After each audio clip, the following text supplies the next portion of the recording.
and ye shall know the truth, and the truth shall make you free. We'll show 'em, won't we, boy? We sure will. Now, first of all, lad, we've got to get all these medieval ideas out of your head. Clear the way for new ideas. Knowledge of man's fabulous discoveries in the centuries ahead. Now, that would be a great advantage, boy. Advantage indeed. If the boy goes about saying the world is round, they'll take him for a lunatic.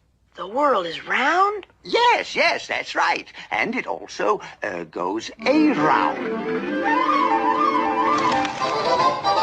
You mean it'll be round someday? No. Man will discover this in centuries to come.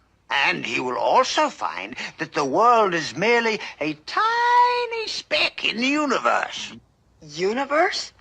You're only confusing the boy. Before you're through, he'll be so mixed up, he'll be wearing his shoes on his head. Man has always learned from the past. After all, you can't learn history in reverse. It's confusing enough, for heaven's sakes.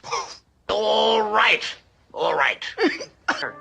Of all the idiotic guys, blow me to Bermuda!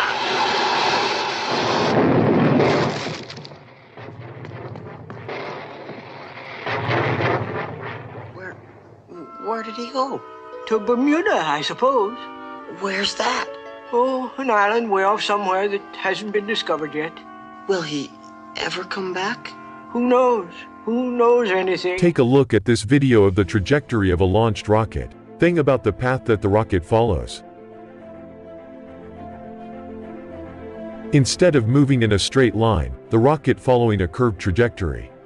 This isn't a mistake. You will see the exact same thing in every other video of a rocket launch. Even so, it doesn't seem to make sense. Rockets are supposed to go into space, right?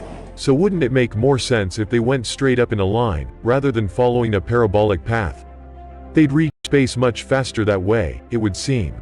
There must be a reason, because rocket scientists tend to be pretty smart, so why do they not go straight up? Hello and welcome to Question Spot. Today we will explore the answer of, why is a rocket trajectory curved after launch? So let's get started. Short answer, because they want to get into the orbit around the Earth using as little fuel as possible. Wait a minute. Now, do you hear what their excuse is for orbiting the whole Earth before going to space? We all know that the fastest way from point A to point B is in a straight line. That's like saying when we get on an airplane, the airplane circles the airport before it takes off onto its destination. Or when I get in my truck in the morning, I circle the block before I actually get on the highway and go to work. Come on now, people. Do you even comprehend how ridiculous that sounds? Saving fuel. And I'll tell you what's even more ridiculous than that. You got these globetards that'll make these videos and put them on YouTube trying to explain that that's why the rockets curve on launch. Knowing good and well that they've never even seen a rocket in person or been beside a rocket or know anything about a rocket, but they'll go Google their information and then put out a little silly video like you see here, 15 minutes and 47 seconds long, trying to explain a lie that they've been lied to, and they have no clue what they're talking about. They're just giving you information that was handed down to them through a space agency. So anyways, I'm here to show you why rockets curve when they launch. Check it out. And so they send these rockets up, but they don't really go anywhere. Yeah, if you watch the trajectory, right. It's never straight. It's never straight. It's never Where straight. are you going?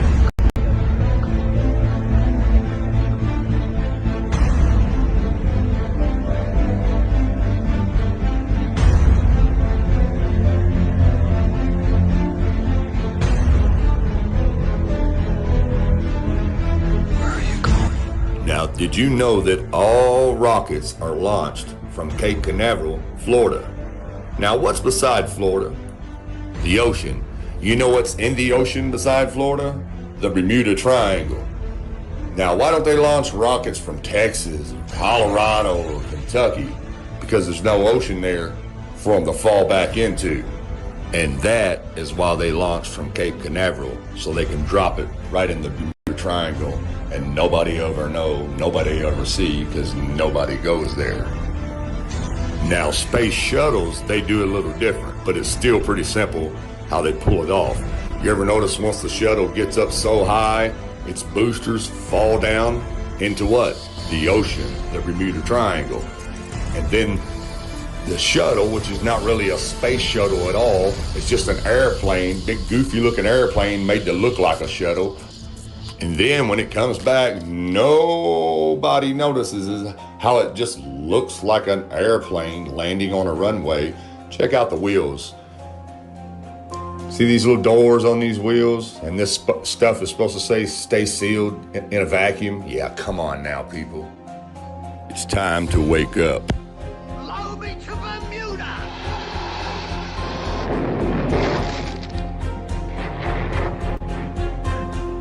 Where did he go?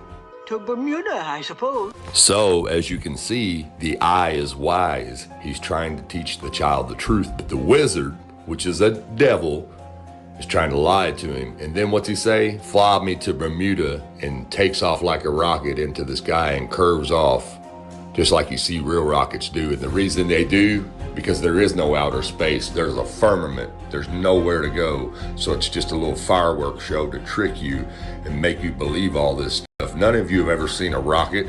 You might have stood there in Florida and watched one go up in the air, but you've never seen one in space. Only on TV did you see one in space, not in real life with your own eyes. Wake up, people. Stop believing this bull crap. And those rockets go straight into that Bermuda Triangle. That's why they make up all these myths and don't want you around there. And they say all these ships are wrecked in there and all these planes have fell in there. Only thing that's fell in there is their rockets and their bull crap. Sorry to tell you. The only thing that's been to space is your imagination. Check this out. During the early 1960s, Bermuda played a crucial role in the United States lunar programs and other space flight missions. Cooper's Island, Bermuda. Cooper's Island is part of the chain which makes up Bermuda. It is located in St. George's Parish in the northeast of the territory. The island has been used by many United States government agencies, having been the property of the U.S. Army, U.S. Air Force, and U.S. Navy from 1942 during World War II to 1995. It also is home to a NASA space tracking station recently renovated in 2018. Now you'll notice in 2018, around 2018 is when they started this rocket stuff up again. Now let's take a look at how close the relationship is between NASA and Bermuda. As an integral part of the National Aeronautics and Space Administration's manned spaceflight network, the Bermuda Station played a vital role in the United States Apollo lunar program and other flight missions. The Cooper's Island Station was located on the southeastern tip of Bermuda, 600 miles in the Atlantic from the U.S. East Coast. Radar dishes and helical antennae were used to track anything from spacecraft to sparrows. Because of its location in relation to Cape Kennedy, Florida, the Bermuda Station had a dual-purpose role for the manned spaceflight network. At the time of the launch, the primary mission of the station was to provide trajectory data to the computing facilities at the Goddard Space Flight Center. Computations based on data obtained during the final portion of powered flight were used to confirm the orbital go, no-go decision. Bermuda normally acquired the spacecraft at approximately 3 minutes after launch. Bermuda also played a role in shuttle launches. On the right-hand side, Dragon, SpaceX, trajectory nominal. you can hear the call out. Trajectory is nominal. Nominal trajectory. And we've heard the call out Bermuda. That means Bermuda Ground Station has the signals from the second stage of the Dragon and Falcon 9. Great. Ladies and gentlemen, welcome to today's ceremony at NASA's Bermuda Tracking Station. My name is Jeremy Eggers. I'm with NASA's Office of Communications.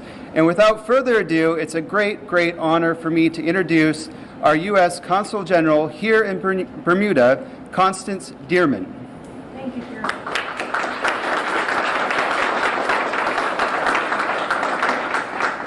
Good morning, everyone. What a wonderful day to be able to share with you.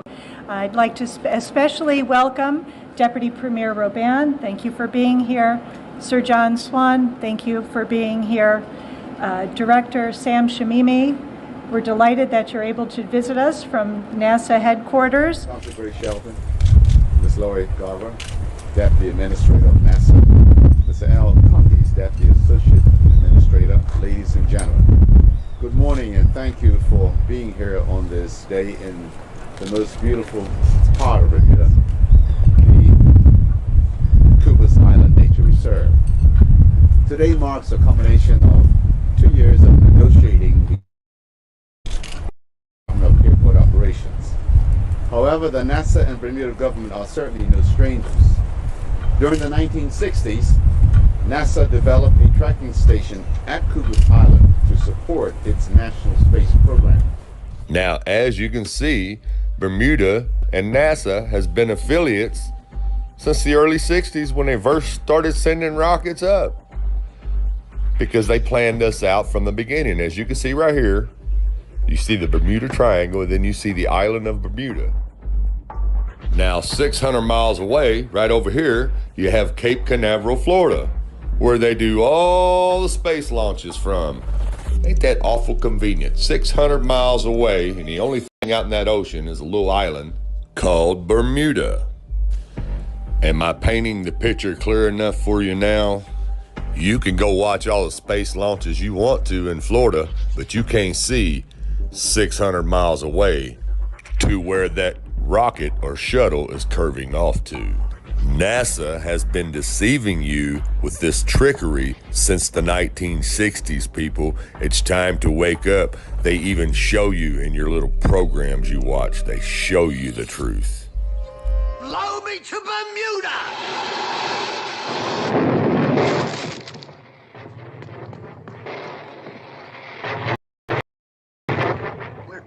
Where did he go?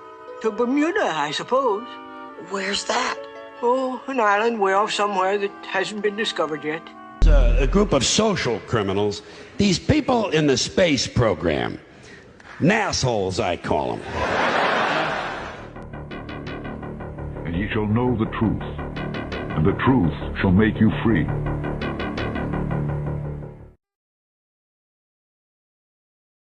Send me that. What video is that? It's who's asking? Gospel. Who? Sounded like Elijah. It was Gospel Bearer. I'm asking. It wasn't me. It was not me. I did not say that. I'm Gospel Bearer, and I'm asking Elijah which video. Okay, well, why don't you? I mean, you know where to find it. The music bot playlist doesn't show that you can find out. I'm just going to tell him what it is. It's Flat Out Truth by Terry Eicher. Where do rockets go? Terry Eicher, YouTube. Why don't you post it in the live stream voice text? I'm going to post it in the live stream. I haven't taken that, but I'm just listening to that, and I'm like, wait a minute, because later on I'm gonna have my best friend watch that with me probably, because I'm like, yeah, today's the day. Today's the day you gonna know why I say the earth is flat, because you taking a little too long to ask me. Just wasn't the right time until today. Right, I'm making it today. So is it like hot as heck up there in New York also? Nah. No? It was a really nice, cool day. Not cool, but as opposed to hot and sweltering. It got up to what is it, 70 degrees now? That ain't nothing. Dang, you got nice weather, man. Yeah, it's nice. It's a nice day. Yeah, we're like 80 here.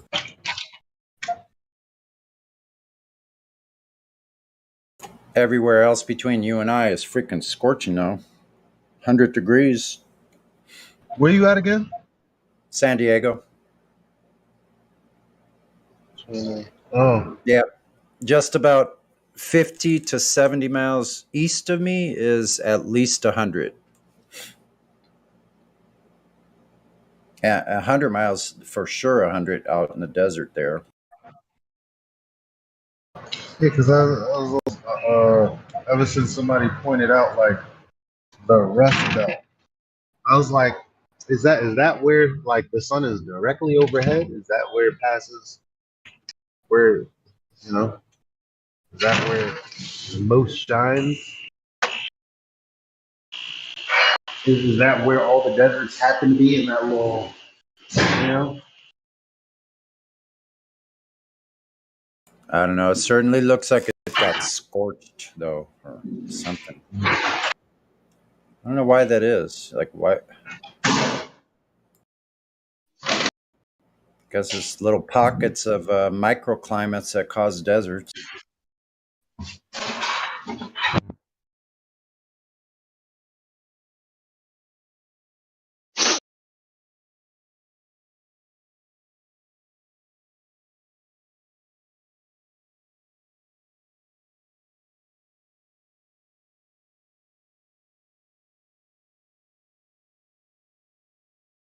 Is that right? 99 in Shreveport, Louisiana. Wow. Where is it? 137. Jake from Allstate, from State Farm. Sorry, I said Jake from Allstate. I thought it was 71. It's actually 81. So they say.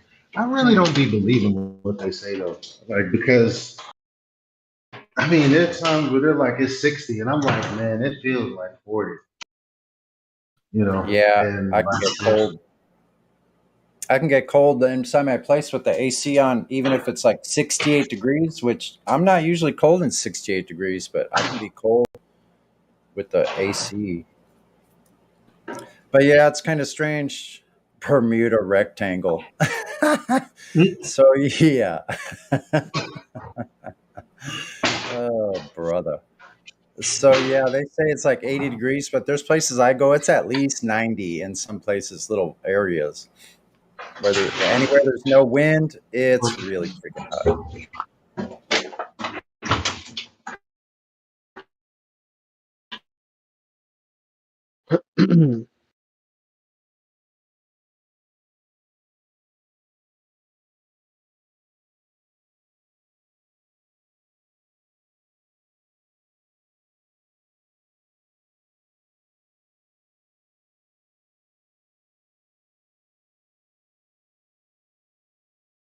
I'll just post this once again just to keep people refreshed. Oh, where'd it go? There you go.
Oh, that's funny. That's funny right there. I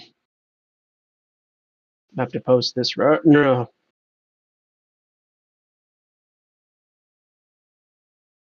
That's so funny. All right, 2:29 to 2:15. 2 minutes and 15 seconds. Here, I'll do that.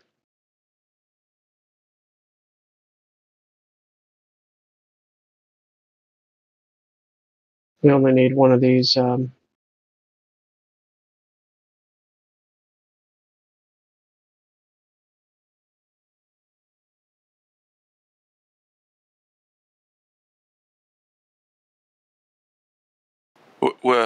Wait a second. Is this a zombie dog movie we're seeing? Yeah, something like that. It's a clickbaity thumbnail. But look at 1:35 or 2 minutes and 15 seconds. I'm absolutely loving what I'm seeing so far. Yeah, I know, it was hilarious. So they show the footage of the rover, but then they zoom to a different footage. This is the footage. Looks like I've already watched this. Weird. It's from 13 days ago, supposedly. Dude, what? It's like it said I already watched this. I don't remember any of it. Oh, weird. Look at the moon in this picture. Wait, where's the timestamp? And which video? The video I just posted, 2 minutes and 15 seconds. There's two videos. It's the same one. Oh, okay. What time? One has a time. The second link is the one with the timestamp. Which is the... Oh, I see. So you put it at the timestamp. Correct. How the fuck? Okay. All right, trying again here. If you right-click on a video, you can copy video URL at current time. That's how you do the timestamp.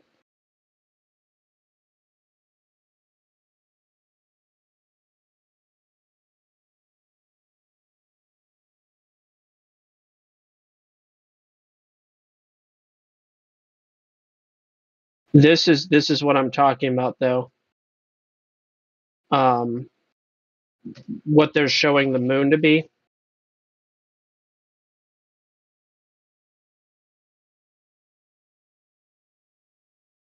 Yes, the moon is about as big as a basketball, basically.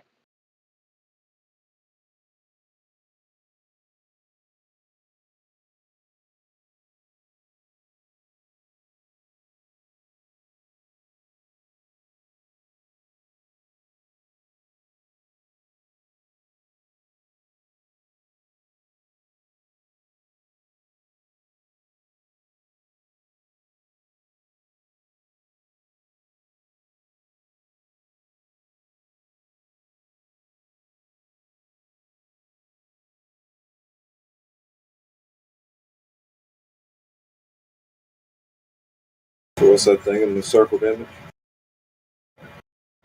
You know, they're talking about UFOs and stuff. I don't really care about all that. It's all besides the point because I just think it looks hilarious what they're showing the moon. They're pretending that that's the moon, and they're saying that this is NASA footage that was lost until 2004. So I was just thinking that was really funny. Looks like Turbo the snail.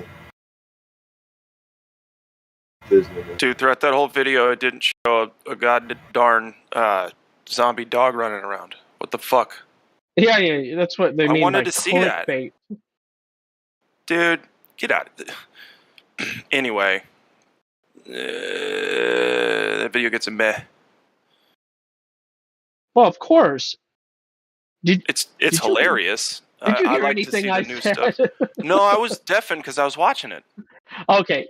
All right, listen. Now, example number 2 or whatever, the one that they say is the moon. They said that this is lost footage, and it just resurfaced in 2004 from a visit to the moon, and they're saying that this is NASA footage of the moon. I posted the pictures. Does that look like the moon? I mean, I don't know, and I don't care. Look at this dumb shit that people believe. Oof. Oof, duh. I don't think it looks like the moon at all. It looks But like a version of it, sure. well, okay, a version. You could say that about almost anything, right? Sure, yeah.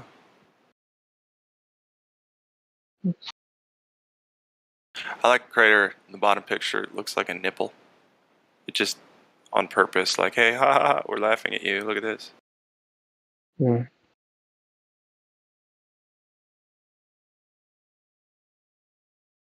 So the linear part, the horizontal linear part of that quote unquote UFO looks like a grayed out version of the top of Starship Enterprise. Mm-hmm. Yeah. And then the other thing looks like no idea what that looks like.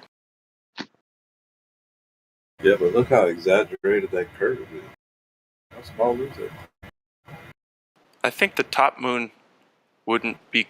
So the top moon's bigger than the bottom one, if I'm scaling things in my mind correctly. Could be distance from the target as well. I'm not sure. If you did the math on those craters, I don't know. It just doesn't look right to me. It doesn't look consistent with other stuff that they've shown on the moon. It looks like a model. Yeah. Well, have you seen the photo of the guy in a big metal warehouse for like painting fake planets, but it's huge. Like it could fit like 50 people in it or something, right? It's this big thing, and it looks just like the moon in the sky. And why would they do that? You know, why would they need to do? Well, I don't know, just for fun, I guess. Because we can. Yeah, because we can. So we're gonna make this big, impressive model. Now, I'm not saying it's being used, okay, for fakery. I'm just saying it exists and it's intriguing to me.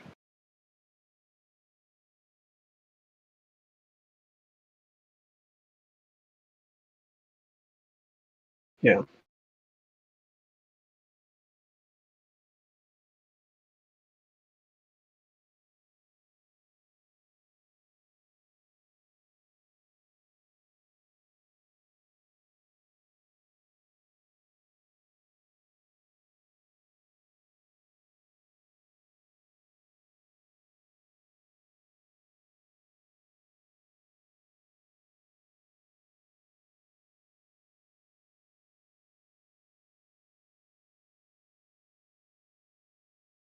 Hook, line, and sinker. There's going to be ufologists, and gosh, that's a funny word, isn't it? A nonsense word, but ufologists and that type of person poring over these pictures for the rest of their lives. Think about that.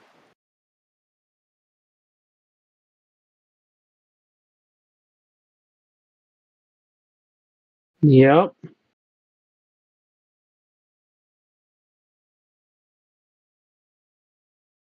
But that's exactly the kind of psychotic troglodyte they want running the world. Or, sorry, being cogs in the machine.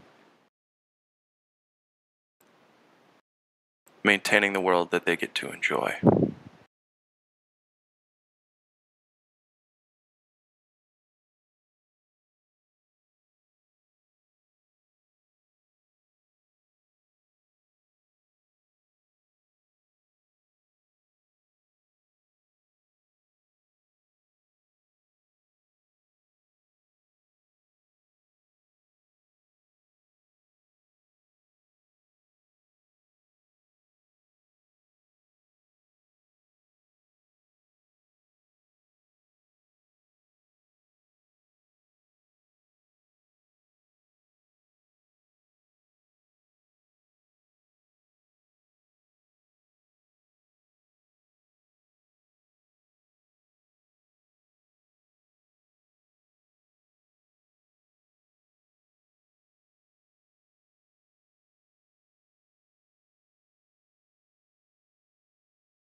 It's the only platform I was ever banned from.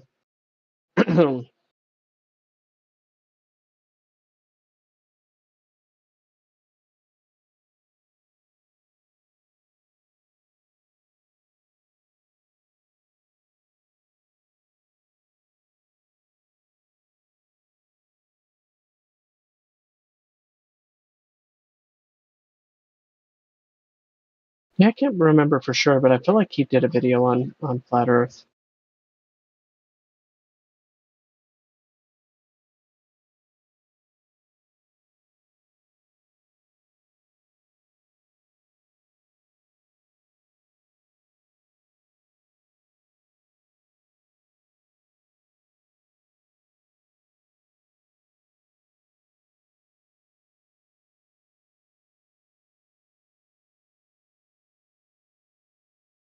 Maybe not.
Hey, nobody took out my Flat Earth channel, huh? Do what? What? I was just curious. No one took out the Flat Earth channel, right? I had them. I had it in this live stream. Yeah, I remember seeing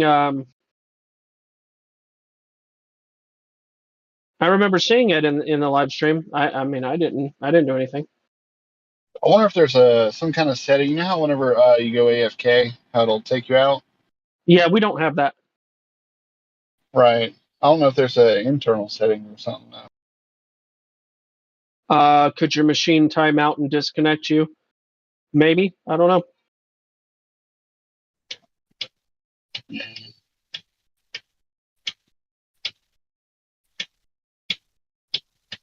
I don't know.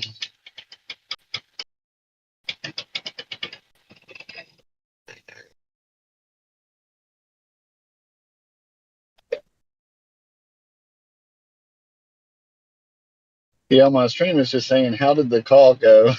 I guess people get to look at that until I get home. Gotcha. So it Yeah, I ended don't know. for some reason. Yeah, I gotta figure that out. 'Cause, I mean, it's been doing it overnight. Hmm.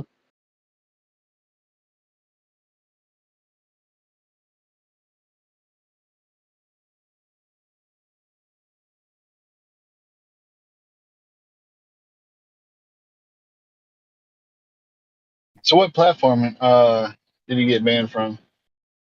Oh, Quora or Quora, depending on how you want to pronounce it, I guess.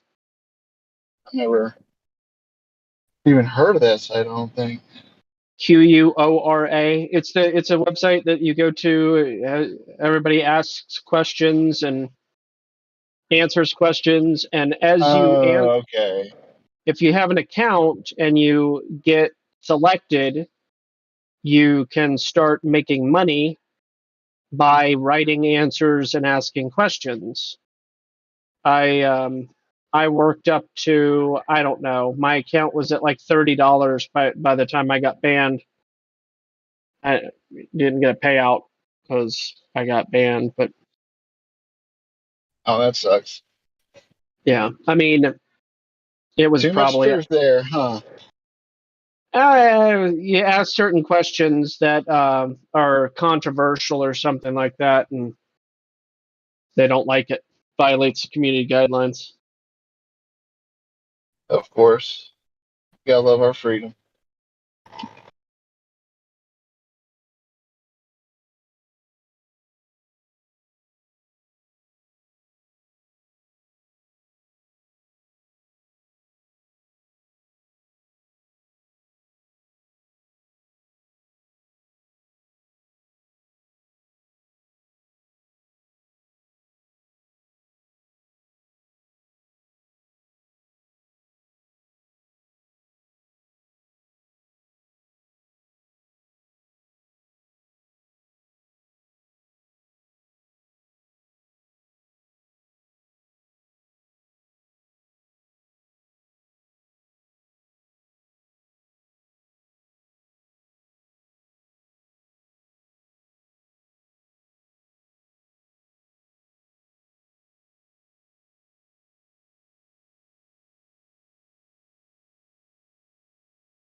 Has anybody else ever seen a guitar like this, where the frets are like they radiate, or maybe the better word is rotate? I've never seen frets do that, but I mean, it makes sense. Fanned frets, yeah, okay. It must be a thing, and I just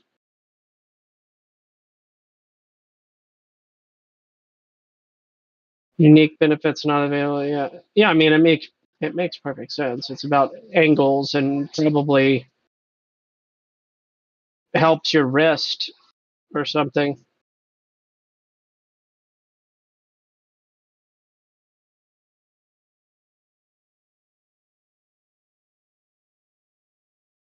I don't think so. I have a feeling it has more to do with it would relieve wrist strain, but I'm just guessing. I don't know. You guys think it's a good opportunity to become a pilot? What do you mean by opportunity?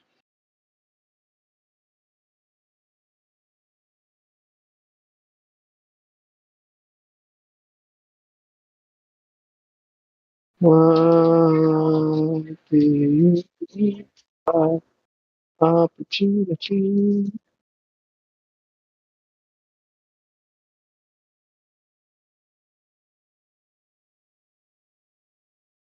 I don't know, but this Alexander Misko guy can play.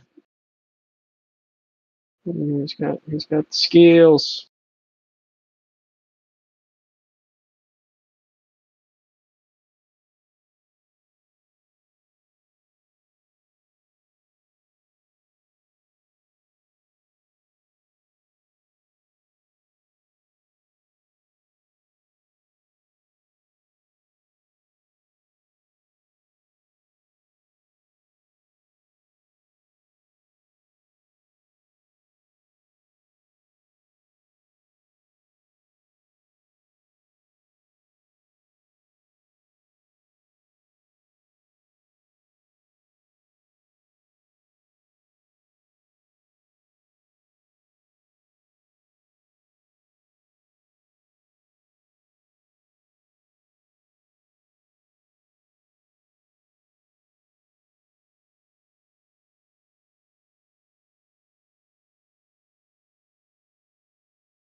No, but because they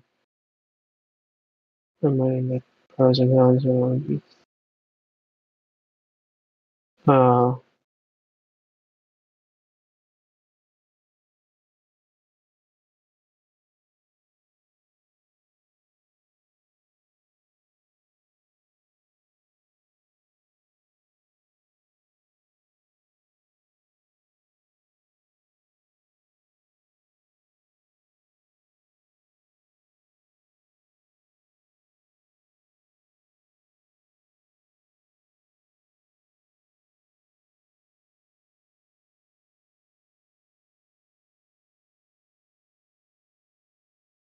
gosh,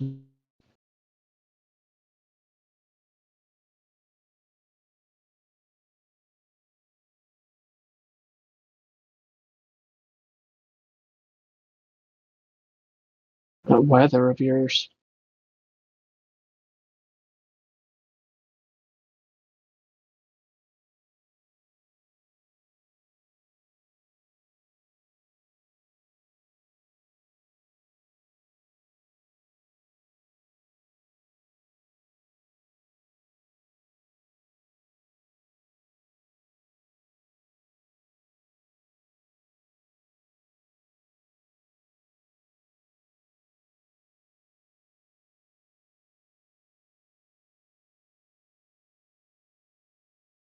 Yeah, there you go. Good stuff, Morvis. Taking advantage of the situation. Uh,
It was probably the best cover I've ever heard of that song.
What song? Africa? Yeah. Yeah, that guy, kid's really talented. I'll post my favorite version of this song. Yeah, man. Yeah, that's a classic song.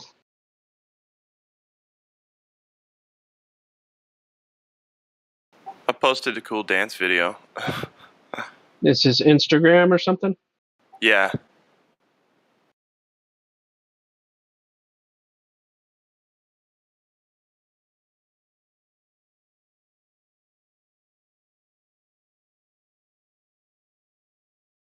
Not bad.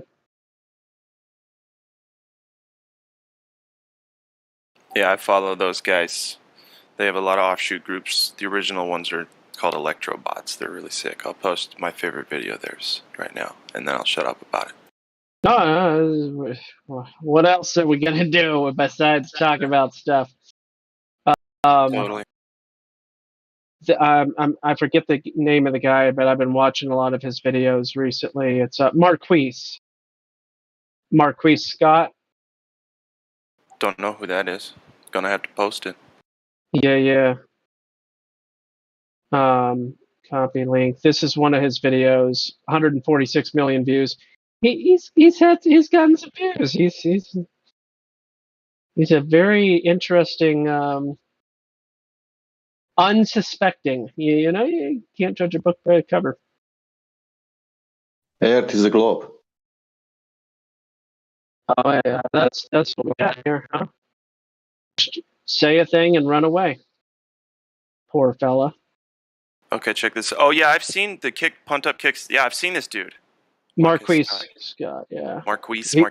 You know what? Maybe it is to change that Marquez. name. It's a nightmare. Yeah. Marquez. I don't know. Maybe. No, that's fine. Maybe that is what it is. Okay, I'll watch that, and then you watch this. Yeah.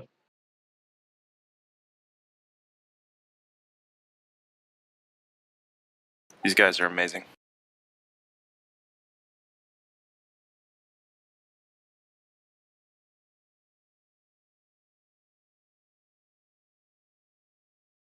Bro, can I just say that Paul Mitchell is the Pfizer of the beauty market?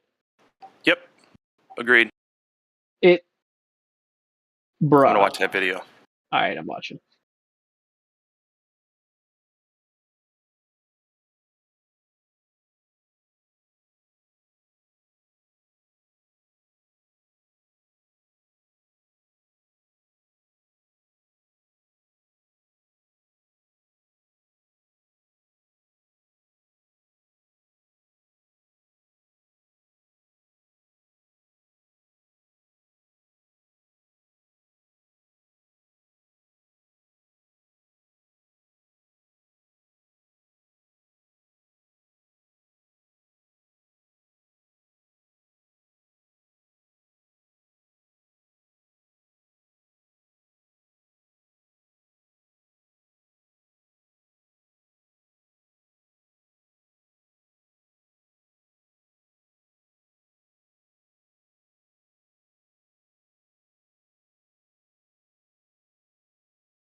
Oh,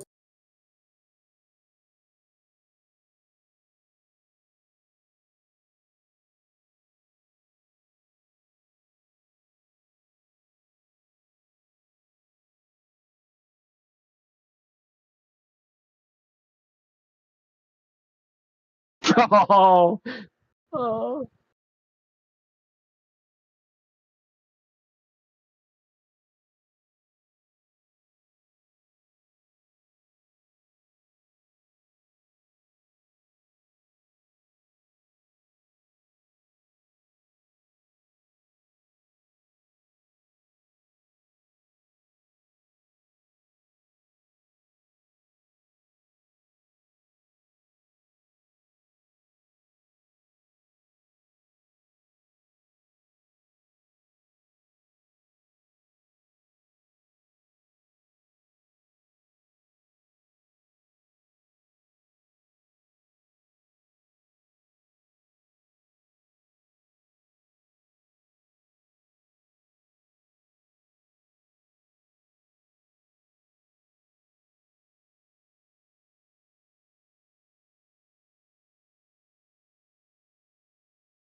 Hey, that video you posted is unavailable.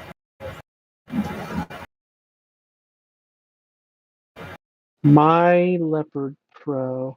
I don't recognize that screen name.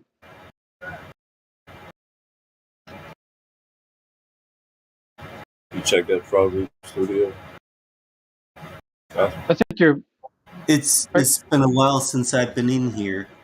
I've only looked at the text parts, like the PDF files. Oh, okay. I was just listening in to see if there was anything going on. We're goofing off right now. Oh, okay. Yeah, wait until the next person that's ready to learn the falsification of the globe claims. Okay. Because it says live stream, and apparently there's no live stream. Okay. No, there is. What do you mean? Oh, as in a video playing in live stream. Yeah, the other way around. Our voice is being live streamed to YouTube and Twitch and a couple other platforms. Oh, okay.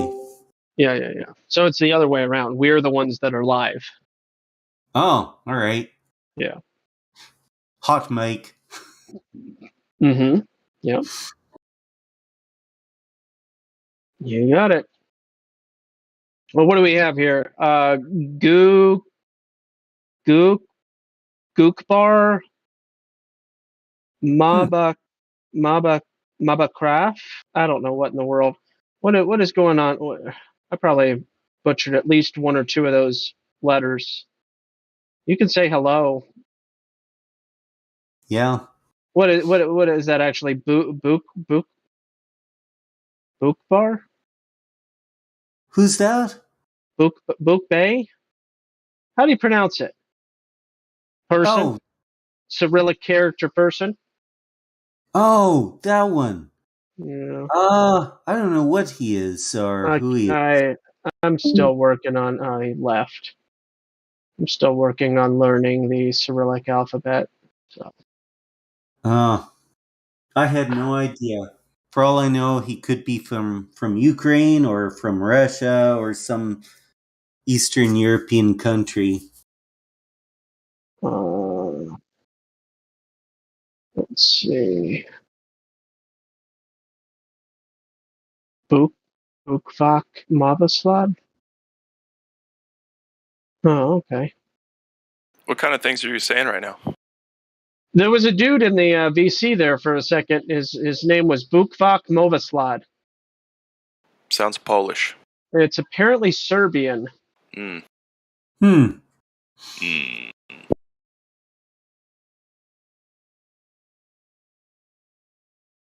I know nothing about Serbia. I think it's a name because it doesn't have a translation. Other than it used to be Serbo-Croatia. Which means nothing to me. Because yep. I just liked that. I remember that growing up when in geography class, fourth grade, third grade, something. Serbo-Croatia. It just sounded like gibberish. I was like, that's some genius gibberish. It's really well put together.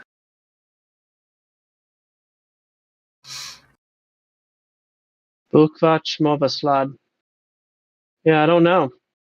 It's cool. It's cool. It sounds like a dish, like a Mediterranean dish or something. It probably has some meaning to the people who gave it, but I don't know. Yeah, that's how names work. Names have. I was gonna say, you think? Oh. Welcome back. Search instead for.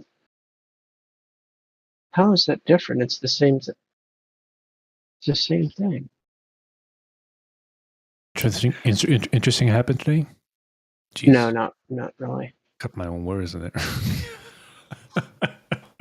Bukvas, or Bukvas.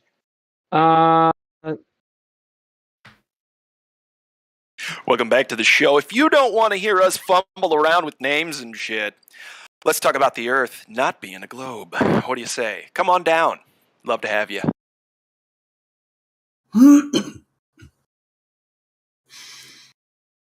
Yeah. Bukvas. Apparently there's. Yeah, it's a keyword that shows up a few times, but it's not a. I don't know. I think it was the dude's name. I mean, it sounds like something like Arnold Schwarzenegger, right? Just a crazy name. Yeah, we'll call him Bucky Boy. Sure. It was only here for a second. I'd have to see the name now. Oh, here, it's in the chat. Bukvas. Whoa.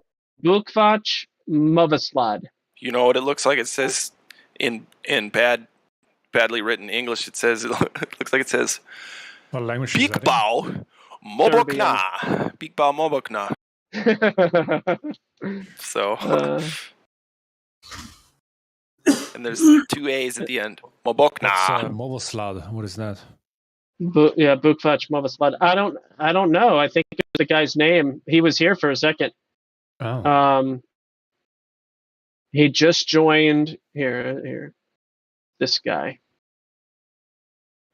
right here. Bukvak Movaslad. I feel like he'd be a cool hang. Yeah, probably. I mean, that name is an adventure to even look at. I'm just gonna give him VC verified. Sure, just do that. It's fun. Get him. Just because of the name? No, because why not? Just because he's feeling squirrely today, guys. Basically, because I pinged him and he can't see this room without VC verified, so I'm winging it. I'm winging this one. He'll be fine. It'll be fine. I'm taking a leap of faith with Bukvak Mavaslad. All right. It sounds. Bukvak Mavaslad. Get S in here. He sounds trustworthy. I'm just saying. He sounds like a trustworthy guy. I mean, that's what I'm saying. Yes? No, absolutely not. That's because the abortion lobby and Democrats have been lying. Oh God, Rocket, we can hear what's going on there. Let's listen. He muted already. Damn it! In the You had to ruin it. Chat. Predrucite nam se u glasov nam kaskanyu.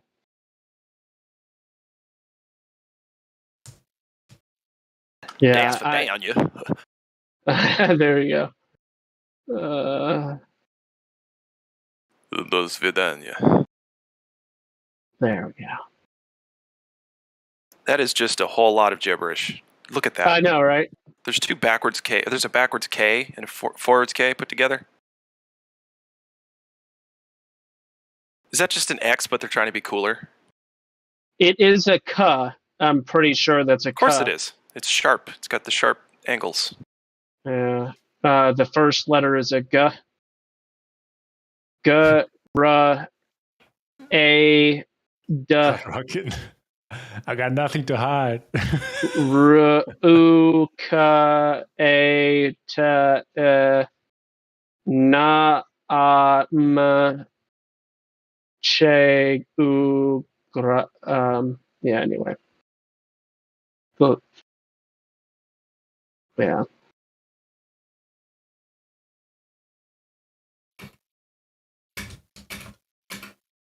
That's Serbian. That's Serbian, apparently. It's like, yeah, to try to read it with an English, gate? I don't know what you'd call that. Well, this is here. If you take the Cyrillic letters and change them. He's typing now. I don't want to. That's a lot of brain power. I got to do homework later. Is Predruzita nam seu glasov nam gaskanyu. Predruzilski. Good Lord, man. Glasov Trying to read Well, by the way, what this says is join us in the voice chat. Just for join us in the voice chat is. Glasov nam. Yaksanju. He is typing something, so I got his attention. Hi. Oh man, just come in here and speak with your voice. We're desperate for fresh meats. What is that?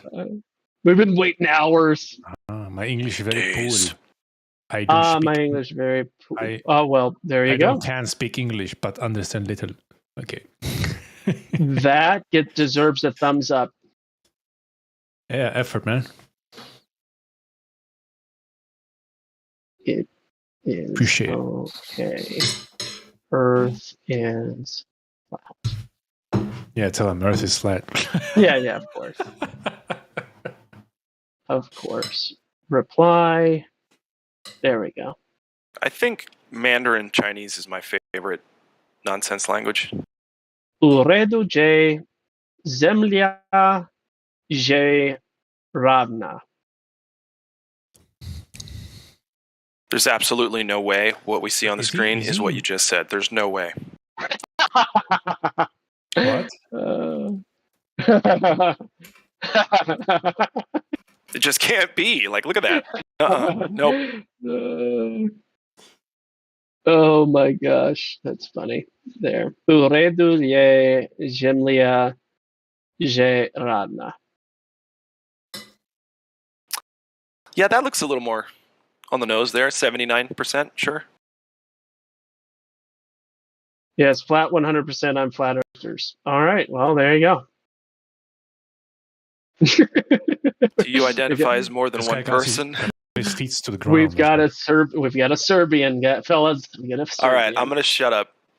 Get him.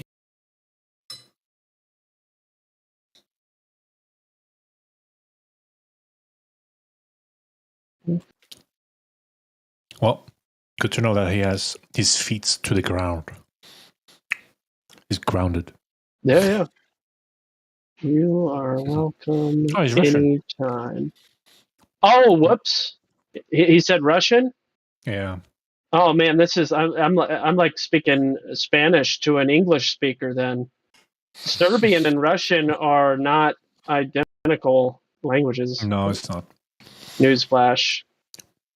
But he knew what I was saying to some degree. So there you go. I mean those languages is like Scandinavian languages.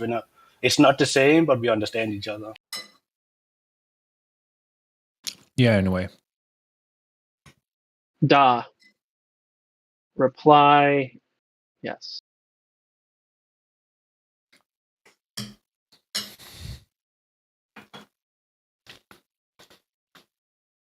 Da. You can use English letters as well to type in Russian. Oh yeah, yeah. DA.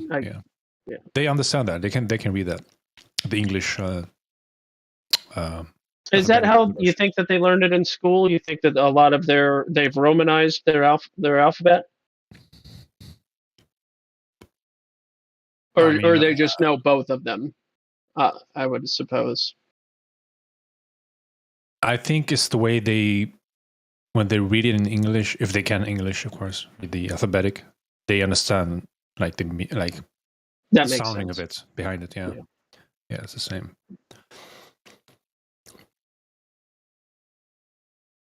So he's not Serbian; he's Russian. Okay, well.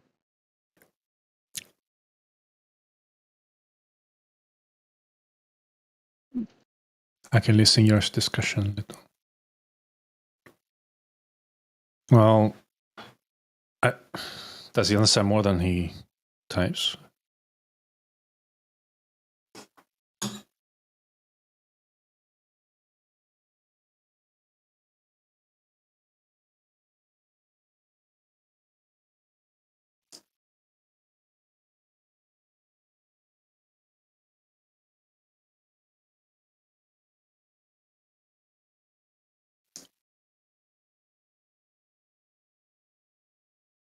You love these, sir. Spasibo.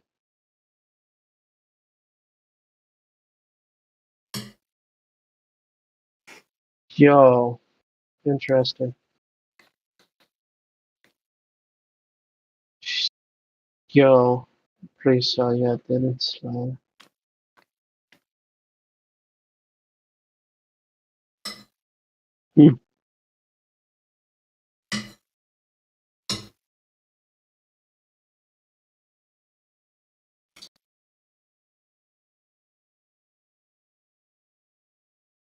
No, I know many things about Flat Earth that have big interest from new information and search it. Okay. Makes sense.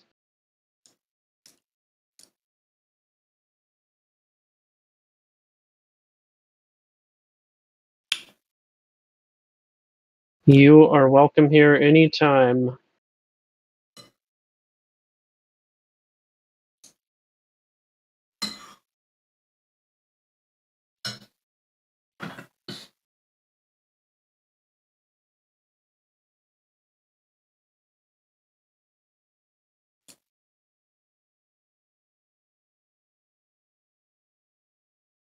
What we're going to do is change your nickname, though.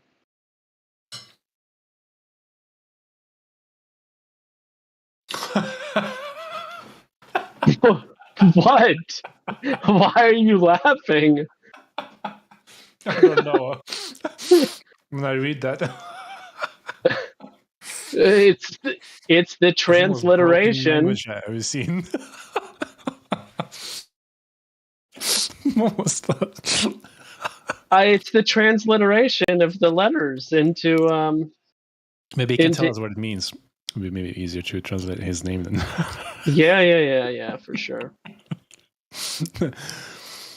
What does your name mean, Bukvach Moaslad? So I think Google Translation has a hard time on translating that properly. Yeah. Russian is cryptic. Yeah, you could say that in a way, yeah.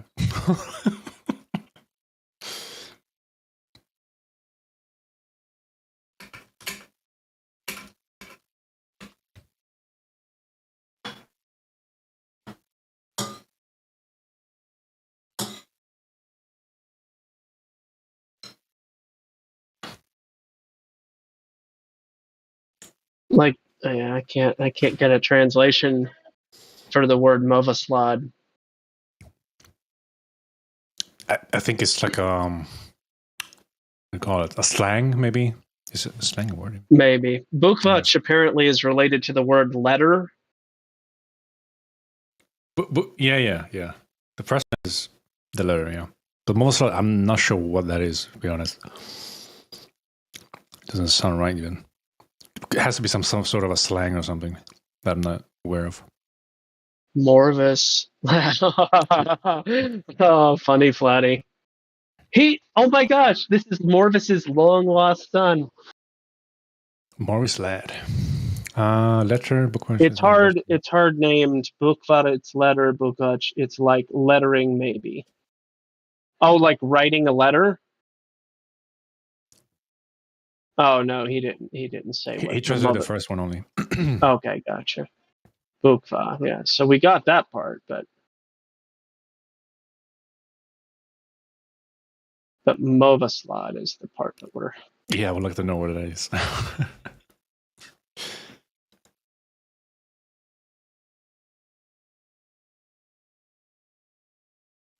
I really enjoy language. I like it. Mova, it's Ukraine's men's talk. Slad, it's like sweet. Sweet talk, maybe. Talk, sweet talk. Oh, love letter. The English translation would be love letter. You see what I did there? Sweet talk, letter writing, love letter. Mm-hmm. So if I love letter, I mean, if you use Google Translate to do love letter, it's a What does it say? It's completely different. Yeah. But I think that based on what he's said, one word means letter or lettering, love letter, yeah, like a letter of love or romance. It could be romance letter. So if you translate the Ukrainian word movo in Ukrainian, it says language. Okay.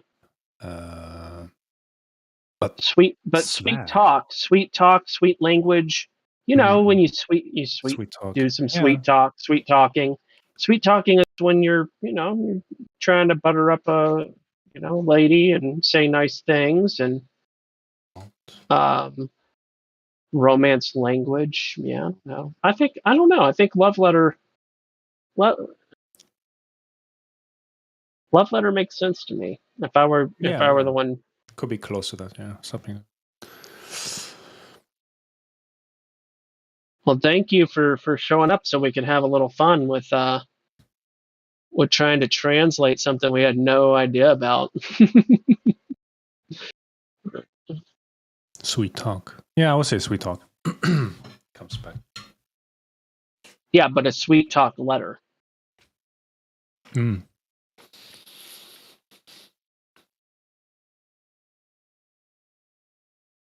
Oh, he says Movo is talk and Slad is sweet. And I'll be touching on my forte now. What translation? No, sweet talk. Oh, okay. Oh, yeah. Lover's note. Lover's note would be a different phrase. Yeah. Oh, cool. Bukvach Movaslad.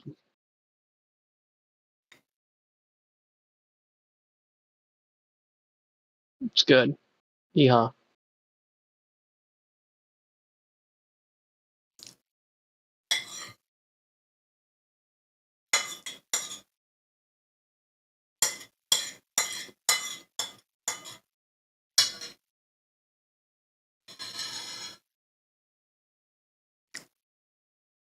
Speech lover. Oh. It's maybe means speech lover. Okay. Whatever. You apparently really thought this out. I'm sure it means something special to you. Maybe you're a Don Juan, as they say. I wonder if, those sorts of cultural references span into other cultures, or if each culture kind of has their own, like Don Juan's not American, but we know about it. I don't even know who wrote Don Juan. I think comes from some fictional novel, right?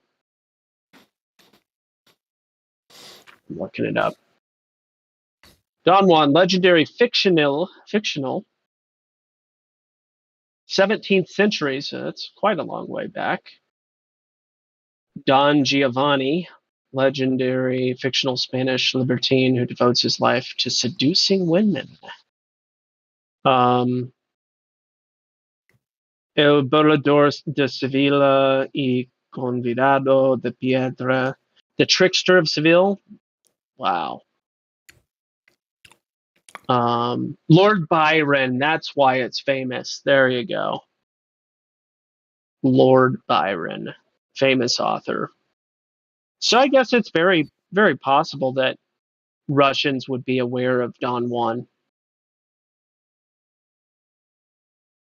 Lord Byron, like he's a big one. It's like up there with Dante and what's another? I don't know. They probably focus on different authors. Russia has a lot of really epic historical authors. Yeah, my cat is named after one of them. Philosophers, for sure. Oh, yeah? Well, in his passport, anyway. We made a short word of it, a short cat name word of it, anyway. Your cat has a passport?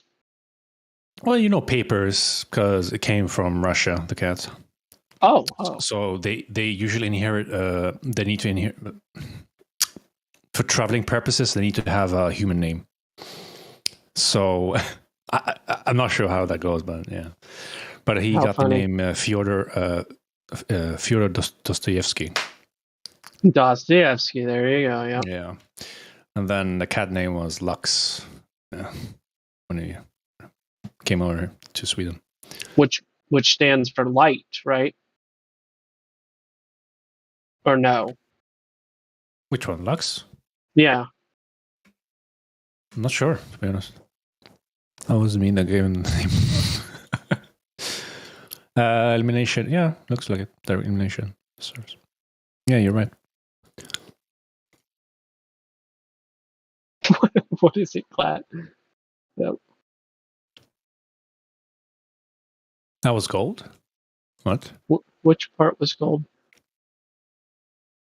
What was gold? Lux? Oh, going from whatever's. Oh, missed something, I guess. Oh, I didn't even see it happen.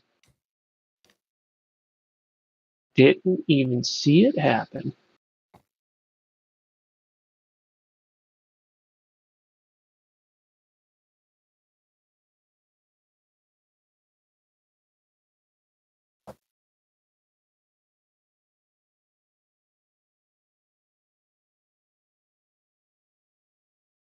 I feel like we missed the whole conversation in the span of 2 minutes or something. What was it about even?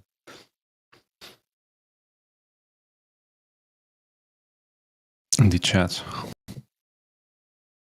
A cat and hammer and sickle. Oh. Okay. Yeah. The Soviet icon. Symbolism, whatever. Bitcoin. What am I doing? What's up? Oh my gosh. Is that an AE map behind him? It's not, is it?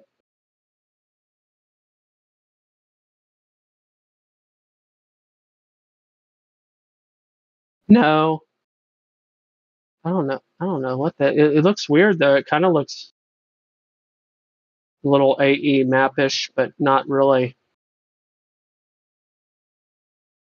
the light effect.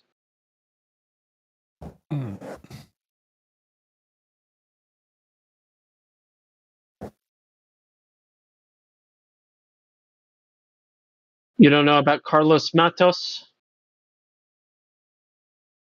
The mass, Who? yeah, the BitConnect scandal. BitConnect? No. BitConnect. I haven't. I don't think so. Yeah, it's. That's really Oh my gosh. It's a cryptocurrency thing that happened a few years back, and it was like a pyramid scheme. And this guy got invited to kind of promote BitConnect because he was so excited. He had made like $17,000 or something, which, you know, 17,000 or something. I don't know what. Maybe it was 170,000, but he was like so enthusiastic, and he didn't work for the company or anything, but like just a very short while after this event where he shows up at one of their big events. I think I'm being repetitive in my words here, but it fell apart, and yeah, it was a huge rug pull pyramid scheme situation, and he lost all his money. And yeah, I think I've then, heard of that before, but I wasn't paying attention to which currency that was exactly. yeah, well, it was an exchange. Yeah. Yeah. I think there was a woman also involved in another one, scandal. She took all the money and yeeted it. Yeah. Everybody invested, and then she scheduled somewhere else after. Yeah, I don't know. Yeah, they're coming in with some hot new tips like, "Oh, let's invest in this and blah blah." I don't know. Yep. Showing you some numbers, getting the hype up, and then yeah. I'll be right back. All right.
You check out that Africa video I posted. No, I missed it. Where I'm scrolling. Oh yeah. I'll check that out. I see it now. Yeah, I'll check it out. That's my favorite day. I think I was walking over you and some other guy. I popped back in, I didn't hear anything going on, and all of a sudden y'all were in the middle of a conversation. Gotcha. Yeah.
Yeah, very neat take.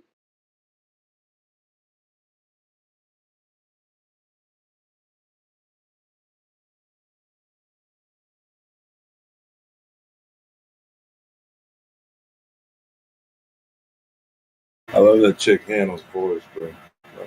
Listen to a couple of her songs.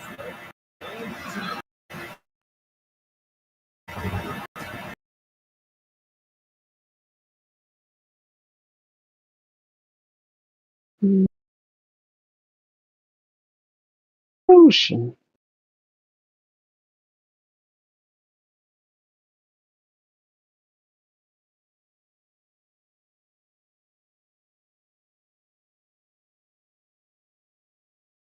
Ruski.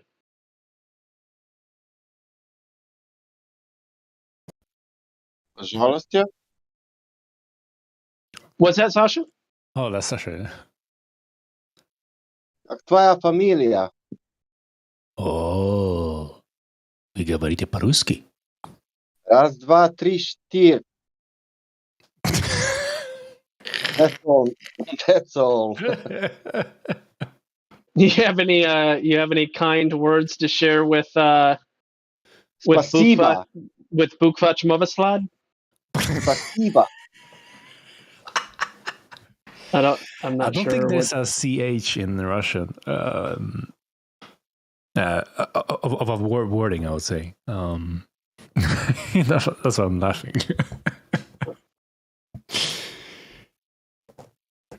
Or maybe it's just me reading it. Well, I mean, I didn't make it up. No, I know. I'm just saying. Right?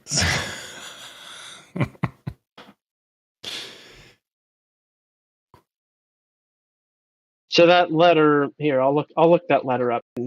Because he said Bukvach came from the. Wait, what was it? Che, yeah, it's the letter Che. Whoa, hang on there. Whoa. It is. Yeah, it's the. We have to, if you want to know about that. Yeah. No, Russians say Bukva. They don't say Bukvach. Bukvach is either from Ukrainian or some We other. say bukva. Bukva, it's a tree, and bukvar, it's like a book.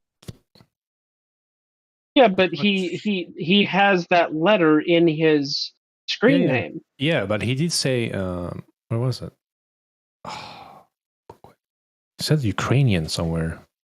forgot. Where is it? Well, Mova was Ukrainians. Okay. But Ukrainian speaking Russian. That's the same language. Yeah, they can speak Russian as well. Yeah. They will understand this. Somebody asked him, was he Serbian or Russian? And he said Russian. Yes. And the reason I thought he was Serbian was because when I put his screen name into the translator, it showed up as potentially Serbian. Yeah, because Gospel, because Serbian and Russian letter is Cyrillic both. Only they're different, but they are Cyrillic. Maybe because of that. Yeah, I understand. And then he described that the first word of his screen name meant letter, and then he described Movoslad as being Ukrainian for sweet talking. So, but he said he's Russian. I'm just taking his word for it. Does he present the Sweet talking. No, he said he's a flat earther, Sasha. Yeah. Okay.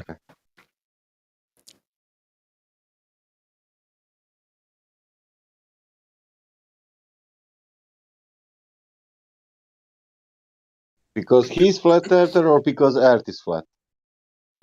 Yeah, that's about the size of it. Yep.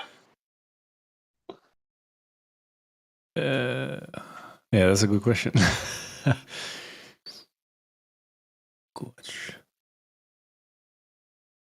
Bukva.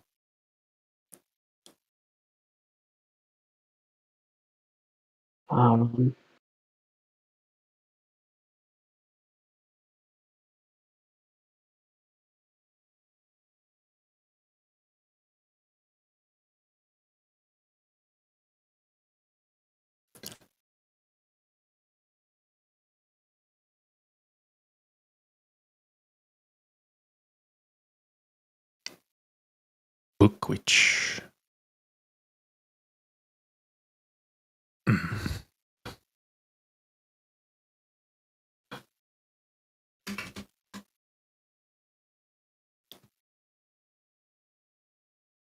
Приятный разговор. What do you say?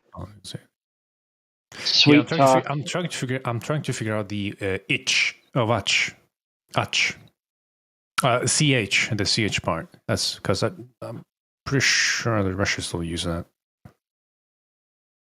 Pridavat, yeah. Yeah, I mean, there's different. I'm just not finding anything that translates into what he said. I'm just taking his translation at face value. Yeah. I know. I'm trying to look it up. The ch part, in which Big Bab languages is being used. Or language. Fucking looks like Big Bab. That's me, man. Hold on, I'm going to show you my favorite part. Hang on. Give me like more time than you'd like to wait.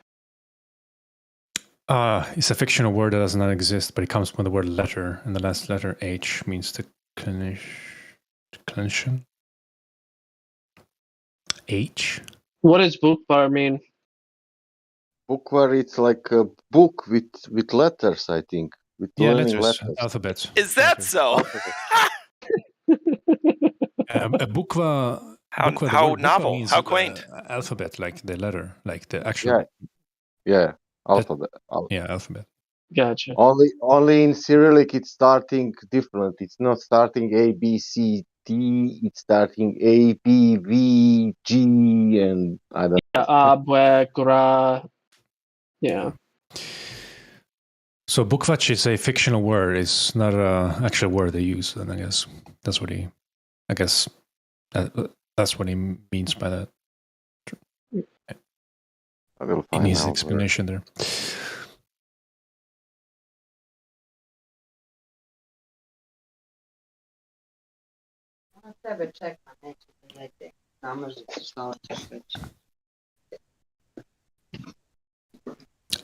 All right, take a look at that sun. I mean, wow. The Cyrillic. He's so stoned. Bending, yeah.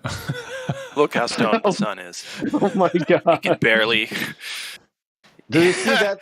Do you see this? This one?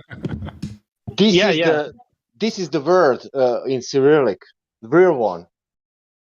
Do Russians look like that? Like no, this is Serbian, man. Melting eyes, just what the fuck am I seeing here? With All right. Anyway, I want to know about this squiggle thing that you're referring to. That's yeah. What's that? Woo, woo, woo, woo.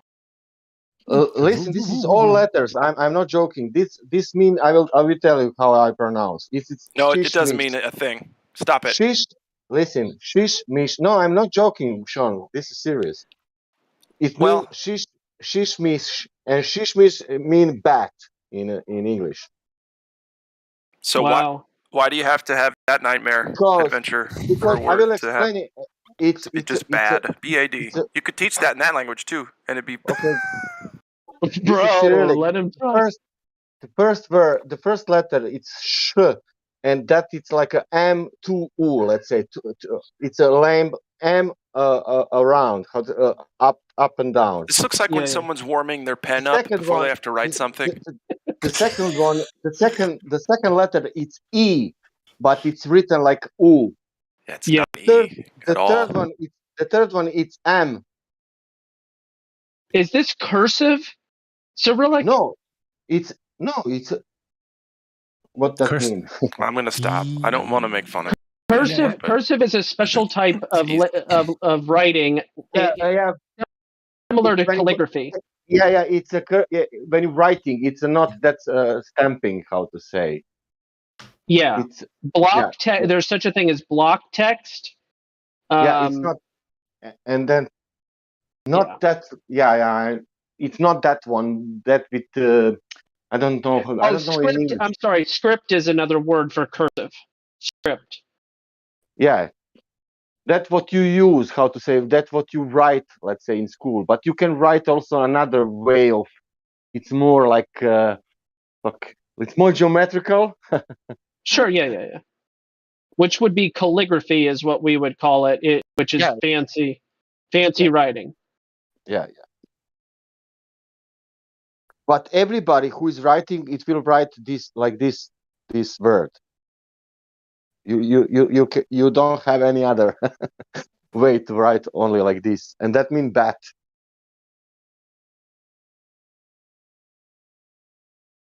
And up of that picture, it's written like, now you explain the stranger that this on Cyrillic means bat. Wow. Yeah, that's rough. yeah. If that's bad, how? Yeah. I don't want to ask about other words then. See, this is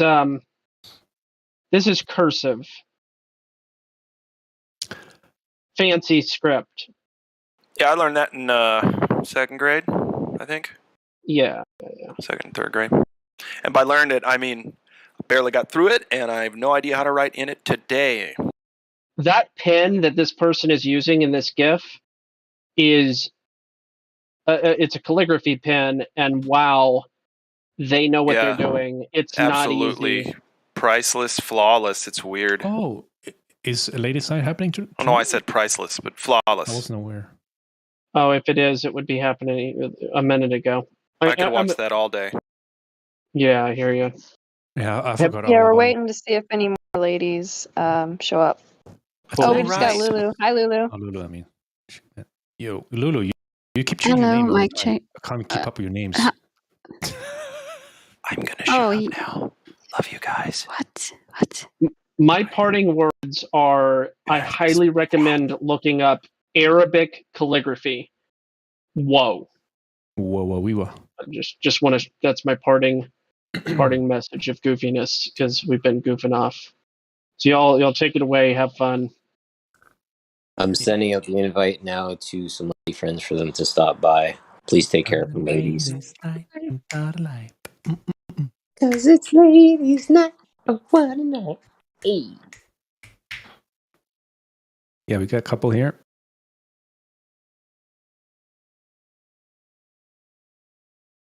This mean I have to go on mute now?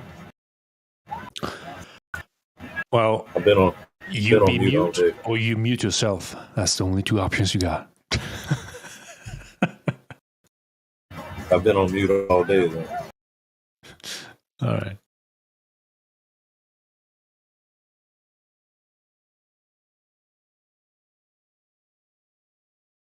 Oh, we got Level Up. Hey, Level Up. Hey, how's it going? Pretty good. Bit of a interesting day. Have a severe thunderstorm happening right now, so hopefully my connection will be okay. Oh yeah, I guess I should say you're welcome. Yeah. Because we got it first.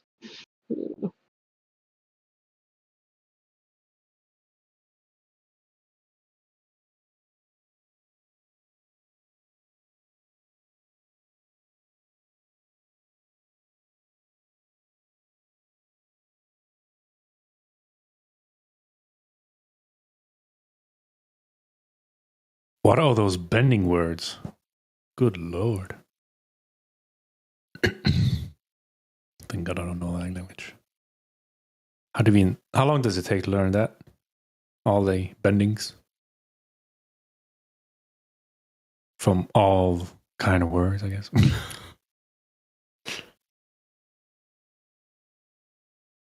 What are you talking about? Calligraphy. Something Dre's posted in voice text. I Have you guys slammed it. used the? Declination. Oh, okay. Declension, Sorry, I thought sorry, you were talking about declination. calligraphy. My bad.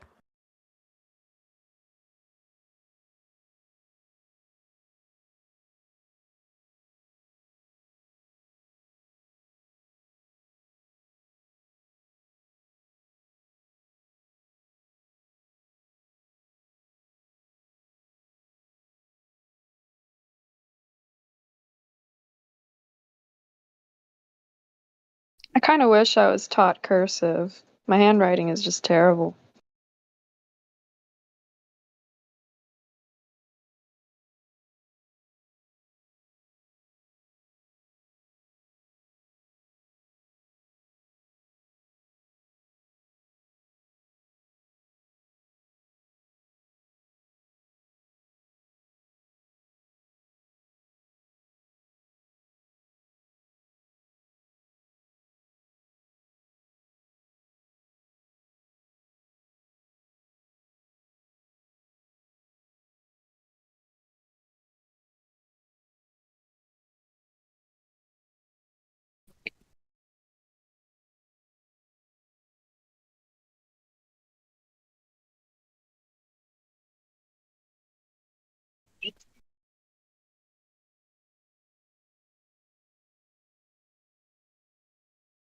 Can you guys hear me? Is anybody Yeah. talking? Yeah, you sound good. Okay. This. I was silent, so I thought I got disconnected. Oh. So what's up? What's going on? With me, um, I got invited to a church social for tomorrow, so have a fun time outside enjoying the weather at the lake. Hopefully, if the weather's good, I hope the weather's good.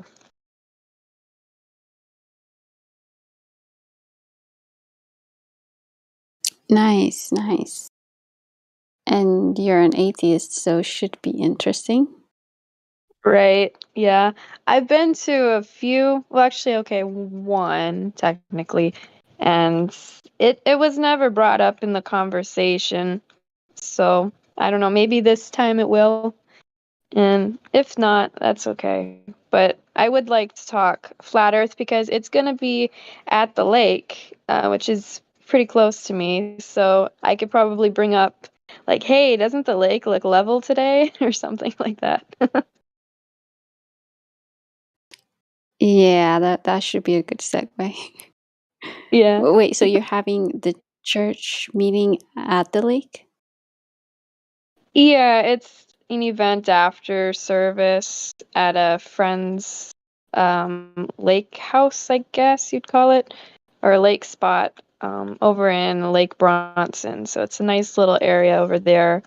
Just a bunch of church friends gonna get together and enjoy the day. Okay, got it.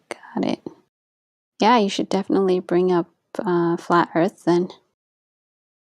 Yeah, I feel like that would be the perfect opportunity to do it. Yeah, and I don't know if you know about the Bible, but it's you can use that to kind of prove your point if you want to. That's how I got into Flat Earth, actually, was with scripture, because I was a Christian at the time. So I could, for them, for their sake, their belief, I could bring up, hey, by the way, the book you believe in is also a Flat Earth book. So I think that would blow their minds more than the actual scientific facts of it. Yes, just because that they're very religious. They're Seventh-day Adventists, so they take it pretty seriously. You can ask them what he Oh. created on the second day. That would be the firmament. Check into it. It's in Genesis. Yeah, I honestly I don't remember a whole lot of the Flat Earth verses. I used to have some memorized, but I mean I could bring up a few to them, especially Genesis, yeah, and even like Ezekiel, and I guess some of Revelation. Can I ask a question? Oh, go ahead. I would love to know if the Bible was actually the book which brought you to the flat earth or the understanding of it, the biblical cosmology. How did it came that you suddenly refuted it in a way that you don't want to seek the one who, is the author of it, which applies not being a Christian anymore? Does that make sense? Yeah, I guess I probably shouldn't talk about it in this voice channel, but another time I could probably go down to biblical and have that discussion with you. Just basically, I had questions and things just didn't add up when it came to the New Testament versus the Old Testament. So I did a lot of studying for a while and came to certain conclusions, a lot of debunking, and I know a lot of people are triggered by that, but I can go over it sometime with you if you'd like. I do have a lot of stuff that I've saved over time to kind of prove my points. But yeah, I really shouldn't talk about it here, so I do apologize. Okay, hold Sure. on. I need to interject real quick. I Hold on. would love to do that. Yo, Clay, it's Kiwi. Real quick. What I was thinking, because I was thinking about this today, it would be cool to have a panel to unravel the scripture with. I was literally thinking about this earlier today. So if you guys wanted to set up something, I would love to talk to you guys further about it offline. I have a whole channel that does nothing but Bible all the time. I got 700 videos. Please share that in the chat. I'd love to take a look. Okay, Or I mean, in the biblical chat, of course. Please. yeah, I can post it down in biblical if you want. Thank you so much. Sure. Yeah, that would actually be fun to set up like maybe a day or something to go over certain passages of what I was speaking of, like New Testament versus New Testament, or New Testament versus Old Testament, or even Old Testament versus like other stories when you compare it, like the Epic of Gilgamesh and how they're closely related in certain parts of Genesis and stuff like that.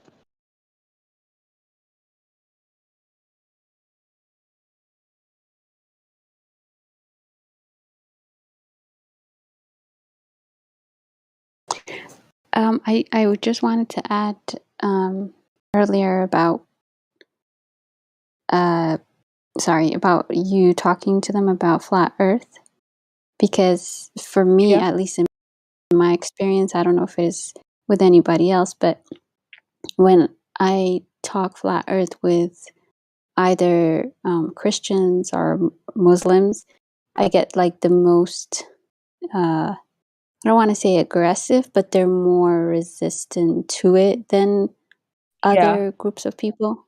So just keep a heads up for that, because you get like a lot of defensive.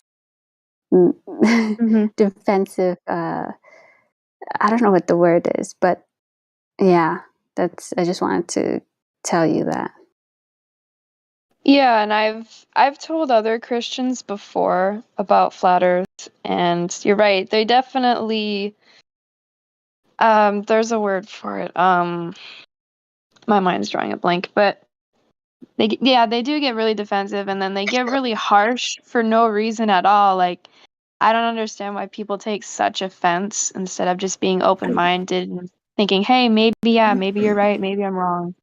I But think I it's best brought it not up to with go. several people, and they're just very, very rude about it. So I think hopefully it it's goes best well. now to go down that route, since there are Christians on panel and talking about us in the third person is actually kind of not cool. So we should probably talk about flat Earth.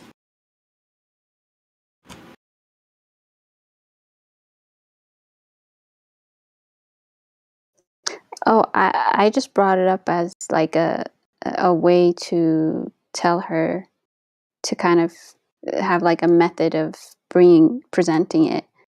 It wasn't nothing offensive or anything like that, but it's just I'm a Christian myself, but I've had issues with dealing with flat Earth specifically to Christians. So Right, I'm just saying. But yeah, non-Christians blanket describing us that way is kind of unfair. I mean, there are lots of groups of people who get very offended. I mean, ball earthers of any kind of faith or not faith get very triggered about things. People get triggered by Christians. People get triggered about all sorts of things. But when it comes to introducing a topic that is as controversial as flat Earth, it's not that they're Christians. It's not that they're Jews. It's not that they're this or that. It's that it's flat Earth. It's not the mainstream.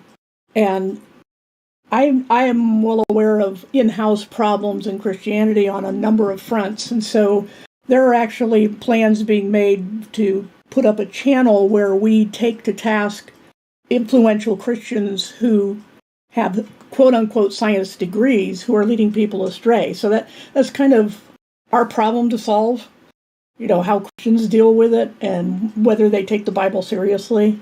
I'm just saying it's an internal problem.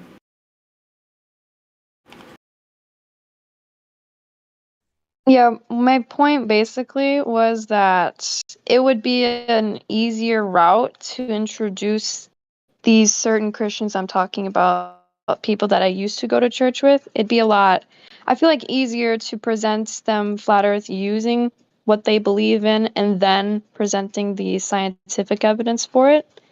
I didn't mean to be rude in any certain way. That's just how I feel maybe I should do it. It's just like, hey, Genesis, you believe in this, look at what it says. It's actually flat Earth information. And then I can move on to scientific stuff like, level water, can't have gas pressure without containment, we've never measured the curve, stuff like that. Right, I'm just saying about, we're going to be met with hostility. It came across as though it's because these are Christians, they're going to be very defensive. And it's just because people are people. Really no. Okay, hold on. Right. I didn't say that. I said Christians and Muslims. Specifically, the religious group is what I was trying to say. So here's the thing. This is from my experience, and this is a flat Earth server, and we should be able to talk about how to present flat Earth to all types of people, right? What I'm saying is that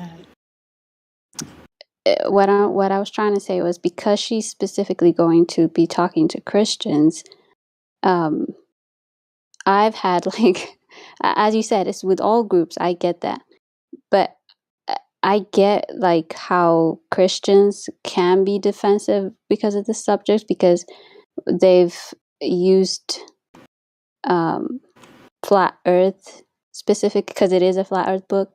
They've used flat Earth to demean it, back in the days before I realized it was that the Earth was actually flat.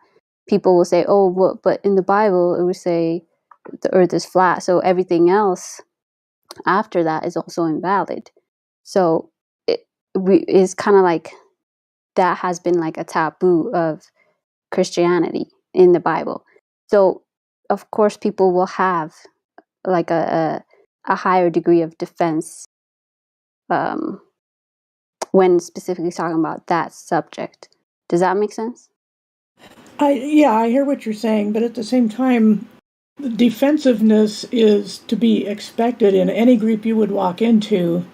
If you walked into a group of college students or biologists or anything like that and said, I don't believe in evolution, they're going to be defensive. I mean, it's yelling fire in a crowded theater. I think there are better approaches than trying to use a very controversial subject to a group that you already expect to have pushback from. I just think it's we got to be careful not to make sweeping generalizations about people we're going to talk to. It's one thing to know a specific group of people, like you may have been saying, but another to say these people are all like this. They're going to be triggered. They're going to and trigger itself has become a trigger word. I mean, all we have to do to dismiss somebody is say, "Oh, you're triggered." And then all conversation stops. I think we need to think better about how we're going to approach any individual or any group of people who are there as a group because of some ideology or belief or even education, and use that to our advantage. If I might draw a biblical analogy, when Saul of Tarsus, also known as the Apostle Paul, went to Athens, he saw that they were very religious.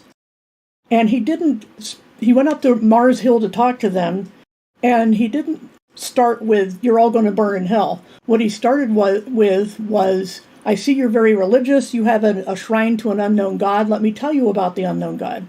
It was very positive and didn't trigger people right off the bat. They got triggered when he said something about rising from the dead. And then, that's on them, though. It wasn't on him. And I'm saying we can do ourselves a disservice as flat earthers if we think we're just going to ramrod flat earth into a group of people. I think there are more sophisticated approaches that might work better. Yes, and I 100% agree with you. And that was like my main point for her, was to kind of know what method she's going to use to approach them, not to just like blurt out just certain things, so that, because they're gonna what I was just saying was like they're gonna just have, if you mention flat earth, they're gonna have like a defense up right away. So it's good to know, like you said, depending on what group you talk to, what methodology you're going to use when bringing up flat earth. So if you have points, like good points on how to approach them, maybe we can help her out. Well, I would think to lead with your book you believe in says would probably be counterproductive. I would just say, hey, I think, this or this. Did you ever ask this question about the earth? And keep it more generic than that, because you're kind of asking for triggering or defensiveness if you say your book that you believe in says something when you're not part of the book, part of the group. You know what I'm saying? It's kind of condescending. I think it can be taken that way, and I think a lot of times people get triggered because of our approach. That's all I'm trying to say. The earth is flat. That's right, Matthew. How about this? I present this as an idea. Observant questions. What I've found to be productive with people I've tried is, what do you observe in your immediate that you can relate to that would tell you that you're moving? And then they'll point to the sky. And that's where you can kind of open a little bit.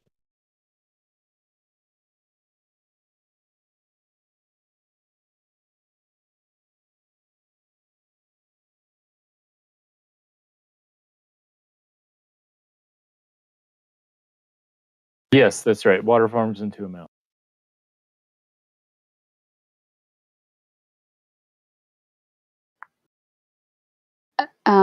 Yeah, that might be another approach to talking to them. But I agree with you again, Paula, that saying your book says, or it's kind of like that wording might not work best.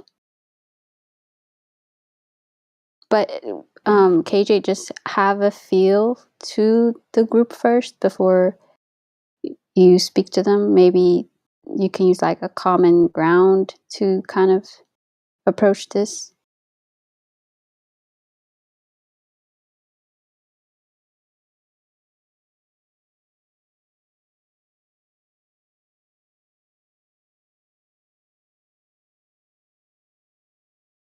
Sorry, I was away from my mic. What'd you say?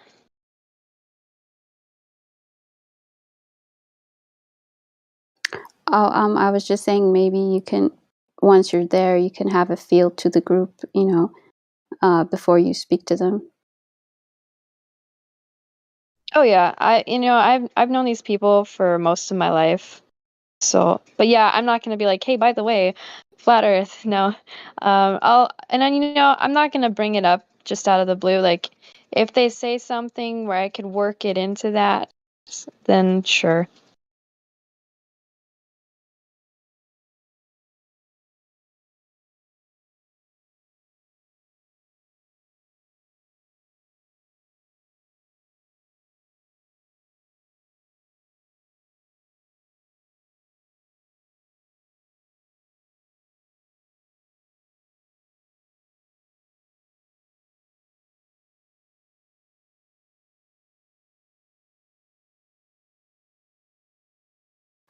Awesome.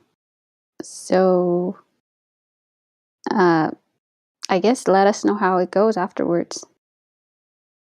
Yeah, sure.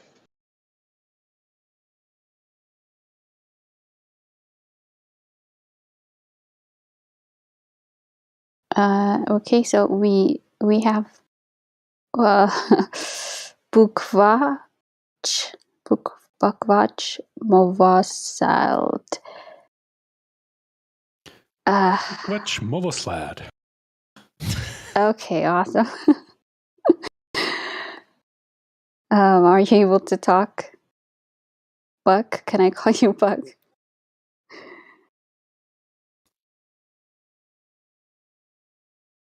He typed in the chat earlier. He's not very vocal in English, I'll say. Very limited. But he does his best. He typed in chat as well. Okay, no worries, man. I just saw VC verified. Maybe just wanted to get his point of view. I don't see anybody else that's... Yeah. No, he also said that he is a flat earther. So, but yeah, it would be nice having a discussion with him though about it. Okay, awesome. All right, how about... Oh no, that's Ganja Rambo. What's up, dude? Who else? I guess there's nobody else. Everybody else is a flat earther.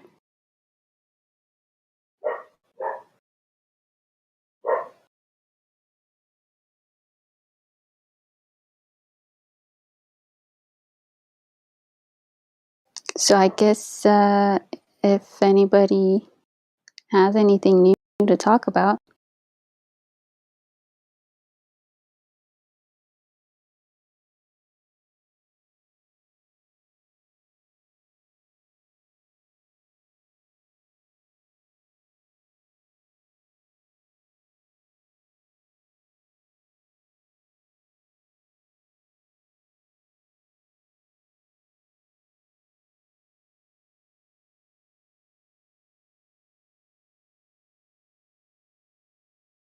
Pardon me for interrupting, but it sounded like you were requesting a subject. May I butt in? Yes, please, Han, go ahead. Yeah, so their new tactic, it seems, is to try to be your friend and not talk about the anti-flat earthers, right? their new tactic is to try to be like your friend and not talk about facts and debate and stuff like that. So just heads up to everybody. Anytime they're trying to be your friend, that's their newest tactic I've found out. And their newest talking point is the circumnavigation of what they call the southern hemisphere has less miles than the equator, right? But how do we know that? So they're using this as some sort of proof that the Earth is a globe because the miles that they give us between certain cities. So this is their newest, I guess, argument. Which how can any of us verify the miles between South Africa and Australia?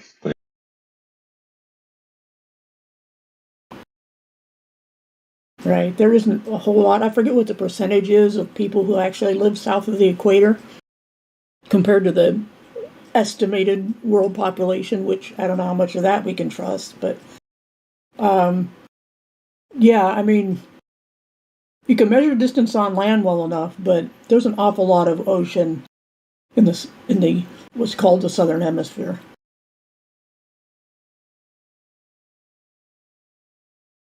Now you could, if you had some points between along a line from, say, someplace in South America and someplace in Australia, you could lay down segments of line and see how many segments you lay down, but I don't think anybody has that many segments.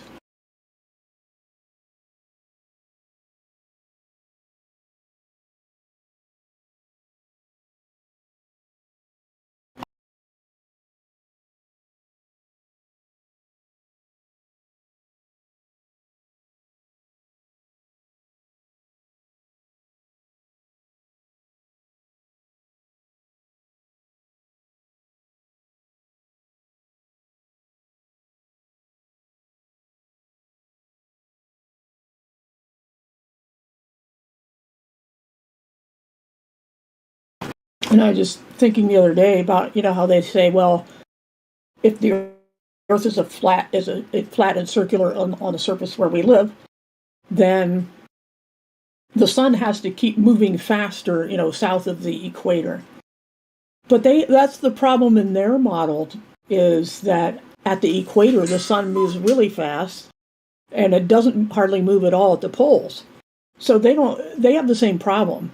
If they would try to use that approach, they have the same problem with sun speed, because if it's on a sphere, the sun has to move more distance per degree at the equator than it does at the poles.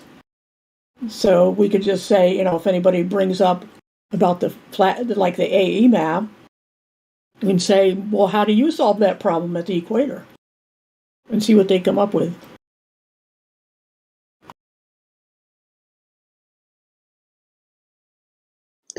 Yeah, I've been trying to do more research into that, because that's one thing that I get a question about. Does the sun move faster at the Tropic of Capricorn versus Cancer or whatnot? And it's kind of hard to really have an answer for that, because again, we don't know what the sun is, where it is, like that. It's an apparent location that we see, and so on. So, and as you said, they also have the same problem with the globe model.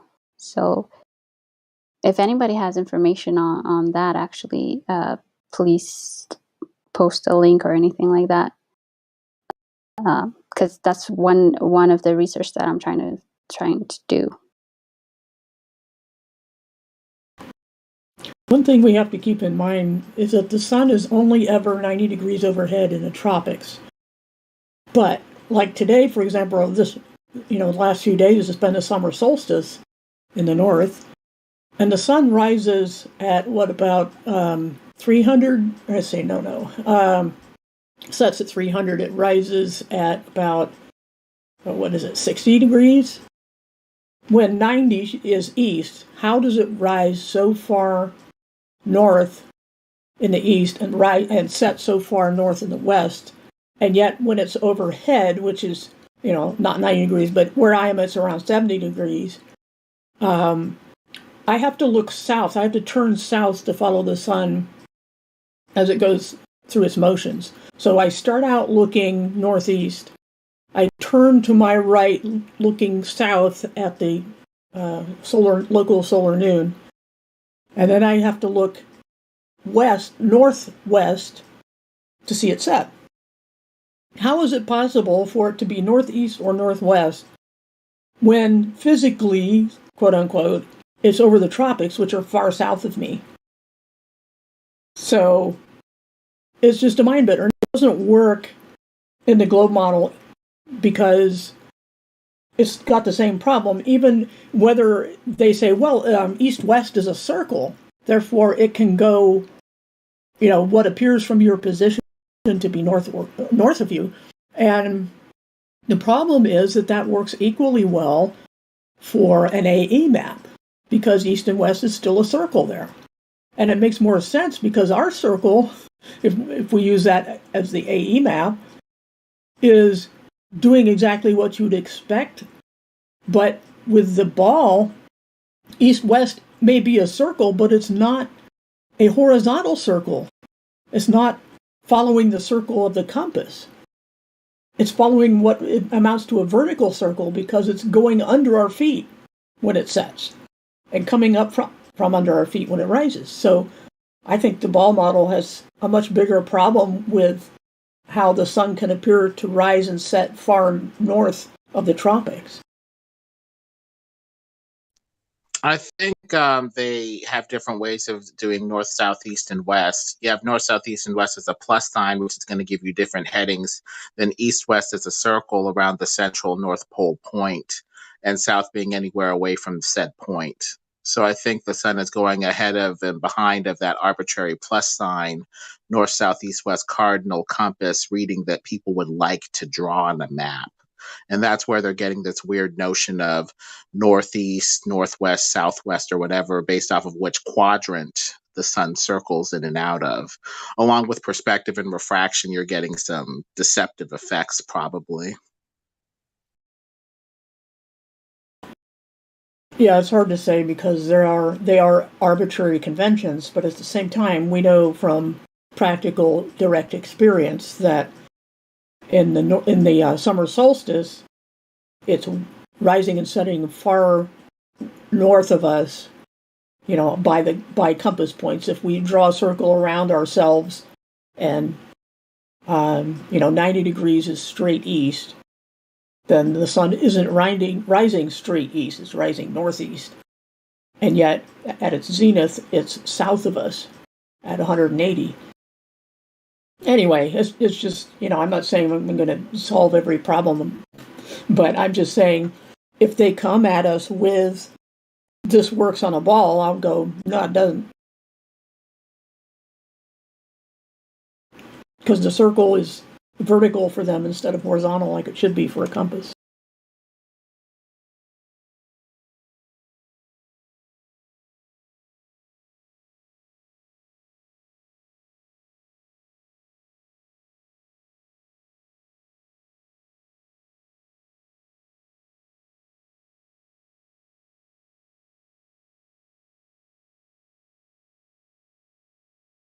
Yeah, it's all tricky. It's kind of hard to figure out as far as for the flat Earth or for the globe when you're only on one hemisphere, So they can kind of get away with saying, well, in the southern hemisphere, and people just kind of believe it.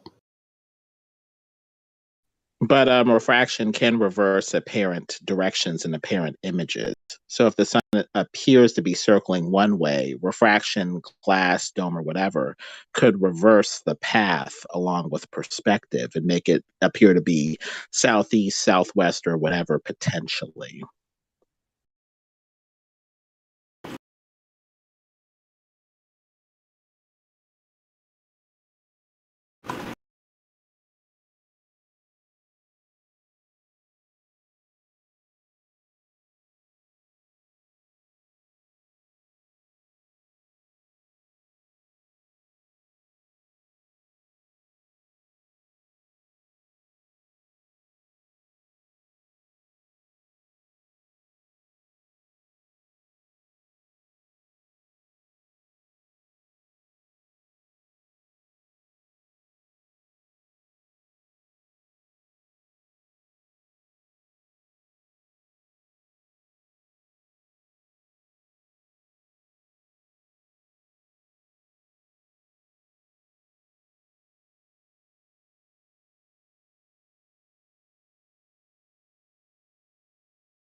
I was just looking at what you posted, Lemon, and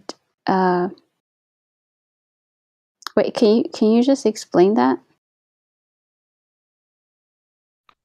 Basically, there's two ways to get north, south, east, west on a map, depending on whether you think east, west is a circle around the central North Pole and south is any direction away from the central North Pole, or the second way of north, south, east, west, a cardinal point compass reading, which is like a north, south, east, west line, a plus sign or a bullet, or a crosshair.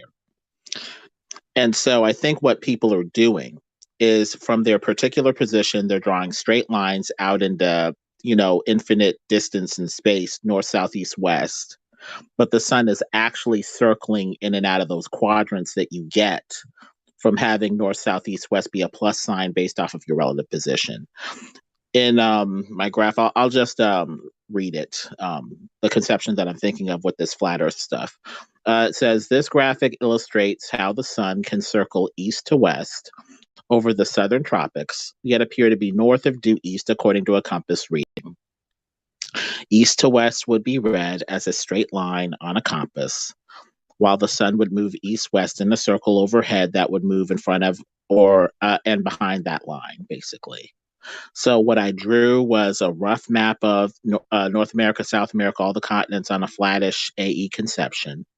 And I have somebody in North America kind of there over to the left. There's a little stick figure you can see. His name was FD. After a Discorder, he used to come into the server occasionally. And you see the sun in a circle over the Tropic of Cancer, kind of circling a little bit south of that person's position in the North Pole. I think he said that in the Northern Hemisphere, or rather the Northern Hemiplane, rather. I think he said he was in Detroit or something like that. So basically, the sun can circle in and out of that north, south, east, west quadrant that people want to draw for cardinal compass directions. But the true way to do east, west is a circle that follows the sun. And it could circle in front of, behind your relative position on the flat plane, appearing to come from northeast, southeast, whatever. Right, that's what I'm saying. It makes sense on an AE type of surface, but not on a ball surface, because then the east-west circle is vertical. It's on the same line as you standing on the surface is, if that makes sense. It's easier to draw a picture, but basically, wherever you're standing, east is going down and away from you. West is going down and away from you. They're going down. Whereas on the AE map, the sun is circling overhead, and so you could expect to see it northeast or northwest. Yeah. And I think the main problem the Globers give to the flat earthers about this sort of stuff is they say stuff like, and Australia, which is that little island on my conception over to the right there, that little continent, rather. They say that the sun rises northeast and sets, southwest or whatever. Assuming that what they say is true, I think that this, combined with refractive properties, making apparent directions appear to reverse, like in that empty glass where the arrow points right and then you fill it with water and all of a sudden that arrow points to the left instead of the right and appears to reverse direction. I think that can combine to give you a lot of weird stuff due to perspective, refraction, or even make something appear to rise, northeast and set southwest or whatever. Yeah, it's just really hard to invoke refraction for something like that, especially because the sun in particular also provides heat and not just light, and is directly related to where it appears to be in the sky. So you get shadows and sunlight and heat that are all consistent at your location, while at the very same time someone a good distance away from you, east or west, or any direction, will see these things at different times. And so the issue is, what it appears to be doing and what it's actually doing are going to be two different things. And I'm not sure it has only to do with refraction, but more with perspective, where it's just how optics work, regardless of the conditions. Because refraction, as soon as you invoke that to explain something, you're on really, bad quicksand, because that's what they'll do for seeing too far, like the black swan image. They'll say it's refracting over the curve. And what can you say if you use that argument? Well, it depends on how refraction is used. If they demonstrate a model of refraction that can somehow lift an object over an obstacle like a hump of Earth curvature, fine. Right. But, the way that they invoke it is a little strange. I would invoke refraction only, to show that, like with a glass of water, the apparent direction and, trail, the apparent direction that things appear to go in appears to reverse, like with water and a glass reversing the arrow that's, behind the glass. There needs to be a practical, demonstration to go with this theory, ideally. Otherwise, the theory can possibly, go off into weird territory. Right. Yeah, and the thing is about that effect with the water and the arrow, there has to be a change in density for light to refract. And it only refracts at that change. If we want it to refract continuously as the sun moving across the sky, we have a problem, because then it has to have a number of different refractive boundaries as it goes along, or between you and where the sun rises. For example, we'd have to say, just as the ball earthers have to say vertically, it's the same problem horizontally on an AE map, that you would have to invoke a series of density changes, which I think is impossible to prove in real life.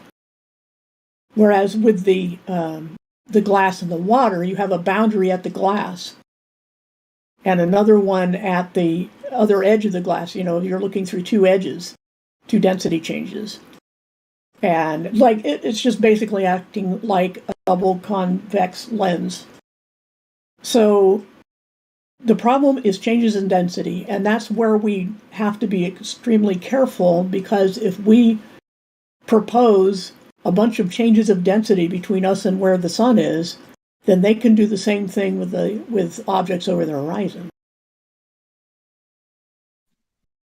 Well, the way to apply refraction, I think that would be a much better model over a flat plane, would be a very narrow viewing angle off of the surface, making stuff that's actually above the surface, unresolvable. You just can't make a 2D image out on the mountain or the part of the building that is, at such a narrow viewing angle off of the surface, it appears to merge and or quote unquote go below said surface. Right, Refraction really. at best makes the image pop out like a balloon and become visible, whereas before it just was unresolvable. I wouldn't say that it necessarily per se lifts an image up over an obstacle. I think it expands a narrow viewing angle over a flat surface, where it's actually above it, but you just can't notice how high above the surface it is anymore, because it's gone too far away and the viewing angle is too narrow. So I would reapply refraction to say that it's making the image balloon out and become visible where it was unresolvable before, but not necessarily lifting it over a globe hump obstacle. I would reapply it in a different way and reinterpret it, basically. Yeah, I think I understand what you're saying, but I think I would just call that Rayleigh criteria and perspective issues and the limits of optics more than I would say refraction. That's just maybe hair splitting, but that's what I would do. There is a slightly different sense of how refraction is applied, because when we look at Wikipedia, it appears to talk about the boundaries between different media, from air to water to air to glass. Mm-hmm. And it kind of seems like they're applying it like reflection, or at least deflection of the image off of the boundary of different media like a ping pong ball. So it Well, does kind of seem like they're applying it differently. Yeah, I mean, that's what refraction is. It's changing the direction of a beam of light.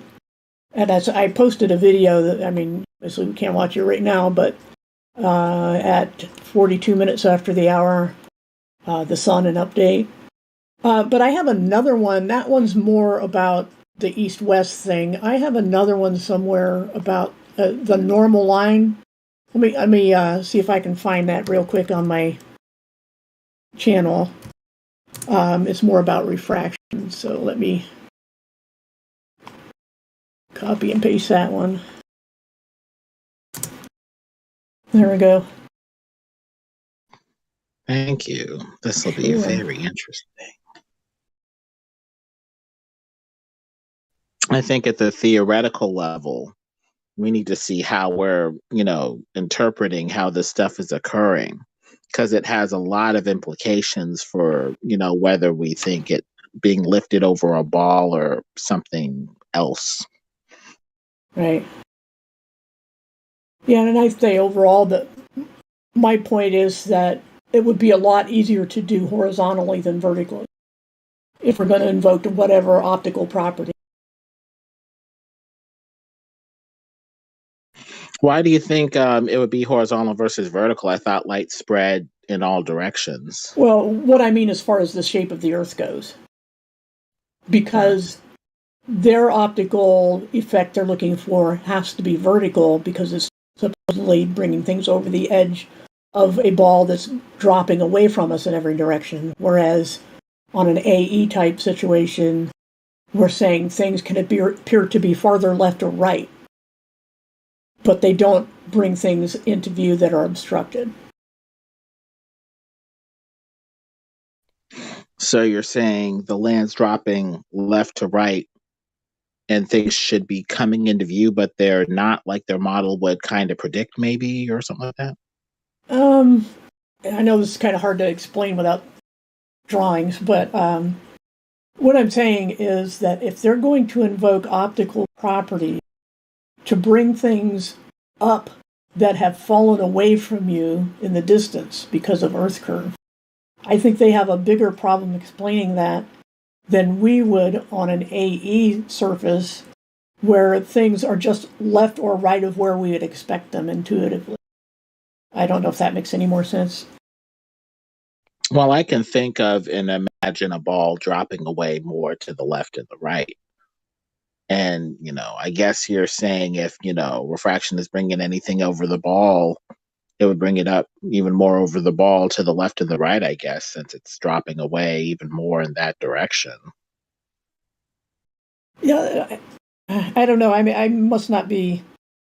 There's a misunderstanding here or something, because what I'm saying is if they are telling us we're standing on a ball and we can see farther than we should because of some optical property, they're saying that this optical property has vertical changes that have nothing to do with the Rayleigh criterion or angular resolution or anything like that. They're saying it's refraction of light that is bringing things beyond, from beyond an obstruction, whereas we don't have an obstruction. We just have things not in the location we expect for east-west, for example. But again, this is hard. It'd be easier to do in a video, which is why I posted one. So.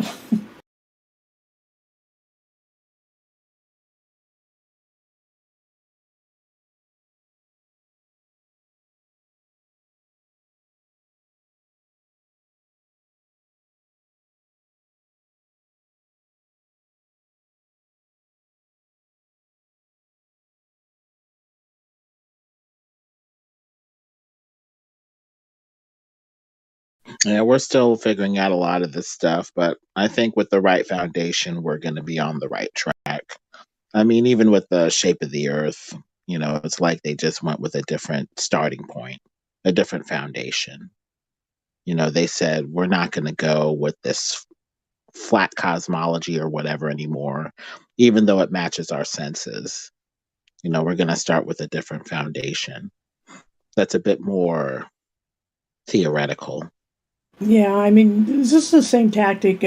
Years ago, I was in evolution creation debates, and it would be the same tactic where they want you forever to be mired in minutia. They want you to be chasing every rabbit trail, argue with you about different parts of a cell and whether this tiny little piece of the cell, or it says proves evolution or doesn't, and keep you mired in those little things. When the big picture that they want to avoid is that the mere complexity, the reason they're able to argue this minutia is telling them that this was no accident, that all they've done by appealing to such things is decrease the likelihood that it arose by chance. So in the same way, I think the tactic is being used on the Earth-shaped debate to keep us chasing, like cats chasing laser lights, chasing every little thing they throw at us. If one thing gets old, they switch to another, continually ignoring the fact that not only have all their past arguments been debunked, and they just want to go on to new ones that will someday be debunked, and they don't care because then they'll just move again, when the real issue is at the very start, the things that they started with that we shouldn't let them move away from, like seeing too far, and that we feel no motion, and you can't have gas next to a vacuum, the 3 points. I think we need to keep their feet to the fire on those basic things, because the only defense they have is to deflect from that, if we want to use the term deflection, as to stay away from the big picture. You know what I mean? Yeah. I mean, it's important to know the details for ourselves, but not everybody's going to be interested in the physics of optics, or the inner workings of a cell and biology or anything like that. And that's why we need all kinds of people with different interests. But at the same time, we have to understand debate tactics, and that the tactics the trolls bring are probably not from them. They get these from what we can loosely call influencers. I mean, there's those everywhere on every topic, but people who strategize are typically not the ones we see. Those are the foot soldiers that they send. But if we know the overall tactic is to keep us distracted and keep us trying to prove or disprove every little thing they throw at us, when the problem is keeping them on defense, that's how they win, is they keep us distracted. We need to keep them answering questions, not us answering questions. Well, the strategies are, like you say, getting people mired down in minor minutia, drama, appeal to authority, saying that you're not smart enough or authoritative enough to question the narrative. So it depends on, what they want out of the conversation. Do they want an honest conversation about evidence of curvature, evidence for the globe, or do they want, power, intimidation? Do they want a shouting match? Do they just want to throw their weight around? Different people want different things out of the conversation.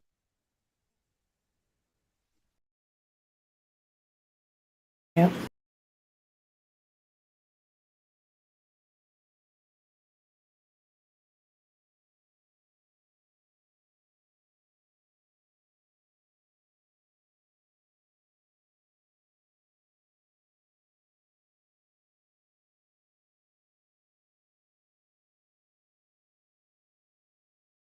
I think everybody else took off.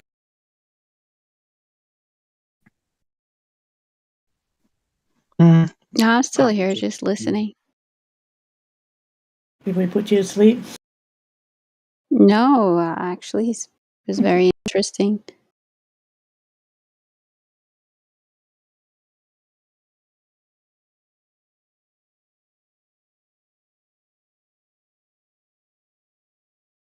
You guys kind of lost me when you were talking about light bending and whatnot, or something about light. I kind of got distracted with something else. But other than that, it was good. You know, like when it hits the change in density? Yeah, I think I'm going to watch the video you posted. And there's some good images I seem to keep losing on my computer where people have, I mean, these are actual photos of people with various shapes of lenses and a series of different colored laser lights.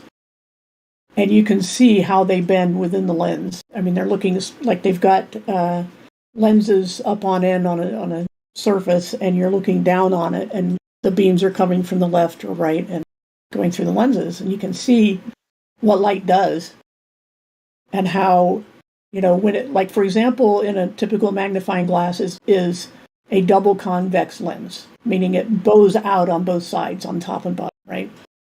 So as you're looking through the lens, sorry about that, hold on.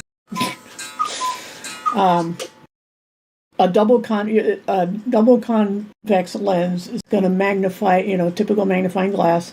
And the way it does that is the center of the lens, the two lenses, or, you know, two sides of the lens, is thicker than the edges. And it's counterintuitive, but that's what I hope to show in that video, that light will bend toward the thickest part, because people will make the mistake of thinking, well, light is going to be like water, it's going to find the shortest path, right? But it doesn't do that, because light, I know some people will bite my head off, light has a speed. I don't know any other way to explain how sunlight can be broken into its constituent frequencies with a lens if light doesn't have a speed, because how else do we account for different frequencies going through at different speeds?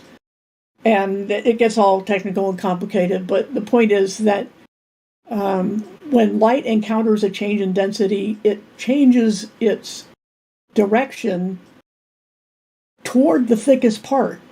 And because it does that, the outer limits of the, you know, light coming from the top and bottom of whatever object you're looking at will bend toward the center and then keep going straight out the other side, which is turning it upside down.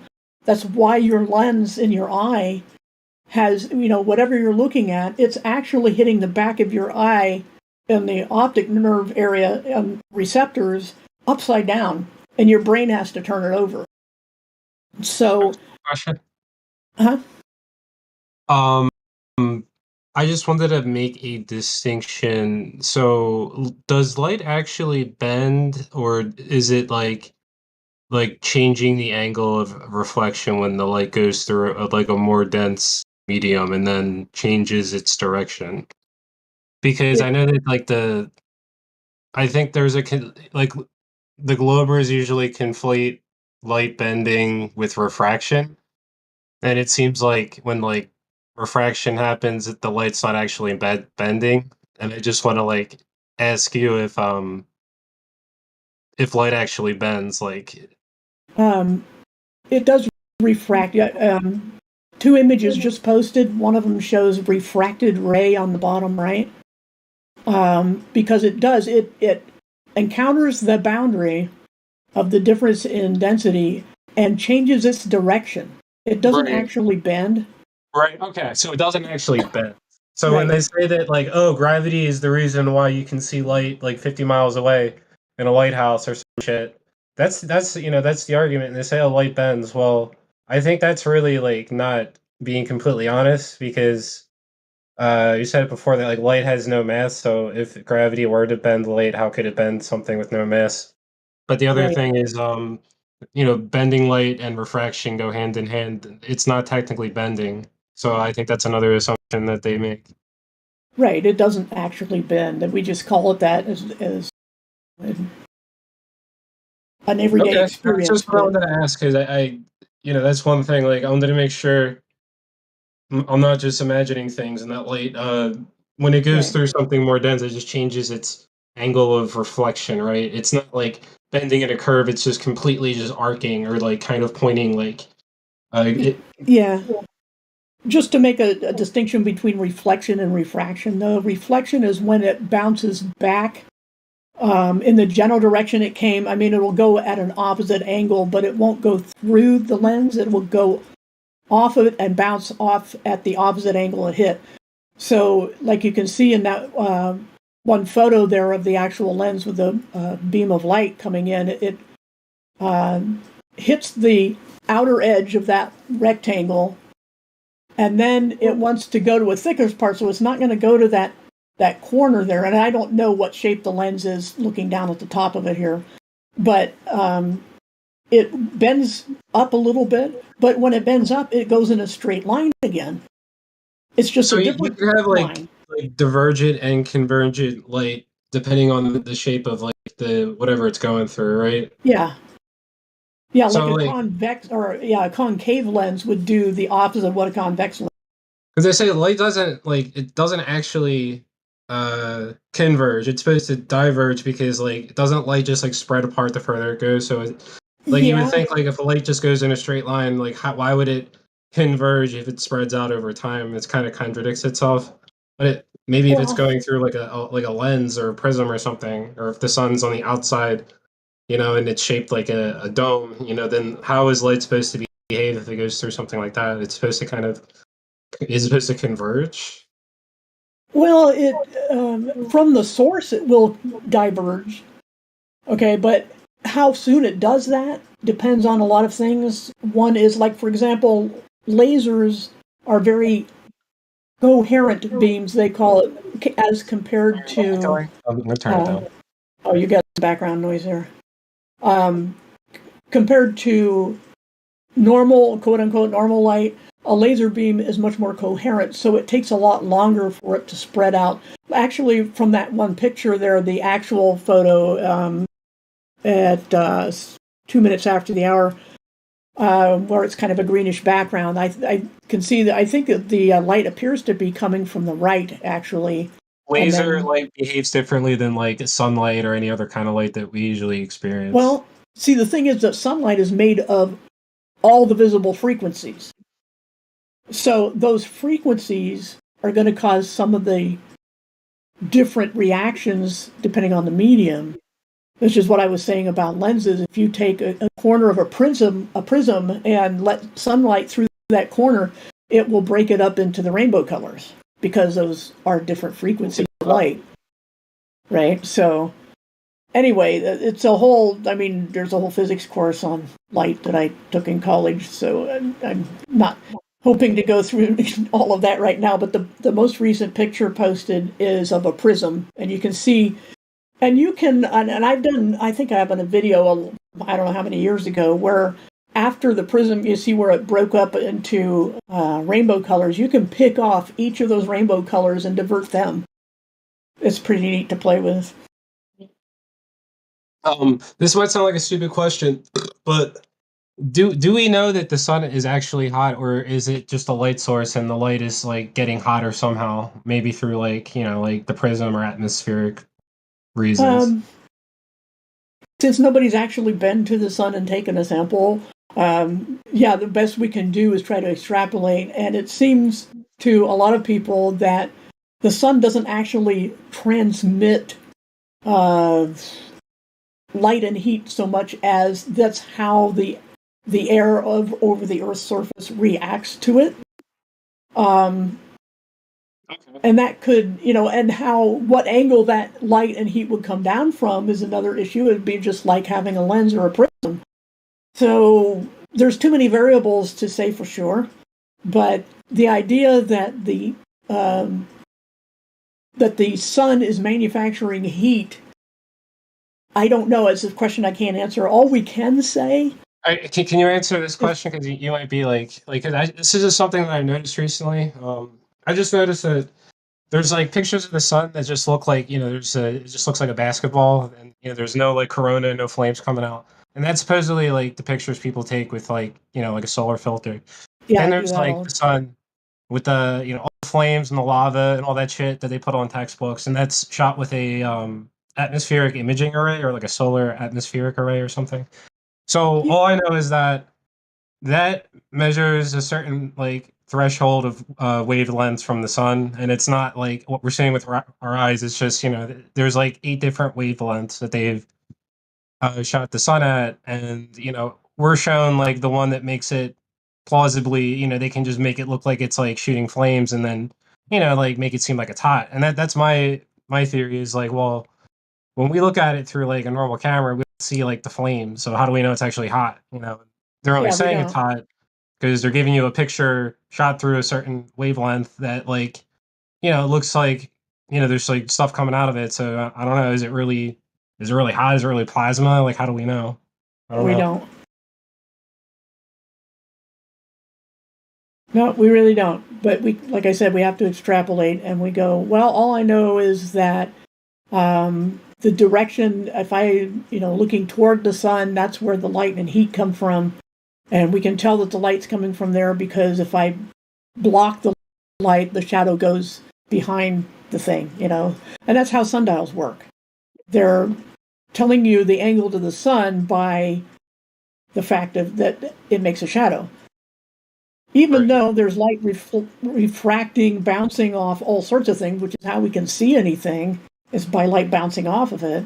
But the thing is that the sun itself is putting out a lot of intense light, or whatever it's doing, whatever its energy is. And all we can say for sure is that it's electromagnetic because of this thing called the photoelectric effect, which, we built in school. We built these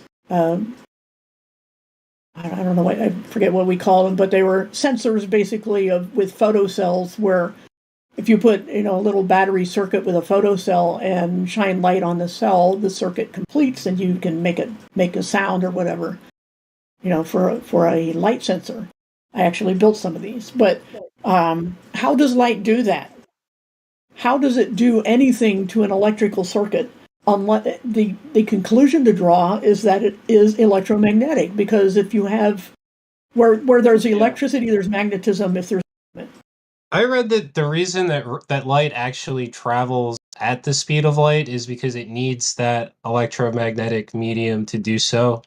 And that's the idea that's like, that kind of supports the idea of like, why does light travel in space at all if like, it's a vacuum of, nothing. It needs to travel. If it travels at the speed of light in space, it needs an electromagnetic field. I mean, are those supposed to exist in space? I don't think so. No, but the thing is, all we have to do is look at a vacuum tube and see that light can move in a vacuum, which shouldn't be possible. Speed of light's not a constant either. I'm sorry. Go ahead. Yeah, vacuum tubes create light. So there's electricity going into that tube and going through it, basically through the components inside the tube, but there's no medium that light should come out of the tube. Now, if you were in the tube with the light, would you see it? I don't know. Or do we only see light from the tube because we're outside of it and it's hitting the glass? That's something I don't know. But the thing is that I don't believe that light needs a medium.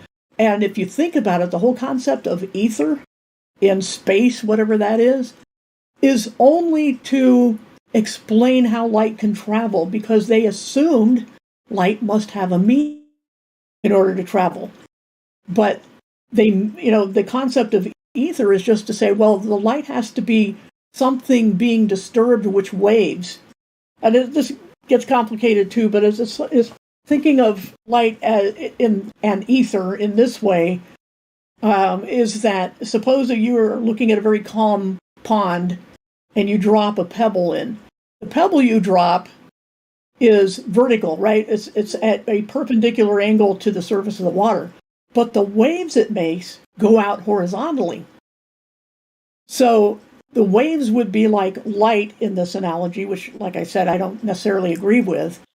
What is it that disturbs the ether that makes light waves? It doesn't, it argues in circles, and I can see if I can find later when I'm not talking, I can try to find a little document I made on raising these questions and basically arguing that we don't need an ether. Well, I think light. the reason why we don't need an ether is explained because light travels at the speed of light through an electromagnetic field. I mean, like, I didn't know that until recently because I was You know, it was like looking it up, and it makes sense. Isn't that why they think what the ether is for? Well, light doesn't travel through an electromagnetic field. It makes one. When electricity flows, it creates a magnetic field. Likewise, when you move magnetic fields around a wire or some other conductor, you make electricity. That's how generators work. You're saying it creates it by moving, like it's just making it. It is, you know, Yeah, it's making it as it travels along. Yeah, that's the thing. If you have supposedly moving electrons, for lack of better description, you will have a magnetic field. And vice versa. They're two sides of the same coin. But you need movement. So if you run electricity through a wire, it will create a magnetic field around it, which gets into things like the right-hand rule as to which direction it's going to spiral around it. This is why you have to shield wires, especially if it's a signal wire, like the old coax cables you get from cable, TV service. There's an inner wire and an outer mesh wire. What's that outer wire for, that mesh? That's to cancel out magnetic fields so they don't interfere with the signal. So moving electricity through a wire creates those fields, and they can be either good or bad depending on what you're trying to accomplish. Did you see the video where they take like a wire and I guess they connect it to, a bunch of balloons at the end, but it's enough balloons so that the balloons raise the wire, like 5 inches off the ground. Then they just run a current through or whatever, and they positively charge the balloon. And the balloons just start dropping to the floor, and they're just trying to say that there's a downward force, but it's not gravity, and that it's some it's like dielectrics or whatever. They're trying to say that I guess helium is does it not have a charge, or does it? I don't know offhand. I think the charge would be more to do with the balloons themselves, which from right, like the materials. Yeah, like the rubbing rubber. a balloon on you will make static, so electricity. So it's theoretically, who knows what's really happening, but theoretically, when you do something like rub a balloon on your hair or your shirt, it's what it's doing is exchanging valence electrons. And what are valence? They're the outermost electrons that are farthest from the core and therefore have the weakest hold, and so they can be knocked loose, which is theoretically how electricity flows, by knocking loose those valence electrons, which is why some materials like copper and aluminum will conduct better than other materials, that you typically don't find because they don't conduct in wiring, because they don't conduct very well. Gold's a good conductor. But obviously steel's not as good. Wood's not going to conduct too well unless you overwhelm it like with lightning. But it gets complicated, and we have to understand how complicated this gets and not be tricked into, being trapped into corners because we only know a little bit about something. And I can promise you that most of the people who are going to try these tactics don't know what they're talking about either. But we need to know that.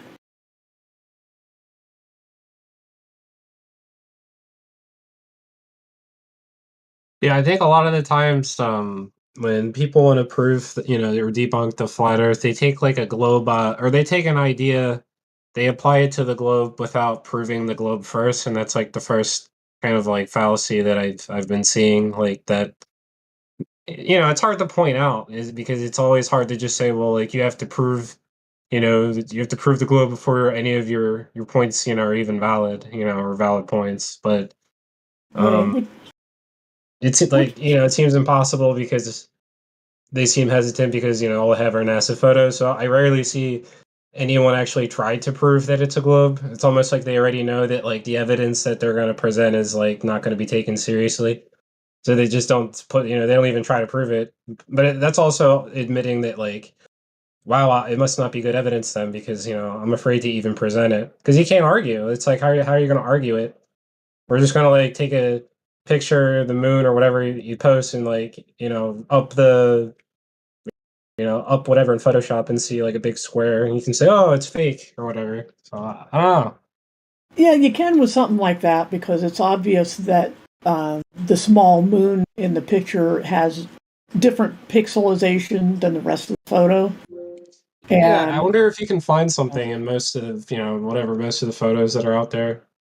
I am sure people could if they wanted to take the time to wade through all that. But the thing is that if you know anything about photo processing software, there's going to be compression, especially what people don't understand about the P900 as opposed to the P1000. The P900 takes only JPEG. JPEG is a compression algorithm. And when you compress, you lose information. And so when you lose information, you're going to get anomalies in processing that will be more obvious when you put it in your photo software.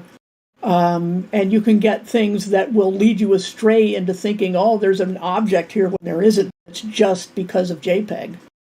You know, and whereas You if can the get artifacts. P1000, you would have a raw image, you could work with that.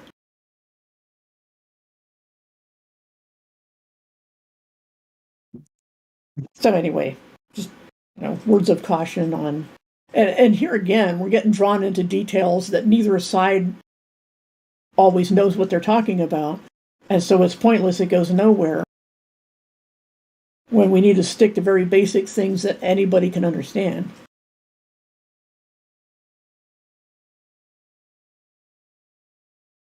Now, I would totally, be in favor of people who actually do know what they're talking about, say with their, very well read in electronics or biology or whatever it is, and those people debate, but for most of us, it's going to be, not our area of expertise, and so it's kind of a waste of time to have people who are debating a topic neither of them has expertise in.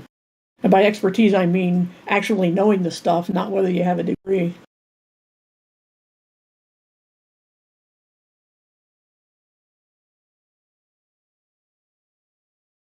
But my voice is getting tired, so. I think you did a good job. I was enjoying just listening, being able to talk. Do you have like a YouTube channel or something? You sound like somebody who makes like content. Yeah, I do. I posted, some videos from my channel earlier. Let me roll back and see when that was. Yeah, I have one at well, by my time, 5:42. It's now 71 here, so about 50 minutes ago, 42 minutes after the previous hour. Yeah. Say share the link or something later, and I'll I'll check out. Sure, thanks. Just FYI, I have a cosmology playlist there. Other than that, it's all Bible studies. So depending on what you're interested in, just look for cosmology or. I definitely believe the flat Earth, but I also I'm pretty much I grew up Catholic, but I stopped believing, and then my friend kind of brought me closer to it. Flat Earth helped, and then now I feel like I'm kind of in an Orthodox, like open to the Orthodox ideas. So okay, all right, cool. Yeah, I'm gonna let somebody else talk for a while.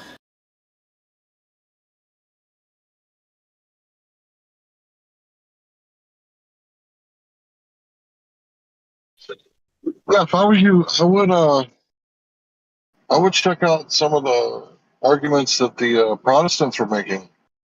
The Orthodox split before that, so I would, look into why they split. But yeah, it's definitely interesting to see why different people, different groups left the church. We know that the church wiped out some of the groups almost completely. There's not a whole lot of. well, I'm glad. I'm happy that you're open to talking about that in here. But real quick, I do know that there's a lot of subversion of the Vatican, and that kind of trickles down to like the the Knights of Columbus and all these Vatican Freemasonic groups, So there's Masonic subversion of the church. That's why I don't want to be a Catholic, because they injected Lucifer into you have the Pope singing about Lucifer literally, like it's online. But there's so much shit that's that's not good. The Orthodox Christians, I think, have a really interesting belief system, because it's completely different in certain ways. Like the Trinity is different, in a very nuanced, important way. The I attended a couple masses or prostrating on the floor. It's they don't want to worship like any idols or icons or they like worshiping the actual statues. It's interesting. Nice. Maybe I should look into the Orthodox. Thanks for Yeah, sharing. I think it's I was talking to I sat down with like I'm Italian. My friend brought me to a Russian Ukrainian Orthodox church for the first time, and like he wanted me to talk to the priest. I sat down with him. This dude is he knows a lot, but he was telling me like hell isn't like an afterlife. Like hell is symbolic in the Bible. It's like what happens when you stray away from God and God is no longer present in your life, and it's like every symbolic representation of hell from the Bible with the fire and the flames and the pain. That's all that's all your transgressions and your emotional and physical transgressions when that going through that process of denying God basically. So it's like hell's a place on earth, and when people say like, oh, I feel like I'm in hell, well, maybe you are.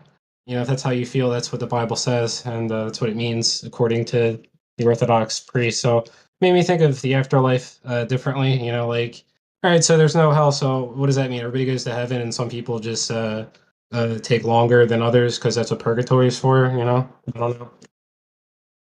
I really don't know, but that's my interpretation of Orthodox. Some parts so far.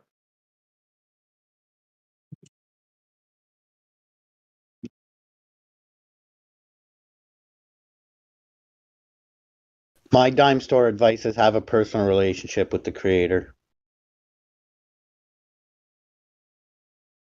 Yeah, dude. I think the flat Earth definitely helps that. It's for me it became way more obvious, so it helped.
The way I see it, a lot of the quote unquote mainstream religion, in other words, churches you flock to every Sunday, they're not giving you the real deal.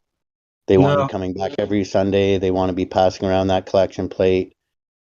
They want you feeling guilty. Right. Well, you don't necessarily have like nobody really needs to go to church to have a relationship with God, and it's like nobody really needs to talk to a priest to be free of sin or anything like that. At least from my view, I do see that the more organized it gets, usually the more corrupt it gets, and we can see that like Catholicism is definitely the most popular and that's the most corrupt in my opinion, and there might be truth somewhere in the middle. It might be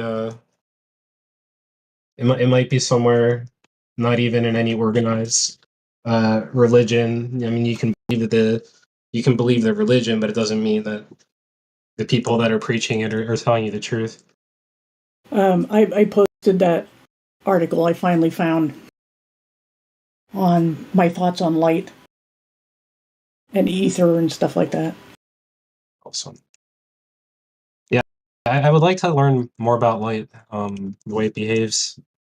Just so certain things make more sense. Yeah, like I said, it gets complicated, and I don't think anybody truly understands it completely.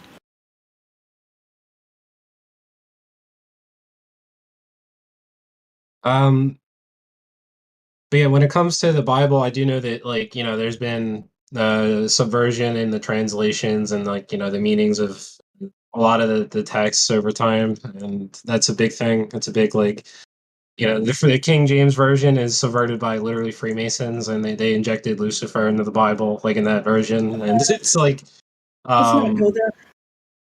yeah, if you go to like any hotel, it's the King James version. Like it's like that's just the Yeah, the but most.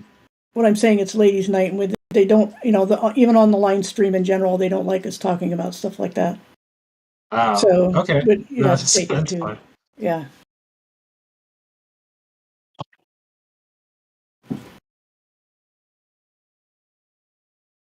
Because I could go on and on about that. My voice doesn't need it. But yeah, Skid 7 night would be fun. yeah, like I say, just I have a channel full of that, so. Oh, nice.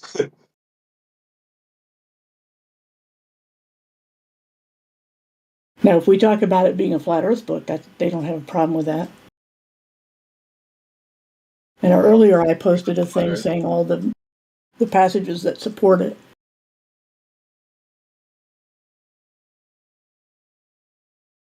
But so here's a question. I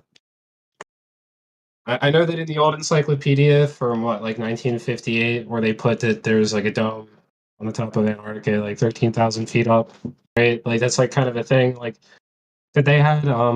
Well, there's a lot of implications with that because there's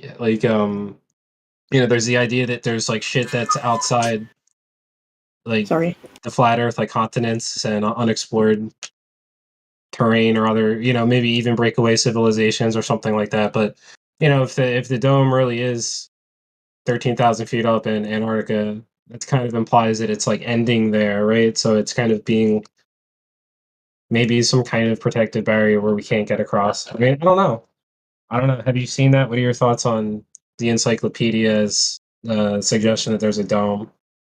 I'd have to see the article. I know I've seen some, and in some places they're talking about dome as in the top of a mountain. They'll use the same term dome for that. But I mean, I'm sure in any quote unquote, mainstream things, they're not going to talk about the sky being a dome unless they mean it figuratively, where it's how it appears, whether they actually believe that or not. Is physically shaped like a dome. Most flat earthers won't even tell you whether they think it's a dome or not. We don't really argue the shape of what we call the firmament, because we aren't given that shape. So, and we have no way of telling. It's not something we can see. We just know it has to be contained in order for there to be air pressure. So there must be a container. That's all. The firmament. That's all we know. It's like how far it extends, right? I mean, I just see a lot of old maps and all this stuff that it implies in stories like the Iron Republic. It implies that there's like other places, and Admiral Byrd and all those guys. So if there is if there is like continents that we can go to that we weren't told about, then from the logical view, it's the firmament shouldn't like end in Antarctica, right? I mean, it's hard to say. It would be all speculation. I don't see the point in arguing it because none of us are allowed to go there. Are you familiar with the Antarctic Treaty? Yes. Yep. Okay. Yeah, so none of us are going to get there. Right. Yeah, that's something that we're never gonna. I mean, unless somebody shoots a rocket or something. Well, that would just get shot down. But, yeah, they wouldn't let anything in their airspace around there. Oh, sorry, I got a spam call here.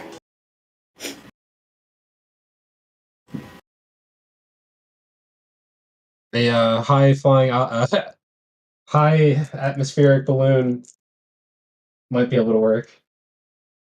Well, what I had suggested, I think it was last week or the week before, is to go as far south as you can, like in the tip of South America, and put up a high altitude balloon and have a bunch of cameras pointing every which way, and and several of them pointing toward Antarctica, and see what we can see. I mean, it wouldn't be illegal. because you're not at the 60th parallel.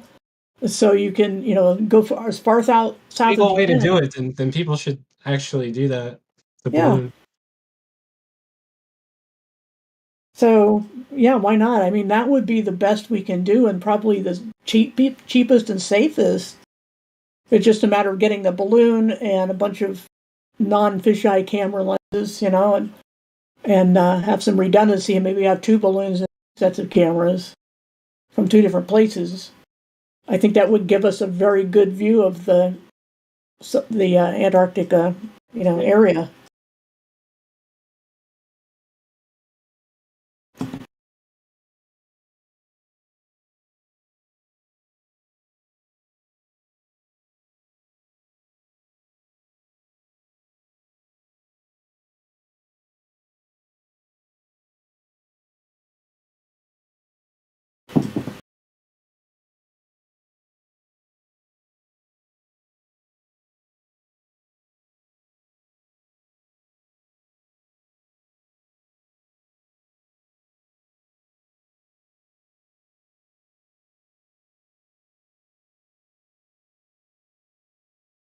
I don't know how much longer we'll keep Ladies' Night going. It doesn't seem like there's very many ladies able or willing to talk right now. But I don't know how to start or stop the event. The Earth is flat. True that.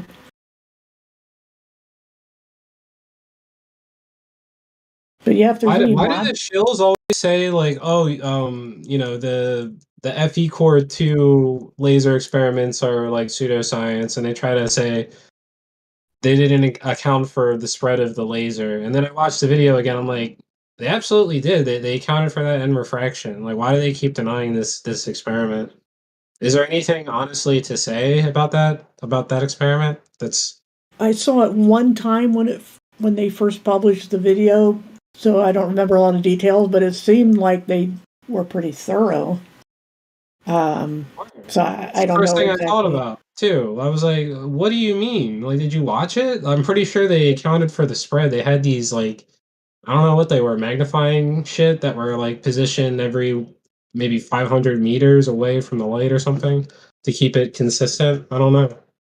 Yeah, they would have to be something, not a magnifier, but something to refocus, a lens to refocus the beam. But yeah, I mean, I really don't know enough details about arguments pro and con on that one. It's annoying because they have this site. What is it called? Oh my god. It's a flat Earth site that's just like it posts all this disinformation, try to debunk everything, and then they always post the memes from it. I don't know. Sorry. Something like Flat Earth WP. Yeah, it's something like that, and it's like every single time I see one of these arguments, it's like you can tell that they spent a lot of time trying to make it convincing enough for people who are like science people to be like, oh, that makes sense, and not even question it. And then there's actually arguments. Literally every one of those can have a counter argument, and then it's just framed like it's the truth. And the one I saw, and it's just so slimy that they did this, but like, somebody tried saying moonlight's cold, so they did an experiment with like a thermal like camera outside, and then the shills like put out all these debunks and all these that was like the common way to debunk the argument that the moonlight was cold is the way that all right, the whole idea was that the shadowed area outside that the moonlight wasn't hitting what was it, warmer or something? It was like it was warmer than the area where the moonlight was actually hitting. So they're saying that the way that heat dissipates because in that area totally makes this experiment invalid. It's not something you should use. So somebody just took 2 glasses of water and a magnifying glass inside a house, turn out the lights and put them on a table or something, and you take the moonlight through a window and you just have one on one of the glasses of water, and 20 minutes later there's like an 8-degree difference in the temperature of the class with the magnifying glass. So it's like, so you can't debunk that one, but like that's that's the level people are going to like argue against them is they're using fallacious reasoning in the first place. So I don't even know if their debunking argument was even valid, but people went ahead and just said, okay, well here's another experiment that like you can't really debunk the same way at all because we accounted for that reason. It's just simplified now. But yeah, that site is total bullshit, and it really does kind of aggravate me when I see it because some of my friends like in attempt to kind of just like go against the idea of it just went there and they just assumed everything on there was true. It was like, oh, you're fucking retarded. This whole argument debunks what you said. But then you have to argue with them, and it's not, it's truly not fun. Right. Got to choose your battles. And yeah, with exactly. that, It's not worth it sometimes. yeah. And I think I'm just gonna head out now. It's not really a ladies' night, so I'm going to bow out and like I said, if there's a mod here, they could stop the event, but I don't know how to do that. I don't even know if I can. So, anyways, good talking to you. I'll catch you some other time. Yeah, it was very nice talking to you. All right, thanks. Have a good one, friend.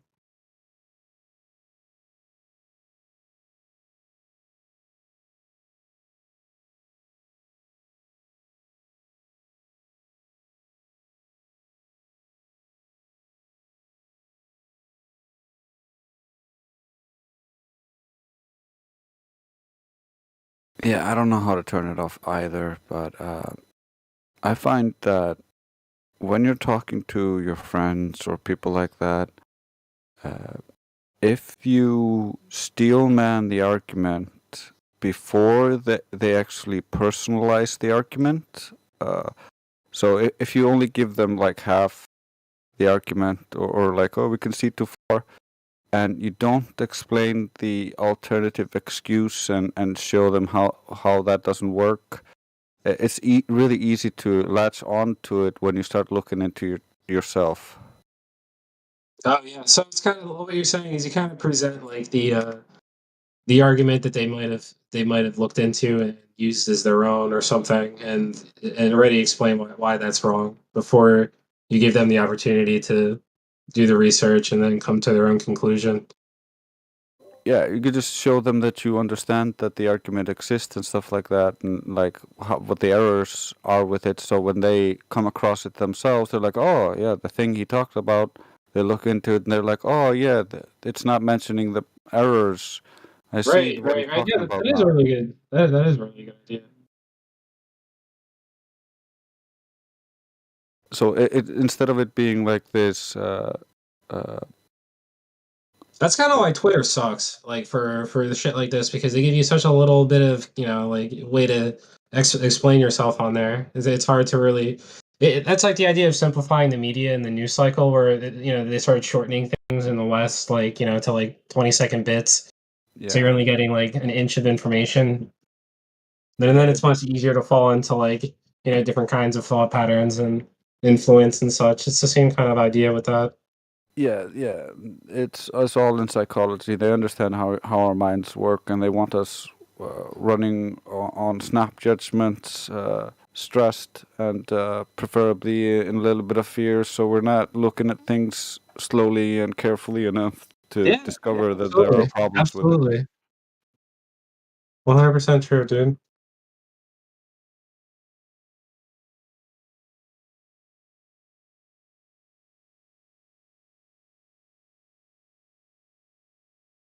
With that being said,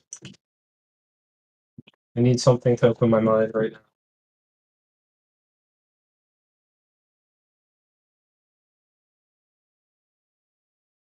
And I think it really depends on where people are at.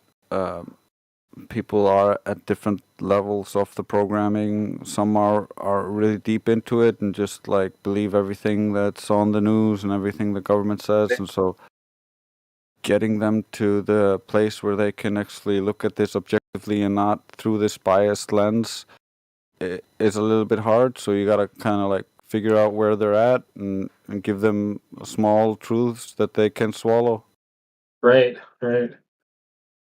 Right. I was just talking to some of my coworkers. I just couldn't believe that, they're probably 10, 15 years older than me, some of them, but they're just completely like unplugged from everything. Like, oh, I get the news from my phone. Like, whatever notification they get, it's like, oh, that's my news. And it just, if that's the lens that you see the world through, then that's like really, it's, that's the complete wrong way to look at things. And some people don't understand that, and it would help for them to kind of see that, like, there is like a matrix that we're in. It's like Yeah. everything's designed to make us put us in that state where we're, like you said, we're in fear, and we can't really think logically or see probably the issue from outside outside the box. And then for I think the issue with a lot of people is just the social pressure to not think certain ways. Yeah, not be the guy that stands out of the group and gets hammered.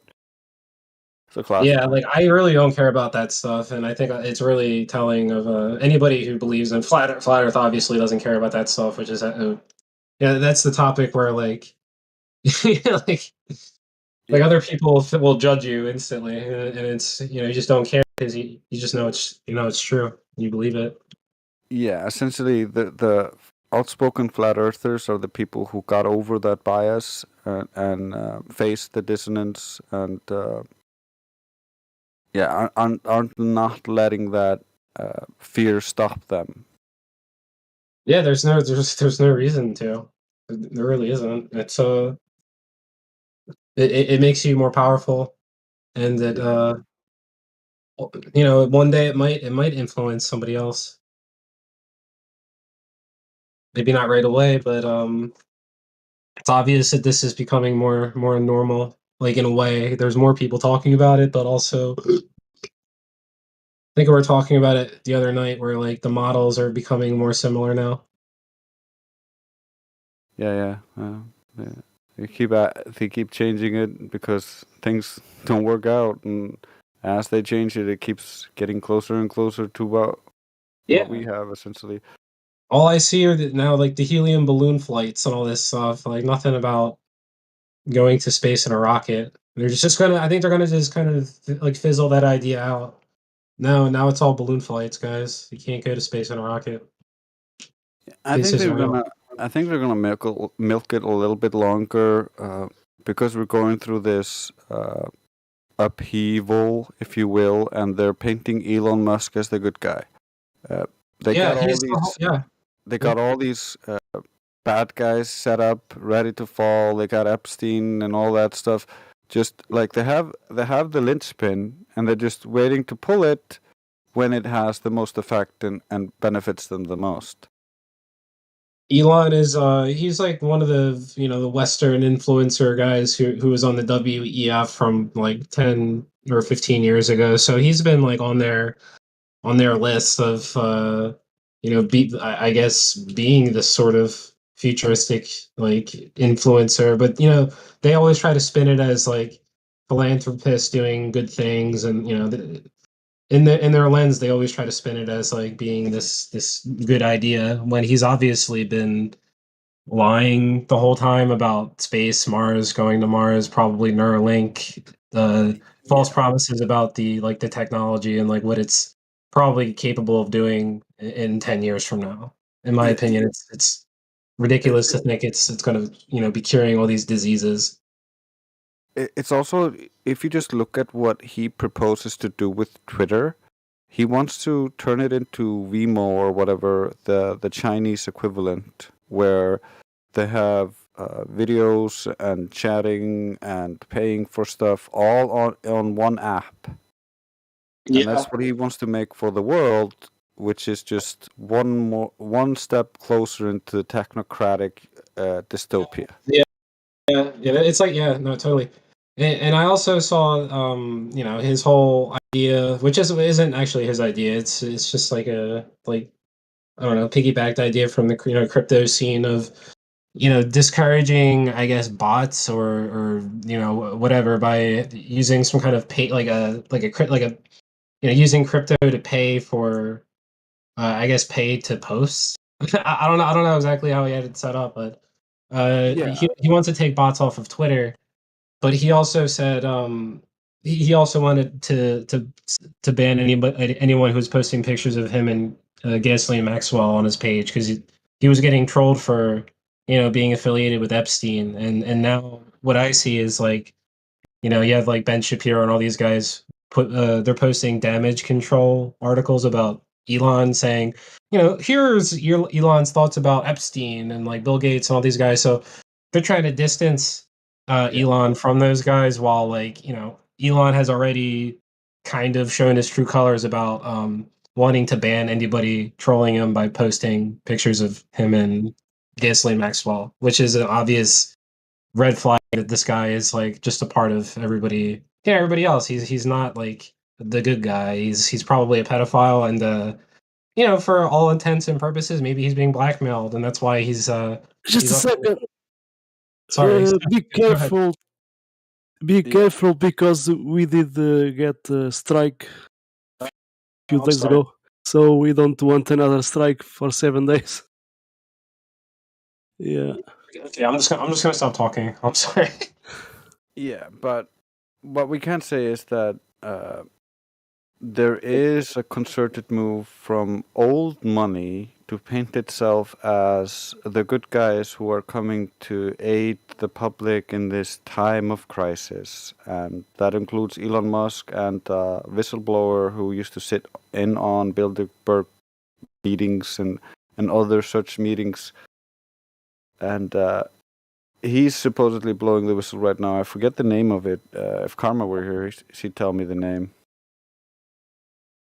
So there's a lot of stuff happening. The whole world is a stage. It's really hard to try to find a good apple amongst the many rotten ones. Yeah, but it's obvious that some people are kind of propped up and made relatable to the public, and especially him. He's kind of like become cool with like the younger crowd, and everybody thinks he's a genius and all that stuff, and respect him for that. And it's it's kind of just like a veil, like that's like the veil that's over the true nature of him. Yeah, just think about it. How many people would vote for Elon as president? I'm sorry, can you repeat that?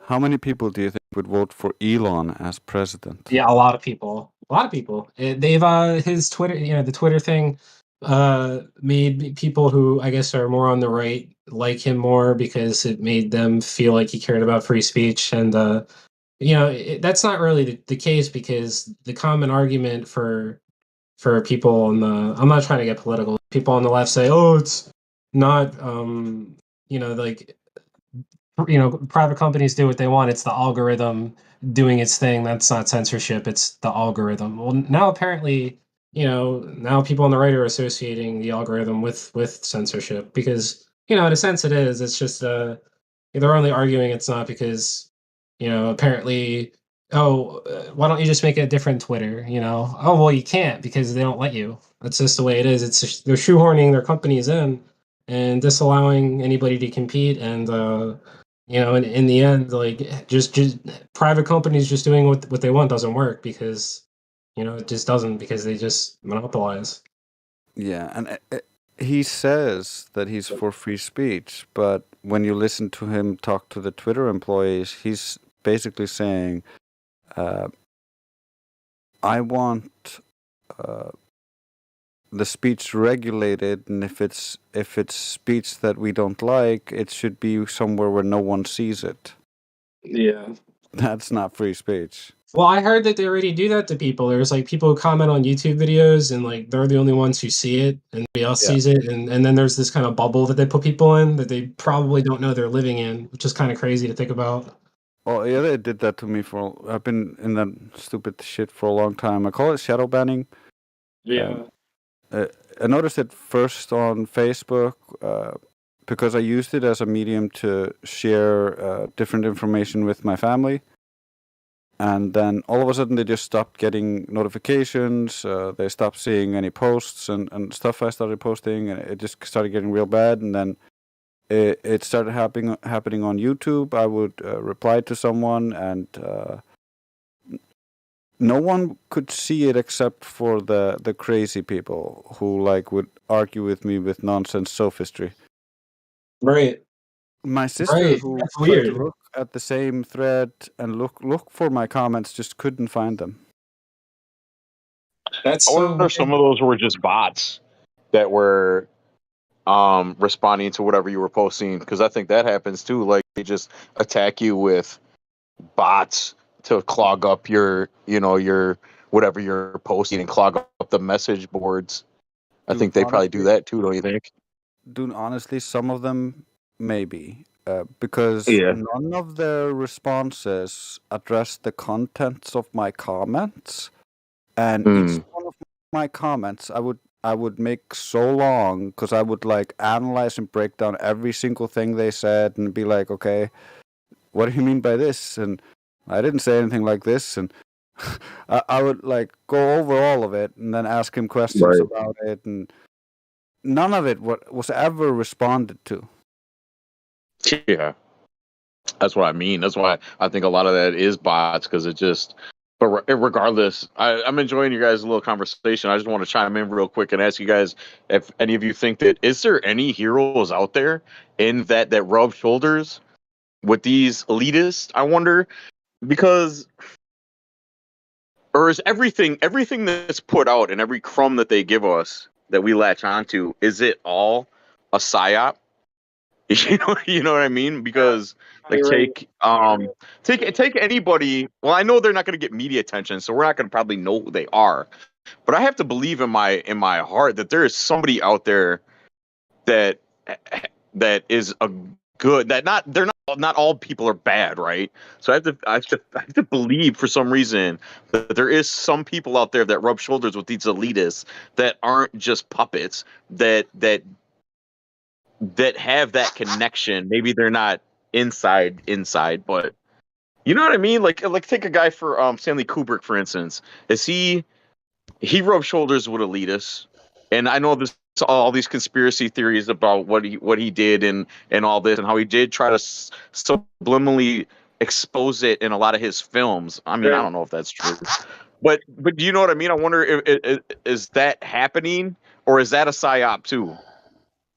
I would say Stanley Kubrick and many other people are like they're not part of the real elite. They're part of the people who think they're elite. Mm-hmm. Right. Like the idea of the elite to me are the elites that are out of the public eye, and everybody in the public eye is probably there from, they've been sold the false idea of like the Luciferian whatever, and they become popular or celebrities or puppets, and they're getting things, and they're materialistic and narcissistic and all that stuff, and they get the attention and the fame. But that's like, those are the people that are just propping up the the narrative, and they all have their roles, and if they're kind of not filling their role anymore, then they're not allowed to be on their pedestal anymore. And that's what I've noticed about a lot of celebrities and music and different things like that is they're all kind of filling in and filling a role or being a gatekeeper in some way. And they get or especially when you talk about celebrities, they get slandered if they don't go along with the program, and then they're no longer on top like they once were. Right. Yeah. Exactly. You know what I noticed? I wonder if there's. I'm sorry. Go ahead.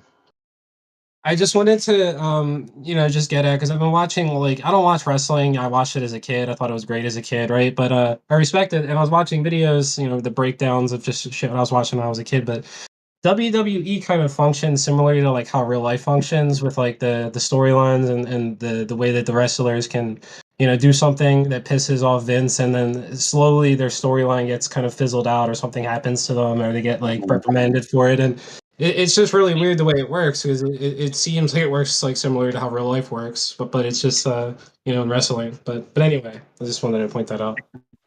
Yeah, Do you guys remember big what's the guy's narrative name? on- Oh, I'm sorry, I didn't mean to step over you.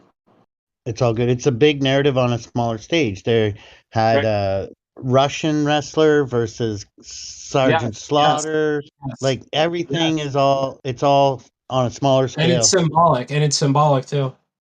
Yeah, there Sometimes. was even, I believe there a so-called terrorist character wrestler too. Yeah, yeah, Yeah, a Middle Eastern guy. Yeah, like a Sikh, a You guys Saudi remember Sikh Jim or Morris? something. Yeah, fucked up. Jim Go Morrison, ahead. yeah, of course. So I was always curious about Jim Morris because I remember seeing him in interviews, especially in a lot of Alex Jones films. When he would talk about the Bilderberg Group, he said that he always had somebody on the inside somehow. And you know, the Bilderberg Group, they meet in a different location every time. So how could he possibly have somebody on the inside that would leak him the list of attendees, which he Well, always said? I always found that curious. yeah. Is that, you think, was he being like psyoped? You know what I No, mean? like the other gentleman said, there are good people out there, and in those elitist families that are involved in secret societies and stuff, their black sheeps are the ones who expose what their families are up to behind closed doors. Like the Rockefellers have a black sheep in their family because he doesn't go with any of what they're doing mainstream wise. I don't know, man. Like the whole Alex Jones, just Jim Marrs. I mean, I appreciate. I bought one of his books years ago. I had Rule by Secrecy. Like that was a good one. But Yeah, I'm not talking about Alex specifically, but I was talking about Jim Morris what I'm gonna because say he is, had like, that. He always said he well, had the a whole guy on the inside. anytime these guys say they have an insider, like Alex Jones, he would say like, my CIA sources, don't folks, and then Yeah. I don't trust that shit. Fuck that. That's another Well, scam. it's really isn't. You bring up about Alex Jones. It's crazy too that what was his inside man that got him into Bohemian Grove? Right. Like, how was that so? Exactly. That never He didn't sat right with sneak me. his I always ass thought that was in. really odd. Yeah, with the people that are at that thing, the snipers and security that they have, nobody freaking crawled on their belly into that place. Like Alex Jones, Yeah, you don't just sneak in there. nobody. You don't just bring a guest and like nobody knows who you're bringing. Even if you're on the list and you can go there, there's no way in hell I can just bring Joe Blow that nobody knows, and they just waltz right in there past security. Nobody that never sat right with me at Unless all. Joe Blow's going to be the sacrifice for the night, then it might be approved. That's a good point. So the fact is, like, I know you were talking about Jim Marrs, but like, obviously connected circle there. But yeah, Jones didn't. Jones might have been there, but if he was invited. He didn't sneak in there. Well, you didn't see his documentary about it. They show all the no, of course. video that they took of being there and all. Yeah. I saw that. Yeah, I still agree with Lou though. No, yeah, me too. I don't think it. I don't really believe his story that he just snuck in there like that. Get the fuck. Come on. But I always thought it was interesting that Jim Marrs would always say, my inside source at the Bilderberg, that would always leak him this list of all the attendees, and it was always a big deal. And I always thought that seems strange to me too. But I guess, like you guys said, there is some people in these families that don't go along with the program. There is good people that rub shoulders with these elites. I believe that. Yeah, we just don't know their names. The problem is, imagine you're the nephew of whoever Rockefeller, and you're $1 trillion family and shit, and even if you have a couple billion and you're separating from them and you're spending your money to expose them and stuff, they have way more than you do to keep their agenda running, right? Like, they just ignore you and outspend you. Yeah, they And also have no hopefully- problem destroying their own. So Yeah, that's right. And hopefully some of the people, you can catch their ear or whatever, or their eye, you can wake them up and they can push that information along, right?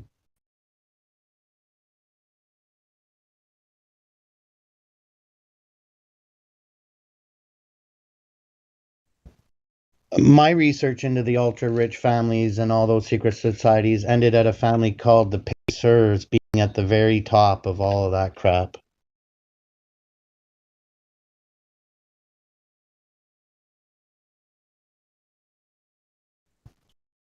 Never heard of them before. Don't hear of them regularly. What they're into or up to, I guess Yeah, they're connected to all of it, right?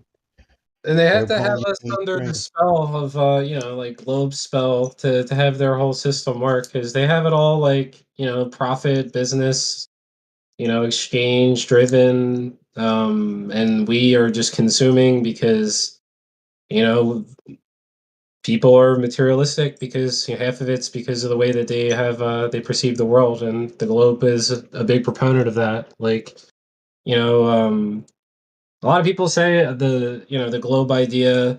Oh, you can still believe in God and believe in the globe. Yeah, you can, but it makes it like so much harder to see that it's how much less obvious it is that God exists. I think if you believe in the globe, because it just seems more plausible. Well, God, must have created all this other stuff, and how do you know that God created the Big Bang? There's no like solid foundation for God, in my opinion. But yeah, I think that idea of you're just people live their lives in whatever way they see fit at that point to just benefit them, and I think these families like I think that's just part of keeping their system going, is keeping us under that spell, and the secret societies do that. They're the ones who kind of created and hid the truth, and they kind of, from my view, they tell you the truth, and they're Oh, careful on the strike.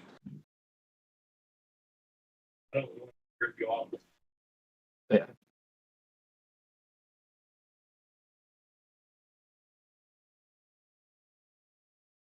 What happened there? Just be cognizant of how far you push the conspiracy aspect of the chat. We already got Yeah, hit. I try to be like cautious with my wording too, but yeah, I'm just not even gonna talk about it. I'm sorry. Just skirt a little bit. You're doing great. Just keep skirting. Be smart. Thank you. It's like, for the positive reinforcement. I appreciate that. But yeah, it seems like the truth is just kind of broken down into like puzzles. It's like a big puzzle, and they kind of kept it at they kind of took the truth and broke it into those pieces, basically, right? Yeah. And they told you this piece means this and this piece means that, but it doesn't really do that. Right.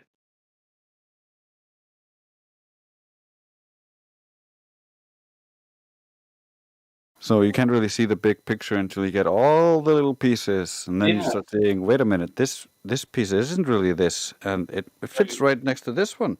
And you start putting the picture together, and you're like, "Wait a minute, why isn't everything matching up to what I believed?" And the dissonance becomes real.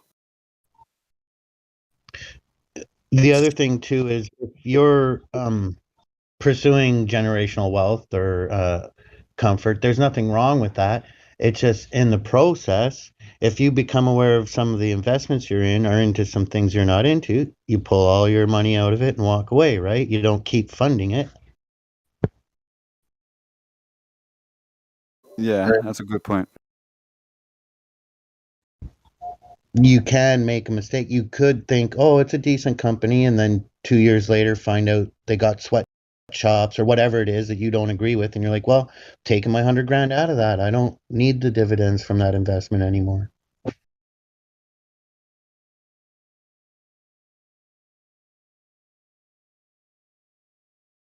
Yeah, but that's being responsible and like taking part in society and stuff. Ethical. Ethics. Integrity is what we do when nobody's looking.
Well, I'll tell you what, it's hotter than two squirrels fighting on a wool stalk outside.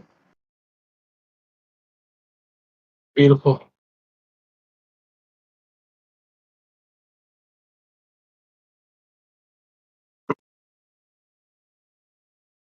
Yeah, it's a nice day today. We don't have any, genetically, we don't have any modified weather today. Nice clear sky. It was so disgusting in my city today, the trails. And somebody was messing with my stickers. I had to repost them. Yeah, I'm kind of afraid of this. Well, not afraid of. Chemtrails are, what do you think? What do you think they do? Are we allowed to talk about that? Oh, chemtrails have a rip, dude. Holy crap. Go for it. Yeah, we're allowed to talk about cloud seeding, but one of the admins might come and disagree with us. Well, cloud seeding's definitely been around for a really long time. I don't know if it's technically like the standard way that they can modify the weather or the All right, whatever. I got a theory. Check it out. Chemtrails might be the ultimate Mandela effect. Even you Mandela effect deniers, you see chemtrails, it might be that reality here has always had chemtrails. Well, I've thought of that. Have you? Did you used to pay attention to when you were a kid? Did you used to see them all the time like they are now? Or No, I don't remember them lingering around for the afternoon and turning the afternoon sky cloudy. No. Okay, me too. That's the thing. I just want to make sure that I'm not the only one who. I don't. I don't remember that. I don't remember like one plane being able to go overhead, and in the morning, and then by afternoon, that one cloud has spread across the sky, and now it's gloomy out. No, I don't remember that. I do remember asking my grandfather, so this would have been like late 80s, about what was coming out of the back of the jet or the airplane. And he would say it's the jet stream. Right. So I don't know. I mean, if he's saying it's a jet stream, we all know that's the covert word for it. Oh, that doesn't. I've never even actually heard that. Like I'm throwing it back to late 80s at that point. I don't know if we're going back that far. Yeah, no, I'm 40. Freaking, I go back that far. Hey, my man, 79 over here. Yeah. No, I mean, well, yeah, it's. I mean, yeah, you said it was your father. He was just wrong when he said jet stream. That's not what the jet stream is. But no, 100%. 100%, no doubt. Yeah. All I'm saying is I was edifying it back then, asking the question like, why does one jet do this and the other jet doesn't do that?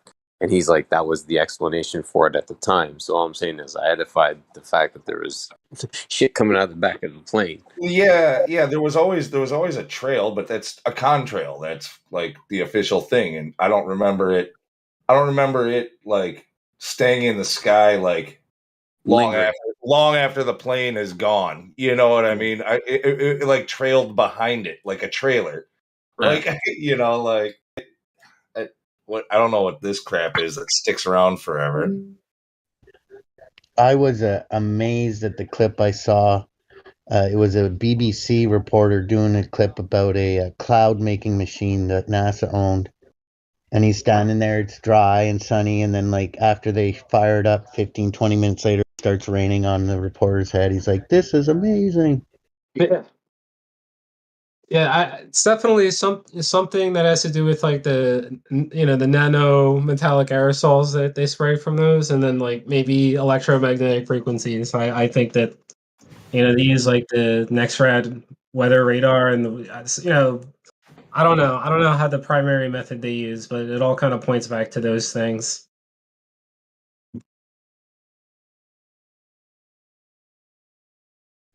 But then there's people who During say, the hurricane that happened a few years back in Houston, that was really bad. The one that like came in and crept in like super slow, dumping all that rain. Apparently NASA was testing their engines during that time. So it was like during a hurricane, NASA was like testing their shit as if they would ever launch, their ship during a hurricane. And some people say that maybe they did it on purpose to put more moisture in the atmosphere.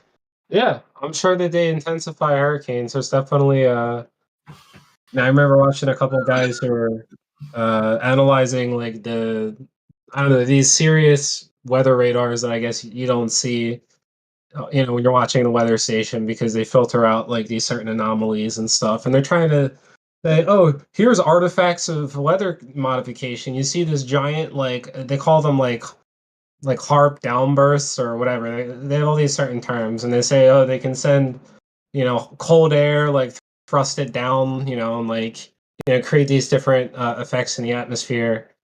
So they're trying to say that they have it like controlled, where they can influence hurricanes and stuff like that, or intensify them, steer them. And they even say, oh, well, they tried to steer this one and they missed, basically. Like, I mean, it's possible. But did they miss, or did Bill and Melinda Gates Foundation for Population Control get exactly what it wanted? Right. I mean, they can just be kind of experimenting. Maybe they didn't want it to hit that time, but they're just trying to, perfect their technology they have going. Wait a minute. Is popcorn talk okay? You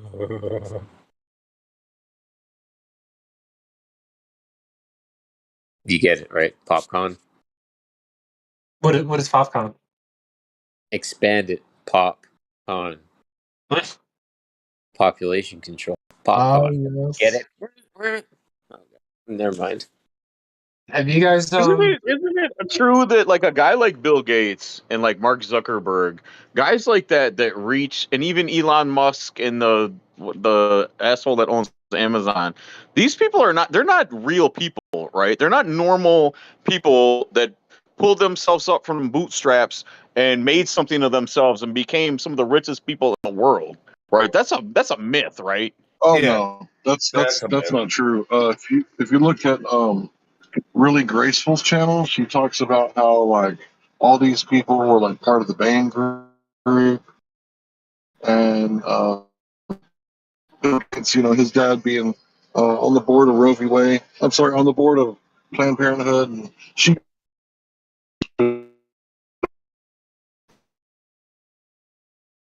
You're breaking up. We lost him. Yeah. We lost Larry. Yeah, we lost him. He was saying something too real. Hey, while we wait for him to reconnect again, he's always driving. I got something to add to that too. Like Quantum of Conscience, if anybody watched that, Conscience. I think it might have been on his like thing that he does on the weekends on freevoice.io. But no, he recently kind of talked about the money. Like, we're supposed to believe like these tech giants, like these young, the .com era. These guys. You got your Gates, you got your Zuckerberg, you got your Musk, you got what's his name from Virgin, whatever. Like, like these are supposed to be the big shots. Like they got all the money, right? But like, what happened to the old money? What happened to the old money from the Industrial Revolution? What happened to the Carnegie Steel money and the frickin' and the the Standard Oil money? Like we're supposed to believe. Like they tell us that family fortunes like disappear after like 3 generations. But no, I don't buy it. I don't buy it, man. Frickin' I don't buy it either. No. Like those people went beyond money. That's what fucking happened. Right. Yeah. They're the ones now that are the behind the scene, the hidden hand, the people that you don't talk about no more. Right. The Hidden secret hand government. reach around. I can hear you, Hank. Larry. Hank is back. Larry back on.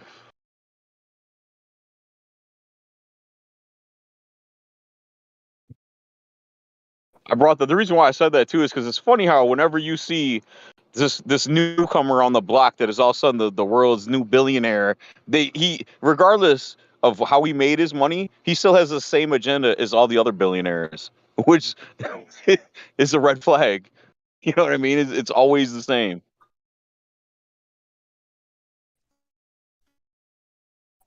Yeah, I mean, he's definitely the same. He's of the same tribe, and he's trying to distance himself somehow in the public eye. And like we were just saying, he's pictured with somebody, and doesn't want anybody to see it. And It's glaringly obvious. Yeah, if you just look at Elon, for instance, his family owned several South African gemstone mines and is reported to be involved in the conflict diamond trade, or was. So he's part of that whole got his money from his daddy and then has been floating on government subsidiaries. Subsidies, yeah, dude. All his companies, man. Yeah, Yeah, but NASA grants. It's like, hold on, just real quick on the point of well, pulling the resources for those batteries.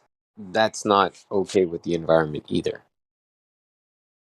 well, yeah, he's just playing just like Gates. They're playing a game of like who's the bigger climate change savior.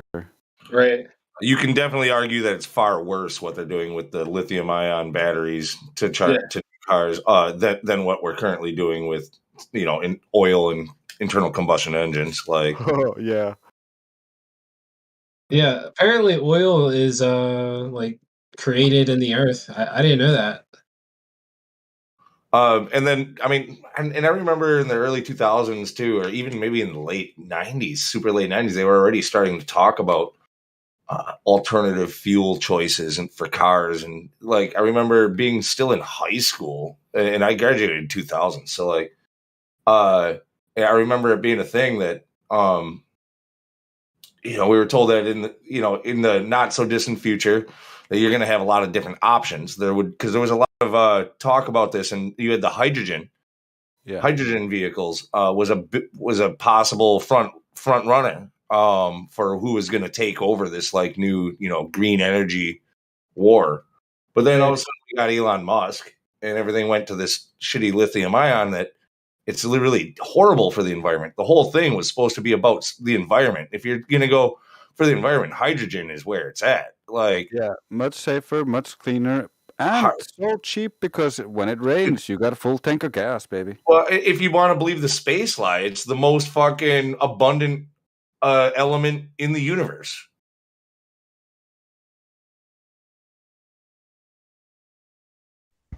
When I found out how they separate the hydrogen from the oxygen in the water, my brain just went bling. Oh, now I know how that could work.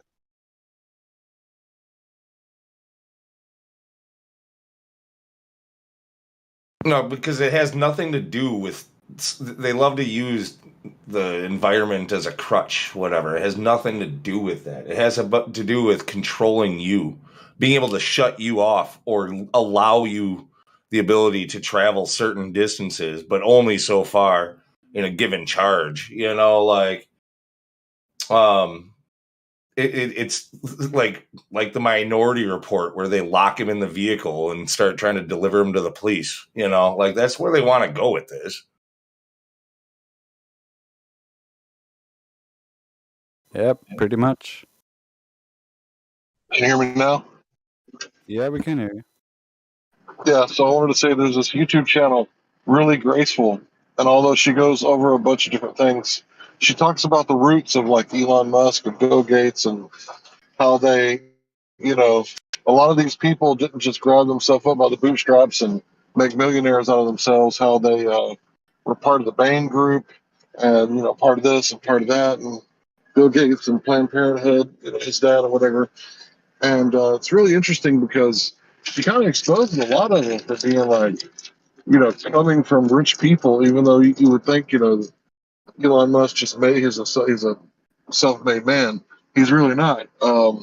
His family had I think it was a emerald mine in Africa, in South Africa, or something like that. So back in the day, he'd be like in New York City, he's like passing out like rocks for money, and it's like really interesting that we're told one story, one narrative, but she breaks it down and she does a really good job. Also on the food thing, which I'm going to call the supply line crisis that we're going to see in the very near future. Yeah. So it's going to get worse. I heard this new word called shrinkflation, where basically the price of the item stays the same, but instead of a kilogram, it's 800 grams now. You're getting shorted, but you're paying the same, so you don't really clue in and just buy what you need and go home. Actually, it's worse than that. In most cases, they're charging you way more, and you're getting shorted. Yeah. I wanted to say, as far as Bill Gates or Elon Musk or any of them people go, they make me think of real life Willy Wonkas. Like, they're supposed to be, they have all the magic tricks and everything, and they'll make everything good, but they're all bad. Yeah, it sounds like your situation is slowly developing into communist Russia. Eventually, you're gonna have to bring a wheelbarrow of cash to get one loaf of bread. Yeah. Well, the best thing is to stock up on rice, and I guess like $200 would feed you for like 6 months or something, and just store it properly. It's gonna happen. I think there's gonna be a food shortage. I mean, to each their own, but there's no harm in doing a little side hustle. Go do a paint job for a friend or something, make a couple $100 and blow that whole couple hundred on nothing but flour and rice and salt and sugar. And even if there isn't any type of a disruption, at least you got it. It's peace of mind. Next time you go grab some groceries, you know you don't need sugar or flour. You can spend that on something else. Right.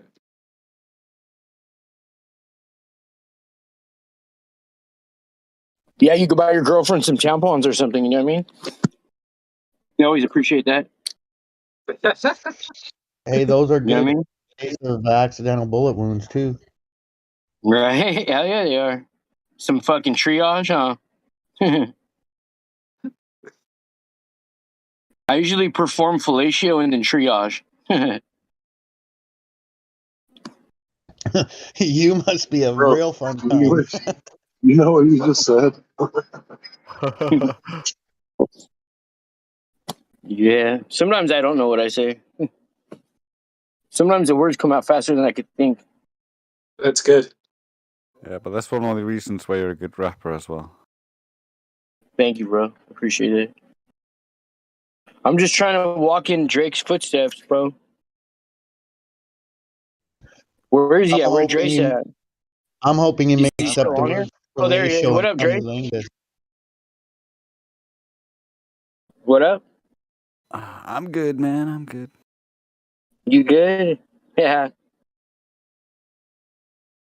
Just trying to get Karma to record. I have 2 songs I need her to record. What are they called? Have you named them? One of them I think is For You. She needs to record something for you, I think. And then the other one is a song that D to the We made for, and we just added some stuff to it. It's almost Oh, that's ready. cool. Just need her to sing one little bit. Yeah, for sure. That's cool. That's right. I'm trying to finish this one song. It's called Shoeless Joe Flatson.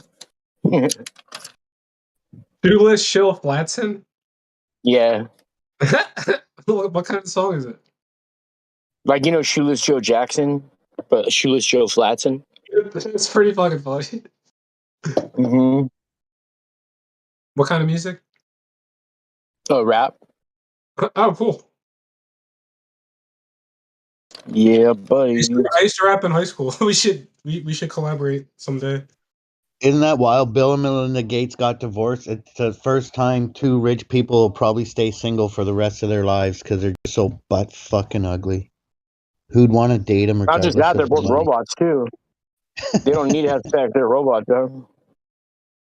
Yeah, have you checked for batteries and stuff? Their batteries? Yeah, checked for their batteries. I checked their oil, dog. I checked their oil, you know what I mean? No. I haven't checked the batteries yet, no. But they seem pretty inhuman. I don't think they're humans like how we are humans, I don't know what they are, but I don't think they're humans like us. They're into philanthropy. Philanthropy. Yeah. The word that somehow into- like implies that it's good when people say, They're- "Oh, it's always a good thing they're doing." They're into right. attention-seeking philanthropy, which even in scripture says that's not how you're supposed to do things. You do it quietly, privately, and let those who you've done things for speak upon your behalf. You don't get cameras there and wave and I just gave the homeless people $1 million. Aren't I a good guy? Like that's the wrong way to do it. Yeah, those people are probably just actors. You know what I mean? Probably all the people who he's done think good things or he's done stuff for and gone out of his way for probably aren't around to give a review. You know what I mean? They didn't leave no Yelp review. They just Yelp. Charity should probably always be done in private because it becomes a competition, like in the public eye. That's why some of these, like I said, I don't want to get too conspiratorial, but yeah, there's societies stay above the radar because charity work. They do that when they do that the charity stuff that's dupers. They're blatantly mocking, bro. Yeah. So I think I've heard something about like a rule that they have, like where your good deeds, it's kind of like almost like a religious thing. Like your good deeds outweigh the bad. Yeah. So you know what it's like. So, I think you guys all can it comes put it from together. Egyptian occultism and the weighing of the feather against the heart. They're deep into that Egyptian occultism. Yeah. It's also biblical. I think it says a little bit of love outweighs a multitude of sin or something like that. An ounce of love or something like that. I can't remember exactly how it is. I think they want to impose their like Egyptian god worship on us, which is why the sun worship stuff. I think they're sunset worshippers. Actually, to clarify it, they worship the setting of the sun. I've been starting to notice, a lot of the directions that their statues are facing west because they're giving reverence to the sun when it sets. Because when it sets on the ocean, it's like it forms a cross kind of, and so that's like the crucifixion, the setting of the sun. They have the what do you call it? The Temple of Set, which is like one of the scariest, like most militant churches in the world. The former director of the NSA, Michael Akinos, is the head of that.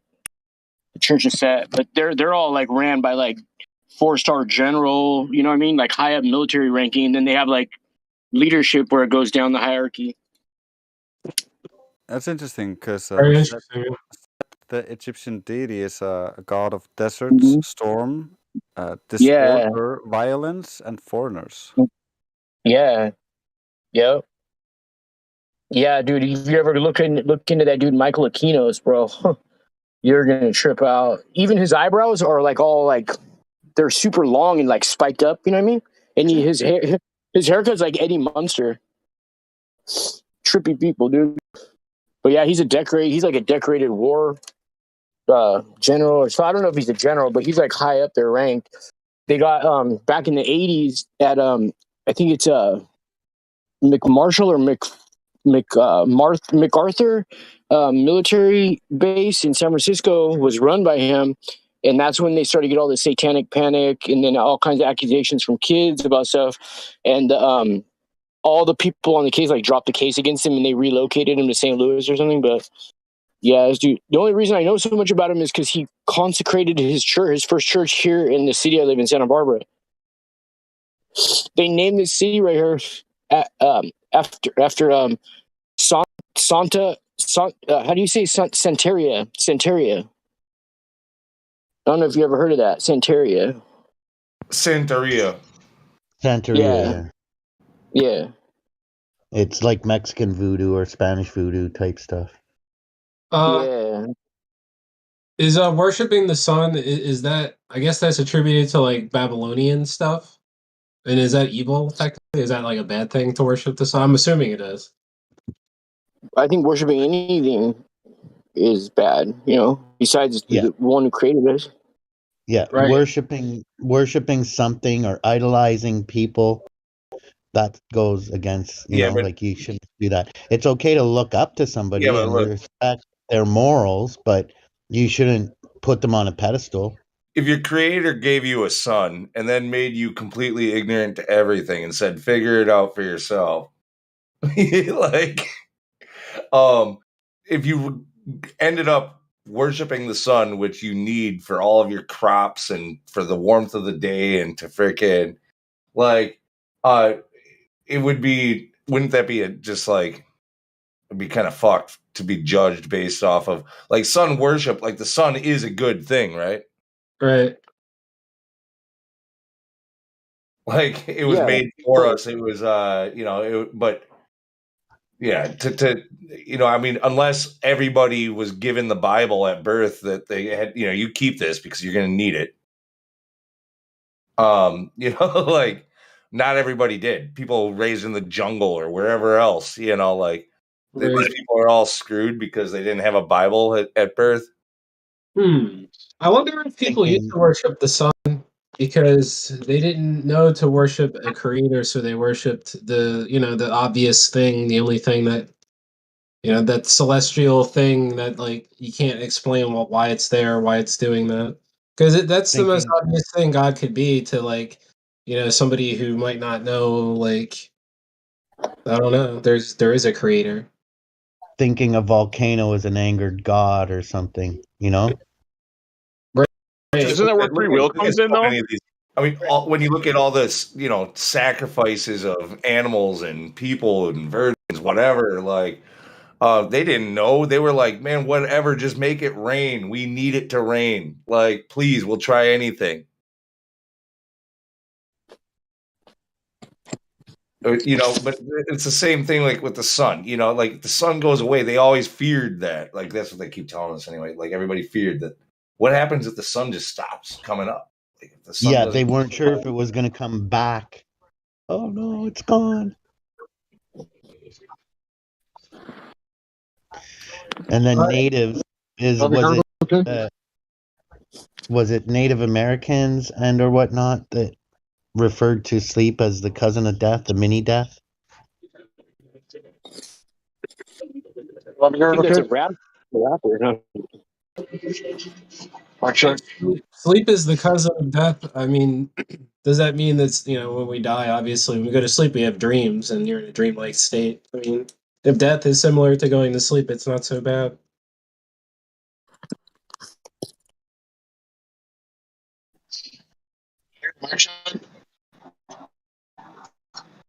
You're coming in really weird, Hank or Larry, if that was you or David. How about Mm.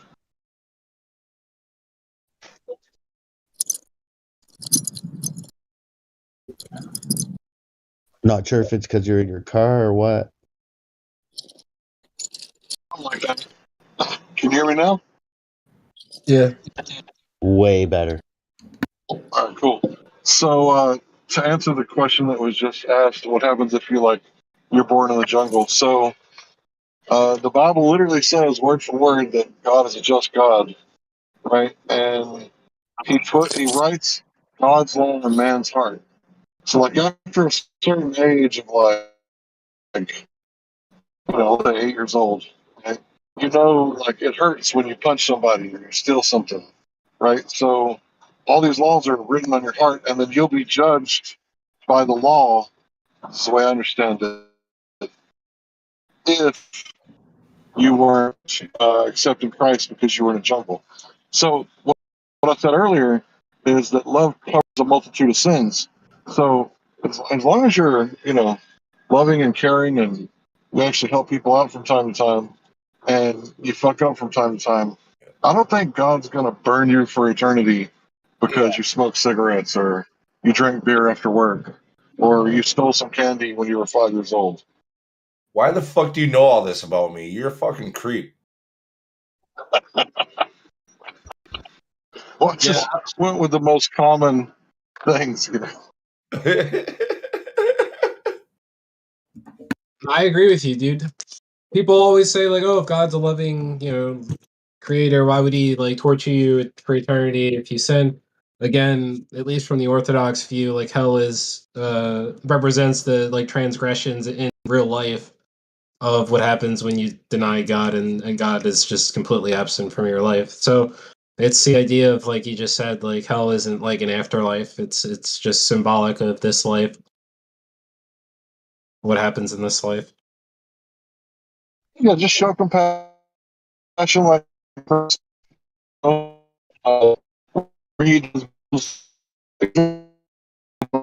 his garment.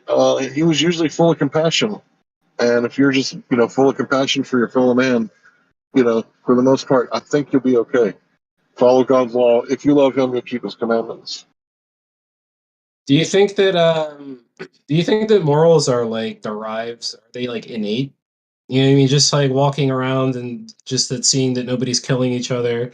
Some people are, but people tend to just do to act in a way that kind of preserves life. You know what I mean? They're kind of perpetuating things. To me, it kind of implies like, where do you think that morals come from? Getting poked in the eye, you're like 3 years old, and you realize, damn, that hurt. Yeah. So I don't want to do that to someone else, right? Because I know how bad that hurt. Yeah. And, maybe that's not enough just yet, but the fact that I don't want them to do it to me after I do it to them, that's a good start. So we impose our own, like, it's kind of like we're taking our own uh, experiences and then translating them to other people. Like, I wouldn't want this to do this to somebody else because it hurt me. Yeah, unless you're a psychopath or a sociopath, that usually works. Yeah, I'll put it like this. I don't know what side of the law anybody belongs on, but it's what can you sleep with at night, right? Some people are so immoral, they could go in and stick a gun in someone's face and traumatize them forever and take whatever they want from them.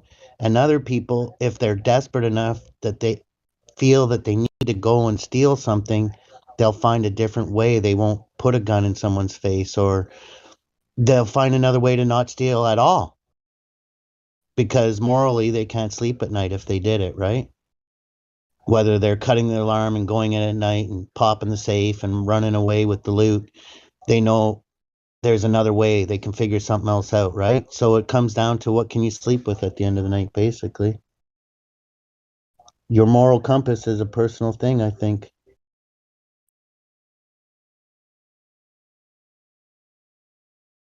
Hey, you know who you're born with, or people have they don't have the ability to tell a lie and keep their heart rate the same. Like, when they test somebody on a lie detector. Yeah. So that's like a built-in thing for us, to be honest. Just like it's built in that we could keep breathing when we're asleep. We never even think about it. You're not planning imagine if you had to plan your whole day and get everything ready just so to help you keep breathing when you're asleep. You know what I mean? We spend our whole day do that, but there's a lot of things that is just built into our hard drive, like the lying thing. I think people are ultimately good, and I think like that real evil comes from like a lot of training or the lack thereof. Like a lot of abuse. Yeah, that's a good question. Like, there was just the idea of like if people are good or bad. I think at least according to like the Bible or what in the original sin, it implies that like human nature is inherently sinful, and I guess it's because humans are like by nature like greedy, like envious, like stuff like that. So those things are sinful. So it's like saying like, our nature is is sinful, and I guess from that view, probably explains why when you're born they say you have to cleanse yourself because maybe we haven't already sinned, but we have the capacity to sin. So. Well, isn't that because we are born with free will, so it's our choice to do good or to do bad, and also it isn't exactly that you're inherently bad, but the flesh, something about being in this flesh body, Yeah. propels us to do things that are Yeah. perceivably bad. Whereas Yeah. if we weren't in this flesh body, we wouldn't have those feelings of Right. lust and greed. It's something about being in this shell, this flesh body, that Right. brings those feelings of lust and greed in Right. us, right? Right. Yeah, and it's a The good other way to thing, describe it. It's hard to describe that nuance of like why, even though you haven't done something sinful, because you have the capacity to, that somehow means that you have to cleanse yourself automatically. Well, like you put it in, you kind of gave an explanation that I think is good for that. the other Oh thing yeah, with it's almost like before you become flesh, you're whatever you let's call it spirit, right? That is inherently good and pure. But then when the spirit becomes part of the body, it's like the duality. It's like the evil, and then it's our choice to make up our own minds, free will to decide, do we want to go with flesh or Yeah. spirituality, the inner being, the spirit. It's like that's where the free will comes in. It's like it's our choice to decide while we're here on this flat earth to make a choice. And it's the same as always. It's good versus evil. Yeah, and I was thinking about free will, and like they say, like we gotta have and animals don't, because like other things don't have free will and humans do. But if you think about it, we have some kind of like capacity that other life doesn't, that allows us to justify our thoughts and decisions in a way that I guess other things can't. And maybe that distinction, it gives us the free will, whereas animals are more like robotic in a sense. I agree with that, but I also don't agree that just because other animals don't have what we have gives us the right to slaughter them en masse for our own benefit. Not at all. Not at all. But I yeah. completely agree with you. Yeah, I think that's horrible. I'm an animal lover. You know what I mean? And it upsets me that if animals don't have an afterlife, that is upsetting. But it also depends on what you're speaking of. Slaughtering cows or chickens en masse to feed mankind is one thing, right? But slaughtering dogs and cats and stuff is another thing, right? One was given to us to sustain ourselves, so we shouldn't feel bad about eating a steak.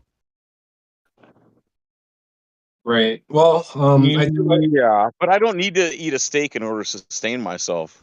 There's plenty of. Well, this Me is another either, question but that I find interesting too, because how did we learn? How did the first people learn, unless they were told what they could eat bro, and what they couldn't eat, as far as yeah, crops? Because you can fully yeah. sustain yourself on a complete non-meat diet if you wanted to, and live a full, healthy I, life. I appreciate that, brother, but one day I'll probably breathe my last breath, and I'm going to enjoy the chicken wings while I'm here. Yeah, I I'll blame say you. this I because love it's getting chicken. close I to love chicken the just like the next vegan. man. This is getting close to the vegan conversation, so I just want to say this. So it was God's perfect will that we were vegetarians, and then it was His permissible will that we eventually became meat eaters after the flood. So I think that it's up for everybody to like choose their own destiny, and I kind of think that if we go too much further down this conversation, it's going to bring out the vegan versus the meat eaters, and it never Oh turns yeah, I out don't well. want to do that. That's an interesting question though that you just brought up, because were there only animals on the ark? Were there no plants? There's no talk about was there plants and No, in the vegetation on the beginning, ark? it was a garden, right? The Garden of Eden, Mm-hmm. and they ate vegetables and fruits, right? And then after the flood, they were allowed to eat meat because that's what they had brought with them, right? Just think about it this way: what happens to a wolf when you feed it just vegetables?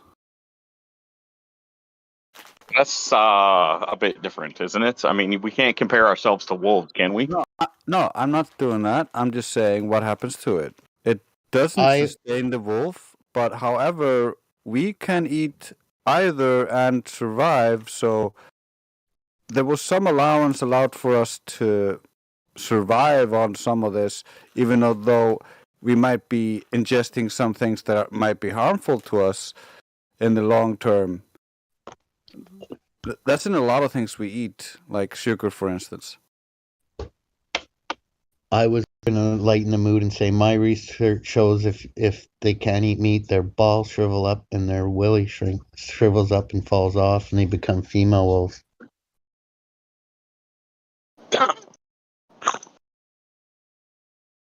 Well, it's interesting too when you talk about like people that come from a very frigid climate that don't have crops and have to live off of just purely meat, which was mostly fish, which I think is way different than, say, a deer or a rabbit or a cow. I don't know. It's an interesting topic. I enjoy, pondering it and talking about it. Yeah, I think there's definitely something to be said about different people need different things. People have generationally lived off of a certain diet and have an easier time with that type of diet. They adjust to it over time, if you will. But it's not like they can't adjust to something else, and that adjustment might not be the healthiest. I also feel there is some nuances in it. For example, like free-range chickens, good. Chickens that live, 2 million chickens in 10 square meters, being fed with hormones and stuff like that, bad, Right. Yeah. I'm sure like all the chickens that we eat are probably like, retarded like GMO chickens that are tied to a pole that, like a lot of meat is disgusting. It has, like pus pockets because a lot of these chickens have, they get like cancer. It's disgusting. A lot of the meat that we eat is really disgusting. Yeah. Well, yeah, and the meat in the grocery store, it's like they spray it with bleach and they pump it full of water to make it, and they pump it with extra blood to make it look more red because it's been proven that it sells more because it's more appealing to the eye if it's red and not gray looking. So they inject it with more blood, and they do so many gross, disgusting tricks. And you got to think to yourself, is this why cancer is exploding in the country? Because not only that, the things that they feed these animals, they don't feed these animals, like you said, don't live a natural life. They're kept in pens and sometimes never even move. They just lay down their whole life. Sometimes they don't see the light. They stand in their own poop their whole lives and eat poop, among other things. It's really disgusting. Yeah. It's horrible, dude. It's makes you not want to eat the meat, but I still want to eat meat, obviously. It's just that's disgusting. You just have to do basic research and buy local if you can, like if you have a local farmer that treats whatever he is killing and selling good, I mean that would be fair, but when you go to the supermarket and just buy the cheapest just to get a fast meal in, I mean that's probably not good in long term. Don't buy the half price or discount. Yeah, don't eat that. Right. And you know what's crazy is nobody's that far away from a farm. Like, even if you live in some of the biggest cities in the country, you wouldn't have to drive that far to find a farm where you could buy half a cow or a quarter of a cow or buy free-range chickens. Instead of going to the grocery store and buying this crap, it's really not that hard. It is a little more expensive, but I feel like if everybody did it, we would slash the market in half, and everybody would have to lower their prices because we would no longer be buying this shit in the grocery store. And then the grocery stores and these other, the companies that control this market, they would have to start doing something and changing their ways. And I feel like, it would be a snowball effect, right? And we would all start then going back and eating more healthy. At least I would hope so. But that's, I guess, a pipe dream. There are city butchers, and never buy the discounted or 30% off meats because those are getting close to expiry. They took them to the back, threw some spices on them, and rewrapped them and put the discount on there and put them back out. Yeah, injected some blood in them, make them look redder, make it look fresh.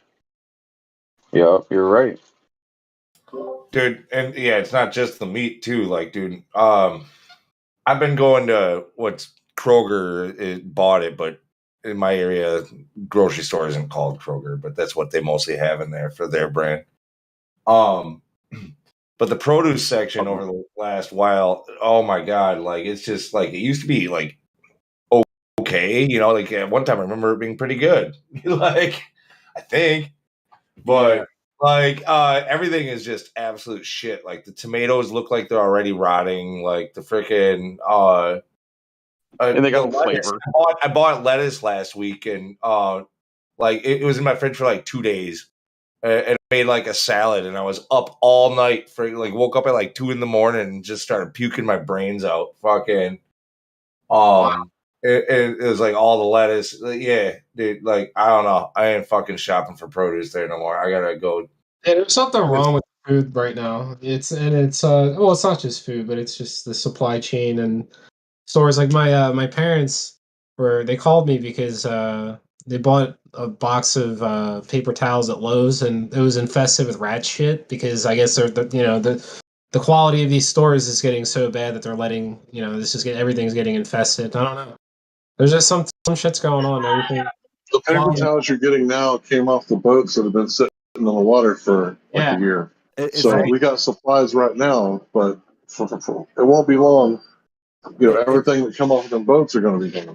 It's also, they're not just injecting the animals, they're also injecting the fruit. Papayas, bananas, and mangoes are injected with chemicals to ripen them in a day or two. Yeah. Well, not only that, about the fruit too. How many of the fruits that we know of as fruits today are not actually natural, that have been so genetically modified that don't even look like their original ancestor? There's so many fruits that didn't even exist 100 years ago or 1,000. You know what I mean? It's like banana, like so many things that don't naturally look the way they do when we see them in the grocery store. It's because they've had so much crap pumped into them, and they've done so much testing to try to get it to the way they want it to make it sell better, that it's not even the same fruit that it used to be. And At no. least Yes up and until no. now, it's been actually still pretty natural the way that they did it by splicing plants together and stuff. Like, I think that's not quite as bad as what they're doing now, where they're actually trying to put like mRNA into fucking plants and freaking. China has like a company that's making plastic lettuce and they're 3D printing freaking food and they're plastic lettuce. Oh my god, dude! The stuff that they're trying to do now, man, is just crime against. I saw that lettuce video too. If nobody's seen that, you need to Google it because it's amazing. That video, what you're talking about, yeah, that plastic lettuce, that is that blew my mind when I saw it. I couldn't believe it. So That you guys did are look right delicious. about some of the stuff, right? But some of the stuff is just genetic modification from the genes that are already there, like genetic expression. And I don't really think there's anything wrong with that. It's when you start adding like the anchovies into the corn, mixing the genetics to get like super. Correct.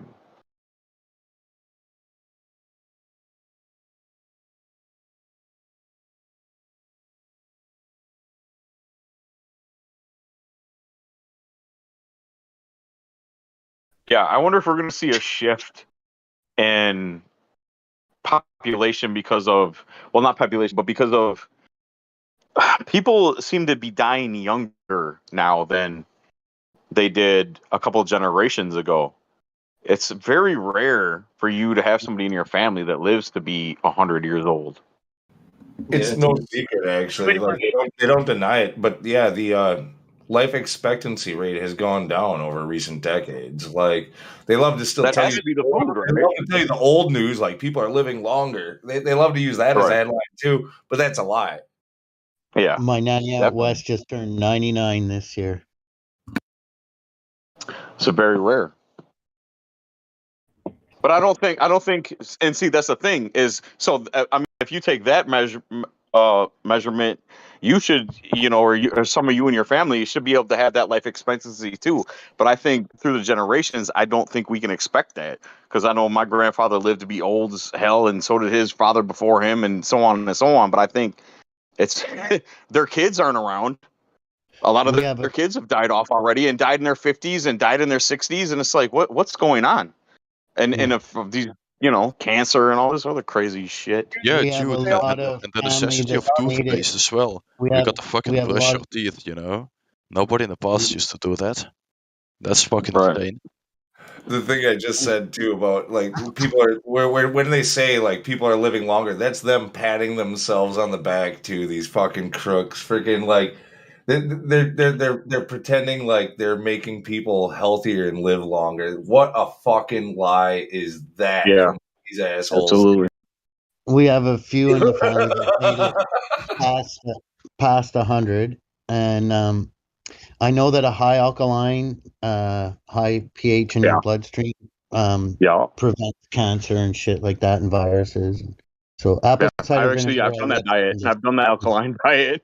It's almost impossible to sustain, and it's extremely expensive. But yes, you are absolutely right. High alkaline is key. I will agree with you 100% on that. Every day. Not wearing shoes is the key, bro. You don't regenerate your blood cells in your body when you wear shoes. You know, that sounds like a joke, but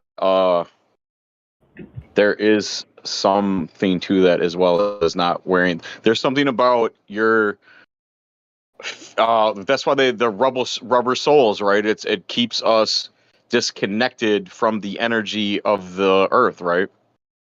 Yeah, Shoes are a psyop, dude. I was thinking about this. Shoes are a psyop. Well, I mean, yeah, it sounds funny, but there is something behind that about being barefoot and walking in the grass. Watch the movie called Earthing, bro. That dude at the beginning of the movie says one of the most destructive weapons mankind's ever created was the rubber sole.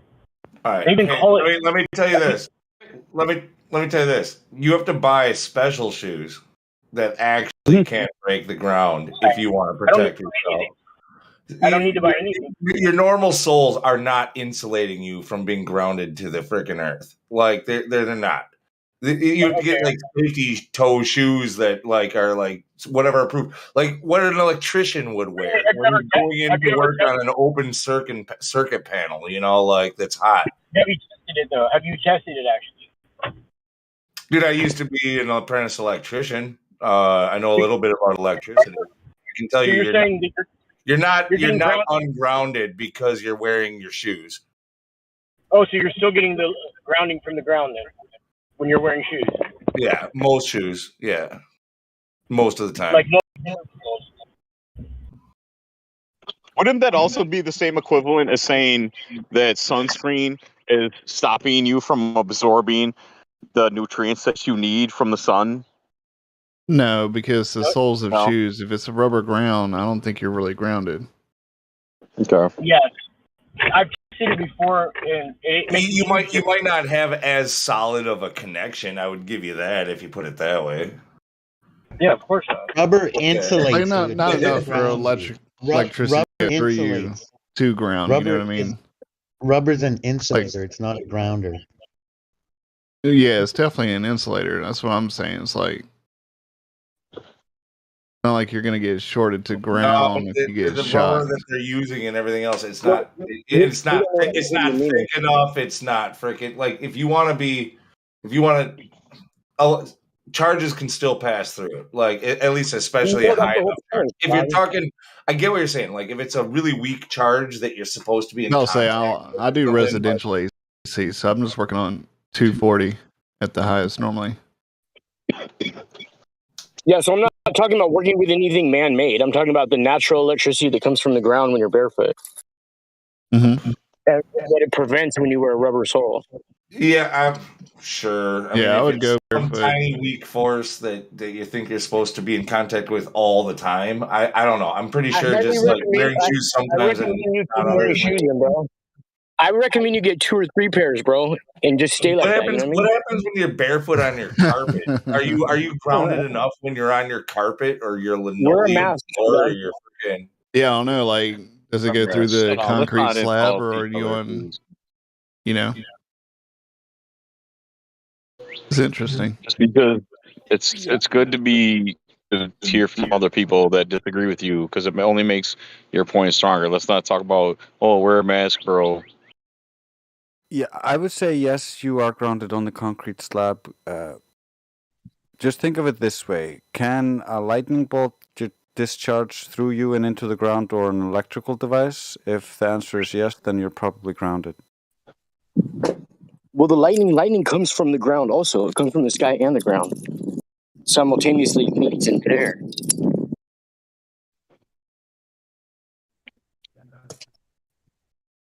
Yeah, you're right. There's a negative charge and a positive charge, and the charges meet, and then you get a discharge.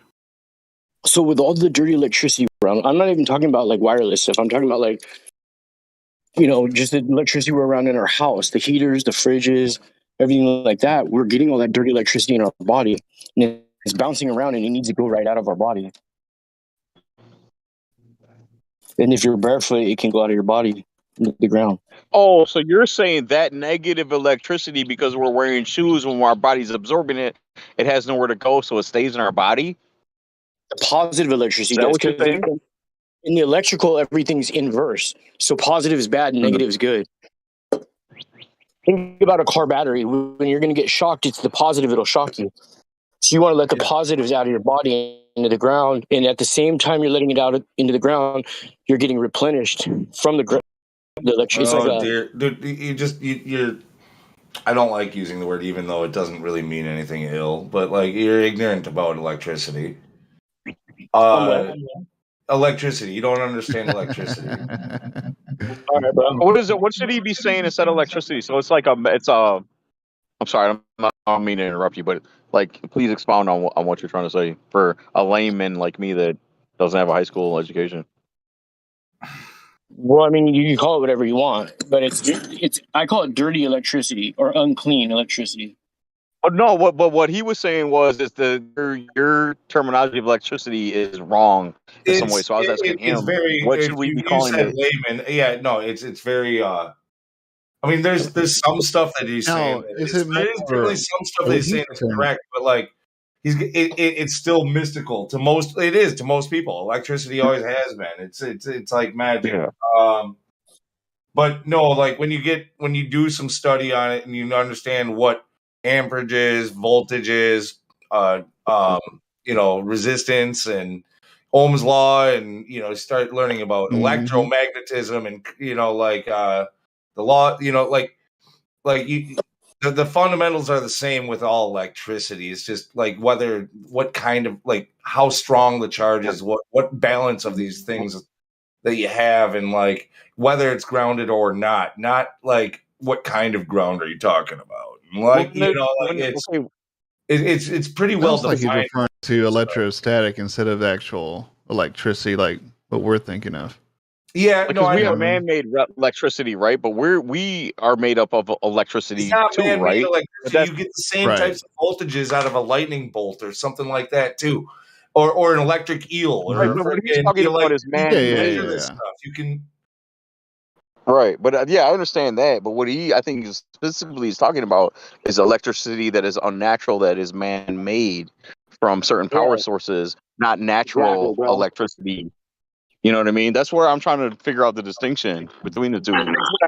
We're surrounded by all these devices all the time that are basically what it is. We can't regenerate our red blood cells in our body, right? And so people get swelling and all kinds, like all these different sicknesses, whatever it is all attributed to that. And all these doctors in other countries, when they first start taking their medical practice, they all learn about EMF and electromagnetisms directly affecting body and the health and different things. But in this country, they don't do that. What they do is they put you right into X-ray, mammogram, CAT scan, you know what I mean? All that stuff. Basically, they're doing like the opposite of what they should be doing. You know what I mean? So I'm just saying, like, in your Let me house. ask you this though. I see where you're going. Let me ask you this. So somebody explain to me, we have electricity, but we also have frequency. And I know from a lot of stuff that I've listened to, frequency plays a huge part in our cells and our body, and how our complete function is all about frequency. So what's the difference between that frequency and resonance in electricity? So look, I have an EMF reader, right? And I can test stuff if dirty electricity is coming out of appliances that don't put out Wi-Fi. Like, I'm gonna give you a perfect example, like a cheap $19, $20 baby monitor with those really cheap white thin cords you plug into. That thing was I went and did a reading in this lady's house, and it was putting out more millimeter volts per meter than her Wi-Fi router. I mean, this thing was live, and I was like, I warned her, like, you have to have your mom go outside at least for a half hour a day on the grass, not watch all this TV. But I couldn't believe the baby monitor was putting out so much dirty electricity. And her mom's sleeping on a bed that has metal coil springs, right? She's not touching the ground at all. And then she got all LED lights in the house. It's just like the bombardment of all these things together is like, and that's frying and changing your cells and your molecular structure inside your body to a negative way that maybe that also is contributing to this massive disease of like cancer and things like that. Dude, actually, baby monitors, man. I'm a father. I found some shit. Like, baby monitors creep me the fuck out. Well, some of the, especially these newest ones. They're all like internet connected to your phone, so that no matter where you are, you can always check it and blah blah blah blah blah blah blah. But that means hackers can get it, and so can like the government and whatever else. And they've Lunatic. I wanted to. Can you answer my question real quick? I love hearing from you, Lunatic. I love you, but you kind of stepped on my question for dude about this that we're talking to about. Sorry. No, I'll back down. No, I don't. You don't have to apologize. Yeah, like I love hearing from you. I love you, but yeah, I don't want to go off on a tangent on baby monitors because I want to talk about that too. No, you're right. My bad. Okay, so you're asking about like electromagnetic frequencies, like from a Wi-Fi router, as opposed to like the electricity that goes through like man harness cords and devices, right? Well, not only that, but I'm talking about frequencies as far as like even sound in music, because there's certain frequencies that are supposed to be good for us and good for like even like for a baby, say in the womb. It's good to play certain sounds and tones to develop a fetus properly. And there's also, and same for plants too. And there's negative tones and negative frequencies that will kill a plant. So I'm wondering, what is there a connection between the electricity and the sound frequencies and the hertz and all that shit? Like, is that connected or is it something separate? Like, how do you? So like, if you were to get like one of those like saucer bowls and you have sand or whatever, and then you put on a really powerful speaker, you can see it change, right? So it changes like in a symmetrical like ice. What do you call it? Like a snowflake like structure. If the music is what do you call it? It helps our circadian rhythm. Yeah. But if it throws off our circadian rhythm, if it's at the wrong frequency, it looks ugly and it looks gross and it's fucked up. But if it's at the natural rhythm or what do you call it, frequency that the earth puts out, because the earth itself puts out a frequency, right? That is natural and it's harmonious and it's beautiful and it's gorgeous. The frequency you actually get through your feet, bro. It comes in through your feet. If you look at your toe, like skeleton toes, they're pointy. They're like like the foot is like it has pointy bones in it because it's like a conduit for electricity. Just like think about the only parts of your body that you accidentally shock would be like your elbows when you bump them, and you only shock yourself when your elbows are bent, not when they're forward. So they're bent, they're creating that arc, or like that. Like if it was a crystal, it'd be like the terminated point, right? So I haven't had any you walk through the house, you get like an electrostatic shock or something when you touch somebody or something. I haven't got shocked like that for it's been almost 2 years since I started going barefoot. I haven't had any of that shock. I don't get any headaches anymore. And I used to get headaches. I'd be on my phone or the internet for like a half hour, an hour. I would get gnarly migraines, bro. And I don't get them anymore. I don't get the migraines anymore because I can still use all the appliances if I'm outside, or like if I go outside, and like put my feet in the grass, dirt, sand, anything that's not man-made, basically, and that like basically I'll throw this out there. If anybody has a baby who, a young kid who cries all the time, they can't figure out what it is. He's not hungry. She's not thirsty. The doctors are like, oh, she could have earaches or colic or whatever. Try going barefoot out in your grass and having the baby in your arms, like letting the baby's bare flesh touch your flesh. See, So the I'm glad you brought that up because that's one of the Yeah. reasons why I'm pressing you on this subject because my fiance at this moment is pregnant. She's 10 months now pregnant, and so I keep waiting. I'm excited for the moment for the baby to actually be able to hear because I keep warning her. I said, babe, you know when this baby is ready to hear me and ready to hear my voice, I'm gonna reading flat Earth books to your belly. I'm gonna be playing Mozart. I'm gonna be playing all kinds of crazy ass shit some just sounds, frequency sounds, and pumping them into your belly because I feel like it's probably good for my baby, right? So that's why. And I'm glad you brought that up about just making her go outside and walk around in the fucking grass in her bare feet. I might make that. I make Yeah. make her do that shit too. I It's don't know, important. but It's really important, bro. I mean, I could be crazy. I don't know because I'm not. I don't know everything, but I feel like Well, think it about it. sounds right to me in my head. In my head, it Yeah. sounds right to me. It makes sense to me. And nobody's Think about pushing this. it. You know, Everything is a grounded, doctor's not bro. going to tell me Everything. that. The doctor's not going to tell me, hey, read to your babe, read a flat Earth book to your fucking girl's belly, play fucking Mozart, or play certain frequencies to the belly to help No. the fetus. Like nobody's going to tell you There's no that. So profit in that. that's There's no why I money in believe that, there's bro. something to it. You know what I mean? There's Just no money in that, remember, bro. There's no money in doing the natural stuff. You know? yeah, just remember not to overdo it because you don't want to stress her out because that can No, also yeah, have yeah, negative absolutely, effects. absolutely, absolutely. That's a good point. Thank you. And yeah, I'm not gonna, I'm not gonna do that. But yeah,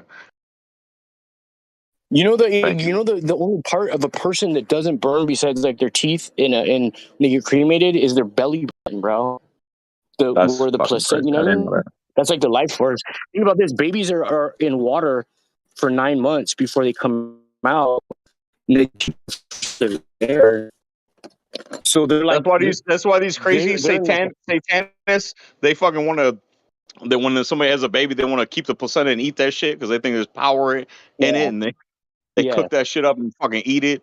Nasty motherfuckers. Yeah, because think about it, it's like almost like a I don't want to say a vortex or something weird. I don't like sci-fi movie, but for lack of a better term, like a like almost like a gateway or a lifeline to like Yeah, the life force, right? I another mean, part. it's a right. I get Yeah, it. because like it's like the gateway or the lifeline to the baby, which is completely like in water, The basically way the breathing in soul water. enters. It's the way the soul enters through that, like Okay, yes, into the let's hear it. child. Sorry for jumping in, but you guys are all No, right. please jump in. It's supposed to be ladies' night anyway, so you're supposed to jump in.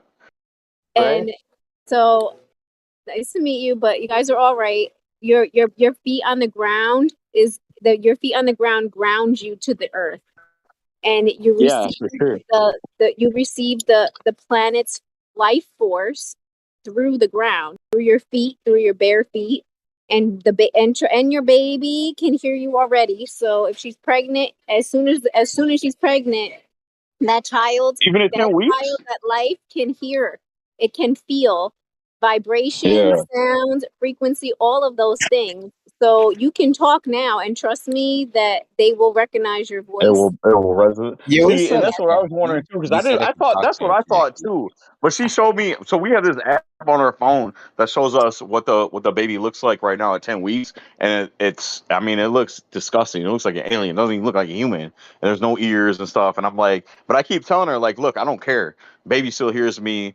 The baby still feels my energy when I put my hand on my belly and I'm just in my mind thinking how much I love you and how much you know what I mean. I feel like the baby is absorbing that energy. She thinks I'm crazy, but I don't No, care. 100%. It's 100% true. It is 100% Yeah. true. You send vibration through feelings as well, Right. just through the sound of your voice, just through feeling, even the word like using beautiful words. Every word has its own vibration. So each beautiful word that you speak has a vibration that comes behind it that the child can feel. So Yeah. it's the I know same she way. appreciates it. And like I tell Yeah. her, like every morning and every night before we go to bed, like I'm kissing that belly and I'm saying I love you, talking to the baby, and then I tell her I love her too. and I'm constantly doing it every morning, every night. And she's like, I know she appreciates it, but at the same time, I don't think she understands fully what I'm doing and why it's important. Because It I don't doesn't think she mean believes. so. Doesn't matter, Yeah. right? You know what No, you're yeah, I doing. know that. Your I'm intentions, gonna do yeah, it anyway. your I don't give intentions a are fuck. more important. Eventually, and trust me, as a mom and as a mother and as a woman, eventually she'll understand it. She may not Yeah. psychologically get it, but she'll feel it and she'll feel the difference. If you even do a little test, even like ask her, like when she gets a little bit further, when she can actually start feeling the baby, like play the music, talk to it, do all of those things, and then don't do it for like a week and let her feel See the what difference. happens. Yeah. Yeah, because Oh you'll yeah, feel that's a the good difference. idea. The baby will feel the difference. She'll like I used like I okay, so when I was pregnant, I had the only thing that could stop my baby from like turning and going like crazy in my stomach was my cat. And I think Yeah. that's because from jump, as soon as I was pregnant, my cat always slept on my belly. So Okay. as soon as my cat would like jump off my belly and like go, or if I was upset, the baby would roll and twist and turn, and you can Yeah. feel her Because like flip cats give off flopping. that energy, right? They give off that calming sense. They like the cats have a calming energy. Yes. And so And my cat, and yeah, then when I would just call my cat to lay on my belly, and as soon as my cat would get on my belly and start purring, the baby would just calm. And that's awesome. it like so and I didn't even know I was pregnant at the very beginning, and my cat just started sleeping on my belly, and then afterwards I was like, this is why my cat started sleeping on my stomach all of a sudden. So there's something there if the animal picked it Right. up before I even did. Like Right. there's an exchange of energy regardless, whether it's 10 weeks or 10 days. Like there's an energy flow. And just as a side note, so it takes the reason that they say like at 12 weeks is, I don't know if you guys know this. So at 12 weeks is when the soul actually enters the child. Oh yeah. You'll see I it. didn't know that. Holy So fuck. So wait a minute. for Wait a minute. I'm at we're 10 weeks right We're now. 10 weeks, and right now the baby's soul is literally entwined with the mother's, and it lives in the outside field, basically her aura, like within her aura, and it stays connected that way. And at So is 12 there weeks, something that I should? Oh, okay. the Damn. 12-week mark is when the soul will leave the mother's aura and enter into the child, into her stomach, and you'll see So the do I need change to in be as her a man face. more vigilant in this time right now to be more extra special and more in tune with her needs and more than doing as much as I can in that moment to make that process, you think, better than it What could you're be, or do you doing, think what you're I already don't have a doing. clue You're already what am I? doing it. Okay. The things that Okay. you're doing are exactly what you're Yeah. supposed to be doing. And at Okay. 12 weeks, you'll see the change in her, and you'll see the change in her face. She will literally, people always say, like, oh, you know, have heard the term the pregnancy glow? Well, you don't get that glow Yeah. until That's what 12 I weeks. get. I When keep the waiting for that. soul Yeah. when the soul enters the child at 12 weeks, you'll see the change in her whole field, her face, her body. You'll see her. She'll look like she's glowing, and that's because she's carrying two souls within one. Like, like Yeah. because the baby's body's not done yet, so it can't Right. handle souls. So she's literally carrying two souls in one aura. So Wow. that's why pregnant women glow, because they Is got it two is it souls. is it weird? I'm sorry, I don't mean to interrupt you. I love what you're saying, but I'm keeping thinking about myself and thinking about my situation, and I want to ask you this: is it weird that I feel more attracted to her now than ever? No, Like I'm because constantly like I want to, you know what I mean? I'm not to be dirty, but I'm I more know what you're physically. saying. Yes, Yeah, you know what no, I'm saying? no, because she's vibrating at a higher energy right now. She's vibrating at a high level because she's carrying two souls. Like right now, the other one is close to her, so she's still connected to it. So Uh huh. her vibration is high, so her energy is up, and so like yeah, she's gonna be more attractive because people are probably attracted to it too. And I know you probably walk down the street and be like checking out these guys looking at your wife, right? You'd be like, why is everybody looking at her? All of a sudden, Man, I'll right? kill somebody. But yeah. But yeah, but they But do you think is that become more. natural though? That's natural, right? That's natural for me to have those feelings and good. Absolutely. Like it's not what do I want to say? It's natural for humans because Is that more how the human baby beings will absorbs be my attracted to essence? her as well. Is that how the baby because like so much of what you said, it seems like it's so personal between the mother and the baby. But so then what is my role and how do I instill me into our baby? Just my voice and like does that help too? That natural Yes. attraction that I have and okay. Your You know. your vibration, first of all, your DNA is within that child, so you're already connected, okay, on a DNA and in an ancestral way. So the sound of your voice and just who you are will the child will automatically know. Like I know it sounds a little, cuckoo or crazy, but we No, it all doesn't, have a little honestly. I don't think so. we are our ancestors, right? So that's our DNA. And when you know your ancestors, I tell you, you'll know them even when you don't know them. So like you can stand next to one and your physical being will recognize. And I literally met somebody who I had no clue I was related to, and I kept looking at them and looking at them, and then I found out that I was related to them because me and this person are just like eyeballing each other, and like, where do I know you from? I don't know. And then my mother ends Yeah. up telling me, "Oh, that's like a long lost cousin from your father's side that you never Oh met shit. because I never met my father, so I didn't even Okay. know this person was related to me." But yet I It's a felt good thing a you didn't mistake connection, it for sexual chemistry. right? Right? Yeah. That would have been crazy. But yeah, no, but it was just a familiarity within our like you just feel it. It's a vibration Yeah. our bodies give off, like, and so when you're related, your vibrations you vibrate a little more similar, because of your DNA. And it starts there and then it Oh, goes yeah. and then you just So amazing. and then I'm so excited. it To give sounds you like it. to give you guys It's a nice little to bit hear of that. to Hey, give you guys a bro, little bit I'm more so glad you connection. chimed in because I'm just hearing from hard legs all night long. I'm so glad you chimed in to say that because it is supposed to be ladies' night, and I love ladies' night. Does not even talk, but I love listening to y'all because there's nothing more amazing than or sexy than flat Earth women for real, intelligent. But no, you're not around, so I'm glad you chimed in because we need to hear from you guys more often. I Anyway, agree. I think that but you know what? This is actually really nice because it feels like a safe and protected space. So I like that. it should be. It's supposed. Yeah, it's supposed to be. It should Yeah. be, and it's supposed to be.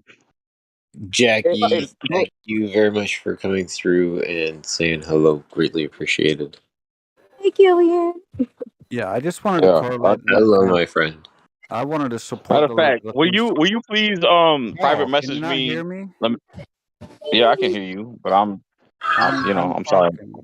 I'm sorry. I'm on a mission. I apologize. I'm not trying I'm to step sorry. on you and be a dick. I just wanted to support her case and what she was saying earlier. Dr. Masaru Emoto looked at freezing water after saying beautiful or good words to it Yes. or negative words, and there's a big difference. So Mhm. yeah, it's supported by science. So Absolutely, 100% supported. What he was just saying, that the doctor took like a drop of water and exposed it to the word love. Just the word, even just written down, makes a difference. Saying it makes a difference. Writing it makes a difference. Just the word itself holds a vibration. And then when he froze it, it was a beautiful, snowflake. And then if they put it, if they exposed it to like hate, the word hate, it looked like gross. But It just like something hold on, exploded in the petri dish. Jackie. Quick second. Didn't you do this experiment I yourself? did. Yes, I did. Right. That's what I want you to talk about. I want you to talk about the time Yeah. that you did it because you specifically did it and had actually had results. Yeah, so I did an experiment using I did it with crystals and water, showing the proof that crystals actually hold their own vibration and energy. So you take a crystal and you put it in a glass or a cup, like a mason jar, and I put it in the freezer, and you can watch the water freeze. And it actually they make like little waterfalls or fountains. So like the water will literally freeze like in an upward position as if the water is exploding from the jar. And it's so cool. Like That's amazing. I'll have to find the videos and share them with you guys. Let me ask you this. Let me ask you this. Did you, so for my experience, and this is my first baby, I'm contemplating right now, do I want to do an at-home birth, or should I, since it's her first baby too, should I let the hospital take control, or should I try to hire some people to come into our home and do it at home? So what I would suggest is something that's like kind of in between. There's a lot of birthing centers that are out right now where you can actually go and they have like they look like looks like a hotel room with like a bathtub in the room, and you can actually they're midwives there, and they birthing coaches and all of those things, and they will come in and they help you when you get through the pregnancy. So you can literally give birth. It's like half hospital but half home. It's like the perfect in between. And then if anything goes wrong or anything is going wrong, then you have there's professionals there that know exactly when it's What to time do? to go to the hospital. You know, like if you Okay. need a hospital, Yeah. you need a doctor, then they'll be the ones they can call 911, and they're usually close to a hospital or nearby a hospital. And so you're not putting your life at or the baby's life at risk per se, you Okay. know. I find that Well, those that's why I asked like you. a good in between, you know, especially for the first baby. Yeah. And That's I've why I heard asked you there's because major like benefits 7 to years ago, leaving the. I've I heard moved there's us out major of the benefits city. to leaving the umbilical cord attached for a half hour after birth as well. Yeah, well, there's a lot that has to do with the umbilical cord. I mean, I haven't done a crap ton of research on that, so I can't speak too much on it. I do know that there's a lot of cultures though that save the cord blood, that save the cord, and they literally will make tinctures or they'll dry them and save them. And actually the Indian culture does this. A lot of them do it. If you've ever seen someone carrying they'll have like a something around their waist or their wrist, and it'll be a little vial that looks like I can't even like it looks like a bullet maybe, but a little bit tinier, and it's their cord blood from when they gave birth. They make they dry it with a powder and a couple of different kind of herbs, and they stick it in this little thing, and they carry it with them everywhere they go. And it's basically if they ever get any um terminal illness, so like cancer, anything that's going to kill them, they will take that and they mix it and make a tea out of it and drink it, and it heals them.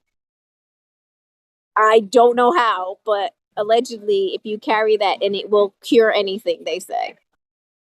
In their culture they believe this. One of the reasons why I asked you about the whole whether I should do the home birth or the in hospital is because 7 years ago I moved us out about 40 minutes from the city, from the big hospitals, from where we Yeah. live at.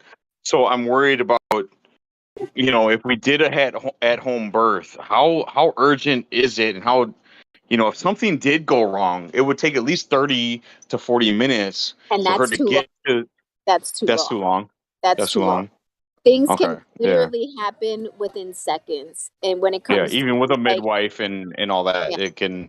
it can So I probably shouldn't do that.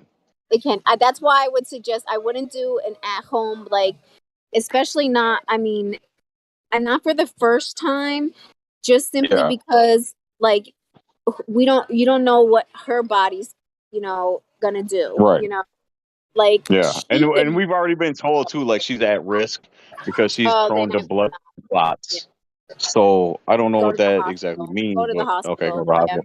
Okay, If yeah. she already, if they've classified her already at high risk, then you should have the birth at a hospital. 100%. Yeah, she got some weird, like when she was like 15, she got some weird disease, like nobody's ever heard of that almost killed her. Some like weird, like crazy disease. They had to put her in a coma because they didn't even know what it was, and something about like Legionnaires, some crazy. I can't remember the name of it, but Oh, yeah. So now they're Legionnaires. saying that she might be at like high risk. Well, we still have another doctor's appointment to actually find out if that's the truth or not, if she really is high risk. But I guess they consider anything before 3 months like high risk, like that's a high risk period because if you're gonna lose a baby, you're gonna lose it in the first 3 months, right? Yeah. The first trimester is once you pass the Yeah, first trimester, things are a little bit safer. Then this is right. the period of usually within the first 3 months is when yeah, if you're gonna lose it, you lose it. I mean, it's still possible after, but it's less likely if you pass the 3 months, which is Okay. why people usually keep it to themselves until Yeah, 12 right. weeks. But this is also the reason. See, people think it's just the 12 mark because of that, but it also has to do with the fact that that's when the soul enters into See, the yeah, body. I didn't know that. I'm So so glad you that came in here and told me that. is like that's the time. So if you lose a child before those 3 months, the soul never entered the fetus. So it's like not really losing the baby. The baby never Mhm. actually, the soul never has that traumatic experience of death, right? Okay. Because it never entered the body. So The only it's problem with that actually is that you the as a human, female that's carrying the baby still has the you felt the loss, soul, which yes, because you you felt the know soul, yes. you're right. That's Absolutely. the I know this yeah. as a fact. Yeah, I know this as a fact Right. because I also lost a child too. So you That's why I want you feel to the soul. please, before you go tonight, private message me so that I have your info so that I can keep you up to date. Because I would love for you to maybe even talk to my girl, even if it's just through text conversations.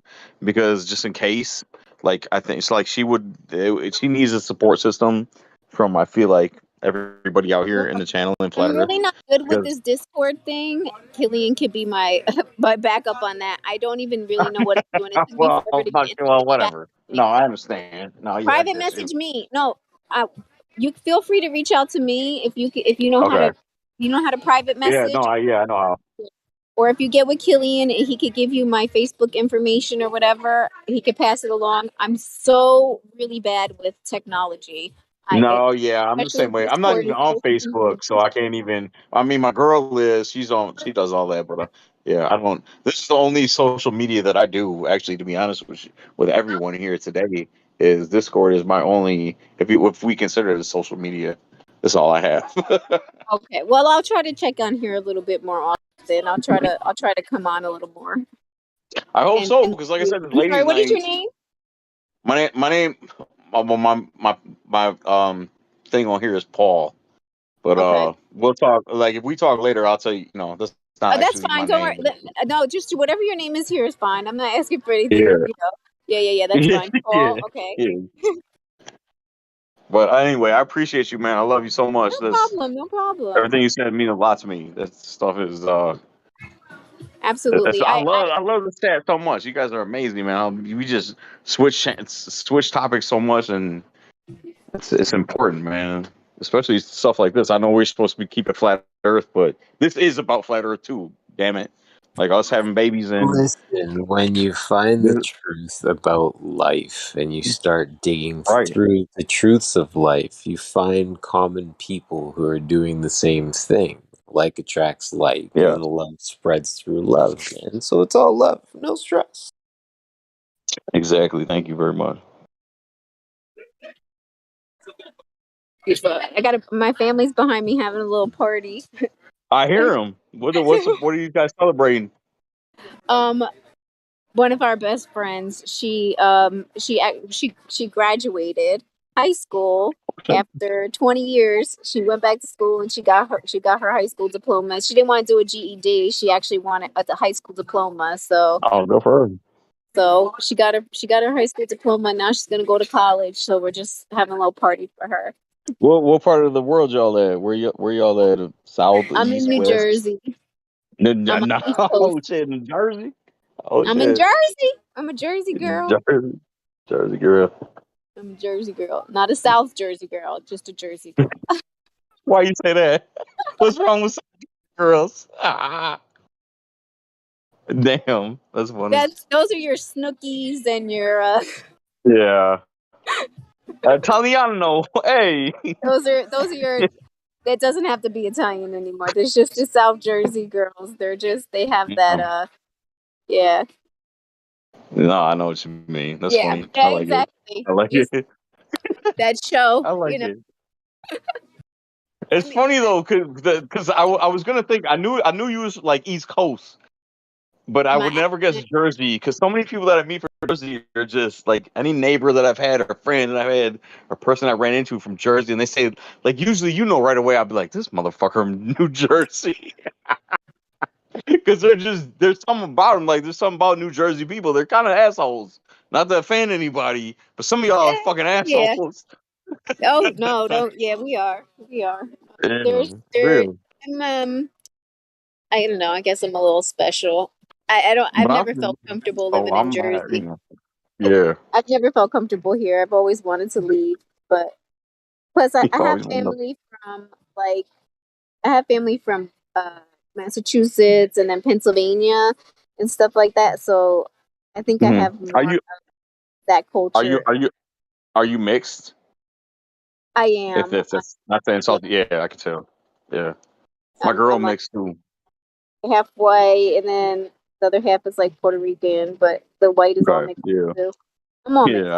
I I'm a heard a mix. little something in there. I didn't know what it was, but I knew there was something in there. But yeah, anyway, I thank you so much for setting me You're straight, man. welcome. Tell You're me welcome. You're welcome. You're doing it's all the amazing. right things, and I didn't want you to doubt what you're doing or think like, am I crazy? Or you're not crazy. It is all real. It is all true. That child can feel it. They can sense it. They can hear it. They can, like it. They will absorb the feeling, the vibration, 100%. That's I just not a crazy thought.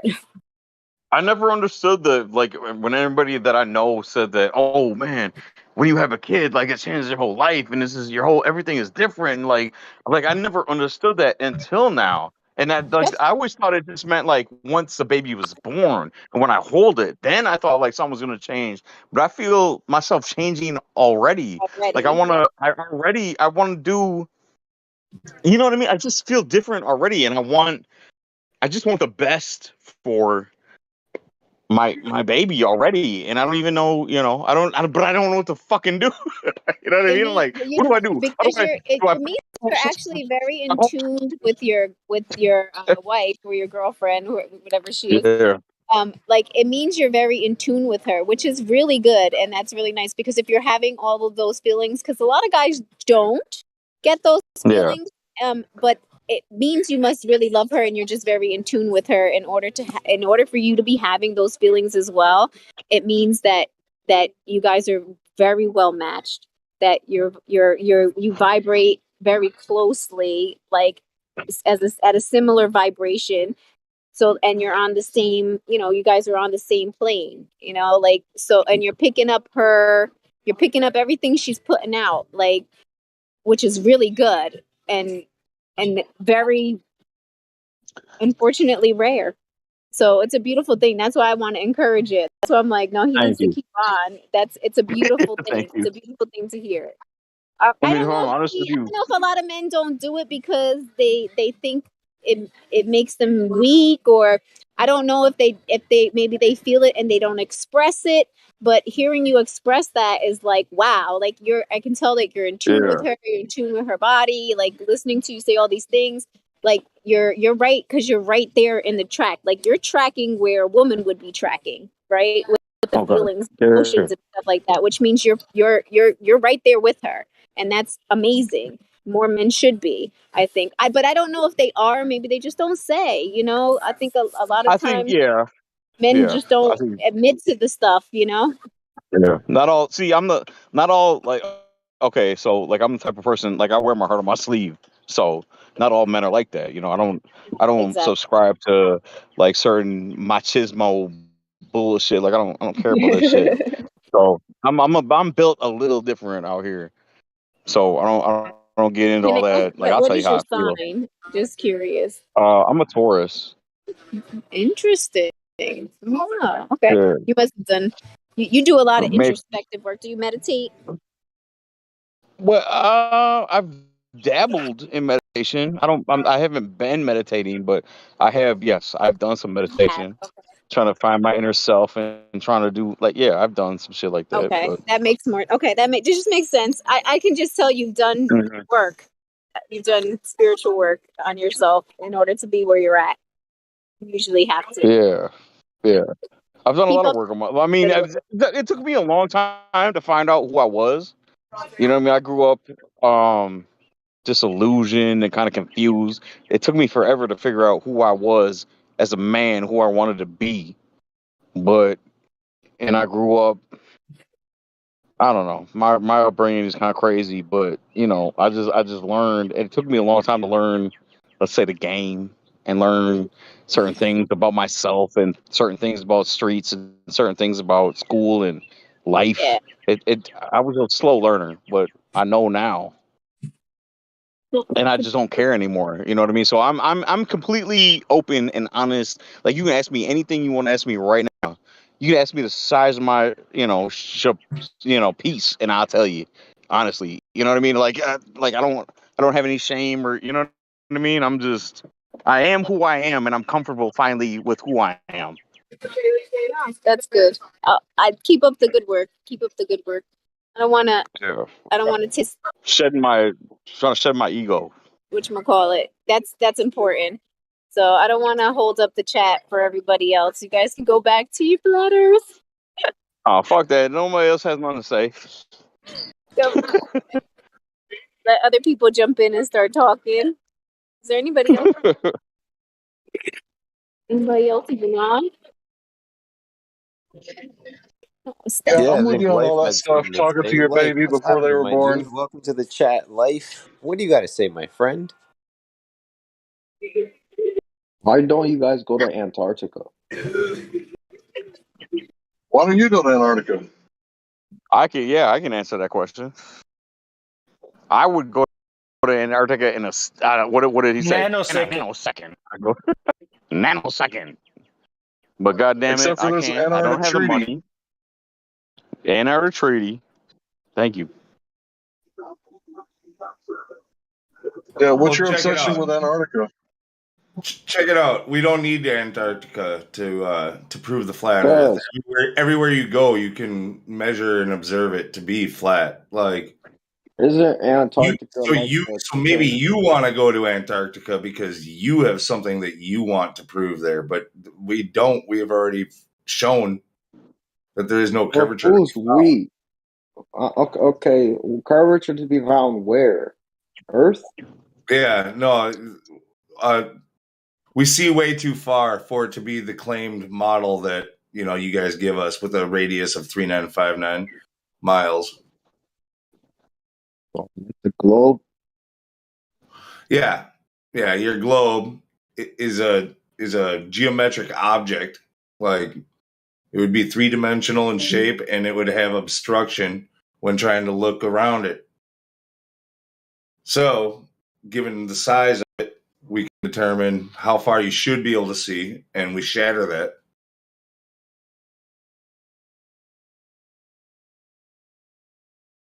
Okay. Do you Yeah, I get. understand the idea of being on the node of a circle? Do you No, know what the node of a circle is? no. So the node of a circle is the crown of a circle. And by your vantage point, your purview, when you're walking around, right, you're always on the node, the crown of the circle. You're always at the top. So from their explanation, again, I'm always going to go back to a distance of 60 kilometers out. At 60 kilometers distance, there should be an observable depression of at least 600 feet, even 800 feet.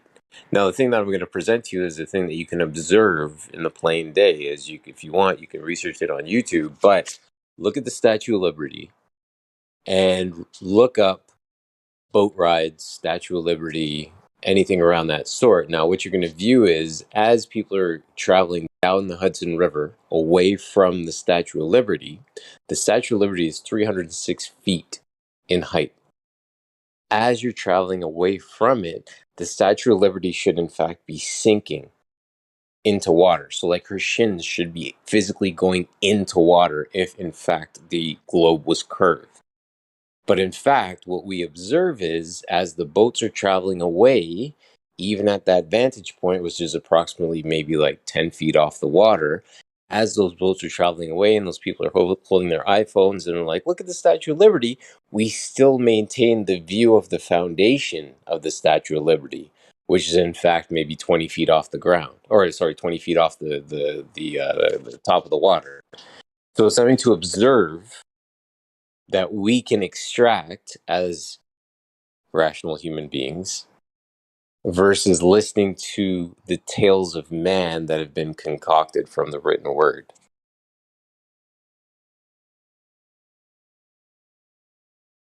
What do you think about that, my friend? Oh, I'm confused. Like, are you talking about the crown or are you talking about curvature? Yeah. I've presented you with a real world view, which is the Statue of Liberty. And the Hudson River is the river that attaches to the base of the Statue of Liberty. Now, you know, if you were to jump in a boat, ride down the Hudson, looking back at the Statue of Liberty, you see what I'm saying? Yeah. Okay, so as we're going down the Hudson, looking back at the Statue of Liberty, that angle, if in fact we were on a globe, the Statue of Liberty would be sinking as we're going away from her. Does that make sense?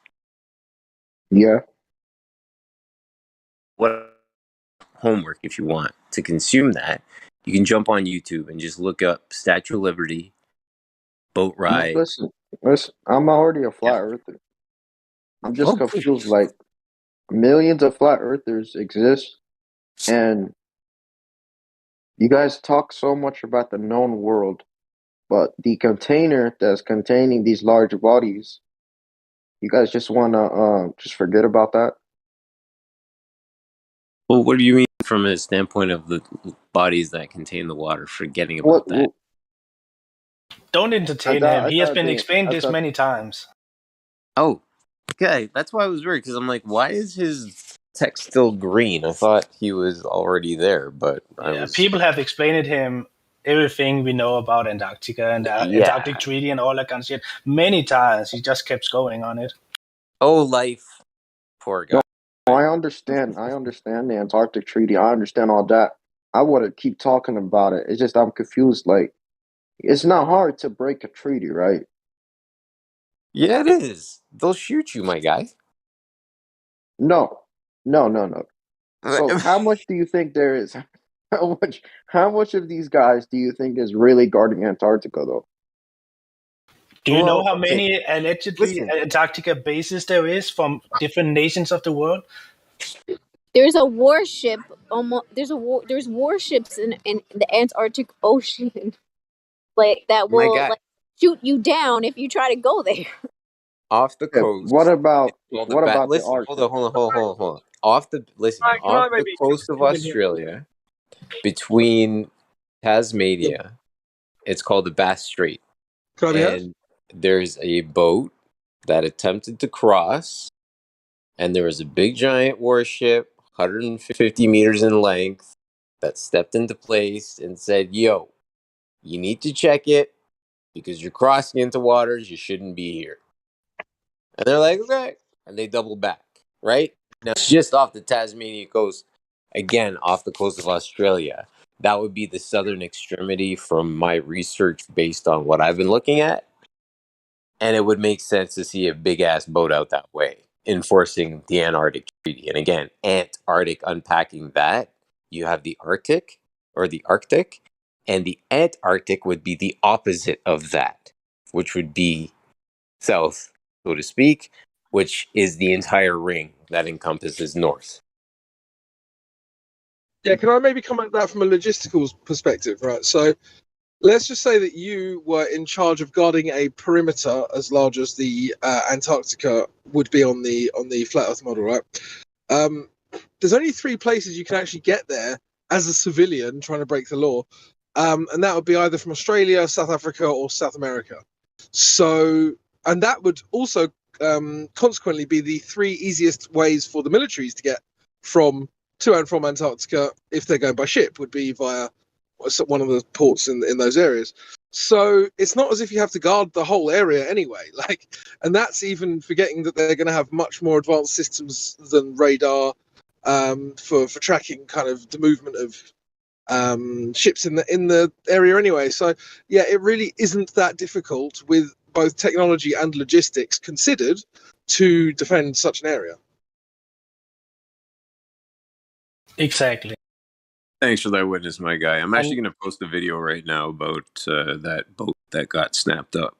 And as you can see on that picture I posted, there is many bases, many men, much material, ships, and all that kind of stuff that is literally in place to either research whatever is out there or guard whatever is out there. So the personnel is there to be able to do to seek out these kind of things.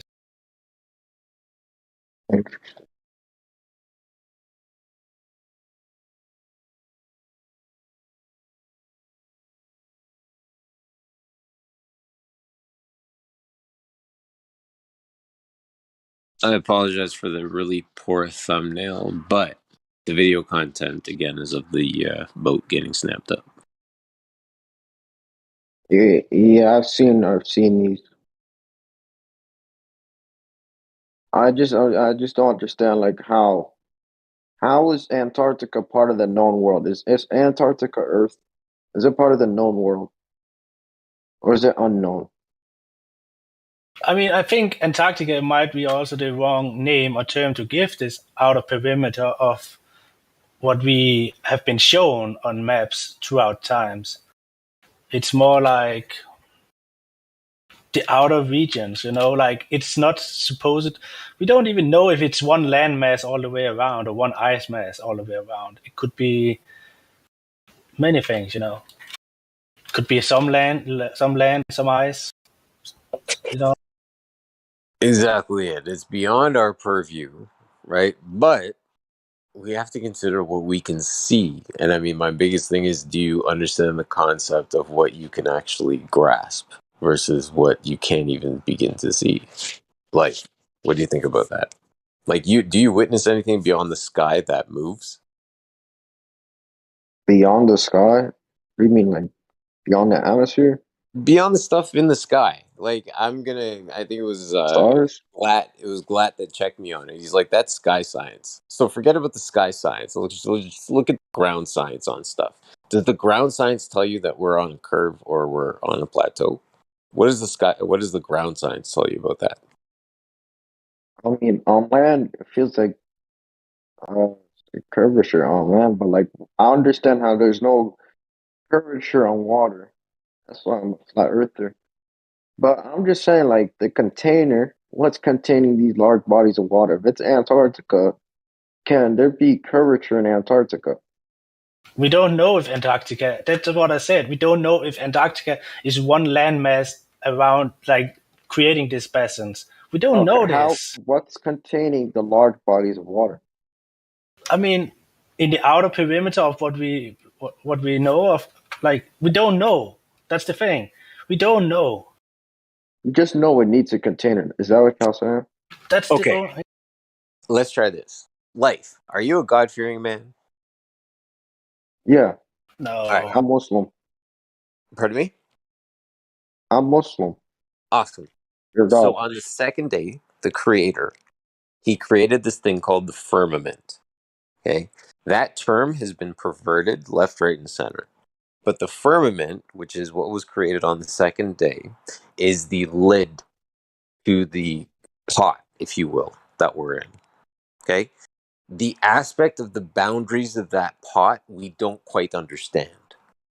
But we know that it is the opposite of north. Because if you travel north, you will eventually get to a point because that's magnetic.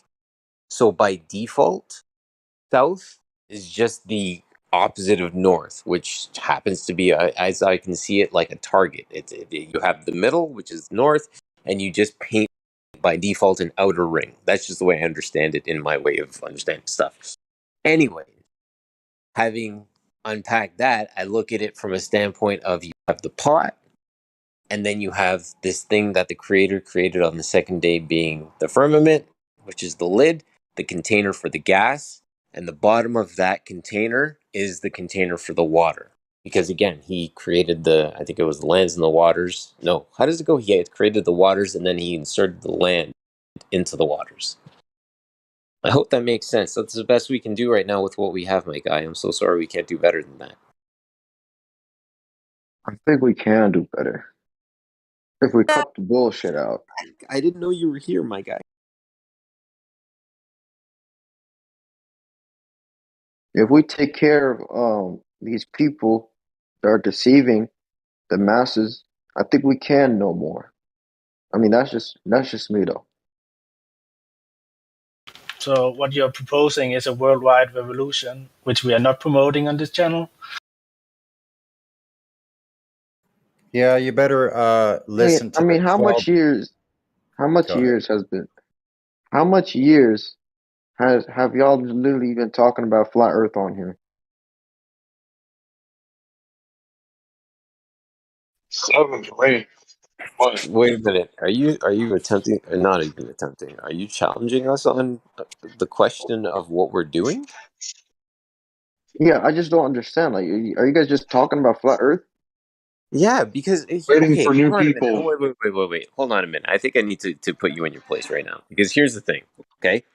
You have to understand that we hold this line, right? We hold this light because we speak the truth. This is what we do. Our legion doesn't do anything more than that.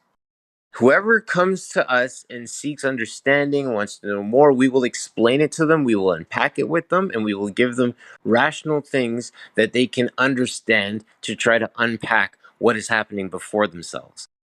Right? So, as somebody who's just stepped onto the playing field, right, please respect the people that are in place doing the things that you have yet to understand what is being done. Because challenging the action that is taking place, I'm sorry, you can't. No, my friend.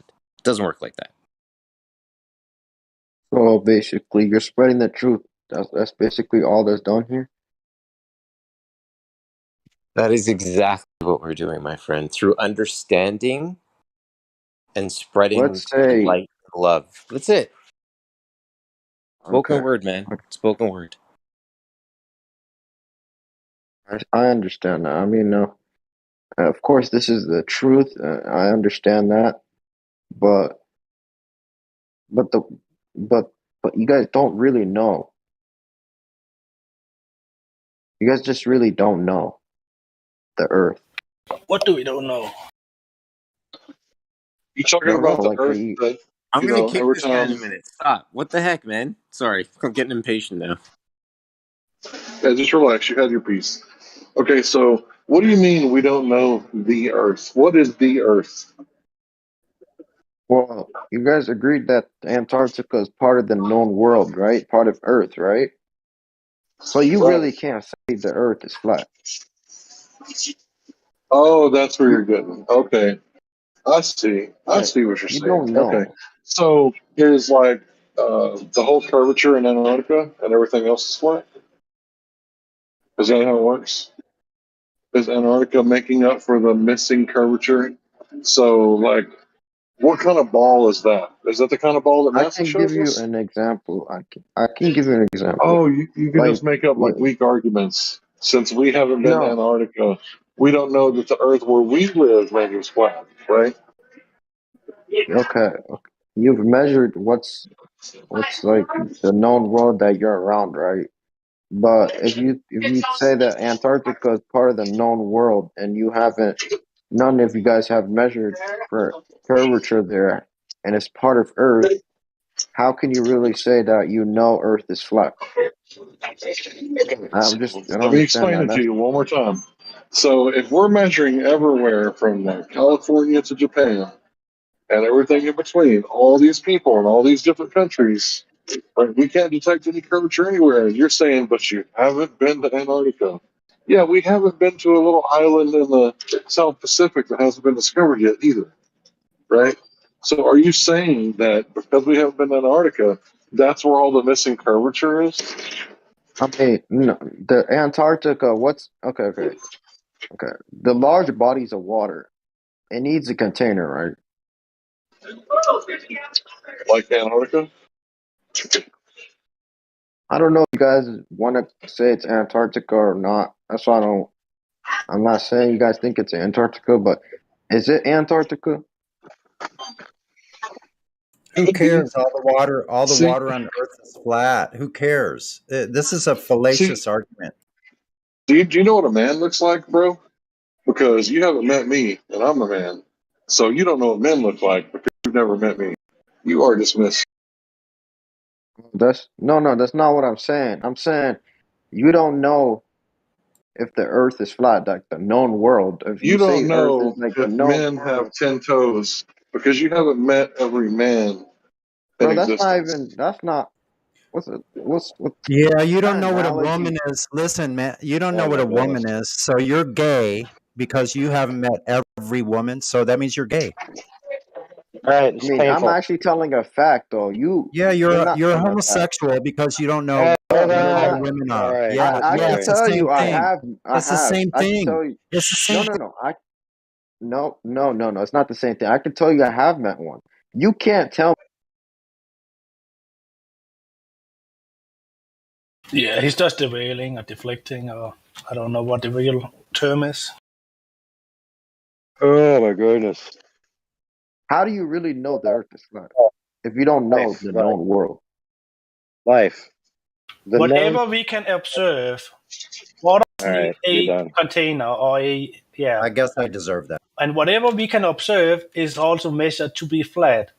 Therefore, we can say that we are on a flat plateau of some sort. What the outer Yeah, there you perimeter go. is, we don't know.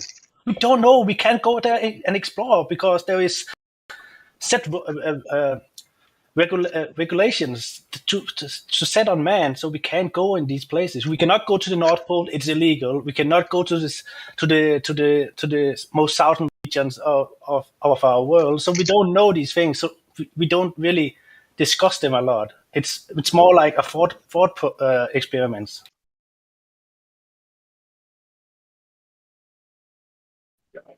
I muted live so everybody could explain to them that, Nolan Ryan knows baseball, right? So imagine somebody handed him a baseball and said, "Hey, Nolan Ryan, have you seen every baseball in existence? How do you know baseballs are curved?" You see how dumb that sounds, life? I'm going to go ahead and mute you now. Yeah, it does sound dumb. I'm not gonna lie, but I'm just confused. Like, how do we really know the Earth is flat if we don't know the Earth? Good. Okay, life. You can repeat yourself ad infinitum, or you can recognize what Tim told you. What Tim told you is that the available territory that we have access to demonstrates itself to be flat. Beyond that, I agree. you are correct that in theory, right, past that boundary, it could do any number of permutations, right? That's fine. Logically, that's true. It could.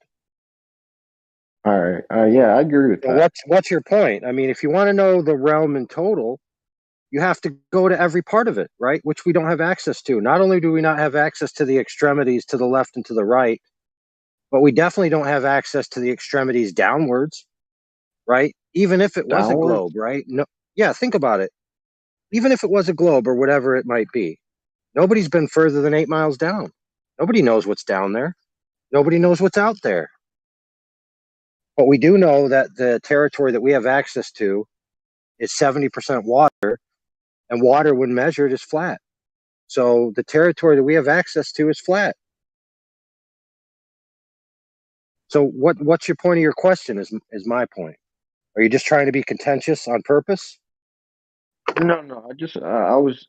You made my point basically, and I agree with you.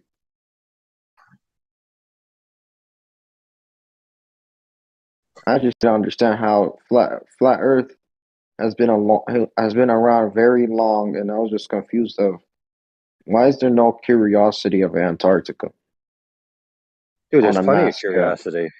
Are you kidding me, bro? People have went there and like lost their life trying to get there. No curiosity. Like people have sacrificed themselves Yeah, trying to survive Antarctica. People used to die on ships trying to reach new dude, land. So dude, stop right there. Stop right there, bro.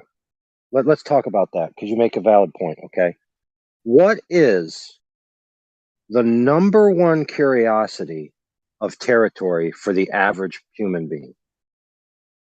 It's a very simple answer. It's the number one thing that's promoted in all media, in government, pretty much everywhere, right? And that territory is outer space. Right, a territory that we have no access to right now. Transversely, the North Pole is accessible. The South Pole, whatever, is accessible. And the oceans are accessible. But the oceans aren't even 80% unexplored, right? wait, what So if they you may made up remember space to to distract us from Earth? now you're getting somewhere, Holmes. Like I was about to say, the ocean is largely unexplored, right? Did you know that there's an ocean underneath the ocean?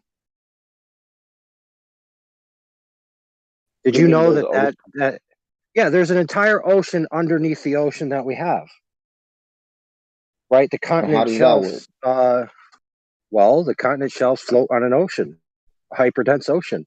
And some people have even theorized, right, that is what causes the tides.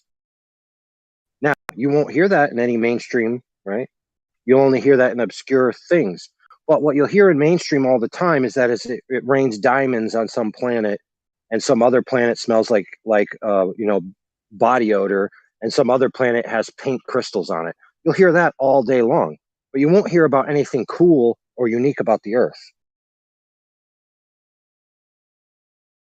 Why is that? I think you Yeah. know the answer because you already said it, which is they're trying to distract people from the actual tangible, accessible evidence that we have available to us and put us off into La La Land, millions of light years away, hundreds of years in the future. Eventually, we'll reach Centauri Prime and we'll colonize the planet and we'll eat pink grapefruit, right, that glows in the dark, or some bologna sandwich like that. Yeah. They want us to look for life on other planets, but there's unexplored life probably here.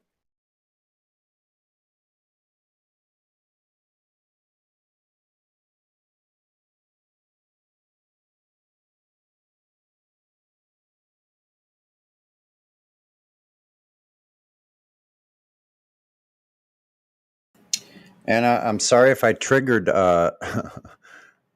life. Actually, the reason I said what I said was to trigger you in order that you would see the ridiculousness of that statement of saying, since we don't know Antarctic, doesn't that means we don't know Earth is flat. That's just a fallacious argument. It is basically the same thing as saying, because you don't know all women, that you don't know what a woman is. That's the reason I said that, and I'm sorry if I triggered the rest of you. But what is a woman? Oh shoot, you're not going to go there. What? A person Let's with a not start uterus that capable of bringing life after collecting semen. Wrong, because some women don't do that. The correct answer Yeah. is an adult human female.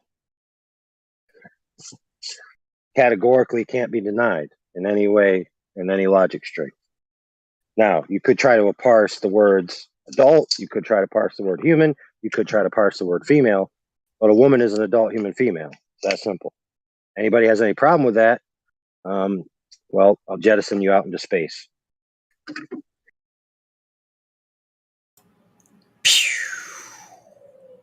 As a woman, I'll accept that explanation. Yeah, there's this old saying, vacuums don't suck, women do.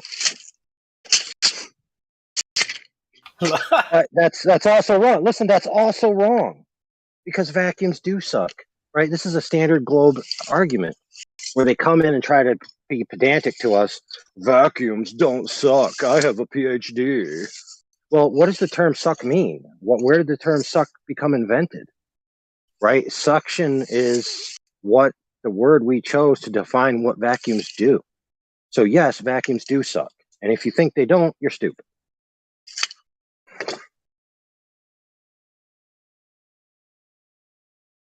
So we'll play a little game. Like, think of anything that sucks, right? What does it do?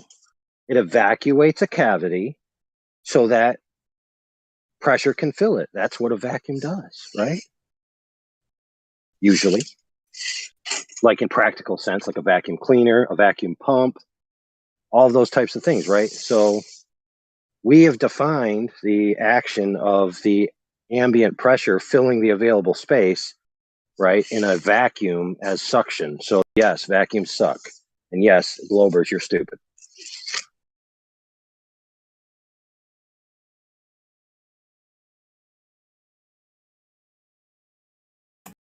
Here. I And, second that. I think the real purpose of what we're doing here is actually to help people think for themselves so they can, in the future, make decisions that are based on their own cognition instead of what they've been told to think.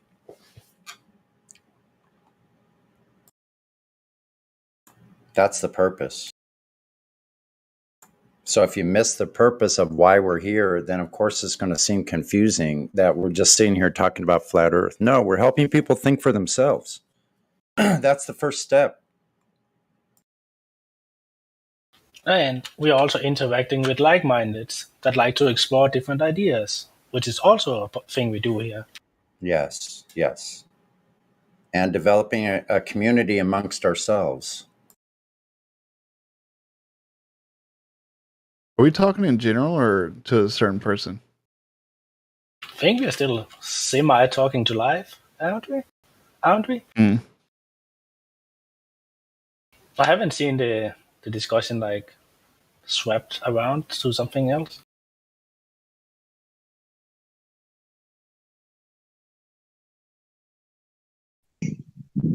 Yeah, so any other hard questions out there? Like, what's a woman? Do vacuums suck?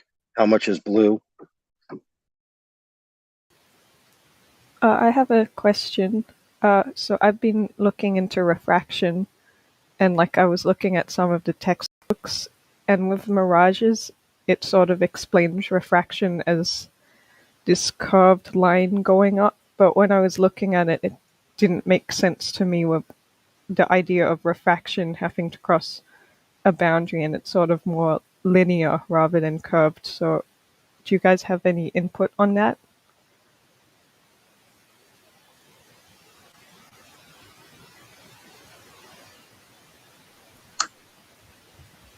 I'm having a hard time drawing a picture of it in my mind. I can try and explain it a bit better. So my understanding of refraction is, say you have a straw or something, put it through water. At the time between the light hitting the water and then going into the water, that makes the index of refraction, and therefore it's at that moment that the refraction, the angle of light will change.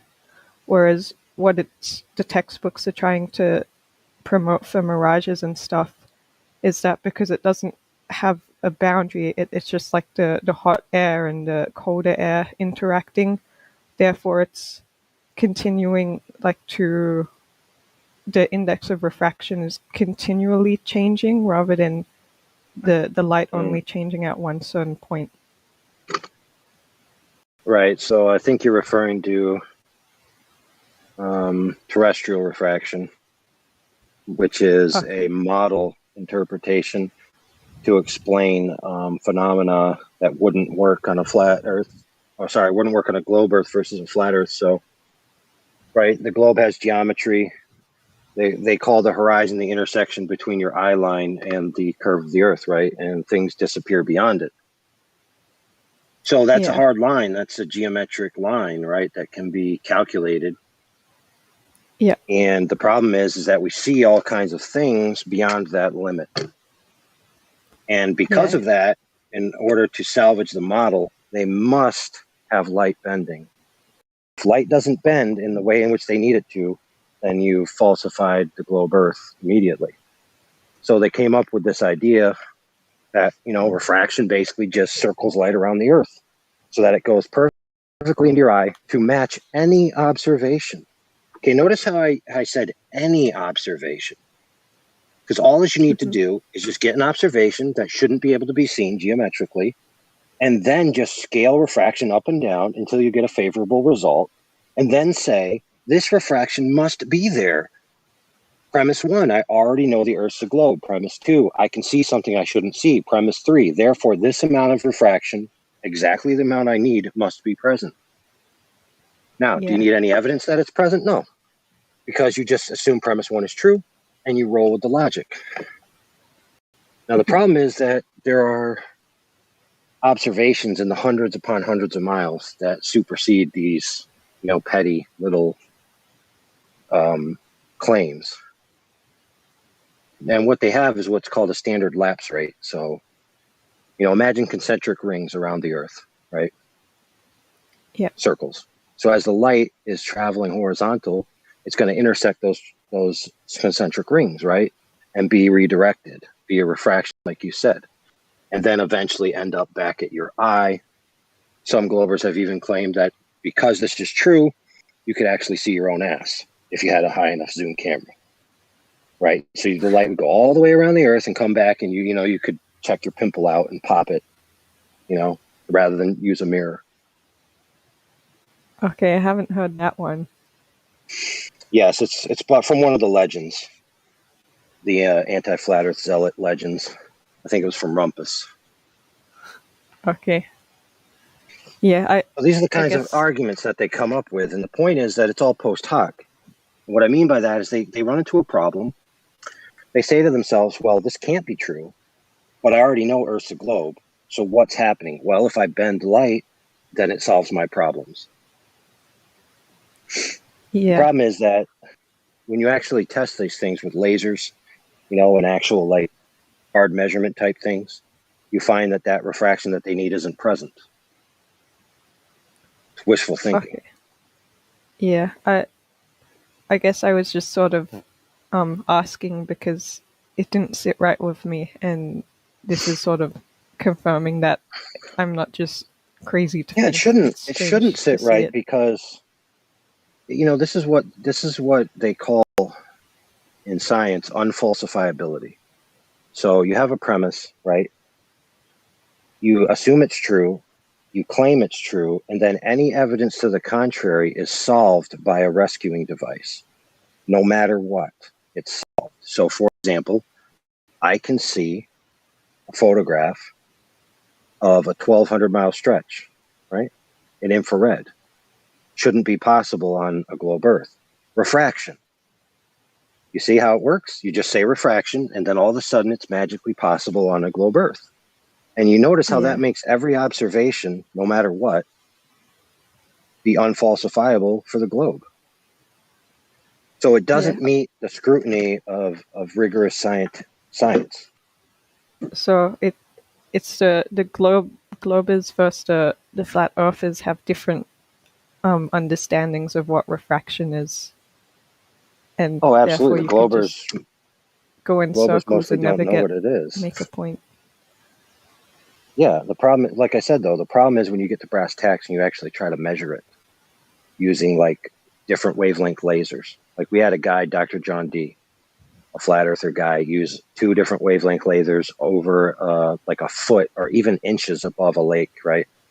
And different wavelengths refract at different rates, right? Because refraction is wavelength dependent. So he did that to mitigate and judge how much refraction was present to see if his laser was actually crossing the lake. Now, what you would expect is a big hump of Earth curve in the way, water, right? So the laser would hit the water and it wouldn't reach the target. Yeah. But the problem is that it didn't. I'm sorry, it did. Now, the Glober's claim would be that it's refraction curving it around the curve, but he mitigated that out with the two different wavelengths so that he could see how much refraction was there, and it wasn't.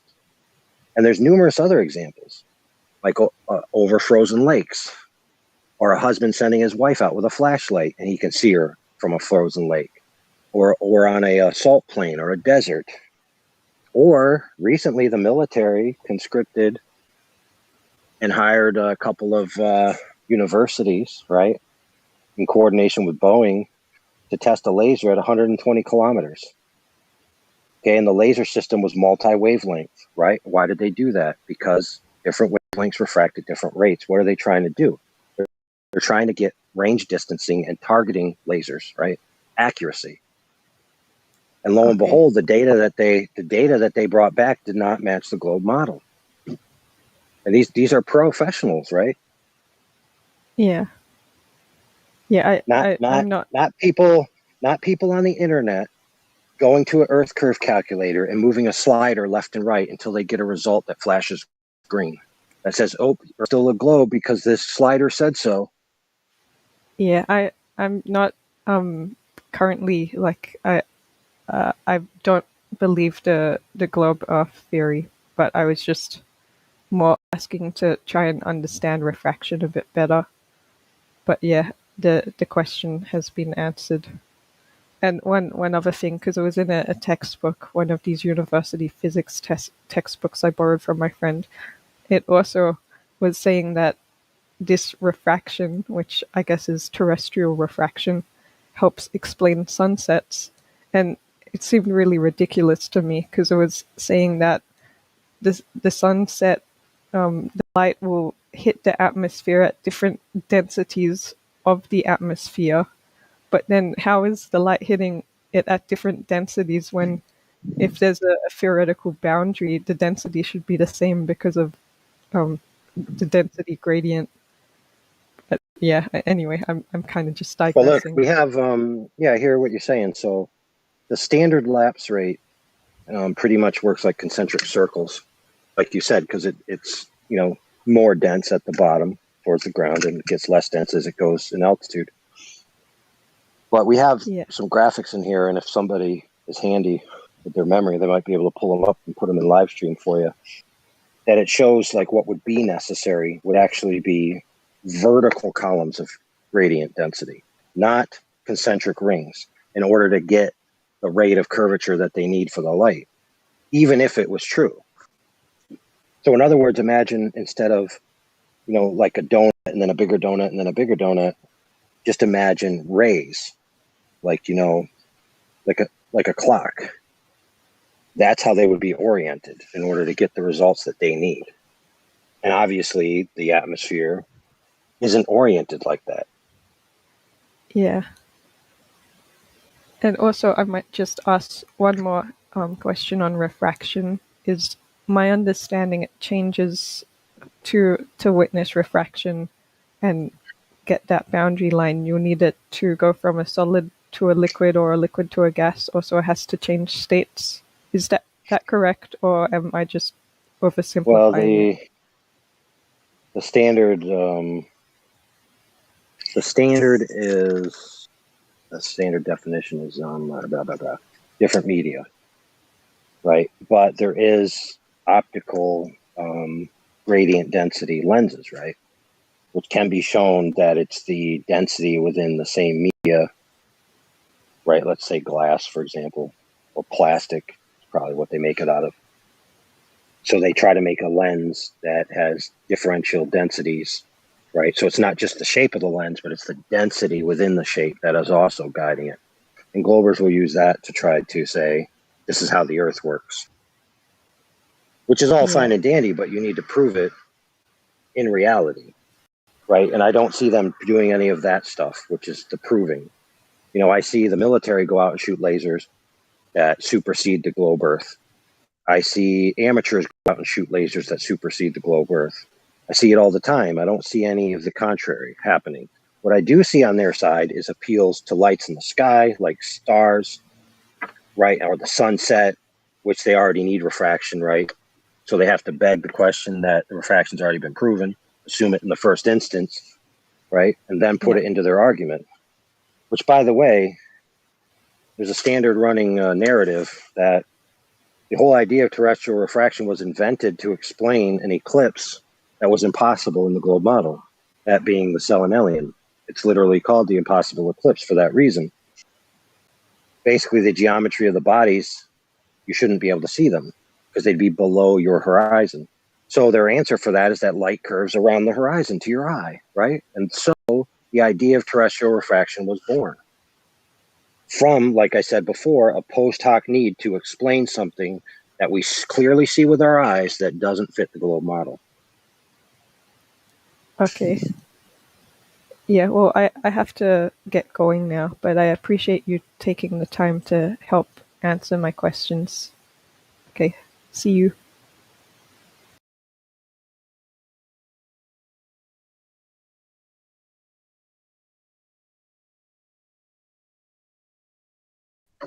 Well, with a high enough powered telescope, you could see me before I get there. From behind.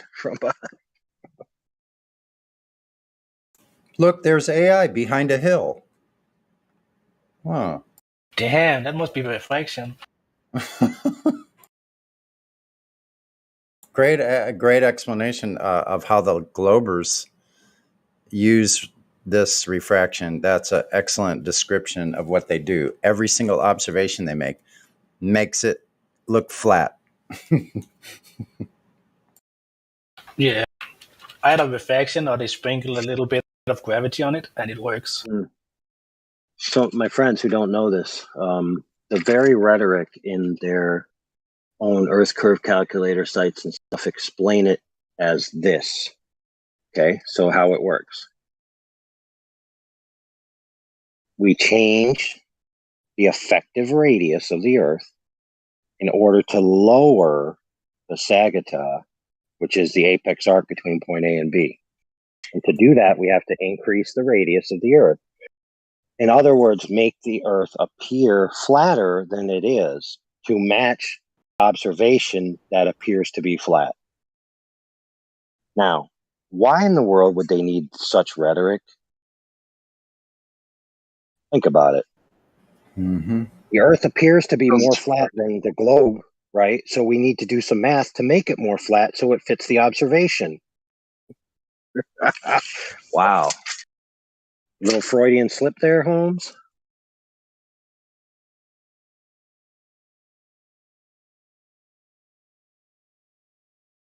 Yep. Isn't that wild?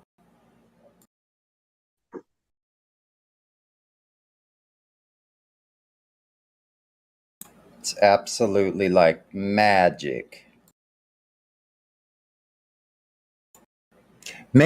Watch me use refraction and make everything look exactly as it is.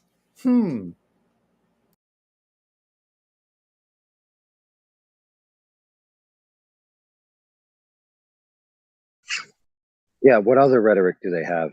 Okay, we all observe and experience the Earth as flat and stationary, but it's definitely curved and moving.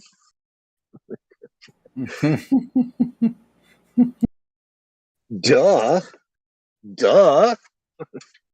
Isn't it obvious?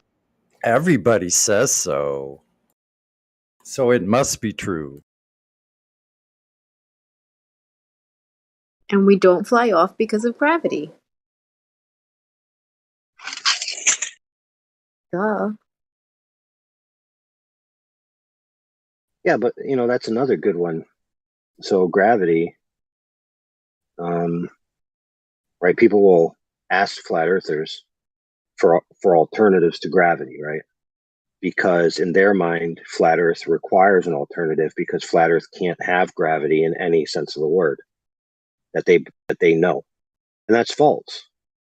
Okay, any permutation of gravity works just fine on the Of Earth's course, what surface goes that up we must come inhabit. down. What the hell? Exactly. But I mean their claim of specific geometry, because of course their claim is that you need a sphere which pulls everything to the center of mass, right? In order for it to have this radial field lines out from the center, right? Lo and behold, that's not even true in their model. But yeah. But you can have many permutations of the Earth shape that will still get that same surface effect. I agree. So the truth is, as a flat earther, you do not need an alternative to gravity. You need an alternative to talking to idiots who don't know about gravity. Yeah, well, but you know what? You can the idiot who discovered gravity. I mean, he, the first idiot. No. He wasn't stupid. No, sorry. I got to correct you there. He was actually very intelligent. He came up with an idea. He's fleshed out the idea. He entertained the idea. And then he rejected the idea.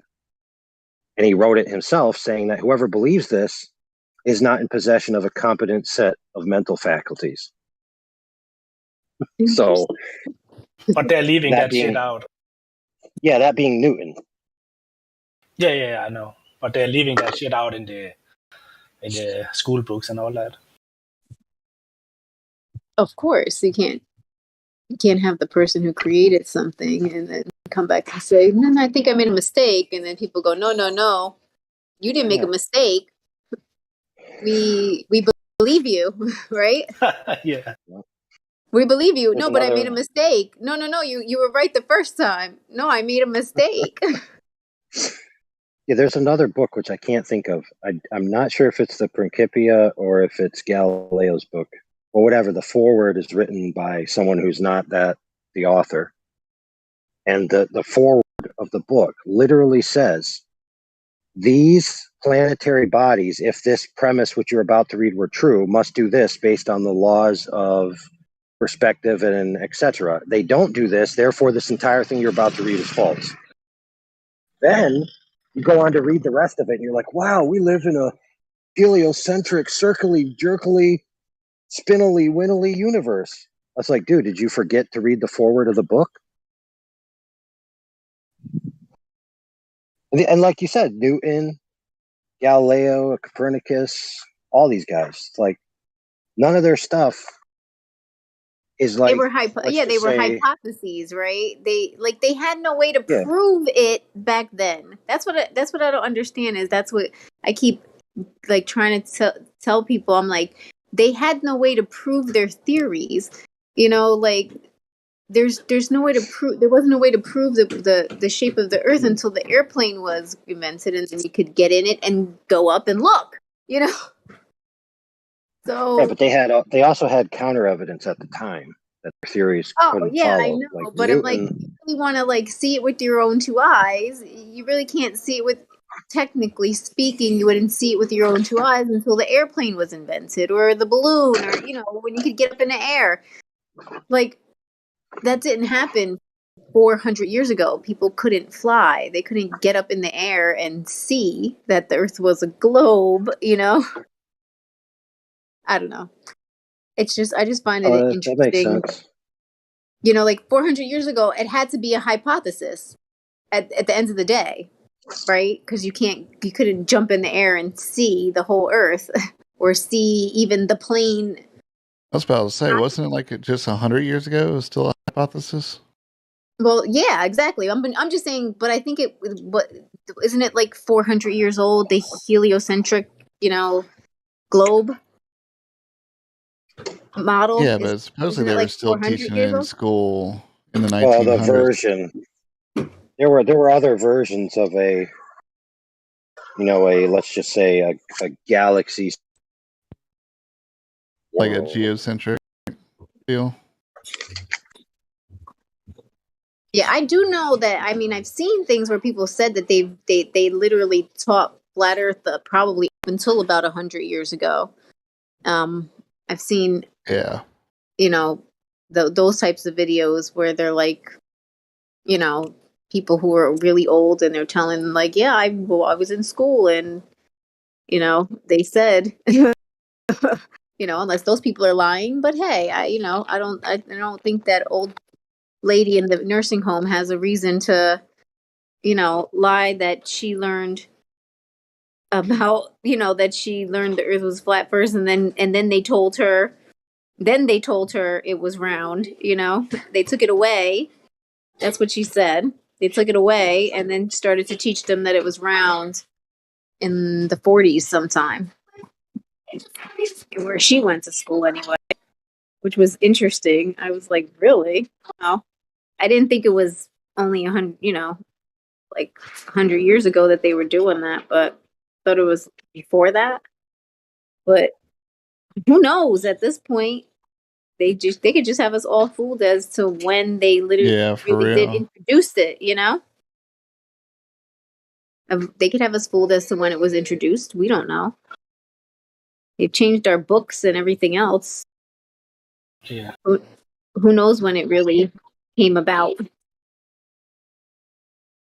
Yeah, as far as I know, before the moon landings, most of those thoughts about space travel and satellites and stuff like that was pure science fiction, only found in science fiction books, And after the moon landings, it was like, okay, it's a fact. So, yeah, as far as I know, that is. Oh, so you're saying, so basically before that, people really were still like, I guess space is a fairy tale? I guess they were on the fence because they did start to teach the globe model before that, as far as I know again. But a lot of these ideas about space travel and satellites orbiting and all that kind of stuff was pure science fiction. Like satellites was mentioned in science fiction books way before they were even, taught as fact or shown as fact. Oh,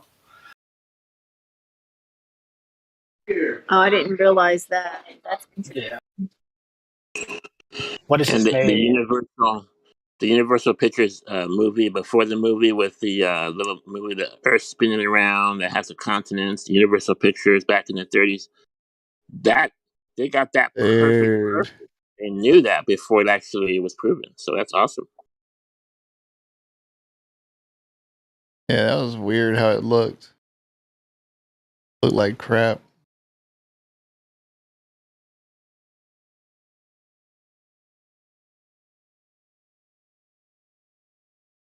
We also have, like, here in Denmark, we have this comedy act or something like that, like from way back in the times, where it's called Erasmus Montanus, where people out in the rural areas and stuff like that, they 100% believe the earth was flat. But one of their sons then traveled into the big city and went to one of the fine universities. And he came back and told all these farmers and stuff like that the earth was round. And he was then ridiculized and stuff like that. This show is actually from 1723, allegedly, but could be that in some regions, like universities and stuff like that, they actually believed in the globe, but the majority of the people, common folk, didn't know these kind of things.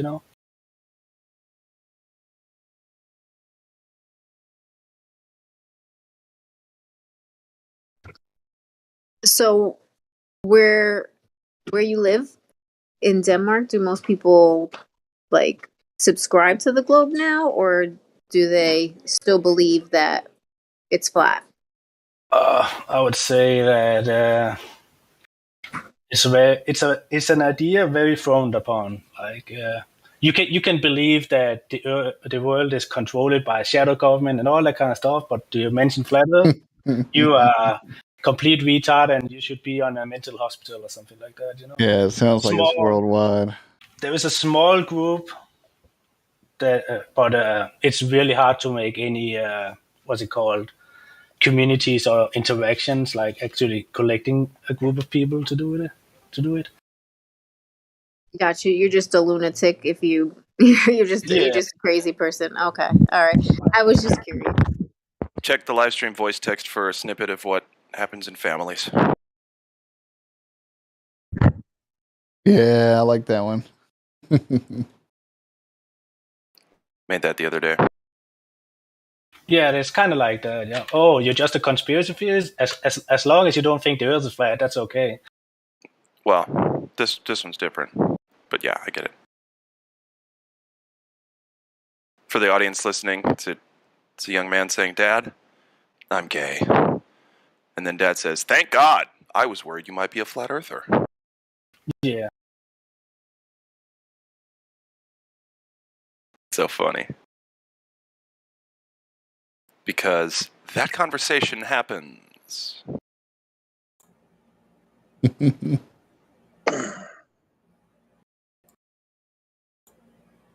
Change it to, Dad, I'm gay. Dad says, don't worry, son. I haven't met every single woman either.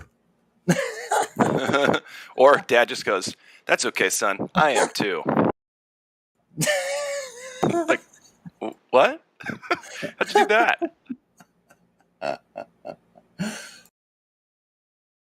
Oh shit! Prepare for it this evening, folks. I'm getting my funny bone out. That was a good one. I like that one. That was funny. Both of us at the same time. Yeah. You know what you did yesterday? Huh?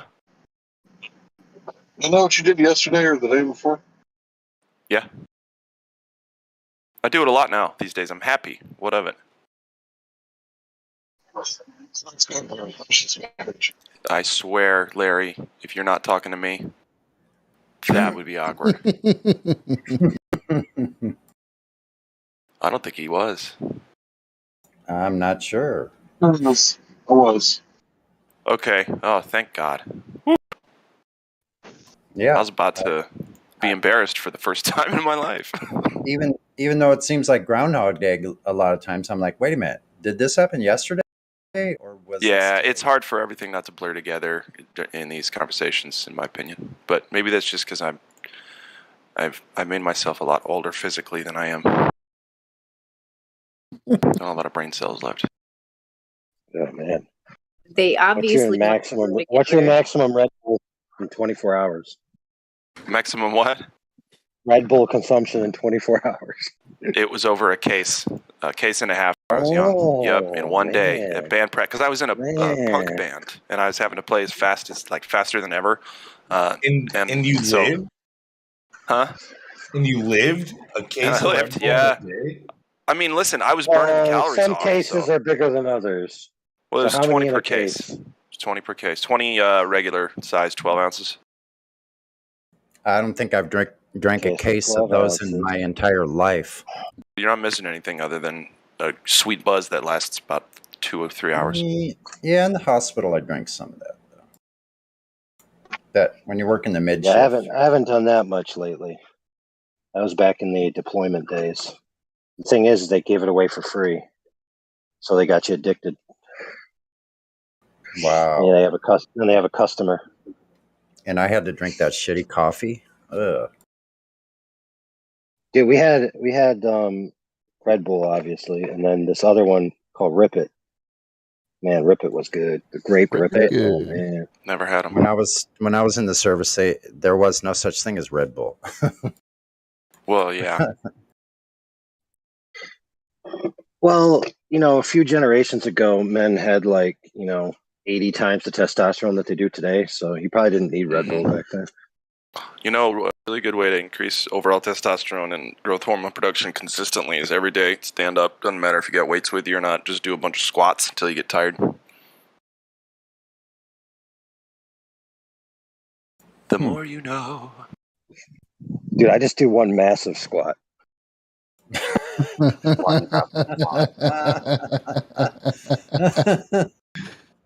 Yeah, that's pretty common. Ronnie Coleman did like 800 pounds 2 or 3 times. So just get the heavy weight and just do it once. Hell yeah. Nope, that'll never happen if you don't work up to it. Have there been any discussions with the globalists today? I think a couple, but I wasn't here all day. What was talked about? If anyone knows. I think lately people are just talking about light. A lot about light. And people seem to think that light bends when it doesn't. It travels in straight lines and then when it's acted upon another surface or medium or whatever, then it stays in a straight line. You have to do lots to beam of light to make it bend one way or another. So, like sugar water and all kinds of very specific Interesting. circumstances that don't happen in reality. Yeah, that's interesting. The problem is that what's your sample size of light to know that it doesn't curve in its path? Now, I want you to consider that seriously, because the assumption in the globe model is that light travels straight. Therefore, we need it to quote unquote bend, which is obviously redirect itself around a curve. But if it's already curving, then it's just arriving at your eye in a curvilinear fashion. So maybe refraction's a bunch of nonsense. You see where I'm going with that? Yeah, and it should be easy to measure if that was the case. You'd be able to see it bending. Yeah, so there's a lot of people. Rainbow. There's a lot of people, when you ask them such a question, they will provide an example of light going quote unquote straight over like 2 feet. I'm like, oh wow, 2 whole feet. Oh, 2 feet, huh? Beautiful. Yeah. How about Grab 2 your light. miles?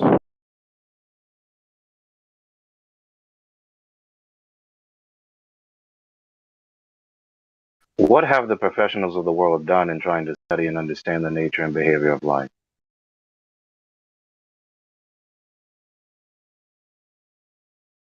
Well, they've done a lot. I don't know what they've come up with that's even relevant, but Personally, I don't think they've done anything in quite some time. I think they've just piggybacked off of what people did that hundreds of years ago and just stayed with that. They've used these assumptions from years and years, hundreds of years ago, and no one's even fact checked, the information. It doesn't make sense. If you're gonna come up with a theory, I mean, check everybody's work, right? Like they don't check anybody's work and just take it as fact. Yeah, they don't need any facts in the global world, because all you have to do is find anything that counters flat earthers, and then that's accepted. It doesn't need any proof. Just them saying so seems to be their proof.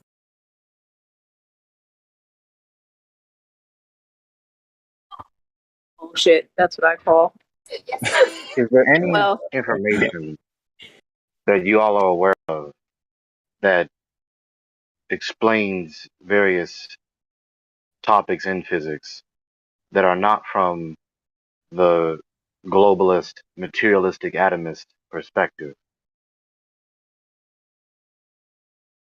Because when you look it up on the internet, that's the most common articles that will pull up, the most common results that will pull up from these common academic consensus of atheistic, naturalistic, materialistic atomism.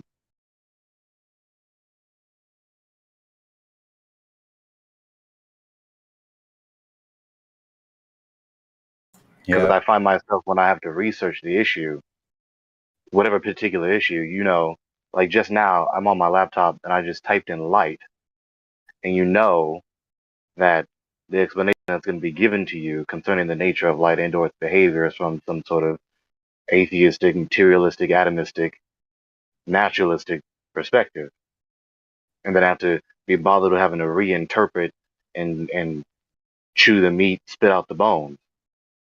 So, do y'all know any sources of information that explain physics, whatever topics of physics, from a different perspective?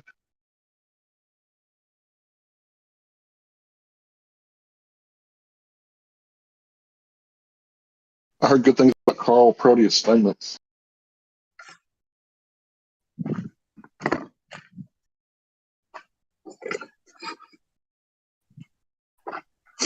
There's always Ken Wheeler.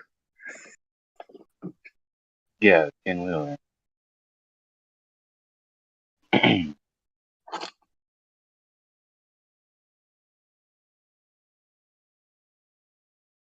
He's a little too abstantagacious and pedanteracious with his big verbosolocity.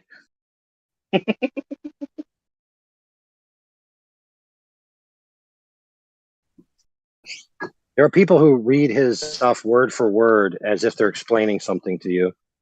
And then you ask them what it means, and they're like, I don't freaking know. What do I look like, a thesaurus?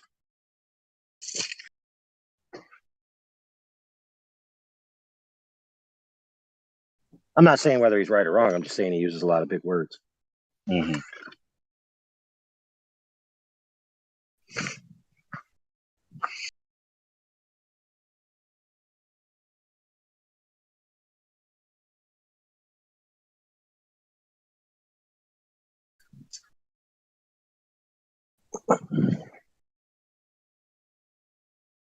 Yeah, but regardless, there's a lot to be learned from that type of argument.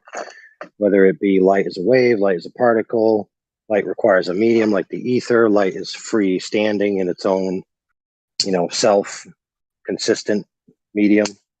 Like it doesn't have an external medium, it is its own medium, whatever. You go down the list of all those things and you just put two paradigms against each other and two people trying to discuss it between each other. And almost without fail, it becomes personal for some reason. It's like people can't compose themselves through a discussion about the nature of light. Well, I recognize why that it becomes so close to heart, why it touches the heart, because the cosmic paradigm and overall the metaphysical theory that one holds in their worldview, in some worldviews, the nature of light is a necessary cornerstone so as to maintain the coherency of their cosmological paradigm, so as to maintain the coherency and or justification of their overall metaphysical paradigm. And to be less abstract, depending on the nature of light and behavior of light, that either makes or breaks the academic cosmic paradigm. And if the academic cosmic paradigm breaks, and the cosmos is really something else that is far more indicative, that is far more less likely or even impossible for the God to not be real, then that is even a much greater no-no. And Edwin Hubble and folks who were his peers in the early 20th century, they had no reluctance to acknowledge that they chose conclusions concerning the cosmos and the celestial bodies and everything else in the cosmos because they did not want to believe a cosmic paradigm that obviously necessarily indicated that this is designed by a person. The cosmos is designed by a person, aka the God. Couldn't bear the thought. We don't want that conclusion. So yes. Yes. Yes, yes, yes. Oh man, let me find my quote. Yes. These same questions still stand no matter what your state of heart is, no matter what your state of mind is. The questions of human experience, what makes it intelligible? How do we know what is the case? How do we know reality? How ought we to live in the meantime? What is the ultimate end of all this? Questions still stand, and you don't have an infinite amount of time to find the answers to those questions. So I strongly recommend that anyone listening open your ears and seek the truth as a matter of life and death, because this is a matter of life and death. Mm. Yeah, let me read my quote here. One of my favorite quotes. So, our willingness, being the scientific community, to accept scientific claims that are against common sense is the key to understanding the real struggle between science and the supernatural. We take the side of science in spite of the patent absurdity of some of its contracts, in spite of the failure to fulfill many of its extravagant promises of health and life, in spite of the tolerance of the scientific community for unsubstantiated just so stories. Because we have a prior commitment, a commitment to materialism. It is not that the methods and institutions of science somehow compel us to accept only material explanation of the phenomenal world. On the contrary, we are forced to, by our a priori adherence to material causes, to create an apparatus of investigation and a set of concepts that produce material explanations, no matter how counterintuitive, no matter how mystifying to the uninitiated. Moreover, that materialism is absolute, for we cannot allow a divine foot in the door. And that's the answer right there. Who was that Why by? science is what it is. Who was that by? Richard Lewontin. That is The one of link, the link's best right there. hostile. It's one of the best hostile witness statements that you could ask for. Yep, that's exactly what we keep trying to tell them. They want to disagree that it's a philosophical religious stance, but all their experts disagree with them. It is a religious stance. And the thing is, this is true about everyone. It's inevitably true about everyone in the way they think and the way they behave. And so this is why I persist in destroying this false dichotomy where people think that there are religious people and that there are non-religious people. Absolutely not. It's inevitable. Even the atheists, you study the way comparative religious studies scholars define religion, and you study the history of religion, and you pay attention to how we use the term, it's indicative that everyone has a religion. So then what is a religion? A religion is either a belief or a custom that is held with supreme value above all else in one's worldview, and people behave according to it. So when your most precious notion in your belief system is that there is no God, or the earth is a ball flying in a vacuum, or all of reality is just matter in motion, or whatever, then you are going to interpret everything, your entire human experience, through those presuppositions. And you're going to try to behave that way. Now, the reason I phrase it try to behave that way is because if you have an incoherent worldview, you can't actually fully behave according to it. But people try. And so, because people have an incoherent worldview which can be refuted, then you can point out the incoherency, the inconsistency between their behavior and their worldview, which necessitates a re-examination of one's view of the world, especially how they ought to live. And so it has been the cardinal sin of quote unquote philosophy in academia is avoiding the issue of worldviews. They just want to itemize and specialize in particular subgroups rather than finding unity in the diversity. The university, they call themselves university graduates, and yet the university does not find unity in diversity. They cannot make sense of the world overall, and they refuse to. And even when scholars like Dr. Greg Bonson or Cornelius Van Til or Dr. John Frame and persons like them raise this issue, well, obviously we have a conflict in worldviews. The very presuppositions of our worldviews are contrary to one another. How do we solve the disagreement? How do we find the truth to this question? And the vast majority of the academics in academia, they just hand wave the issue. The hand wave fallacy. It's not important, they say. But look at the world around you.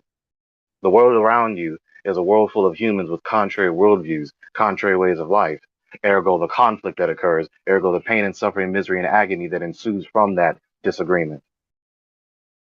And the issue is obvious before us, and so the solution thereof is obvious before us, but we refuse to apply it.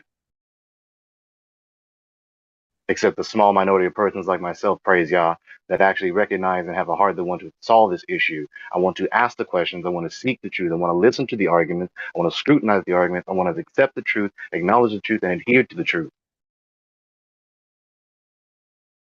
Even with the most touchy, the most stingy, the most intimately painful issues that face all of us humans in our human experience. This cosmological controversy, as I call it, is not a small thing. There are people who have come out of various ideological groups and changed their worldviews, have a paradigm shift about a particular thing. But now we have before us, like before in the days of Copernicus, where people's entire view of the entire cosmos is changing. The thing in which all history occurs, people are changing their perspective on. That's not small. That's not unimportant. If there were no cosmos, there would be no history and no human experience for us to have.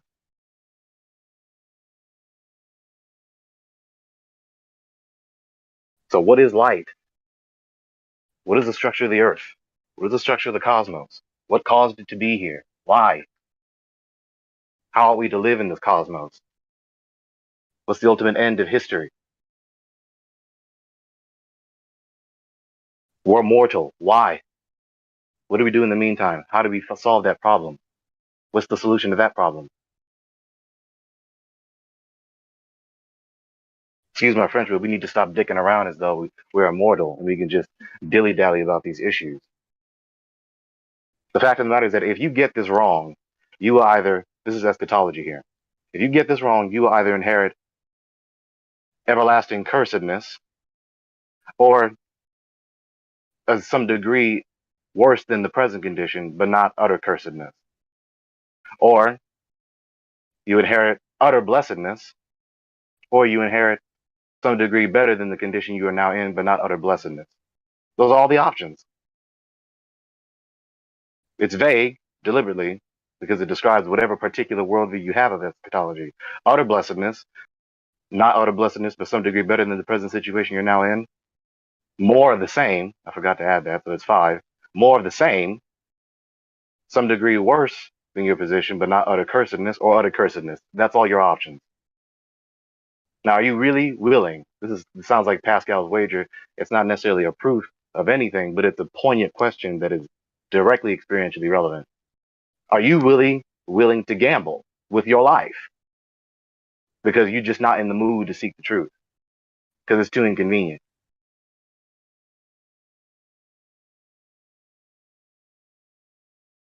Because it's contrary to your preferences instead of conforming your preferences to reality? Or are you going to seek the truth and stop gambling with your life?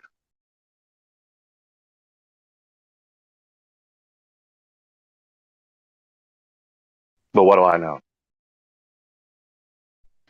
Well, Kamala Harris said speak truth, right? She said it over and over again, right? Speak truth, speak truth.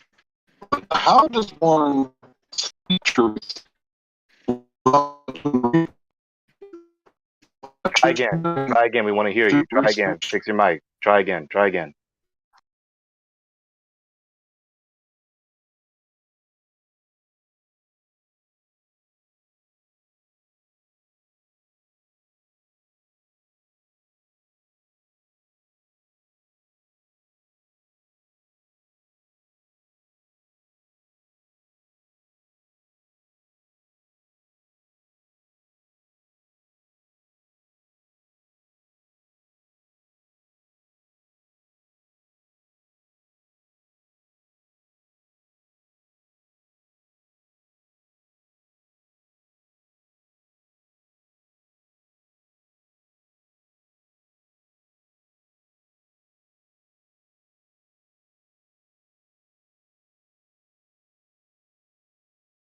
In the meantime, when Larry returns, around 11, 12 years old, I had many, many questions. It was like this explosion of curiosity. And for the longest I can remember, I've been very interested. It hasn't always been the case. I've been changed by someone very important. But I was very, very, very curious to have all my questions answered and doing the best of what I had, my little working poor self with my little laptop, my little phone, my little tablet, my questions in my mind, in the internet. I asked questions, I seek the information, critically thought about the information, listened and considered the arguments. Going through the procedure of investigation, even when it got irritating, even when it got frustrating,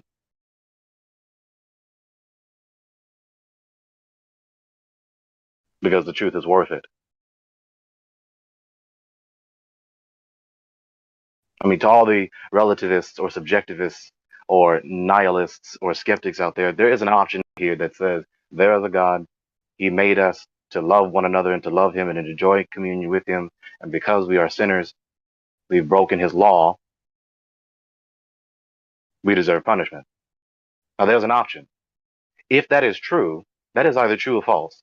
If that is true and you don't repent, you know what the consequences are. If it's not true, then so be it. Then what is the truth? But to really walk around this earth in your human experience and just think and do and intend according to your preferences with no regard for the truth, I don't need to explain it to you. You know full and well that's detrimental. You know full and well you're gambling with your life. I don't need to go into no in-depth explanation. You know that it's gambling with your life, and the odds are not in your favor.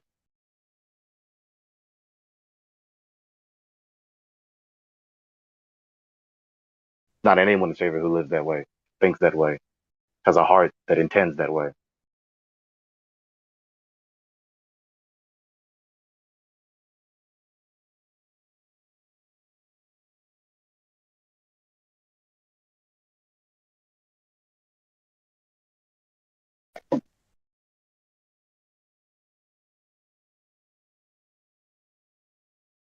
I wanted to know the truth, especially as it concerns my ultimate well-being. There are many people out here who are in utter misery, agony, and pain, and they need hope.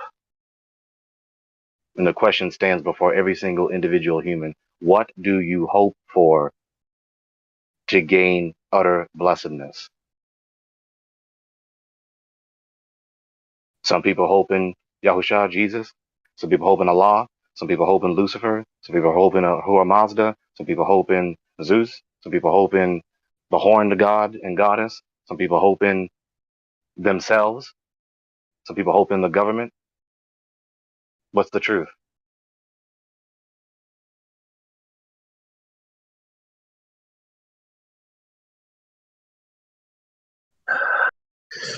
Well, man, well, the new syncretic hotness is if you're going to worship anything, right, why not worship the thing that gave us life, has always been here, gives us everything we need, is our home. My mama. Obviously, I'm talking about Mother Earth, right? Mm-hmm. It sounds like So make no paganism. mistake about it. Oh, yeah, yeah. But make no mistake about it, the idea of the Earth being flat has opened up a spiritual journey, quote unquote, for many people who otherwise wouldn't be interested, but have essentially, settled for worshiping the material. Right. Agreed. Much like the guys who I just read the quote, right? Where obviously we're spiritual beings, and on our spiritual journey, right, to the truth, we only limit ourselves to material answers. Like, how are you going to ever arrive at the truth if the only thing that's true is material? Because then you then must say to yourself, well, my own sentient consciousness can't be true because it's not material and therefore can't be proven by this apparatus of truth that I've set for myself, my own limitation. An excellent internal critique of materialist worldview. And that is what ought to be done. It's being done, but it's not being done nearly as often as it should. Internal critique. Okay, this is your worldview. This is my worldview. Explain. I'll explain. Okay, I have these questions. Okay, I detect what I perceive to be an error. some incoherencies, some empirical inadequacies, some lack of justification. Here's my worldview, etc., and the debate ensues. Most people don't want to do that. And the fact that most people don't want to do that, what does that say? It means that most people don't want to seek the truth, even when they're able to. They don't want to seek the truth when it's available to be found. They don't want to accept the truth when it's brought to them. But they want to complain about various instances in their human experience that they perceive to be unpleasant, that they perceive to be unjustified, that they perceive to be immoral. And then when the debate ensues about the issue, they don't want to continue the debate unto the end of the matter, the end of the matter, concluding on the truth, acknowledging the truth, adhering to the truth. And even when the truth is brought to them, like I just said, they reject it. So what does that say about humans? We're not just blank slates that just gather data. We're not just machines that just take in information and compute it without any sentience. You don't just input information into someone's ear and they either accept it as true or accept it as false and understand it immediately. No. Not only are we conscious, including of oneself, we're also intellectual, we're also sentient. And that sentience also includes emotions, desires. If you don't desire the truth, you won't accept it. Even with the truth that you are endowed with, I'm speaking from my worldview, of course, and everyone is, even with the truth that you're endowed with, that you've always known and have never not known and cannot know, people reject that in preference for a lie, let alone any other truth that they're not endowed with, that they have to gain, that they have to learn, whether it be brought to them or whether it be available at hand's reach for them to go get. That's a problem. And we recognize that problem even in this forum when talking about the cosmos and physics. And not just in this forum, we recognize in our human experience. You and I are not in a vacuum. We're all on the earth and we have our human experience. We have pain, we have misery, we have agony, we have suffering, we have loneliness, and all the other things that are wicked and evil and corrupt and heartbreaking. What makes sense of that? For the materialistic atomist, there's no such thing. There's no such abstractor. If your worldview is just material, then there are no abstracta. There's no knowledge, there's no information, there's no emotions, there's no consciousness, there's no intellect, none of that. It's obvious. When your worldview consists of only half of all reality, it cannot account for the other half, the abstracta. Obviously, that's inadequate. Cross it out. You don't need to write several hundred-page books to understand that. You don't need to go to a university for 4, 5, 6, 7, 8, 9, 10 years and so on and so forth to understand that.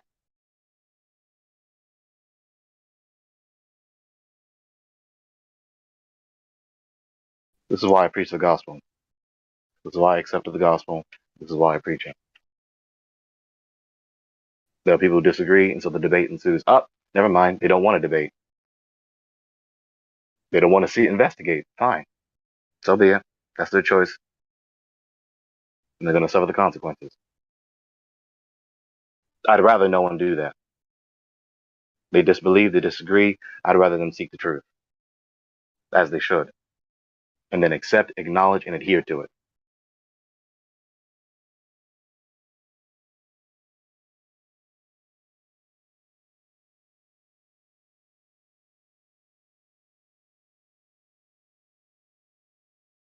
Jackie, what's all that for? All that was unnecessary. Not unnecessary. It's more than just about the cosmos. It's more than just about what is the structure of the cosmos and what is actually the essence and nature of the things in the cosmos and how it functions and its structure. It's more than that. We all know it's more than that.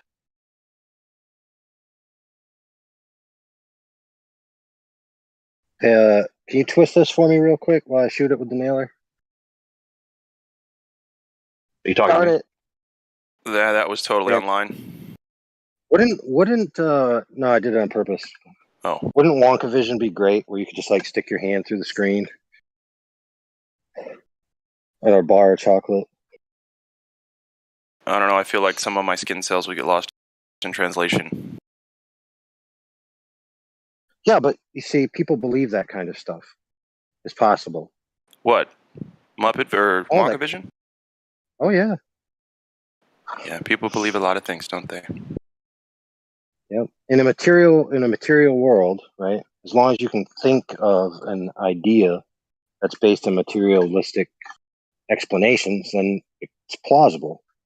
So yeah, breaking yourself down to a million pieces, sending yourself across space, right? Just like a radio wave, and being received on the other end. Yeah, I think. And people believe that you can do that with your body, and then your mind will follow. Like, what is that? Star Trek. Right? And so many of these metaphysical ideas are posited in what? The mainstream science fiction. Thought I was going to stop at mainstream science? No, science fiction. Gladfellow, Right. you typed a comment in the voice chat. I think you misunderstand what I'm saying. When I said what I said about materialism being a worldview that only acknowledges half of reality, that's not me implying that I am omniscient about all things. Okay, That's then you don't implying know half of reality, do you? I wasn't saying that I know half of reality. Then don't make I'm saying the materialist is only I'm saying the materialist is only acknowledging half of reality. So that Ontology, would imply there's that you only know two the whole basic of categories reality. of entities. To be able to say someone only knows half of something is to say that you know the whole of the something. To be able No, to I'm not discern saying half that of it. they Yes, know. that's how it works. No, I'm not saying that they know half of reality. You are not listening well. I'm saying they're Listening only well. Oh, my acknowledging. friend. I let you talk. Let's just keep that clear. I am saying that they are accepting, acknowledging only half of reality. So if you're going to counter argue me, listen to what I actually said and address what I actually said. If you persist with the straw man argument, I will discontinue, demonstrating that you don't actually want to debate me, you want to debate a straw man of me. What I said was the materialist is only acknowledging half of reality, meaning they are only acknowledging one of the two categories of ontological entities, concreta, to the exclusion of abstracta. Materialism says there's only material, there's only concreta. Ergo, they are disregarding all abstracta in their worldview. It wasn't a claim about how much anyone knows. It was an acknowledgement. It was a critique that they're only acknowledging half of all reality. The concreta not acknowledging the abstracta. That's what I said.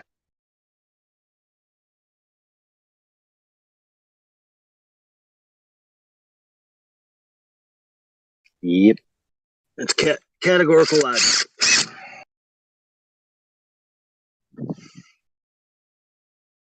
Qualia versus.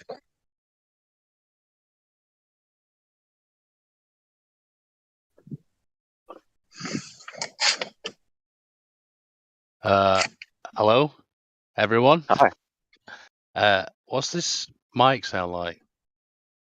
You sound good. You sound like you are British. It's making you sound British for some reason. I don't get it. Thanks. How does it do that? I've been messing about with this, but it's doing me head in. Wait a minute. Are you actually British? I am British, yeah. Oh, okay, shoot. so let me change that. So, see, what I really thought is you're Australian, and it's making you sound British. Yeah. So it's actually making you sound Australian. Yeah, Americans seem to have a problem with that, don't they? With the whole Australian English thing. Some of y'all blend the differences. Australians sort of go, "Oh yeah, all right, mate. Yeah. It's 40 k's away." Sound a bit like The that. less intense the Australian accent, the more British it sounds. I don't know. Anyway, yeah, this is a good conversation. So I thought I'd come in and try the microphone, but it's still not. Go right ahead. Still not Welcome. good. I mean, thank you. It's working really well. Thank you. I appreciate that. But the problem is I can't really hear myself speak because once I've got the headphones on, you know what I mean? It's a nightmare. So I know what a deaf person feels like. So it's a bit weird. You know, I That's had the why I same. have one headphone in right now. I had the same problem with a gaming headset I tried to use. I couldn't use it because I That's what I'm couldn't hear using. myself. Yeah. That's what I'm doing now. So yeah, it's not easy. But I ended yeah, up I ended up pulling one ear off and putting it on something else exactly what to. I'm doing. Shit, shoot, man. I know this guy who's really good with tech, and I'm gonna get him to sort it. I'm gonna get him to clean my laptop, and then at the same time, I'm gonna say, look, I need to monitor it so I can hear myself. Because if I keep pressing buttons and then it won't work, because that's what I do. I just click it, click, click, click, and then don't work anymore. So Oh my gosh, are you from Liverpool? no, Liverpool sound like this. Ah, Jimmy's a murderer. I thought I just heard one word that sounded like it was Liverpudlian. Oh, I'm from the Anyway, middle of the UK. Interestingly enough, it's called the East Midlands. So it's East Midland. The yeah, it's East pretty Midlands. it's creative. So yeah, that's where I'm from, in the middle bit. Are you in England? I sure am, yeah. All right So now. this is definitely my kind of conversation. So, but as I say, Definitely mine also. yeah. Well, you're making a lot of sense, dude. I mean, not that I subscribe to probably a lot of stuff you do, but you can tell you're a living man, dude. That's what I'll say for you. I would like to speak to anyone for as long as they want to, because this is a matter that is worthy of discussion. This is a Absolutely. matter of life and death. People Absolutely. don't want to accept that. People reject that. People will probably argue against that statement. But you heard me earlier. It is a matter of life and death. Well, that's why And I I love joined. my neighbors so much that I will have the conversation with them about whatever the matter is for their everlasting well being in mind. I mean, this is we might part company here, but if I had one thing I'm going to keep coming in here, if that's okay with whoever organises all this, and just keep saying and reiterating over again, it's the ideology is really the bane of human existence. It was then, it is now. So Oh, bro. it just is. And all of us in this server know that more than anyone. Ideology. You've seen how it grabs a person and where it reduces them to.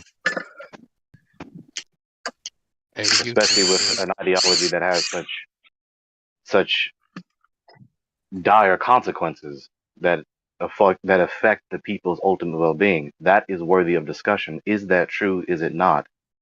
Let us discuss, at least, and then at the end of the discussion, conclude on the truth. Hey AI, you're drilling on the live stream. It does sound like a power. AI, are you there? He muted himself. Oh, he okay.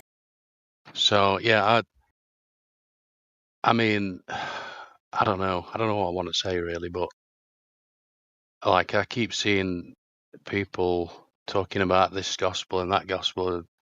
Good luck to them, but I think if you reach a certain level of awareness, I think the spirit's within us, is it not? And I see some people banging on about chapter and verse, and I think to myself, the last thing a person needs is more scripture.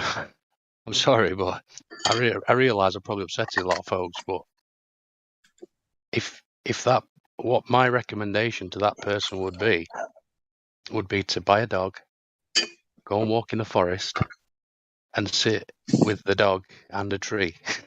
If you really want to know God, that would be my advice. No more ideology. No more words. Words. Well, Words. is the problem thinking? Is Absolutely. thinking the problem? Absolutely.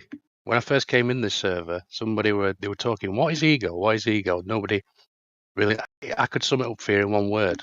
It's memory, is it not? So if the problem is thinking, are you not thinking right now? Are you not perpetuating the problem? I'm not thinking right now at all.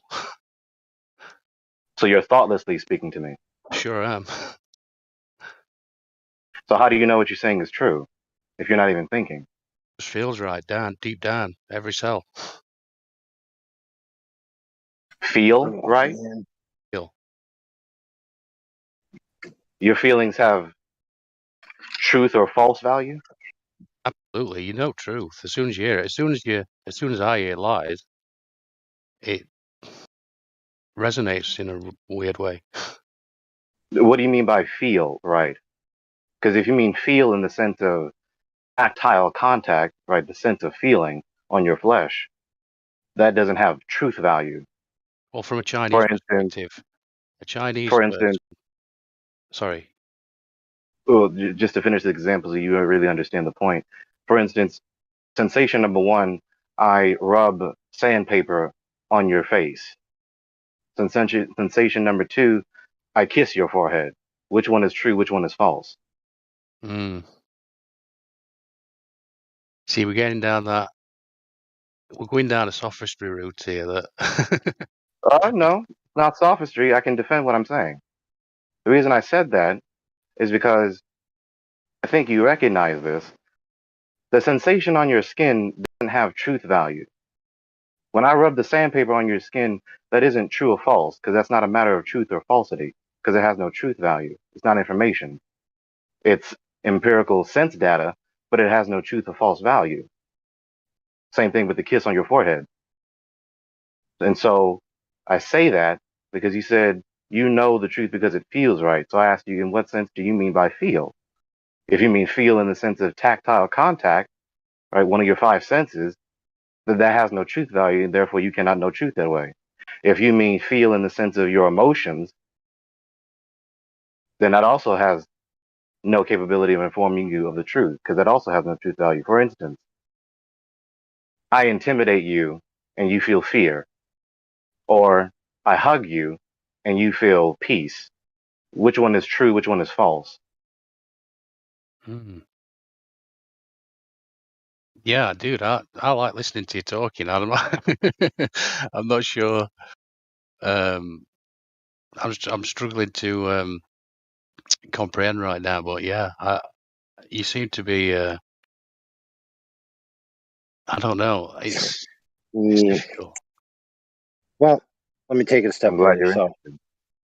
we have a problem on the table, right? Which is people criticize others for having what, in their view, is a philosophical belief, a spiritual belief, a metaphysical belief, any such belief which doesn't originate from empiricism, right? So, in other words, it exists within the mental space only.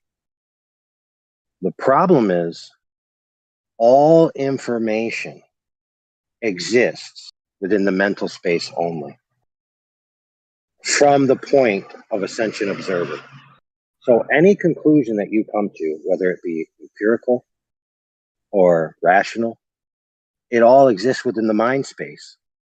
You've either been informed from the empirical data or your rational faculties. But you must filter all empirical data through your rational faculties in order to derive the truth of one proposition over another, or to even derive the truth to trust empirical data in the first instance.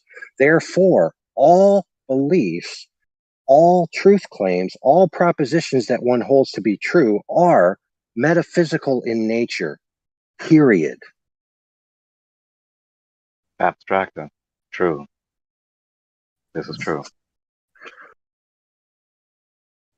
So, with the last thing to conclude this point, if you mean feel in the sense of your tactile sense, that has no truth value. It cannot inform you of anything being true or false. If you mean feel in the sense of your emotions, that also has no truth value. It cannot inform you of anything being true or anything being false. So feeling in either sense is not a valid, nor is it an effective method of knowing truth, especially given the fact that you only make intelligible your empirical sense experience, the empirical sense data in your mind. Perhaps You it are were. making sense of the empirical sense data. Perhaps it You're were a not just choice of words you're then. not just having senses and you're not thinking about it. Mm. No, you're having sense experiences and you're thinking about it. So thinking is not only not the problem, it's inevitable. So it's not a matter of should we think or should we not think. Are we thinking or are we not thinking? It's a matter of are we thinking well or poorly. Mm. Right, but we have When you faculties as when well. Before you go on, we have faculties that do this for us, right? That we've been given, that we're born with, that allow us to spontaneously or instantaneously, or at least what appears to us to take no time at all, right? Gather a sense of intuition about the truth of a proposition, right? And one might call that a feeling, like my gut feeling, or women's intuition, or whatever it is. And all that is just a faculty that is crunching data of truth sets that we already have experienced and truth sets that are just innate.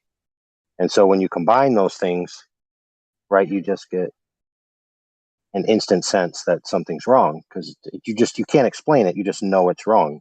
And then if you think about it more deeply, then you can elucidate to yourself why you feel that way. Right. Why you feel the pleasantness or displeasantness of whatever information was sent to you.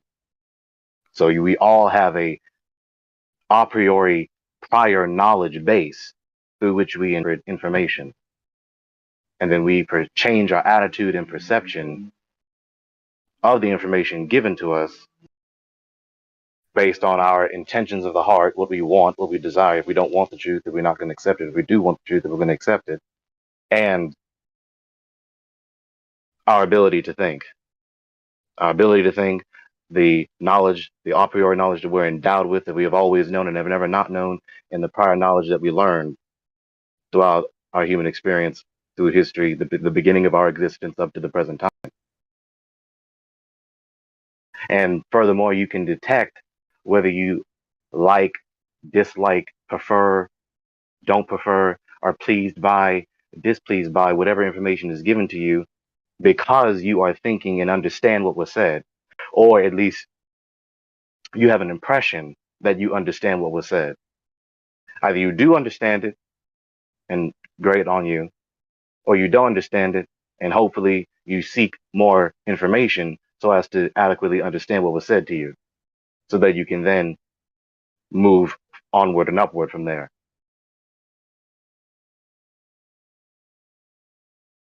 Yeah, I like it. I like listening to you, dude. You got seem to have a good sense of things for sure. And Thanks. Praise God. well, yeah.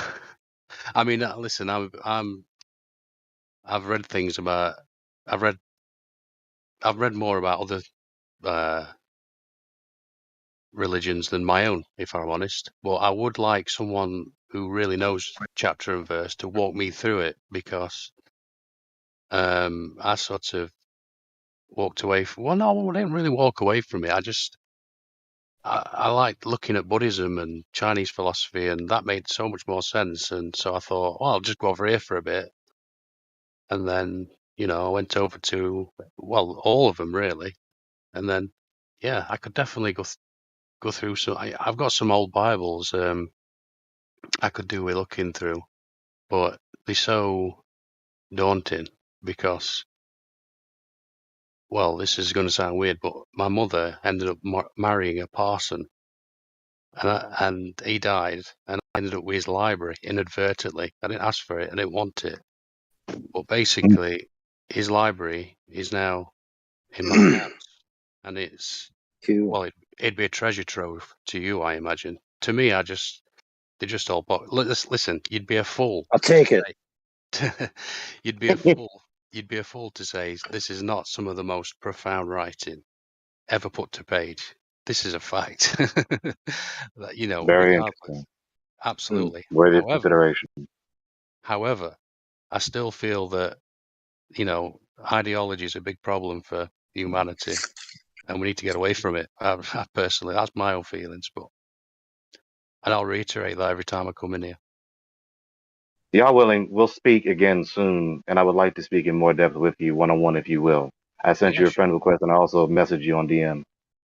Well, the thing is, I always click on YouTube, and I love listening to this free, this vibe on this server. It's great because Yeah, there's a problem you have, brother. The go. problem is that the content of the server is not limited to the stream because there's off-topic conversations that are had in other rooms that aren't streamed. So if you're not here in those rooms having those conversations, you're missing out. What I'm trying to say, I'm happy to speak in this server. That's exactly what I was trying to say. I'm happy to come and Perfect. speak in this Very server good. because, as I say, I like the free flowing conversation. It's just when you get the bad apples in. I've been told specifically the other day, well, we put up with him because he gives us a chance to talk to the audience and show them up to be wrong. But these people are they shining you on, for lack of a better term, and they enjoy it. That's how they get the kicks, and I won't be surprised if that's how they get paid, if they get paid in some way. And as I Man, say, brother. I've been doing debates for decades, okay? And I will guarantee you that 99.9% of the zealots not only will do it for free, they would pay for the opportunity to do it. They don't I have to think be it's more paid. sinister than that, friend. I really do. I think it's more sinister. Them people that were following Witsit about, I don't know if you watched that tour, but that were organised, that were coordinated. I'm telling you, I mean, yes, some of them were, but Yeah. I'm sure there's people like George Soros and all those types of guys back in the scenes, but the rank and file, they naturally, right, want to be at the throat of somebody, right? And so when you give them an inferior, okay, and let me be crude for a minute, right? You give them a kike, right? You give them a nigger, right? You give them a flat earther, and they'll be happy to take the advantage to nobly punish that, infidel of a loser of a human that doesn't deserve to breathe, right? I like Because the now fact. they have a righteous reason now, you see, to be allowed to punish someone, whereas before they weren't allowed to treat people that way. So your mom will say, if you don't have anything nice to say, don't say anything at all, unless it's a flat earther, kick them in the balls. Yeah, I was just going to say I appreciate the fact that you're not afraid of words. uh, that's nice. Yeah. But the other thing is as well is that we've got to be minders P's and Q's because I don't want this to get kicked off of YouTube, and there's all sorts of things I want to say that I've realised that probably can't go down that road. That's a shame. That's a shame. I don't know how you feel about that, but I mean, I've been made to understand that they take sort of government back and Well, forth from well, the America. majority of the topic that's the purpose of the server is actually not blacklisted. So we can Mm, function quite adequately without going into those topics in the mainstreams or in the main areas where people are going to complain, or there's going to be an algorithm bot that's going to search it for phrases or links, yeah. right? And to be fair, yes, that sucks, and there are people who don't like it, and there are people who have said as much, like they're willing to go against the rules intentionally, I right? And I'm thought, not singling anyone out here because there's many people that have said such a thing. But the point is like you got to be wise. You got to be like a serpent. Like it says, harmless as doves, wise as a serpent. what do you think about this Roe versus Wade then decision? Oh, okay. So Before you gambit. begin, I just want to say, God bless you, and DM me and call me if you want to talk, and that goes for everyone listening. And good night. Thank you, Gregory, for your words. Lots of wisdom in that man, for sure. So Roe v. Wade, much like many other things in the political sphere, was brought on by not grassroots, right? It was brought on by political activism. And part of it is called the Hegelian dialectic, Yeah. Problem, reaction, solution. Also, the other one, which is thesis, antithesis, synthesis, right? And of course, a third one, which is called the Overton window. So all these three things put together are designed to shift the morale of the people into a new paradigm. Okay, so in the past, the whole Roe v. Wade, okay, many people think Roe v. Wade, the decision was about abortion. Okay, it wasn't. It was about what's called rights underneath an umbrella of the constitutional rights, one being privacy. So the argument for Roe v. Wade being, I want to have an abortion, was actually an argument about the right to privacy. Now, many people don't know this, and they think it's all about abortion. And so, out of a sense of justice or whatever it is, they fight against it, thinking that it's all about a pro-choice, pro-life argument, and that's all it's about.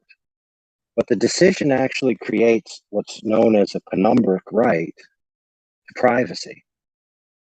So by removing that at a federal level, you've removed language from the Supreme Court that recognizes this right. Now, anybody listening right now who's worth their salt will realize that that's a problem. Because now you must create new Supreme Court level writing to recognize this right. You see the problem now? So, for example, without the right to privacy, right, you can't have an abortion in your home on your own. Because think about it this way. A woman has proximate cause to her body in proximate first instance, right? If she decides to terminate a pregnancy that she is only aware of in the privacy of her own home without anybody knowing, not even her husband, boyfriend, cousin, whatever, who would ever know? I want you to think about that really hard. Who in the world would ever know what she did? Unless there's monthly routine exams forcing women to line up and get, did you commit an abortion this month exams? Or do you have an AR-15 in the house exams? Now you see where I'm going with this. Without the penumbric right to privacy, the government then has a vested interest to know what you're doing in your private home. So it's not as simple as Roe v. Wade is about abortion. And mind you, they just, as far as I know, kicked it back to the states. They didn't repeal the idea that anybody could have an abortion at all, which a lot of people stupidly are making dumb arguments. It's like, oh my goodness, we're going back to the dark ages. Women are going to bleed out in the streets. I'm too stupid to do any research whatsoever about reality. So there's a lot of panic, but there's also a lot of ignorance. Yeah, these people, they're obsessed with control, absolutely obsessed with it. And imagine, because I can put myself in other people's shoes really well, and I can put myself in those. Imagine you've won the Monopoly board, and instead of turning the board over, they refuse to, and so it's like, look at all these plebeians all over my board, and I've got some real sinister theories, probably not worth mentioning here, but yeah, because you think about the Freemasons, founding fathers, everybody talks about, because they're having this weird thing about, well, they must be good because they did that great thing with Bill of Rights, Declaration of Independence. I mean, that's the best thing ever. But then you've got all this moon landing stuff, and you go, well, wait a minute, they're like opposing each other. One's, but then you realize that even this Bill of Rights is still another man telling another man what he can and can't do. So it's control again. You're wrong. You're already wrong. Oh, You've already screwed okay. up. Okay. Explain. Okay, so the Bill of Rights is the people telling the government what it can do.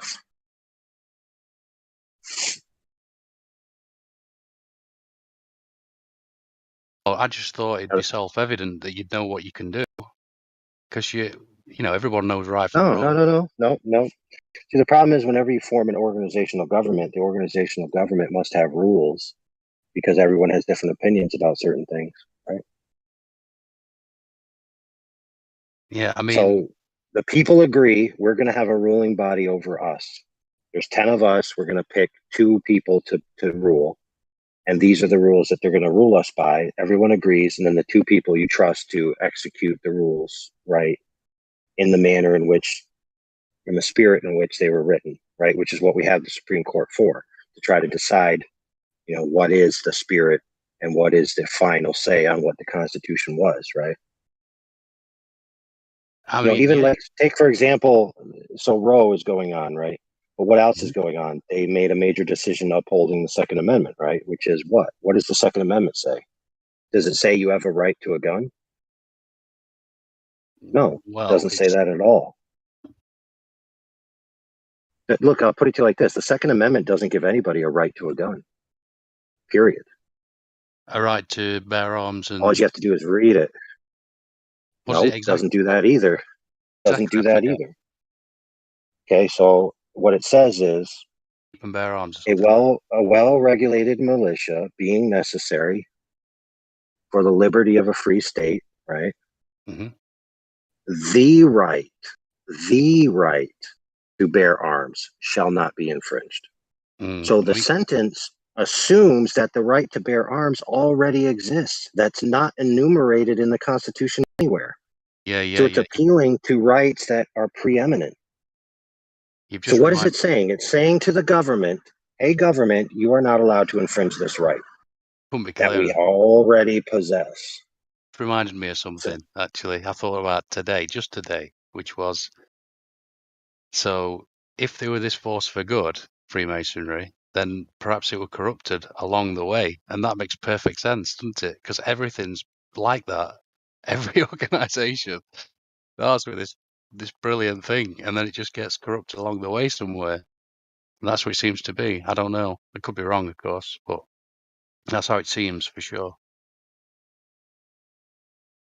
I don't know how you feel about it. I'm obsessed with Freemasonry. Did you ever listen to Bill Cooper? I love Bill Cooper. What a guy. Died on his front doorstep. You should listen to someone that was shot, killed on his on his front doorstep. Probably by Freemasons as well, because police are always attached to those organizations. The Fraternal Order of Thin Blue Line Gang.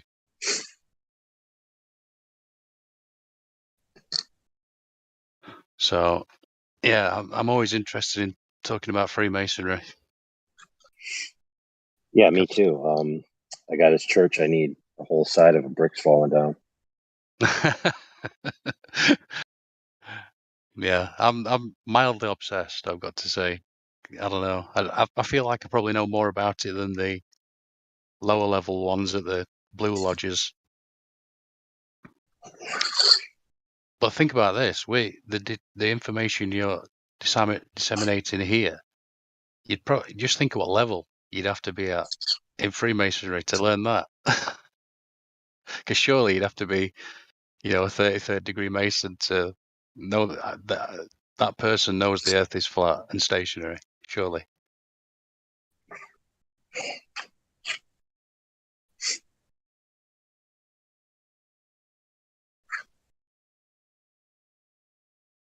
So, speaking of first world problems, I got this deck board and I installed it. It's a front step, 12-inch wide. And it's split, like just throughout the days that I had it. Basically, right on where the nail line is going to be, where you step. So it's like now it's weak, where basically the lever in it will be when you step. So that sucks. How do things happen like that? Okay. How does a piece of wood know I need to split exactly down this line so that you can't put nails here, because then your board will basically be split in half and broke? Yeah, You always see? amazing. Yeah, I'm terrible with stuff like that. I'm just not good with my hands. My brother's really good at making guitars, and he's good with all that stuff. And my uncle is actually a carpenter. Well, he was. I think he's retired now.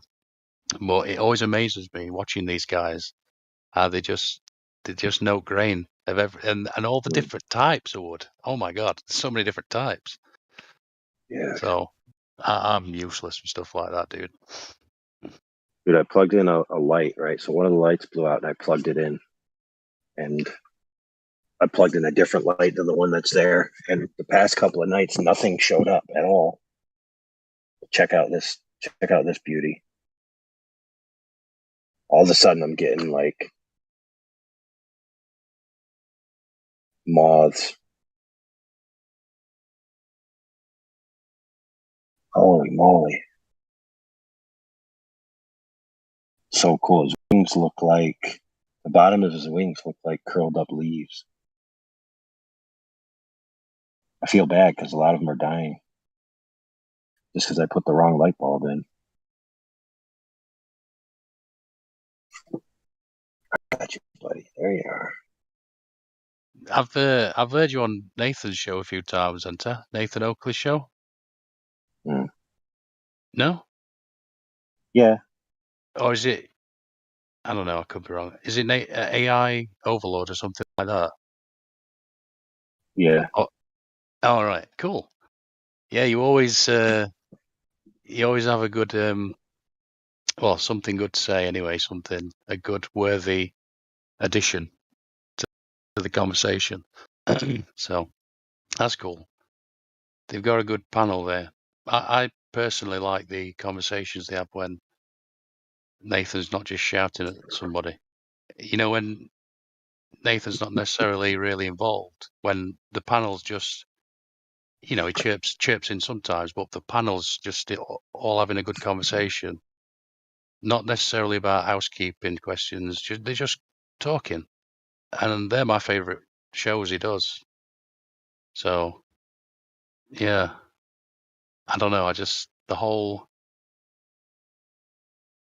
There's something fundamentally wrong about debate. I don't know. I don't know exactly what I mean by that, but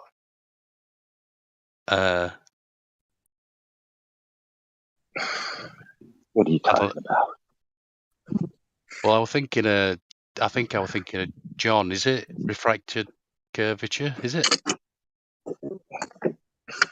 I think he said What's wrong something with along the him? lines. He's great. He's great. I love it. His voice is like silk. It's like butter, isn't it?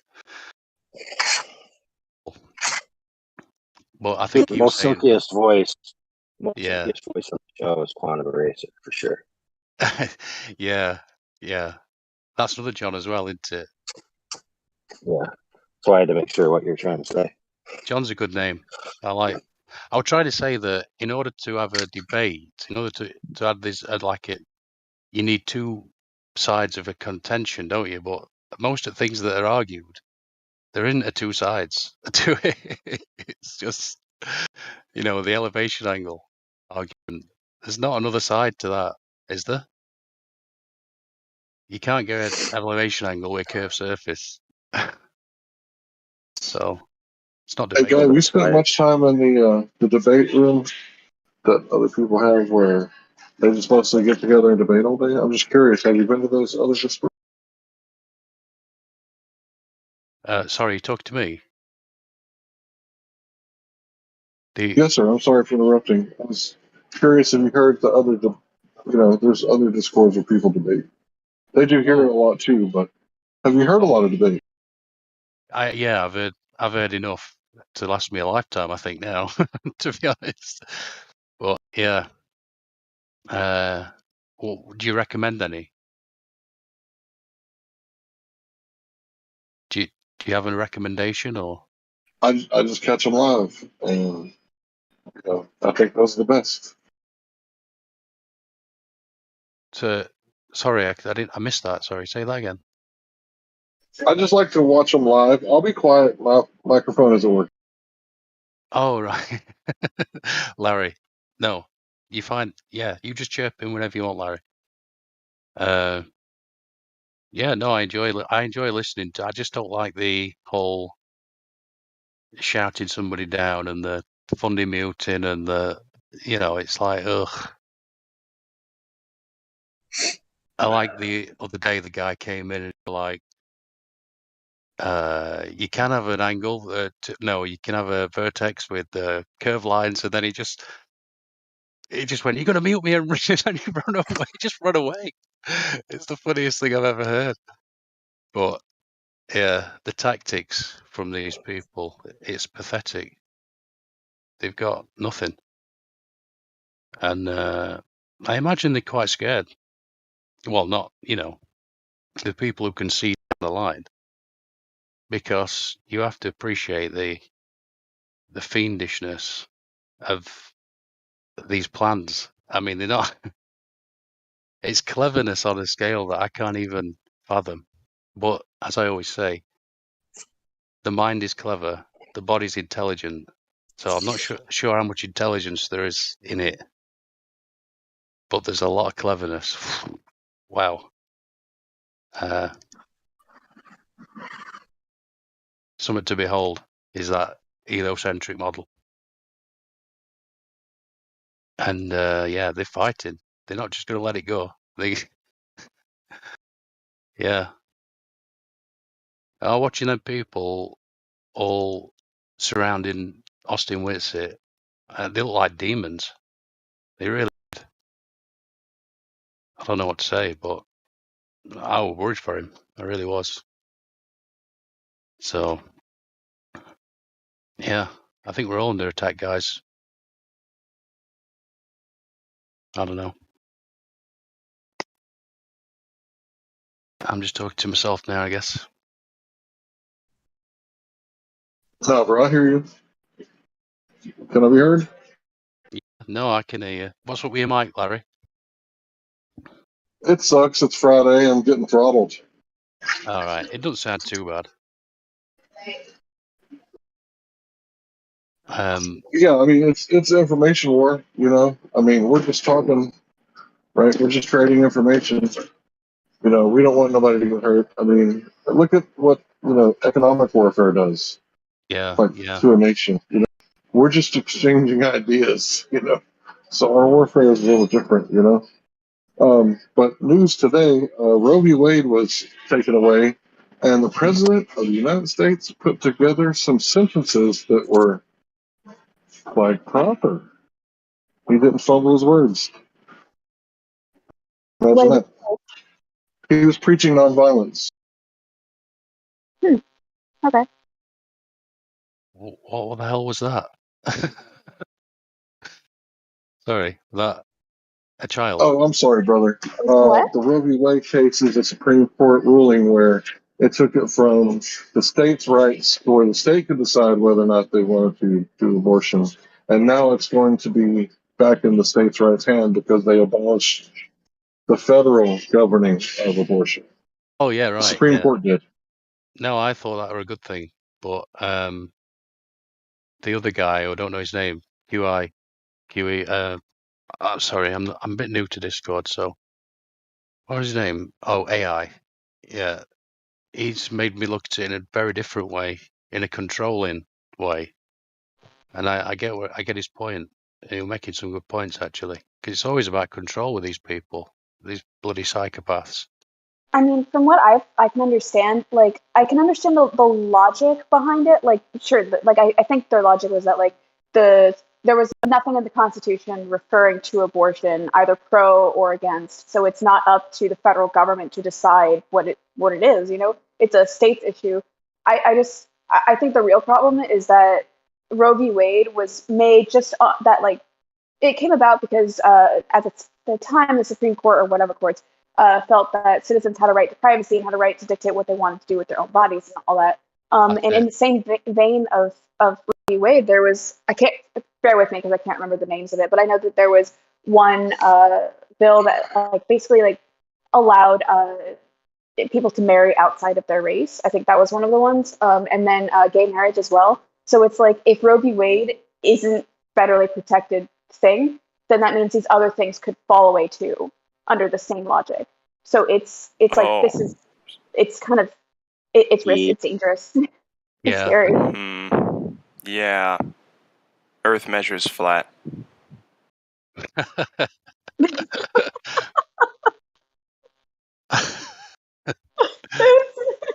I'm sorry, but I'm not sorry. It was funny. Yeah. Yeah, we were just talking about how the liberals are going to be pissed, and just be careful out there, folks. That's all. Because you might be on their side, but that doesn't mean you're still not a target. People talk crazy shit when they're angry. Oh, it's nuts out there. That's why I try to keep it simple with the Earth measuring flat. I completely, yeah, it's difficult because I guess I'm a pro-lifer, and I agree with you. Alrighty, so the Earth still measures flat. Yeah, sorry. That's a little Oh, hint, folks. are we trying to keep things like on topic to like specifically Earth stuff? Is that I the thing? can't imagine how abortion relates to the Earth measuring flat, but if you can, go right ahead and make the correlation there. Oh no, sorry. I just no, I was wanting clarification. Like, I'm just being a dick. Really, truly, I'm just being a dick. I'm sorry. Okay, it's just a bit. Okay, got it. Doing it well. Doing it well. Oh, great. Yeah, well, hey, at least I do something right. It's all love. I swear it's all love. I just think that here's what I'm thinking usually, especially on like a Friday, Saturday night. People are going to come in and out without advertising that they're here. They're getting a lot of listeners. And the first thing that a lot of newcomers might hear is if we're talking about Roe v. Wade and all this stuff, well, that may or may not be flat Earth. And a lot of people come here to just hear us constantly talking flat Earth, right? And now that is an impossible ask, right? But at least we could try to keep it off of those topics, because the Schmorschen topic, I believe, is off limits for YouTube, as is a lot of like the word that rhymes with suspection, stuff like that. So anyway, and yeah, so that's my opinion. I didn't know that. There we go. I'm just trying to figure out words that rhyme with this section. I apologize. I just watched some YouTube and got the information and related to you. So I didn't think it was an off-limit topic, the Roe v. Wade thing. I don't know. Here, this is my opinion, Hank, is that the closer to Earth measuring flat we can get it as consistently as possible. That's my goal. I don't know if Schmorschen is off limits or not, but it's certainly not Earth measuring flat. That's all I'm saying. You mentioned YouTube. Is this being recorded? Yeah, live stream on YouTube, couple different places. Oh dang, I didn't know that. Huh. Yeah, that's why I called. Well, that explains the title of the voice chat, I guess. Right. I just have it playing on it back. I could give you a hint. What rhymes with smerection? That's not even what I said. Oh, I thought. Listen, anyway. Right? No, J6 Anyway, all is what I these thought you were things. referring to. All right. Yeah, like I'm still hung up on it. All these topics have to do with the Earth, in the sense that the Earth is part of your world, in the sense that that's part of your worldview, and your worldview informs how you make your decisions, which is one of the reasons why they want people to believe in the heliocentric paradigm, because they want them to be bent philosophically towards that end, whatever that end may be, whether it's materialism, whether it's like Carl Sagan says, that you're just an insignificant speck on a pale blue dot in an infinite universe, whatever. It's all philosophical preloading. They're setting up the basis of a corral around your mind into which philosophical ideas must fit. And anyone who's outside that circle, right, is then castigated, overly scrutinized, sometimes vilified, sometimes even excommunicated by their own parents. All for believing that the Earth isn't a globe. Yep, it's a symptom of a problem. Globe belief is a symptom of an overarching problem. Absolutely. It's the ideology again. The ideology. When I come in here, I want you to all go, it's the ideology guy. Like Cheers when he used to go, Norm, it's the ideology guy. I'm just going to keep banging on about it. It's the bane of our existence. Oh yeah, Norm. Poor Norm, shit. Also, I'd like to say that if we refer to YouTube, we should just call it ThemTube from now on. Okay. Sure. Oh, come on.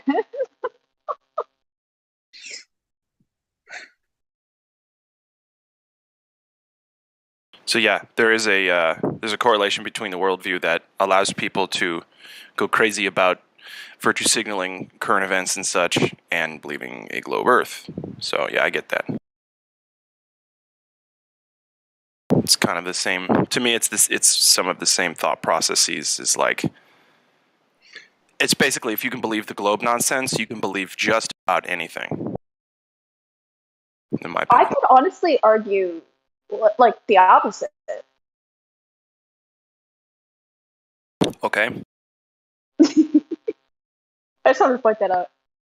But like that particular statement, like if you can believe X, you can believe anything. That can be applied to a lot of different things. Yeah, but okay.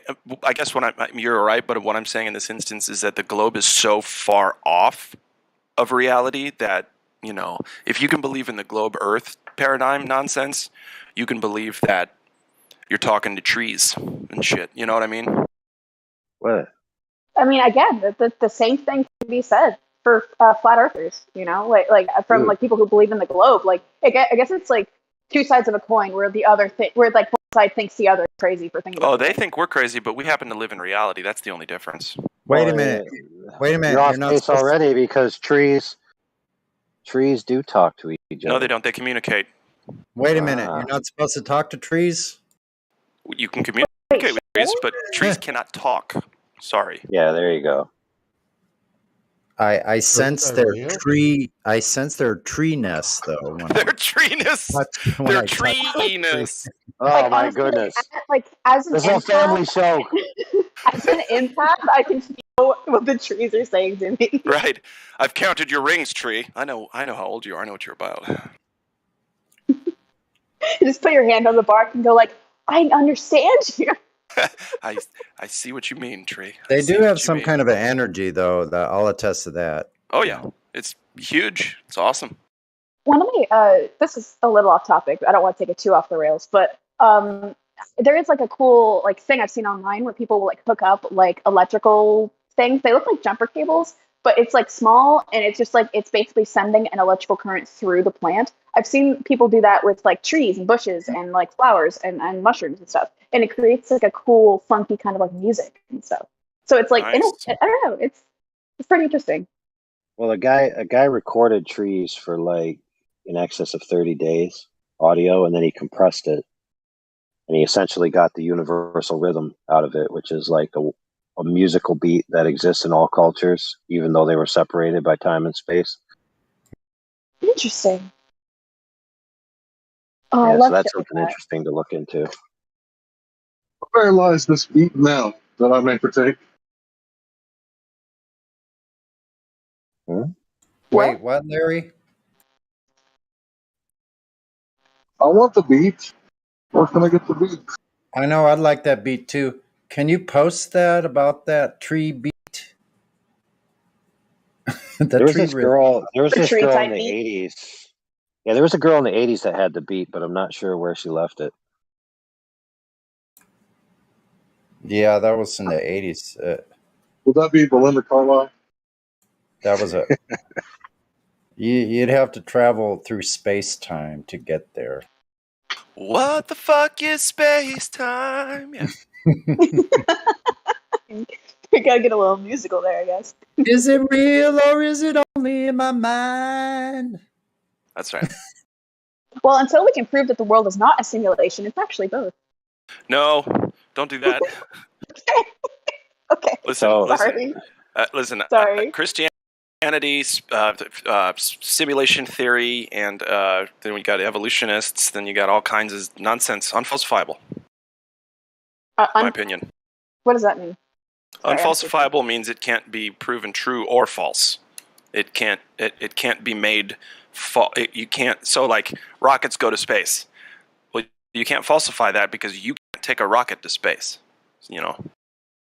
Oh, I was just joking. I was doing a bit, but I wasn't like. I know.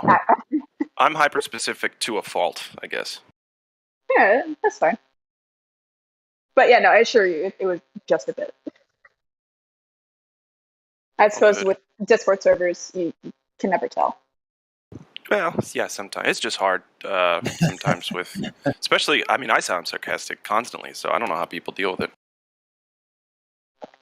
I've just been told that I sound like serious too often, and my voice can be a bit monotone. At least that's what I've been told. So sometimes I have to really make it clear it's a joke. I read you. Yeah. So hey, I'm back. What did I miss? Anything good? Well, we had a huge party. We rented a movie, Snow Dogs. You know, the like that movie with like the sled dogs and stuff. We made 30 pounds of popcorn, but like half of it's burnt. So, you know, just got to pick through it. I don't fucking know. What the fuck is this bit? I'm gonna go back to drinking water. So technically, you missed nothing. Yeah. Anyway, I was gonna say that. What was the thing? The final nail in the coffin of the heliocentric model for you or anybody listening? For me, okay, I'll say it.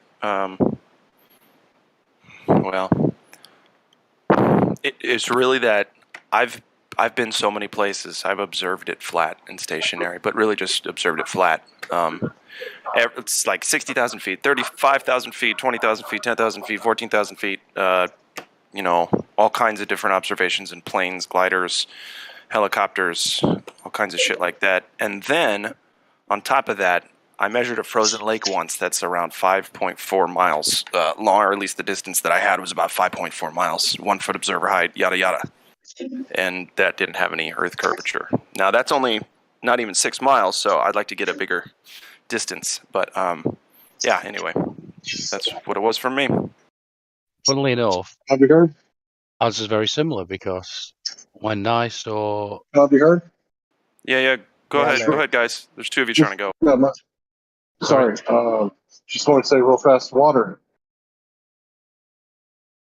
Water? water's a Yeah. great answer. But go ahead, Andy. I was just going to say seeing an amateur balloon at 125,000 feet or whatever it was, and seeing that horizon right in the middle of the screen. As soon as I saw that, I thought, "Holy shit! This is." Yeah, if that's real, holy shit, right? Surely we should have to look down if it's a ball. Should be sloping away, you know, right? No, I don't know. I was just like, and it hurts everyone. Well, yeah, and the big one is like from left to right. There's no drop from left to right. So like they can say, oh, the horizon is just that's Earth curvature. It's just too big for you to see it. Okay, well, where's the shit from left to right? I get it from me to the horizon. That if you think that's going over a hump, fine. Where's left to right? Like no matter how high we go, it's over. What was that? Excuse me. That guy who went up years ago in that, or his name? It was like his name was like shit. What was that guy's name on the? I'm not a Star Trek person or remember the shit, the bald-headed guy. What was his Sir name? Patrick Harris. Yeah, no, Jean-Luc Picard.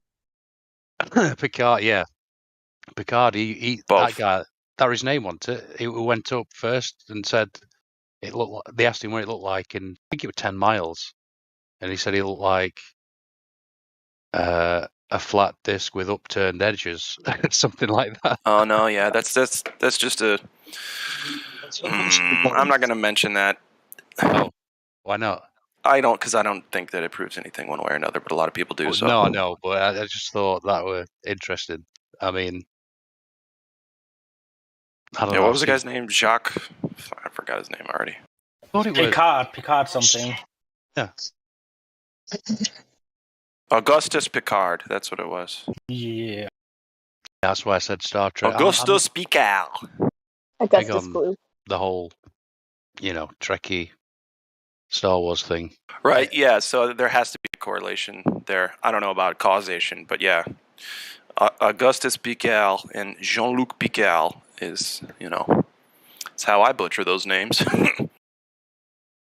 So, what's your name, dude? Glat. Flo. What's your actual name? My first name is Sean. Have you seen Shaun of the Dead? Yeah, it's pretty funny, but I don't spell it that way because my parents weren't drunk.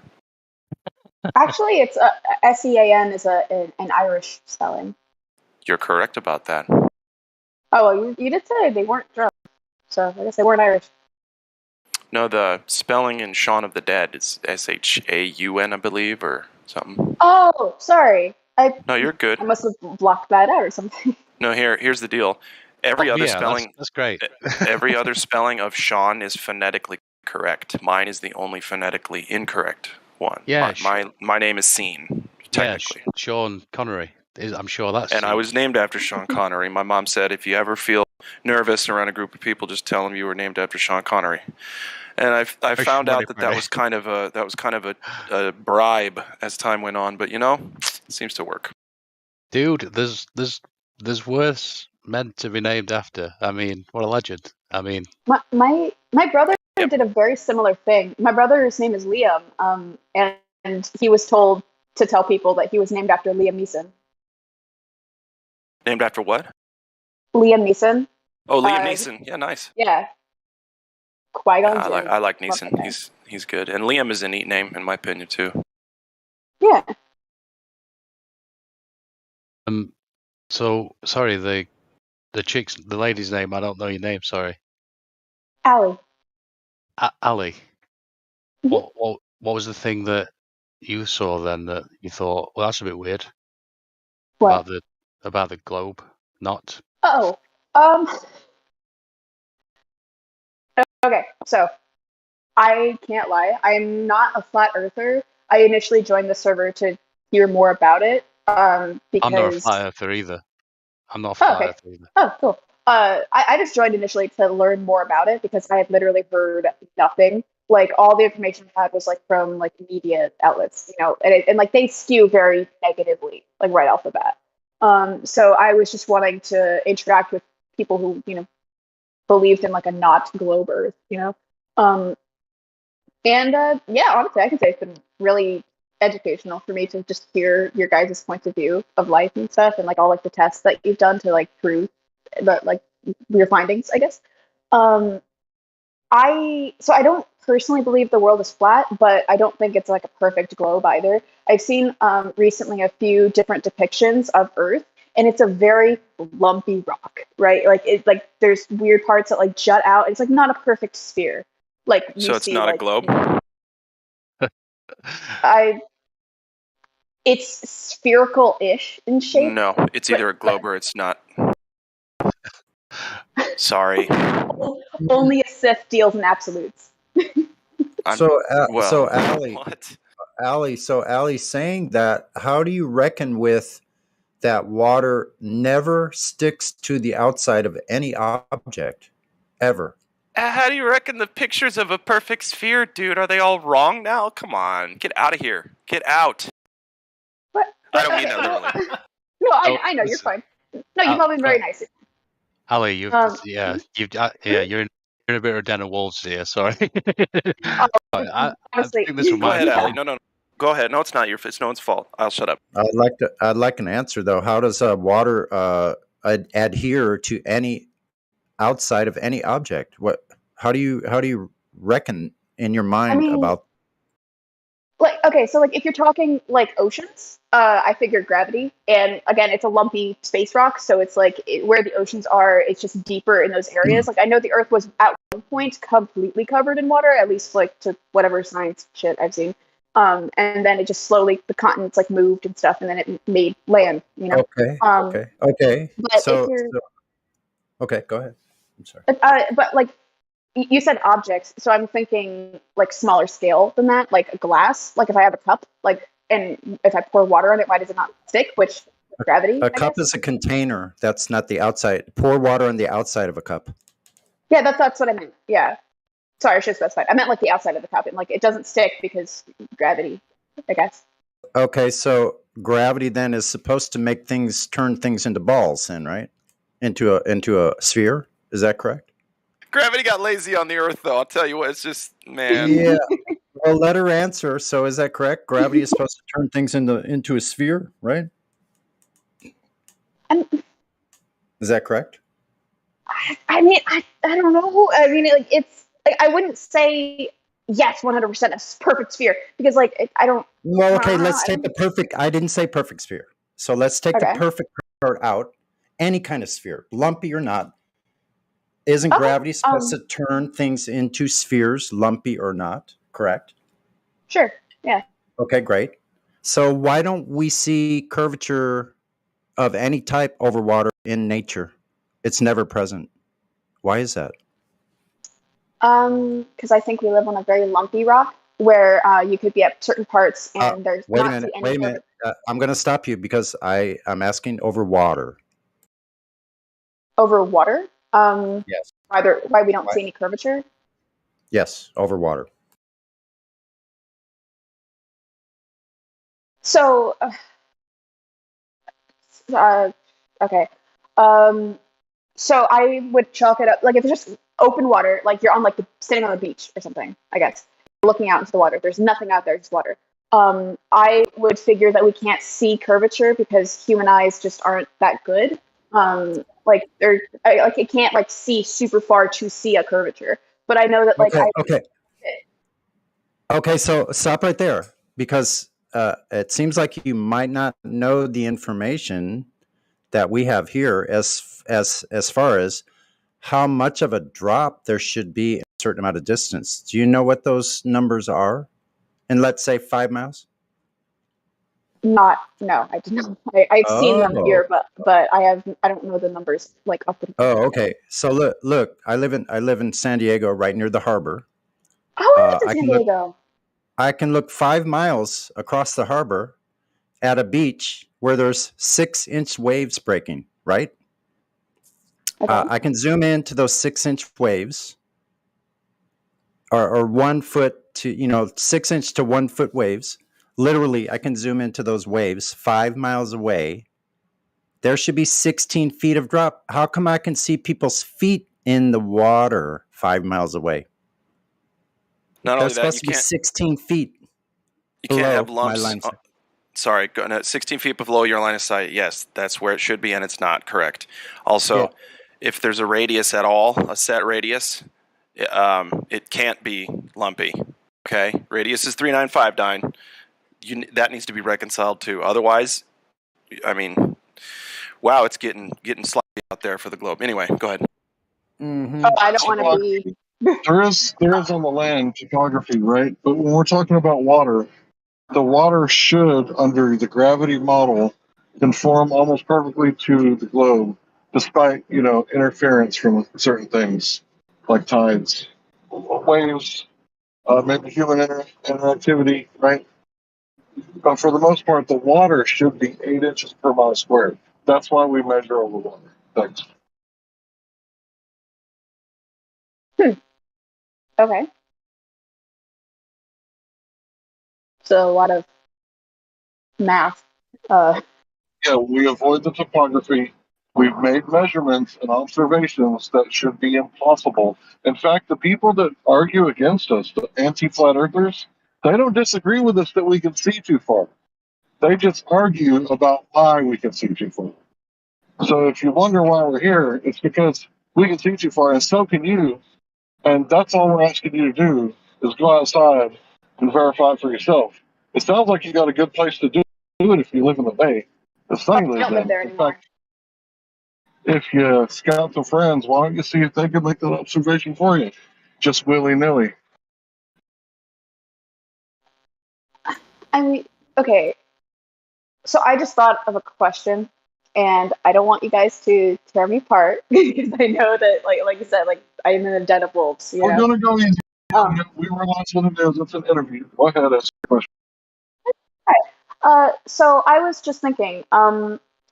So you've mentioned doing all these measurements and stuff to prove that the Earth is flat, but what if the Earth is just so large that any kind of level of, well, I don't know how to phrase this. I guess like, what if the Earth is so large that your readings are showing that it's flat, but only because it's so large that like whatever readings you've done aren't broad enough to actually. Okay. I'll take this if I might. So that means everything else in their whole entire solar system is off. It's wrong. All the sizes, all the distance, the size of the sun, everything is off. Then everything's wrong. If what you're saying is true, the whole thing it throws the whole entire thing out the window. It falsifies the whole entire thing if it's larger than they said it is. I thought that. Sorry, correct me if I'm wrong. I've encountered a lot of flat earthers here who don't actually like believe in like the solar system and stuff. Is that like a normal thing, or it's not a belief? It's not a belief. It's just empirically true. We're not in motion. There's no curvature. Earth's not moving, and gas pressure requires a container. Okay. Where do you think we are then? Let me ask you this.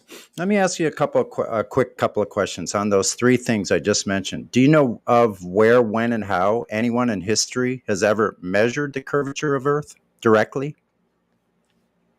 I have no idea. Okay. And how about detection of axial rotation? Do you know of anyone who, by any means or whatever means, has detected axial rotation of Earth or the motion of Earth?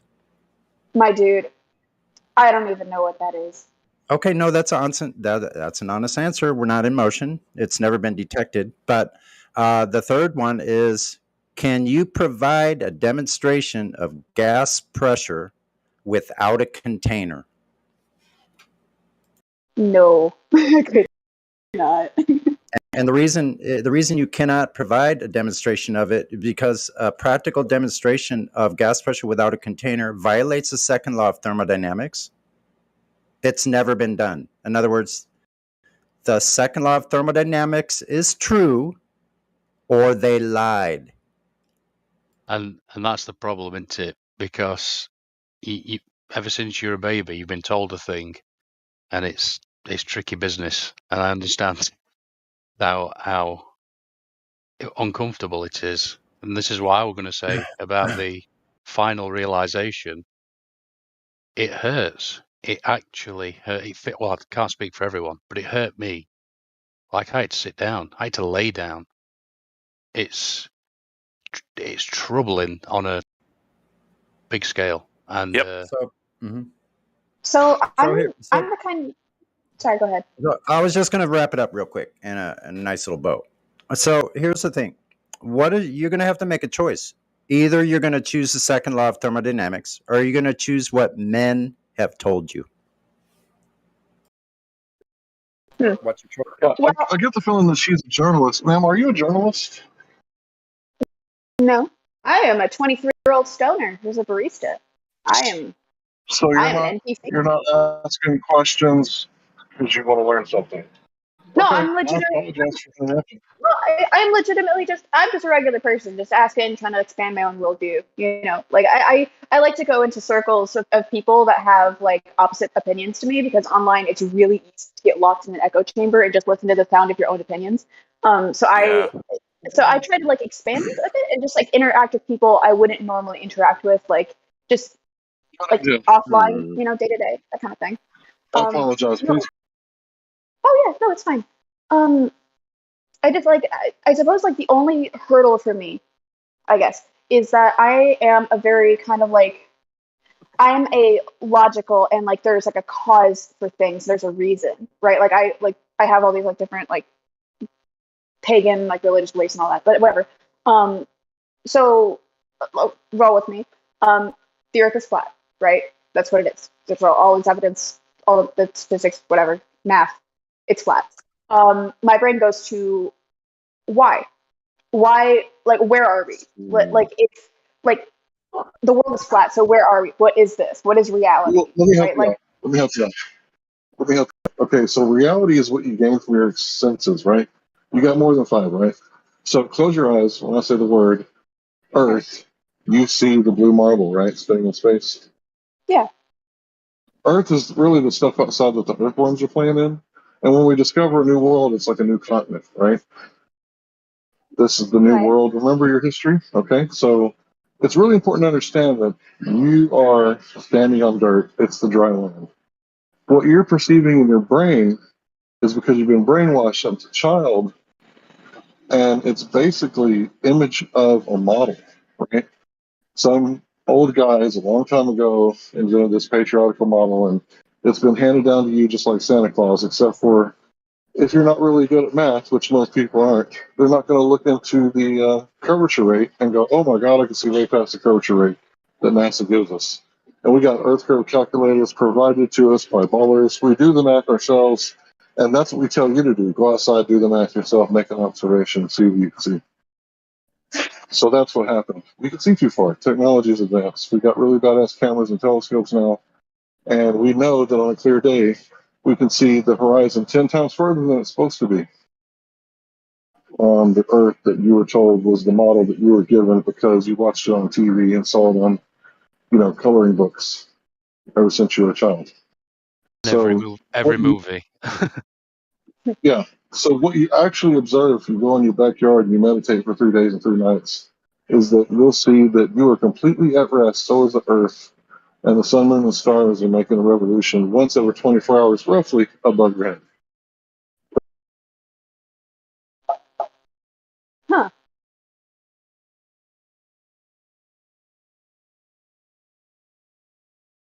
Interesting.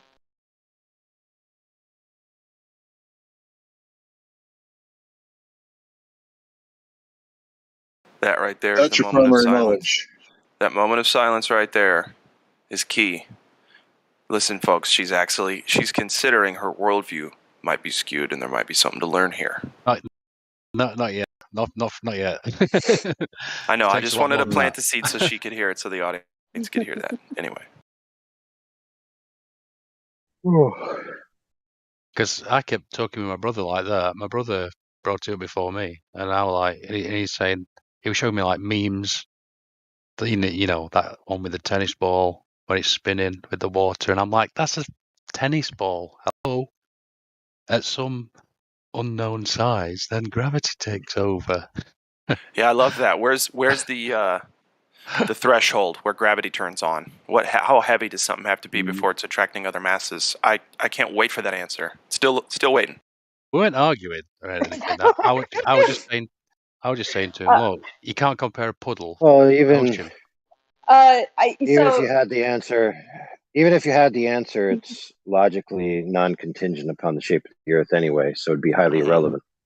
So I'm not like a science person, but I know that basically the amount of like mass that needs to come together to like create its own orbit, it's like basically about the same weight as your mom. Yeah, weight as your that was mom. good. Oh. That was hilarious. Nice. I She'll fit in just fine here, Oh. even if she's a Glober. That's fine. Your mom's so fat she has her own refraction index. Still trying to You see, the calculate the problem radius is, of your mom, but we got the Earth just fine. yeah, the problem is they modeled the gravitational accretion with software, and it didn't work. So much like your mom, it wasn't attracting anything. Oh shit! Oh, it's really got him. No, I was just like in that moment of silence, I was before I thought of your mom joke. I was just God, my mind was like so many different conspiracy theory places. I was just like, whoa. Well, that itself, believe it or not, so they say, will print the lexicon by the CIA, conspiracy theory. In fact, I watched the interview when that was first introduced in America, and the guy just kept saying it over and over and over again. And yeah, it's something that people latch onto. You hear it a lot, don't you? And it's sort of, it's almost like a trigger. I don't know, for lack of a better way of Talking explaining it. about weaponized words. Go ahead. Imagine wizards like Harry Potter. They don't call it spelling for nothing.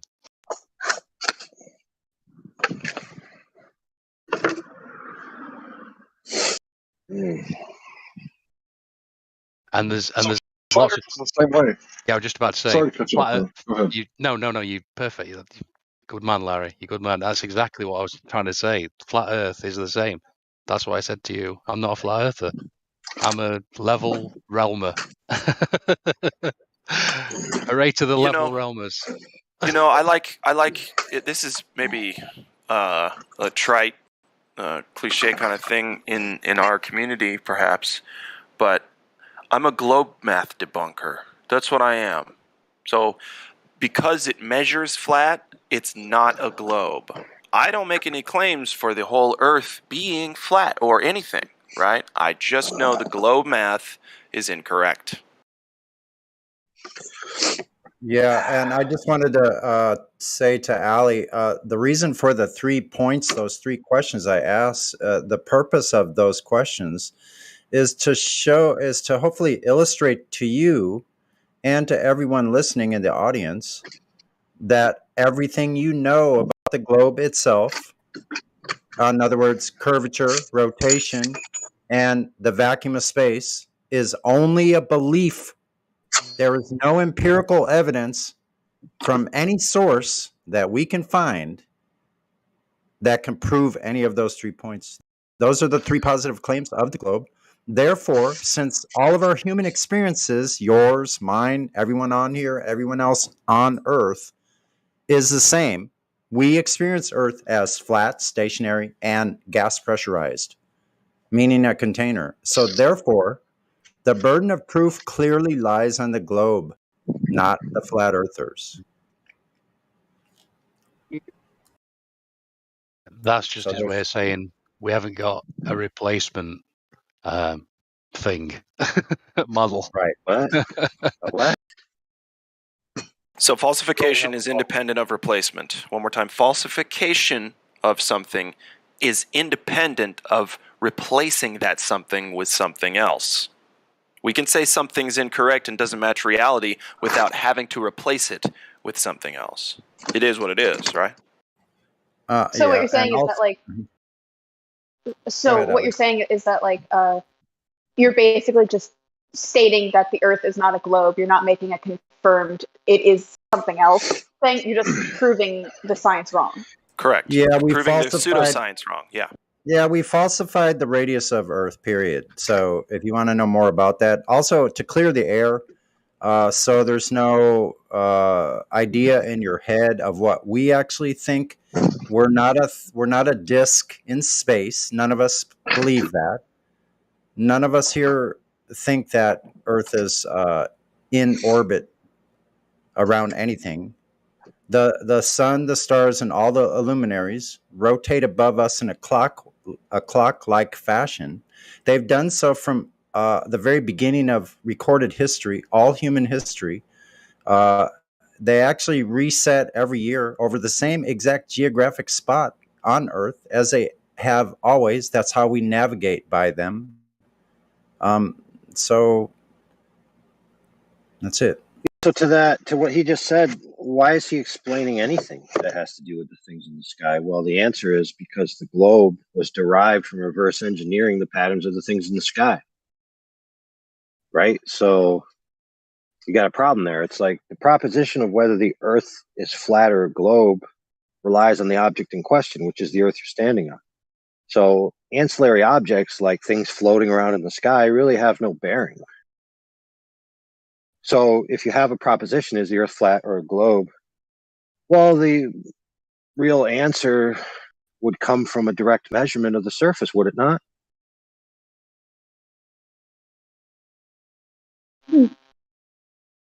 Yeah, I'm sure you would agree that that's the correct way to determine it. So obviously you can't do that really on land necessarily because land has topography.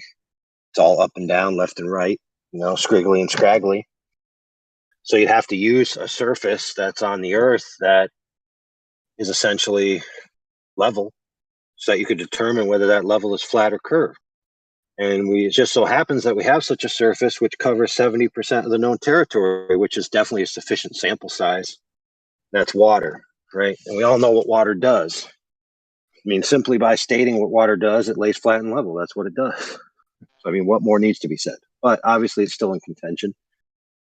So let's derive a sufficient methodology to determine whether it's curved in the manner in which the globe prescribes. So you say, okay, we've got this water, covers 70% of the Earth. Now I need a sufficient sample size that's within the margin of error for the equipment that I can use to measure. So let's use a very efficient methodology for determining something's flat and level, a laser, used on construction sites all the time. So we'll use a laser transit methodology. Now, what sample size do we need? Let's say 25 miles. That sounds good. At 25 miles, the curvature drop rate off of the off angle, the horizon intersects your view, quote unquote, and then it drops away. And so something would disappear behind the Earth curve, right? At 25 miles, right?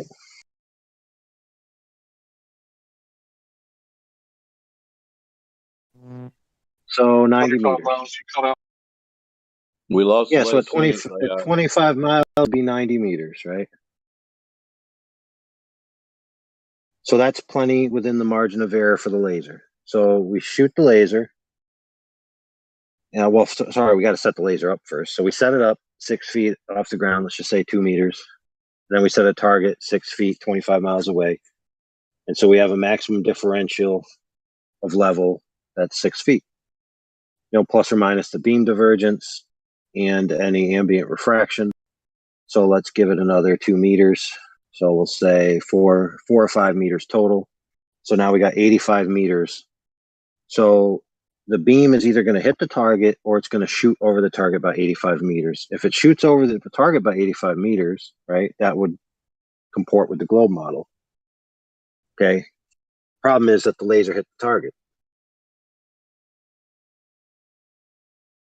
So we actually have a variance of 2 orders of magnitude off from the globe model prediction in real life.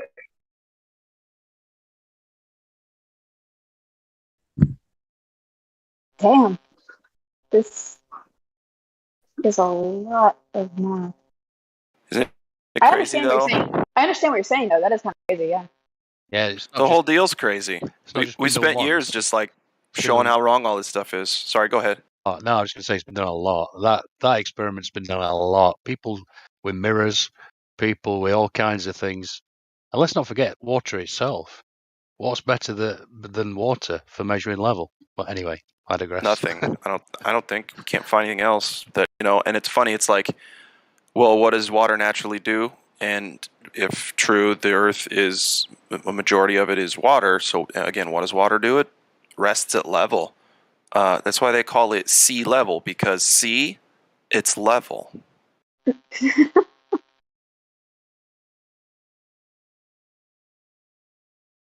I honestly So we don't shoot lasers today. Like if you got converted, we're gonna take your ball.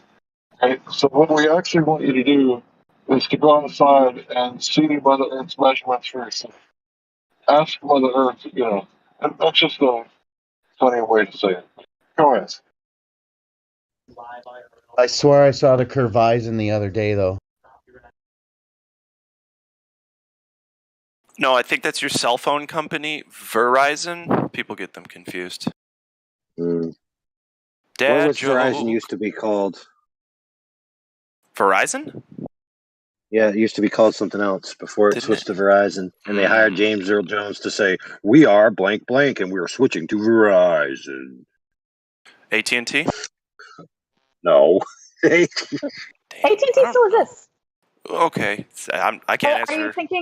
Are you thinking that Verizon had a previous name for its company, or did the company that you had? Oh, it did. Oh. I was thinking like maybe like they. I was thinking maybe like they bought out another company and Verizon just like took over. CenturyLink? I don't know because they're new. Anyway, go ahead. So, Allie, you said you used to live in San Diego? Yeah, I did. Oh, yeah. Do you live near a body of water now? I do, just on the complete opposite side of the country now. Oh, okay. So you're on the East Coast or something. Yeah. Like Larry, I hate it. like Larry said, we want you to go out and test this yourself because it's a simple line of sight test. That's all it is. You're just going to see if the obstruction that the globe says is there at 1.22 miles at 1 foot above the surface is correct. So in other words, if you're about 5 foot above sea level, looking out, your visible geometric horizon on the globe should be no more than about 3.5 miles. So if you see things 5, 6, 8 miles out, 10 miles out, and actually the Statue of Liberty's been seen from like 65 miles out at sea. The whole thing. That's hella far. Yeah. You know how much drop there would be? See, the globe requires elevation drop. Do you understand that part? No. Oh, okay. That's crucial that you understand that. So from where you're standing on the ocean, near the ocean, as you look out on the ball, it should drop away. In other words, the elevation of the surface of the water should be lowering. It should be going below your line of sight until there's an actual obstruction at a specific location based on the globe math. It has to be there. If it's not there, it's not a globe. If it's never there, definitely not a globe. We've falsified the curvature measurement by thousands and thousands of observations now. Laser test, long distance observation, infrared photography, all kinds of things. So I suggest stick around, and you'll find out what I'm talking about. Mm-hmm. Yeah, you Not sounded only us, surprised. people accidentally did it. Oh, go ahead, bro. No, go for it. I was just going to say, you sounded surprised at 60 miles. Well, there are observations all the way up to 1,200 miles. Yes. God damn, what the fuck? That's insane. Yeah, Also, we're talking orders of magnitude beyond the globe prediction. We're talking where things are supposed to be below miles of curvature, not just feet, miles.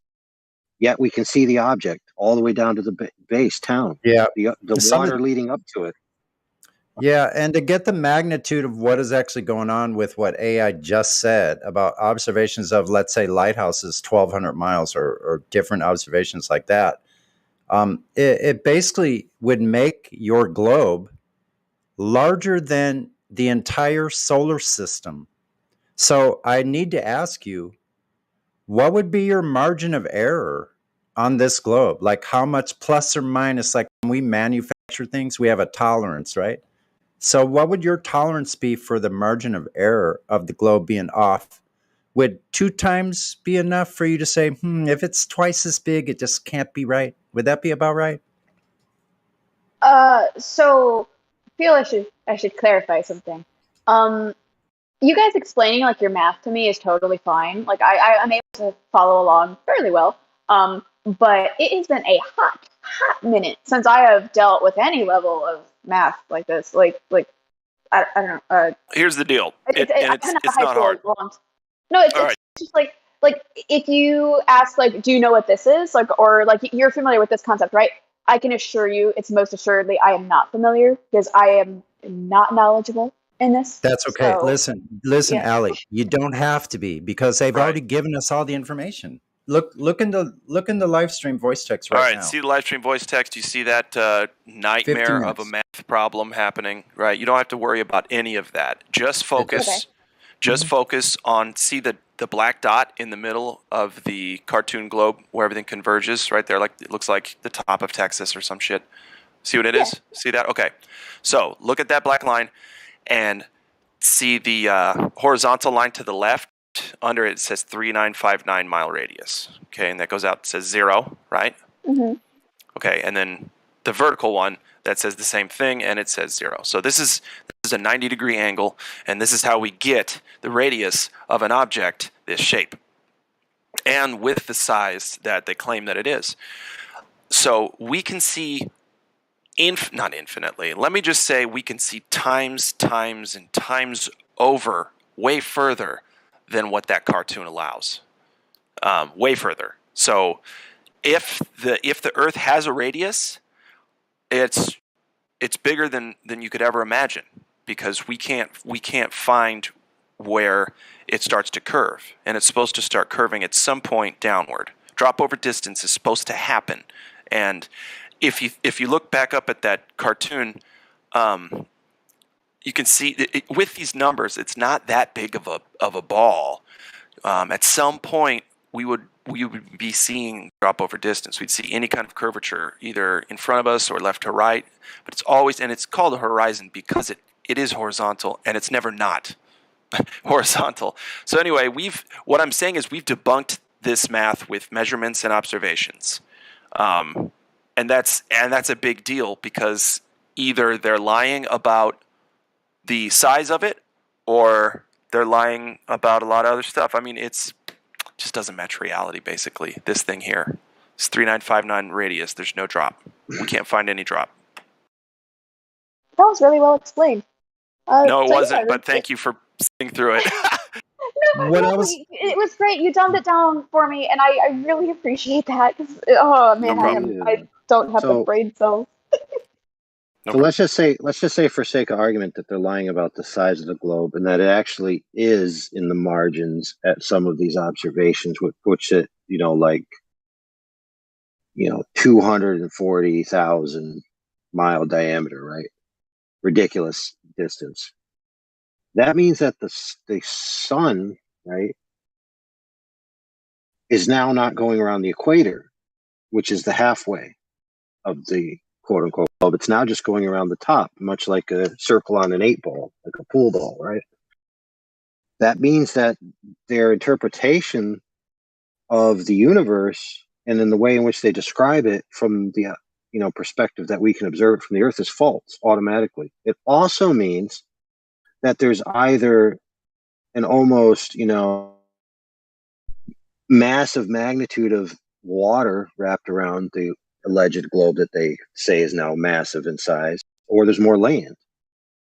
So no matter which way you look at it, your entire universe is false, or your entire world is false. Either way.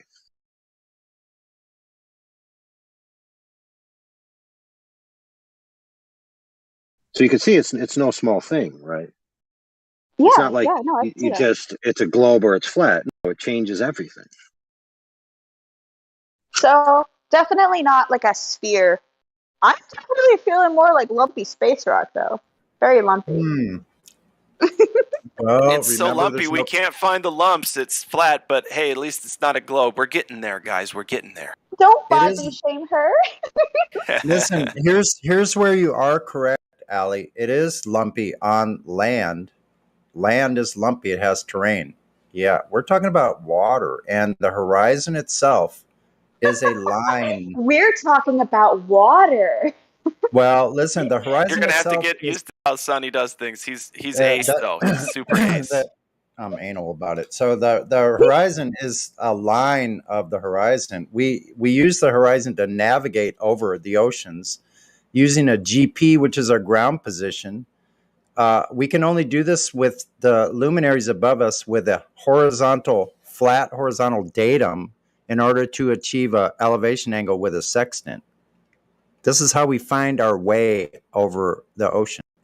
You can't do this on a curved surface. Impossible. Yeah, she's never getting this, dude. She's never getting any of this. No, listen. It's so nice of you. No, that's not true. This is easy. It is. The problem is this.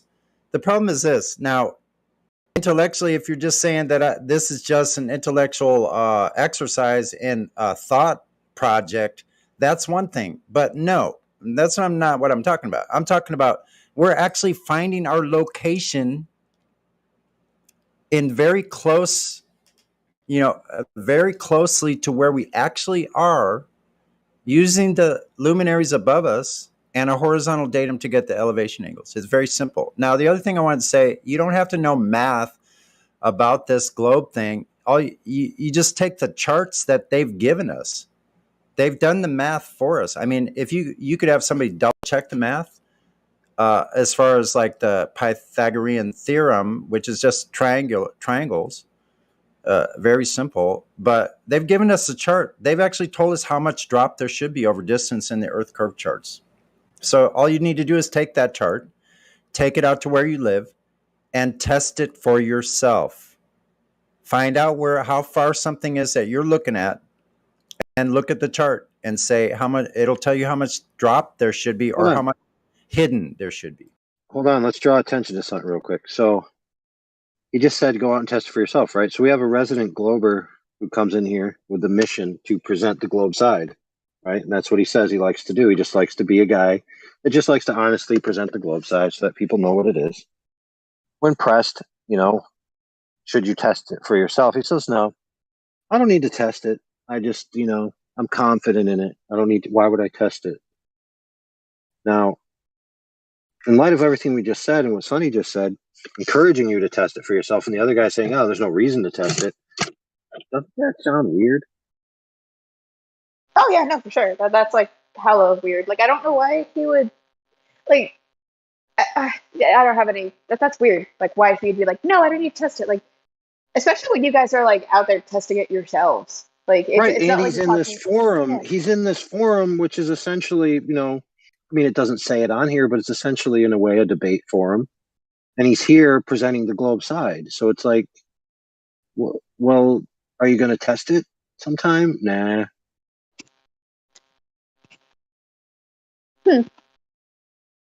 So it's worse than that, actually, if you allow me to interrupt.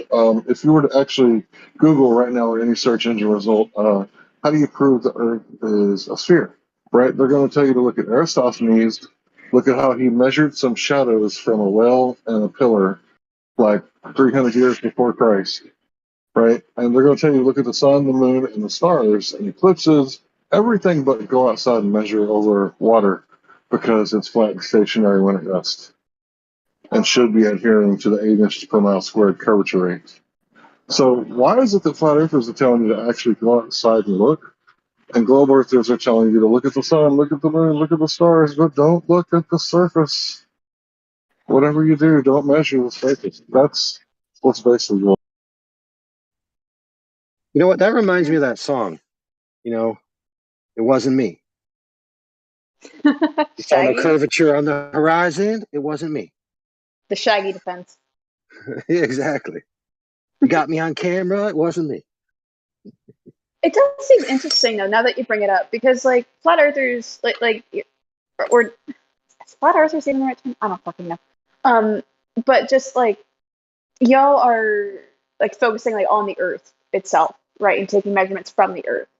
And it's interesting that you point out that I think you were talking about that one guy, or you might even talk about globe people in general, but how they're like, oh, look at the sun, look at the moon, look at the stars. It's referencing Earth against other things, right? But it's not referencing the thing itself, I guess, if that makes sense.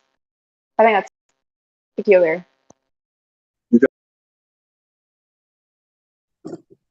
That's the moral. That's the moral of the story. You figured it out. Now you know the answer. Remember earlier when I joked about like the simulation as like a bit? It's less of a bit now. Still like mostly a bit, like 90%. But that 10%. Is a bit like an act? A bit? Is that what you're saying? Oh, like a bit, a joke, like a comedy. Like a joke, skit, yeah, like an act. I get it. No, it's not like an act. No. Well, a bit is an act, but I guess you're saying so. It's a someone's taking the piss. It's a joke.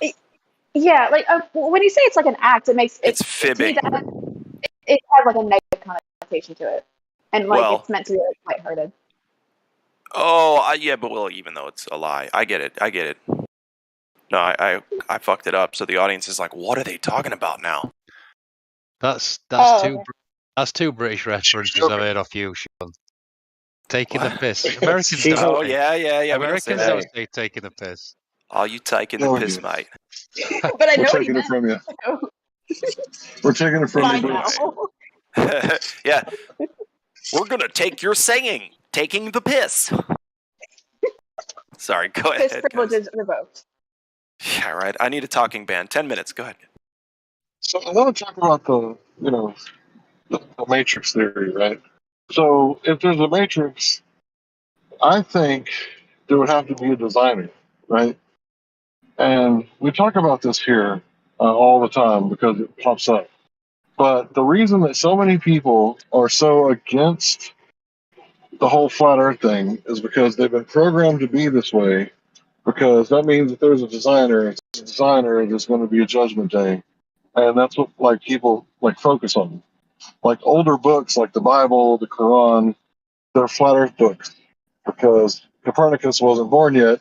They didn't come up with the idea of a moving earth yet. So when you're thinking like Matrix, it's because your worldview is being questioned, and it looks like you're intelligent enough to entertain both ideas without believing in one at the same time. So while you're doing this, like, you're going to start questioning everything. And with the whole flat Earth people, we're not compartmentalized. So if you hang around here, you're going to learn so much stuff, from philosophy to science to math. I mean, you name it. We cover a lot of stuff here. And that's all.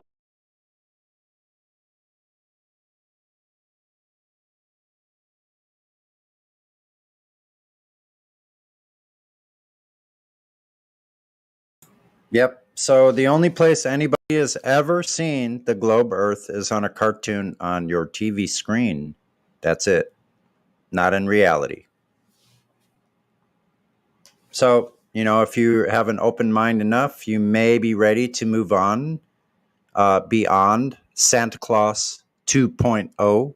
That's what the globe is. It's a Santa Claus story for adults.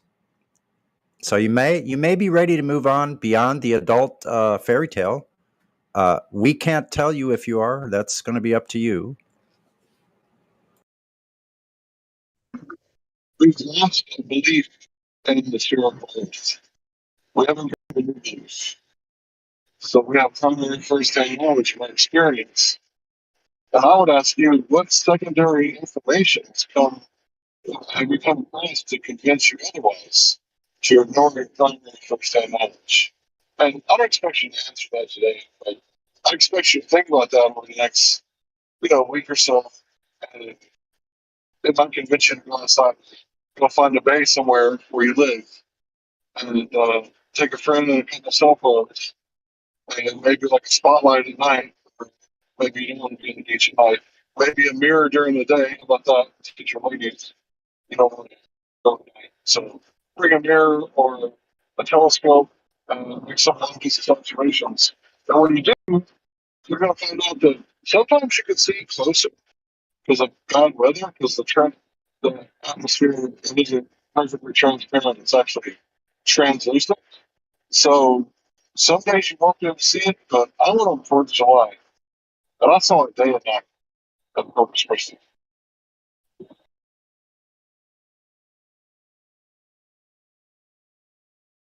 From in the water, from in the ocean. I can see 10 miles away. At either side on the bay, and there's no 6-story buildings, which there should have been 66 feet of curvature. So it's like seeing past the 6-story hump of water, right? It's like seeing on the other side of it at things that you shouldn't be able to see. So it's like an impossible shot. If you think about it from like a hunter's point of view, you can't shoot the deer on the other side of the hill, and you can't spot them either. So that's okay.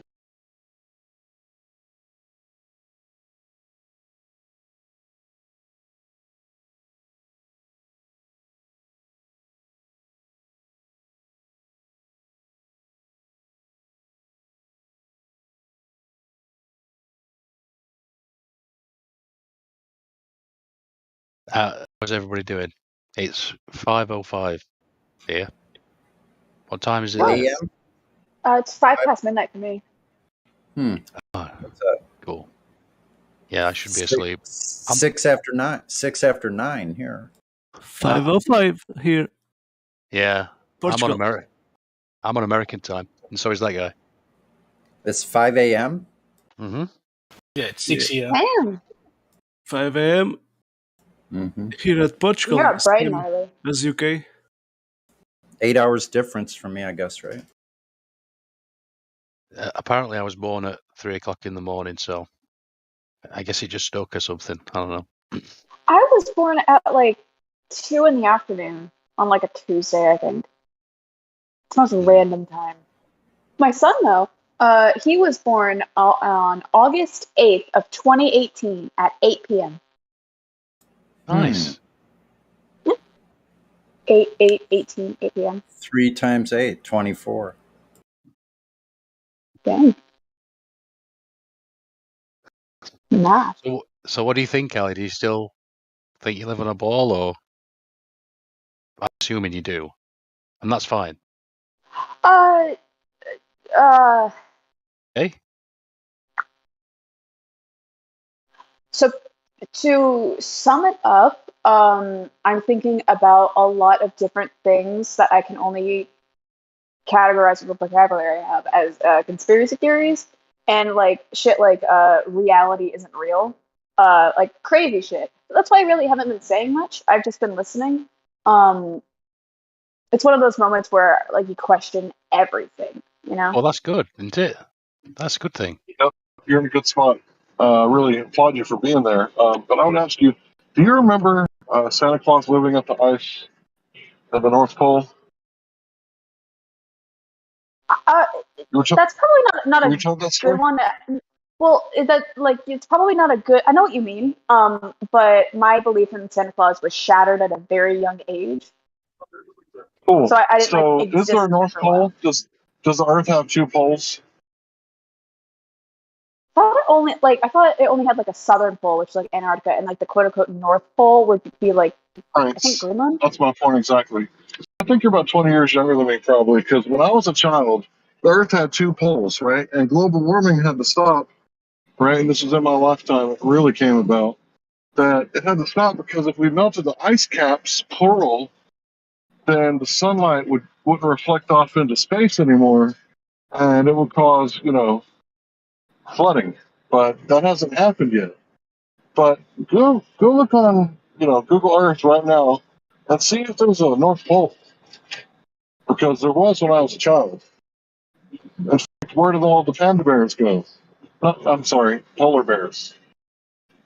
So that ought to make you question things, because they show us maps now that are totally different than the older maps. And it's not that people suck at map making, right? It's not really that hard. It's that the map has changed. And when you look into the Antarctic Treaty and you find out that you're not allowed to go anywhere near down there without being stopped by military vessels and turned around. And you look at the Antarctic Treaty being the oldest treaty, and all these countries don't break it, and nobody's allowed to go down there.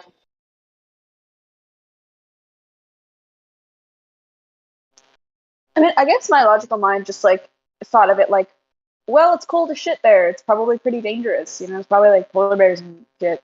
So that's why they don't want like just regular people going there. It's I really do know that I do know though that it is actually quite easy to get a job working in Antarctica. I've seen it all over online, honestly. And I heavily considered it for a bit because you don't need to be someone that's like super high up in like the sciencey world to do it. They are looking for people to just exist there. It doesn't take much. I don't think you need like super specific scientific like higher education, but like I think you need like something under like. But basically, like you don't need to be anyone special to get a job there, and they actually pay pretty well.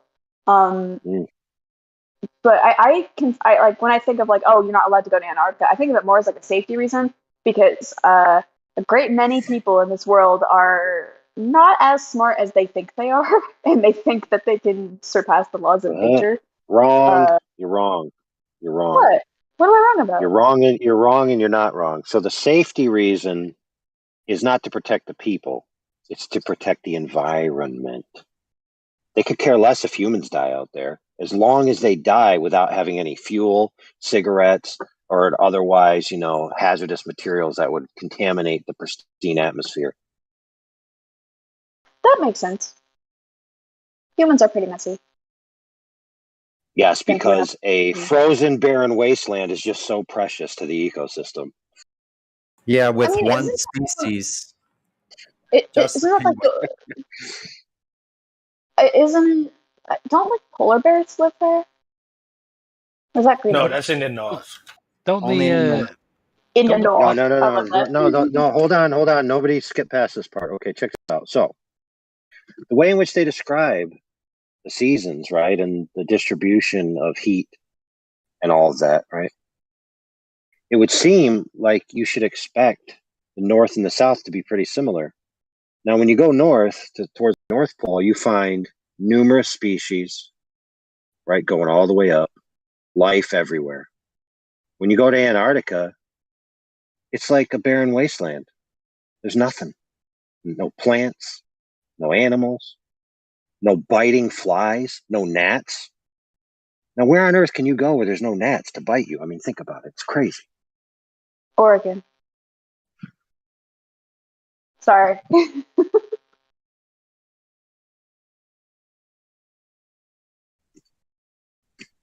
Now there I is, kinda wanna penguins or whatever the heck on the coastline, but on the continent proper, there's nothing. I wanna go. Unless you count, unless you count the aliens. Have I got this? Am I way off? Do they cover the windows? Have I seen that or something? They cover the plane windows. Yeah, they do. Yeah, I thought so. Yeah, Yeah. the planes that go there have the windows are blocked out. Mm-hmm. What? That's a bit right. weird. You can't. Yeah, well, you're look, not allowed. You're not allowed to look out there at the horizon Wait, over there. hold on.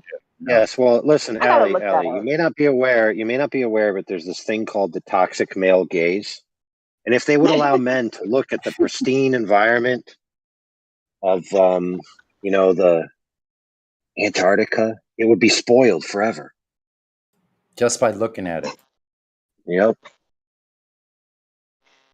Oh, so it's Earth's special place.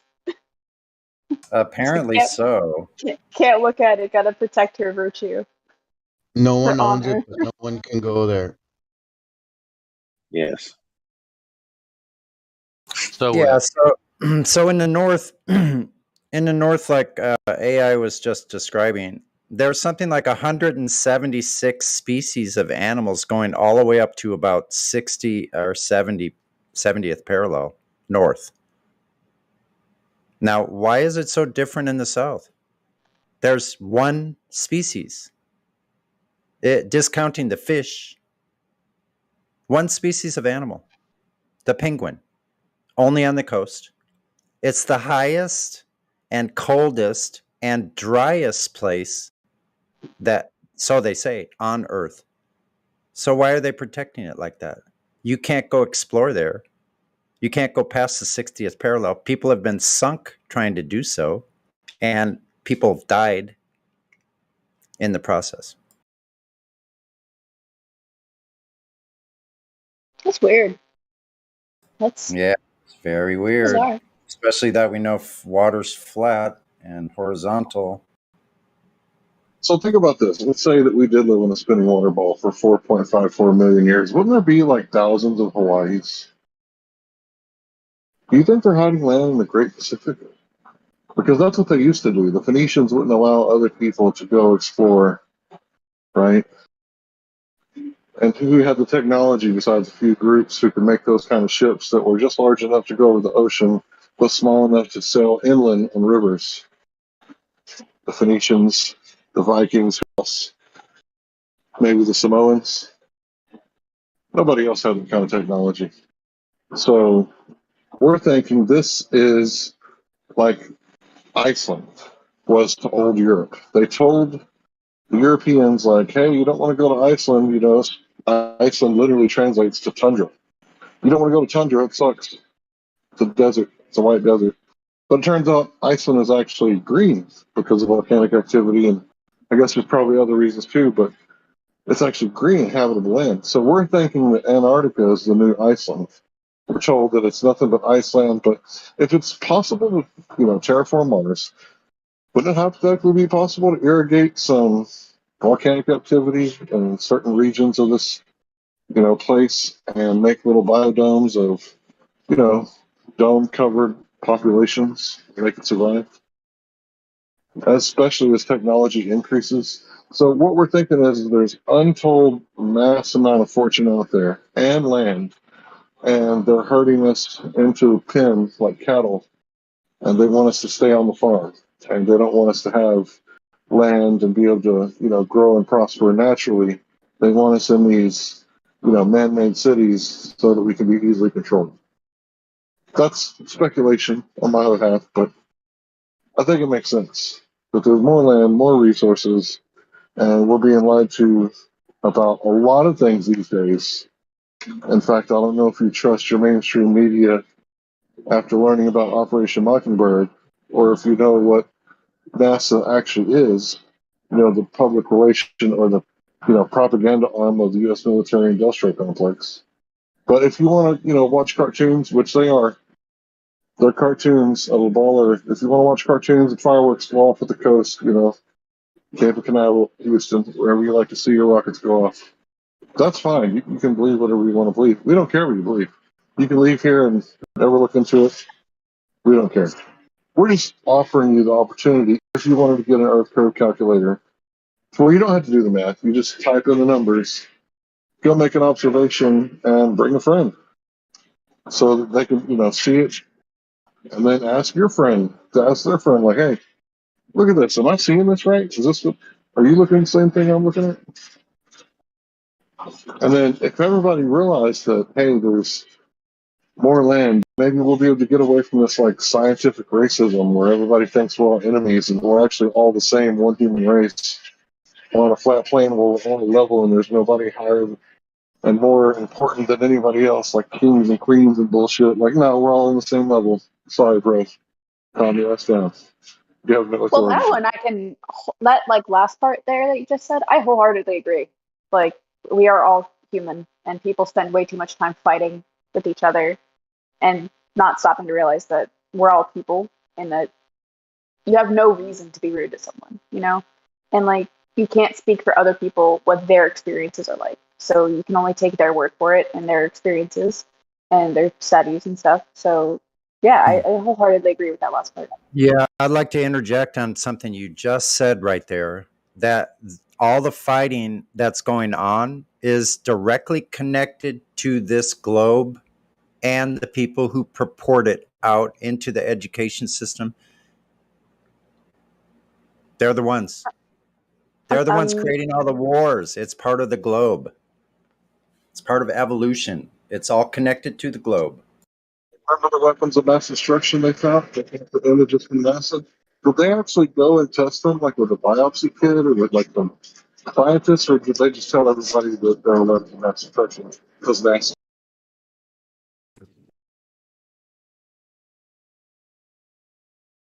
But don't worry, they won't lie to you about where you live. They're nice people.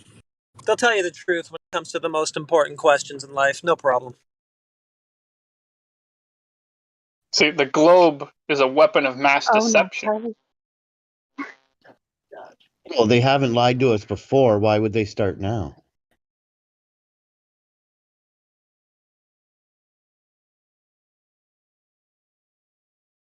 So anyway, the main thing you got to do is take this globe claim and go out and compare it to reality and see if there's a match. No, don't do that. Sorry, my cat has the zoomies.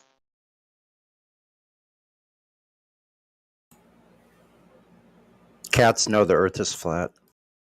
Yeah, that's why your cat did that, because what you said was very apropos, which he said go out and check it against the globe to see if it's real, and then you said no, don't do that. I would have to disagree that cats the earth is flat, at least for Charlie. He is an orange tabby. He's got one brain cell and it's bouncing around in his brain like a DVD timeout screen. So yeah, he There doesn't are know. no such things as coincidences, yeah?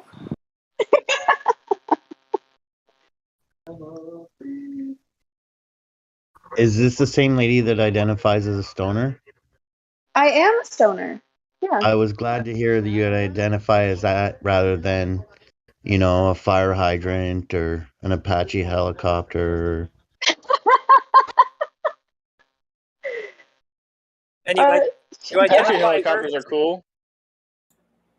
But you would be the nicest sounding Apache helicopter I ever heard. I would have to say that. If you were. Here, can you imagine actually hearing one above your house? Like, what is that? Is that like a hospital chopper? Maybe it's the Red Cross. Like, oh no, it's the Thundermaker. What are you doing here, Thundermaker? I actually remember once in my life, I can't remember where I was, but I've lived in all corners of the United States, and the middle. But like, anyways, I remember seeing like actual like attack helicopters flying like in formation above me, and it was loud as shit, and it was fucking terrifying. I was like, what the hell is going on? Exactly. I mean, it turned out that it was just like it wasn't like in any danger or anything. I think they were just flying from one base to another or something. But yeah, it's so scary. Yep, cornerstone occur on globe. Corners Oh my don't God. occur on a curved surface, but you know where corners do occur on a flat floor? I have corners on my floor. I bet you do too. Stop. Okay, stop. My cat is attacking my couch. Stop it, I'm Charlie. telling you, because your cat hears my voice and your cat knows the earth is flat. It's trying to urge you to go check yourself. Oh, well, now he's attacking a ball. He's attacking the globe Earth. I mean, you might be right. Yeah, me and that kitty might get along pretty good. One brain cells attacking the ball there. Shoot. Okay, cat, hit that ball. Hit that ball. Hit that ball. Hit it again. So it sounds like, you said you smoke pot, so you're standard trait openness. You're going to be open minded. I think you'll probably go before the summer's up. I think you'll go out to the beach and check it out for yourself. It's just you can't start talking about it to everybody until you do some research. And there's lots of stuff down below in the Discord. We got all kinds of rooms full of all kinds of information, and we're here 24/7. So welcome to the server. Well, I was already planning on going to the beach this summer, so you might be onto something. And no, Jesus Christ. Oh my God, my cat just chased the ball across the room. You are a huge distraction, Charlie. Oh my God. Keep in mind, you observe the Earth as being flat and you feel it as stationary. So anyone claiming anything to the contrary, it's their responsibility to provide you with evidence to the contrary.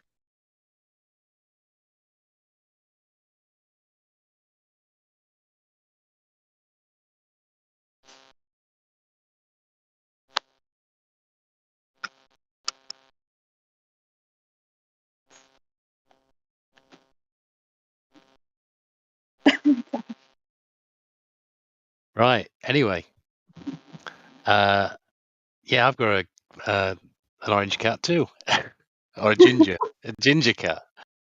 Monty. Yeah. He's awesome. He's the best cat ever. Yeah, my brother's Charlie. He actually just had his adoption day, because I don't know his actual birthday, but his adoption day was in the end of May. And he is officially 5 years old, ready for kindergarten. Oh wow. Oh. What's the cat is? No. What was I going to say? Oh yeah, if you go to YouTube and look up Flat Earth, ThemTube. That's a really bad idea because you'll get his anti-flat earthers, and they specialize in ridicule. That's their number one weapon, unfortunately. So Ridicule? Like flat earthers ridiculing globe people? Or the other way? Number one globe proof. Insults. They love to ridicule people like us who can think for themselves. And it's really not for... It seems like it's against us, but it's not. It's really for you and anyone like you who's going into this and thinking, what's all this flat earth business? And then as soon as you hear all these ridiculed, laughing and that, you clam up. They know human psychology really well. These people are fucking, excuse me, but sick bastards. And I'm going to go into Jesuit priests of it all, but I just can't be bothered. I'm going to bed because it's like off 5. But yeah, you sound really nice, Ali. So all I'd say is just think for yourself. That's what you need to take from this conversation. Think for yourself. All right. So, Ali, I got a question. Why would they lie? I'm sorry? Why would they lie about the Earth being flat or sphere? That is the plaguing question, isn't it? What if, and this is just speculation here, they've always wanted one emperor to rule the whole Earth, all the way back to Nimrod, all the way back to Alexander the Great. What if they keep trying it over and over again and it keeps failing? But what if they have to trick us into submitting to a one world government by space invasion? Because precedents in the past, 1991, since 9/11. I think there was a speech given by George H.W. Bush, talking about, maybe the right date, talking about like our differences would disappear, or maybe it was Ronald Reagan. I think they all talked about it. One world governments at one point. There's probably compilations on YouTube or BitChute that talk about, the one world empires, what they're after. It seems to be the goal. We have an IMF type bank, the Federal Reserve style one world bank. You know what I'm talking about, right? In every country except for like North Korea, Syria. Before 9/11, there was a whole lot more than just, uh, Venezuela. It was also Cuba. I think Iran, right? All these people don't have the one world banking system. They're like the enemies, right? So it looks like we're going to war for the bankers, and they're trying to complete a one world order. We got a one world religion. Most people believe in heliocentrism, like most people, the whole world. So that's the one world religion. The one world currency obviously is the dollar for now, and the language is English. But they're trying to consolidate like all this power, and how much more effective would it be if we would unite under a common defense? That's why they always make up terrorist, or the boogeyman, or insurgents, or right wing nationals, or all these crazy things. It's always the boogeyman on the news, right? It's always scaring you, and this enemy that sometimes we fund Al Qaeda, and then they're bombing our buildings like after we funded them to scare people into submission. But what if it's all about that? All about scaring people into submission. And that's why they would lie. For power, because isn't that why psychopaths and sociopaths usually tell lies to gain power? But we got on the NASA website, they also tell the truth in their documents on their website. They're talking about a flat stationary Earth. So they present the children with mass attracts mass, and they present the adults with space-time equals mc squared, but it's all like just another lie. So what is truth? That which is verifiable, right? Can you verify any of these global claims? That if you go high enough, eventually you'll see curvature, and if you keep going higher, eventually you'll see it spin, and then if you keep on going higher, like eventually you'll run out of breath, right? That's what they tell you, right? Turns into like a near perfect vacuum, right? You're making too much sense. Yeah, I do that. So what about, they tell us, there's dirt in the sky that we can walk in, right? You go high enough, there's even other planets. You've never experienced any of this stuff. Only a couple of Masons.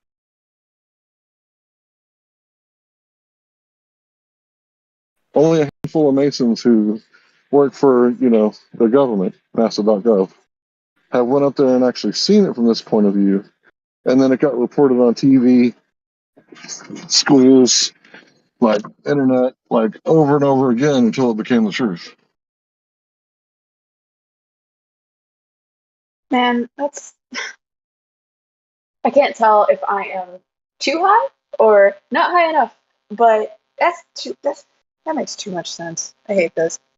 I hate that it like all comes back to like fucking power and control. Oh man, I'm so glad you said that, because if you ask a glober how high you have to be to see the Earth curve, they don't know whether they're too high or not high enough either.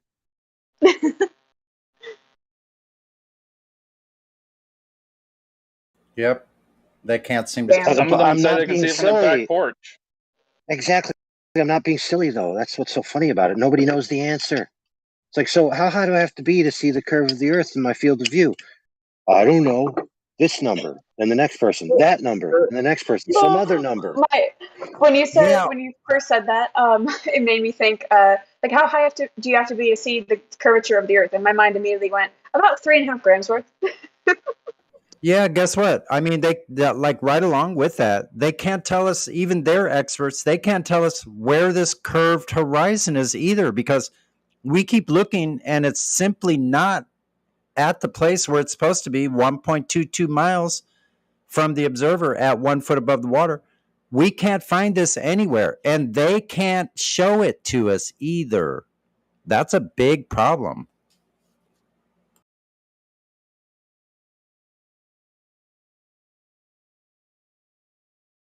Sorry, I was responding to. That's God damn. I really, it's like, so one of those times when I'm like stumped for words. So all I can really say is just, wow. So you asked earlier Well, I where appreciate that.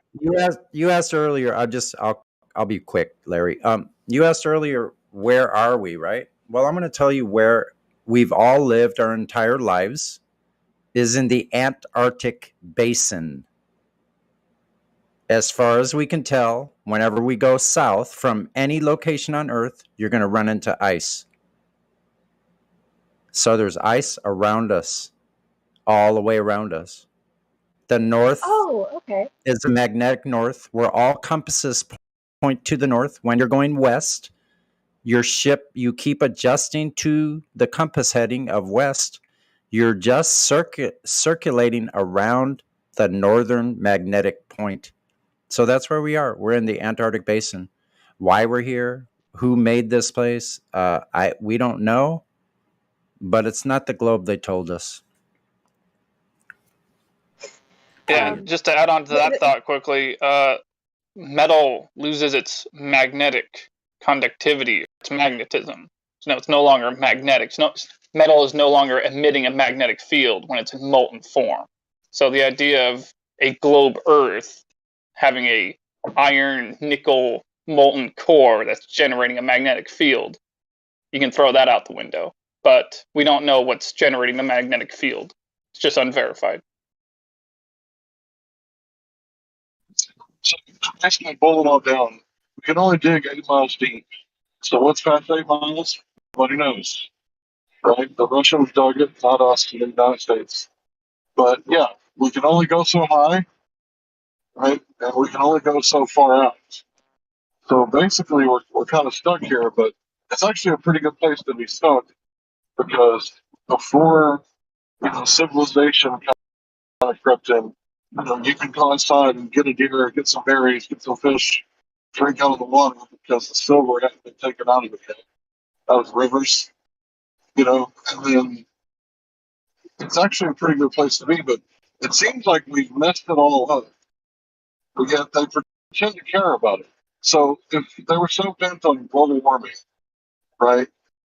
How come we don't all have like mandatory marijuana plants for each human on the land?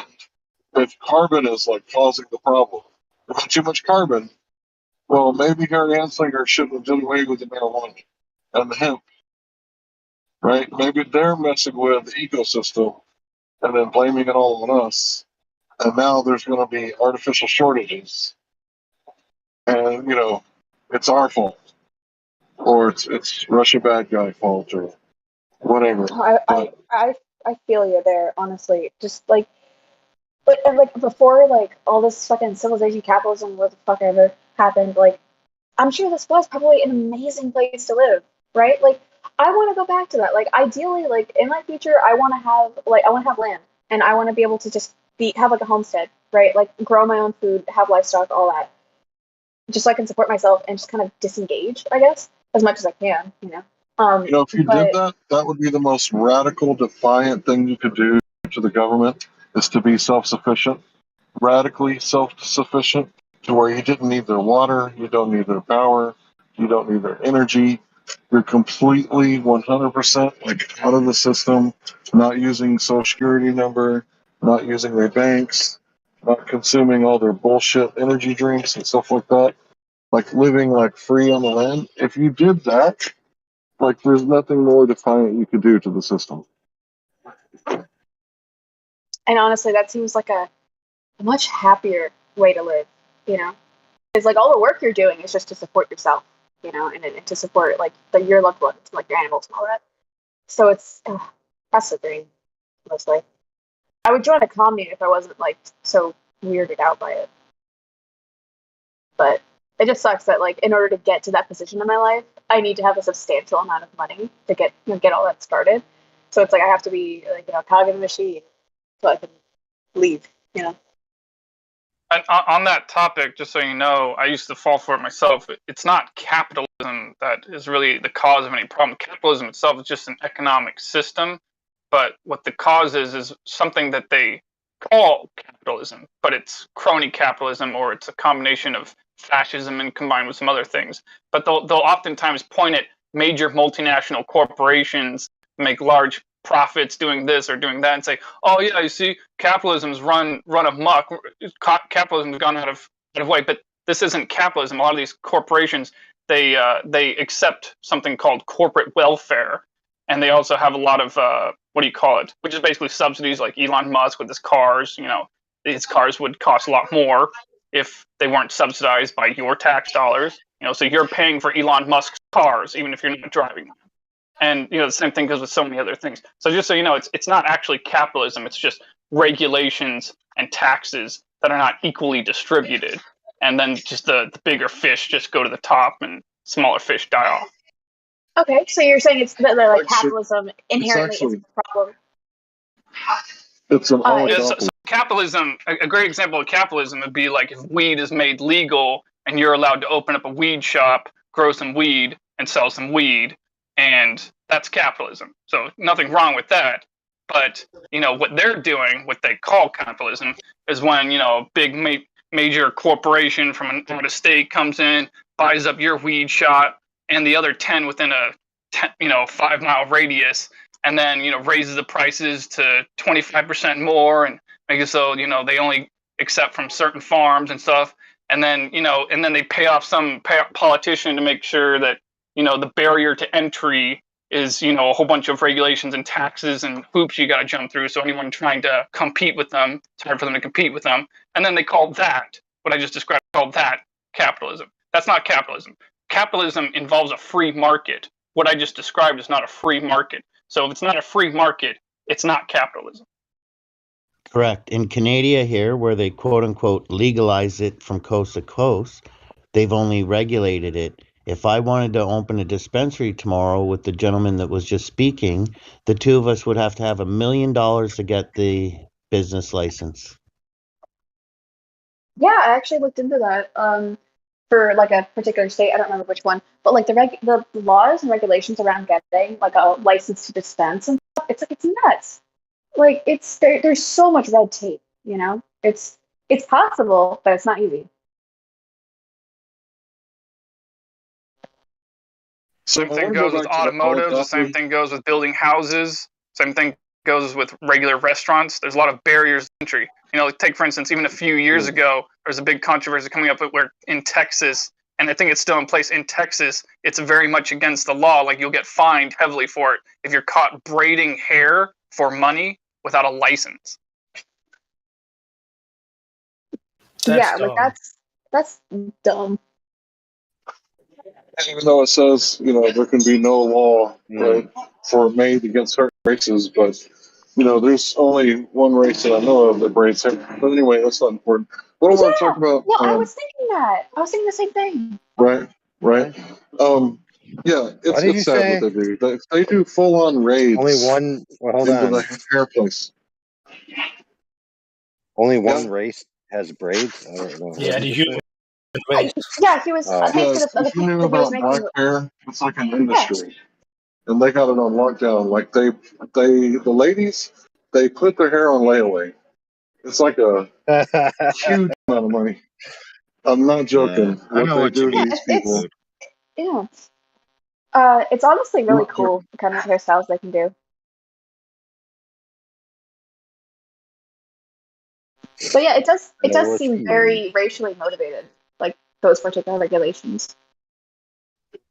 Anyway, I don't think it has anything to do with that. I think it's just to keep small people down and keep big people up. Yeah. I want to say about the oligarchy. So, plural is oligopoly, right? And what we have is a bunch of nations who aren't nations; they're actually businesses, and they're competing with each other, right? But at the same time, working together for their goals, just like the left and the right. Don't they always vote yes to war? I mean, no matter what side you're on, it's a pro-war party, right? So even if you're conservative fiscally and you don't want to spend the billions, on war, right? Trillions or whatever they're spending over there, like making money disappear in black holes is what they're doing. But yeah, the oligopoly is what we're under right now. I don't think we're actually under any kind of communist or capitalist government. It seems to be like corporations control everything. And the number one corporation would be the United States. Like everywhere you see that name, that's the corporation that's masquerading as a country. But the United States of America is different than the United States. In fact, there's two popes. There's the black pope and the white pope. And there's Texas, the state, and then the state of Texas. And then there's the city of London, and then London, the city. One is a financial district, and the other one is the city that everybody knows about. Right? So there's two of everything. And I know it sounds crazy, but when you look into that, it'll blow your mind. In fact, there's two of you. Like, do you spell your name in all caps? Why is it like that on all your paperwork? That's not you. You live in a body. How could this be you? When a cop says, is this who you are? Is this you? While looking at your ID, that's not you. Never was you. You don't spell your name in dog Latin in all caps. So I know it sounds crazy, but the U.S. Post Office, like everything with the U.S. owned and controlled U.S. territories, it's all controlled by the corporation, the United States. And it is a corporation, and the United States of America is a country. They're two separate things.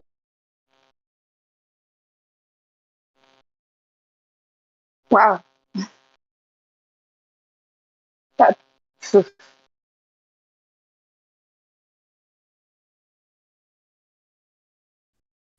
So it's not nuts. capitalism by a long shot.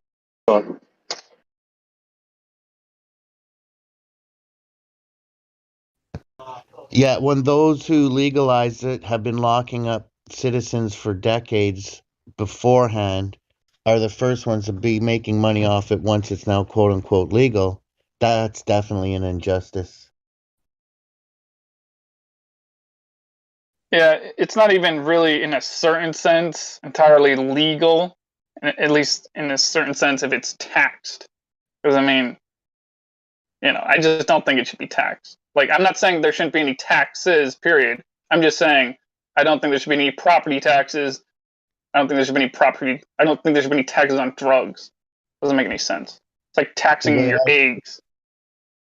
The way I see it, till the last non-violent pot offender is released from prison, all prisons, it's not legal.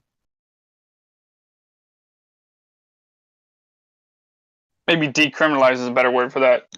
But hey, just remember, everybody, you can always use sunlight and a magnifying glass to light your bowl, refract that light, and condense it on your green plant material.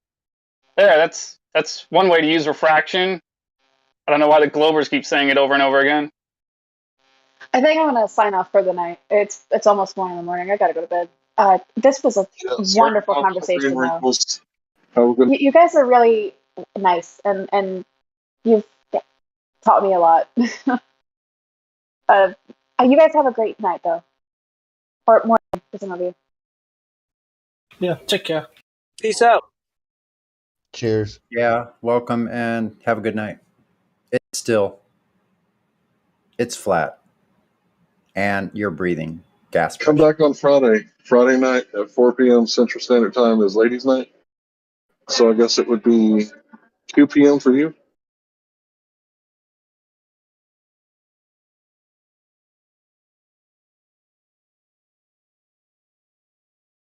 She gone.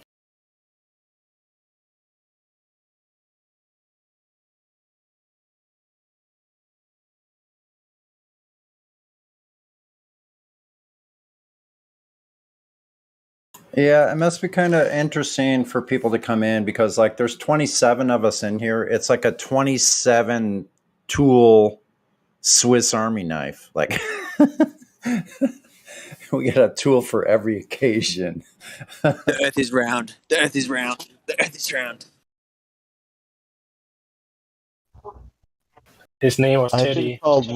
I've been called worse than a tool. Just remember, you go into the lobby, you say refraction, you win the debate. Hello? Who was saying Hello? the earth is round? Do you have proof for that? Do you have proof of this? And round is like a coin, right? You're talking about a round like a pizza? Yes. Okay, Yes. great. Round like a pizza ball. Pizza. Yeah, coins are round. So where's the edge? Where the crust is. Wait, how was someone so retarded? Where's your mama? Ooh. Getting an abortion right now because we live in a free country.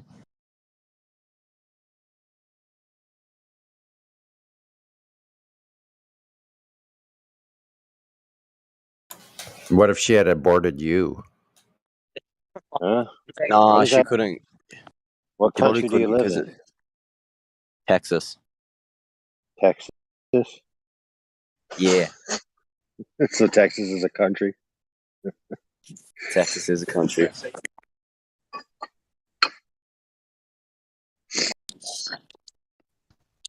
Texas is America. Well, let me ask this question: Do you have the unambiguous right to destroy other people's property? Yeah. You do? Interesting. Only on Tuesdays. Okay, I'll buy that. Why is Shabazz?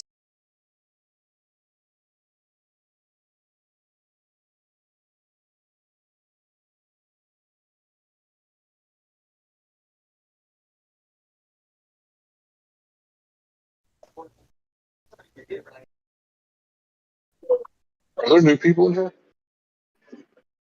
No. Well, there's a new troll. Does that count?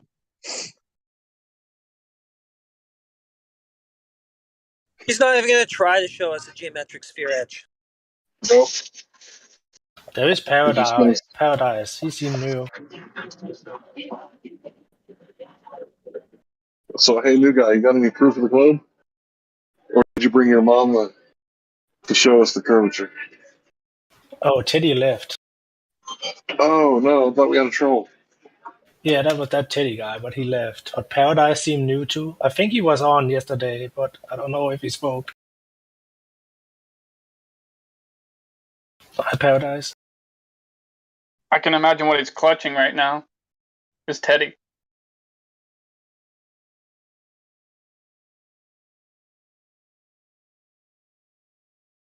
And probably the globe in the other hand. That's heavy. I'm out of paradise. Gambling's really addictive, man. Stop it. Why you it?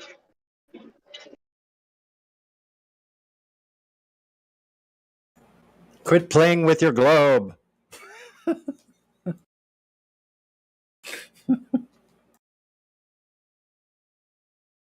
I told you you'll go blind if you keep playing with the globe. Oh, You'll shoot your eye out, kid. Happy Friday. So, do you guys remember that movie, The Stupids, from the 90s? Like, Stanley Stupid was the name of the father. I was just thinking, like, what if they started a movie or a show that, was like The Glovers? It's just like a sitcom about, like basically young Sheldon, like, whatever few minutes I saw of that, pretty much that. Just call it The Glovers. Like, hey, Sheldon, stop playing with your space balls. Come in for dinner. But, Dad, I'm trying to reach altitudes I've never reached before. In my Get imagination. those balls out of your mouth, Sheldon, and get in here for dinner.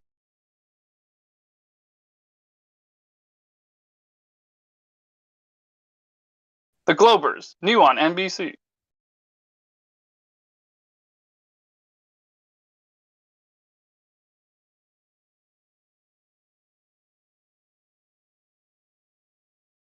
Starring David Spade.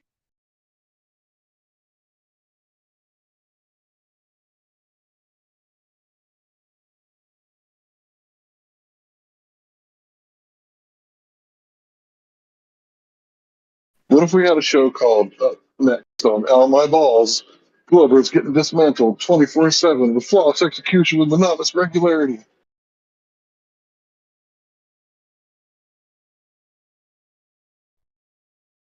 Kick him right in the balls.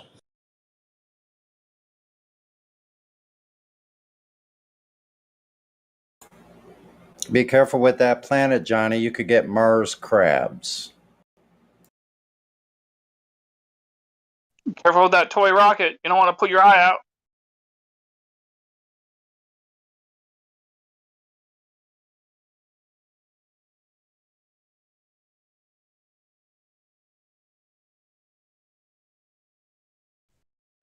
I could just have like the intro being like a bunch of people like launching themselves like head first into the ocean and falling off cliffs, and everybody trying to shoot rockets and hit themselves in the balls, and all of NASA and Russia's explosions in the early days in the '60s when they just kept blowing up like over and over again. That would be like a great intro.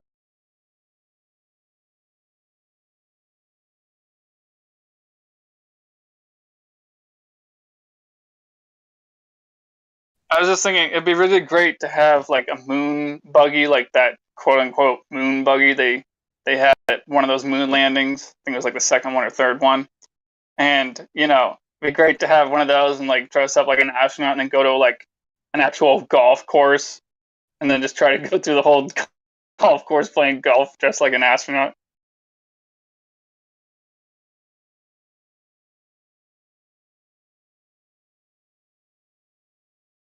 If anybody asks what you're doing, just be like, oh, I'm just playing golf on the flat earth, flat and stationary earth.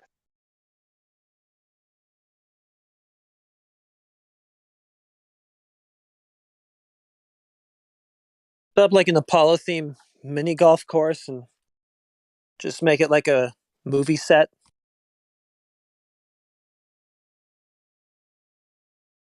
Sure, that already exists somewhere. I'm gonna do that.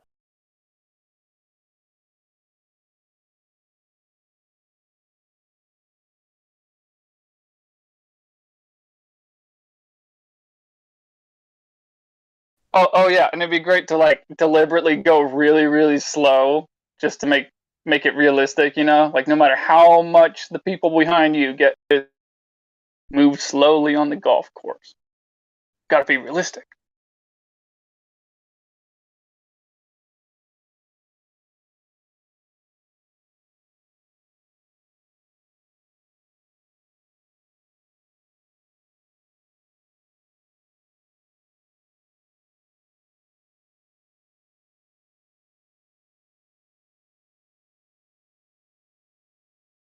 Drink some Tang.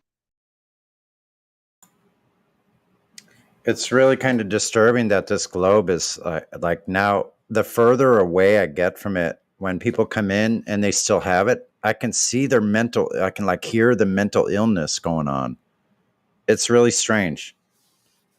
It's like this globe has been injected in there like a virus, a parasite in these people's minds. It's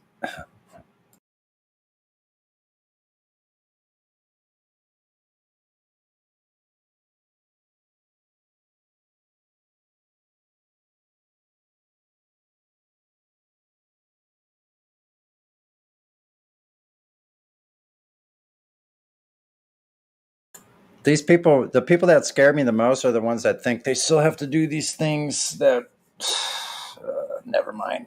It's off topic.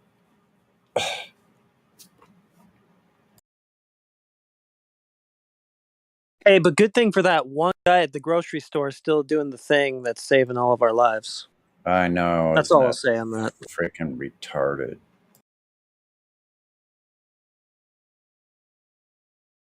The ones that go along with it, they're the ones that scare me the most. That's what I was trying to say. Yeah.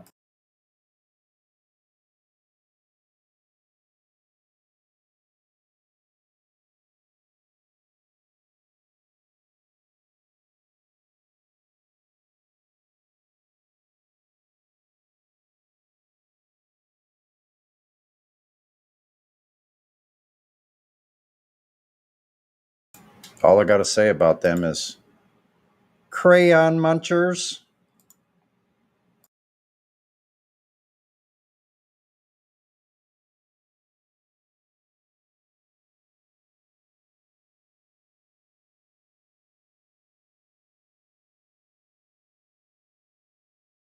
Where are all these I'm freaking... tired of eating crayons. That's too damn bad. What? Yeah, those orange ones really upset my stomach. I was doing holes. I'm tired of taking all these holes, Grandpa.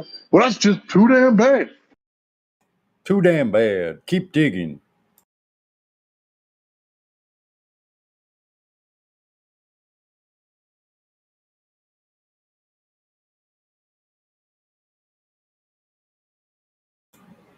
When I was young, we could dig holes all day long for no reason. We didn't complain about it.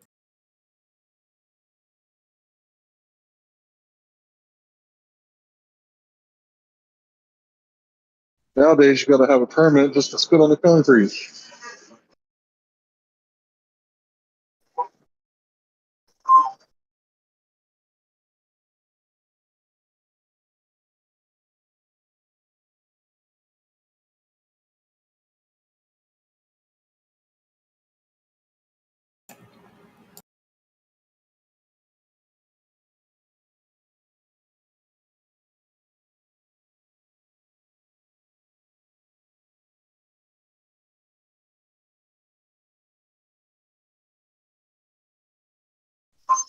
So you think I downloaded too much of your brain?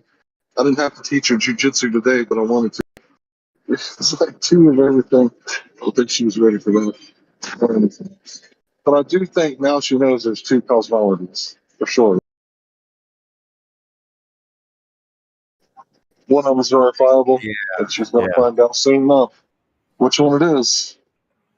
Yeah, it might be tomorrow. I mean, if she lives by the water, you know, like you said, that you get this object in your mind. We really don't have another reference frame until someone, well, I guess like most of us, I wish I had found this out on my own. I feel like such a dumb shit, you know? But I'm going to give myself a break because that's just the way the mind control works. I mean, they worked it very well. It started from very young age. So should give myself a break there. The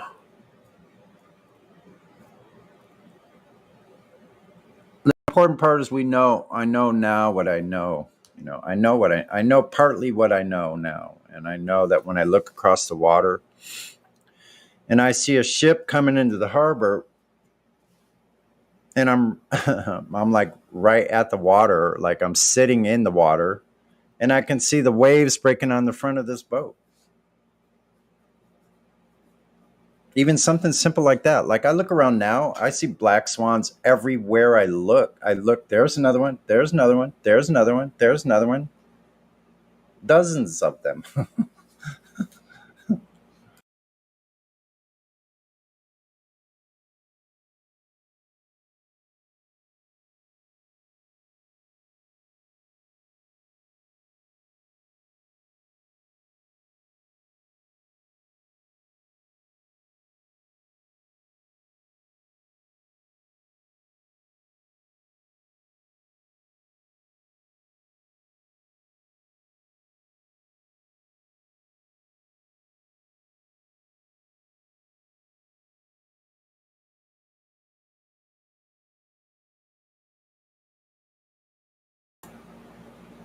It's 10 o'clock. Do you know where your children are? I bet a lot of you probably don't remember ever hearing that. Used to have public service announcements reminding the drunk adults to check on their children. They're still outside. It's 10 o'clock. I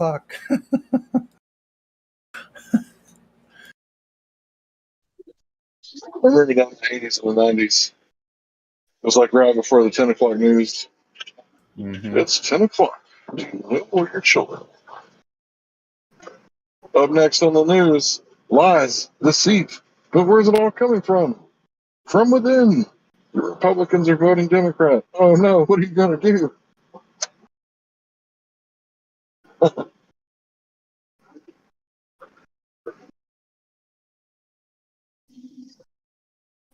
Now that it comes down to states' rights, instead of legal at the federal level.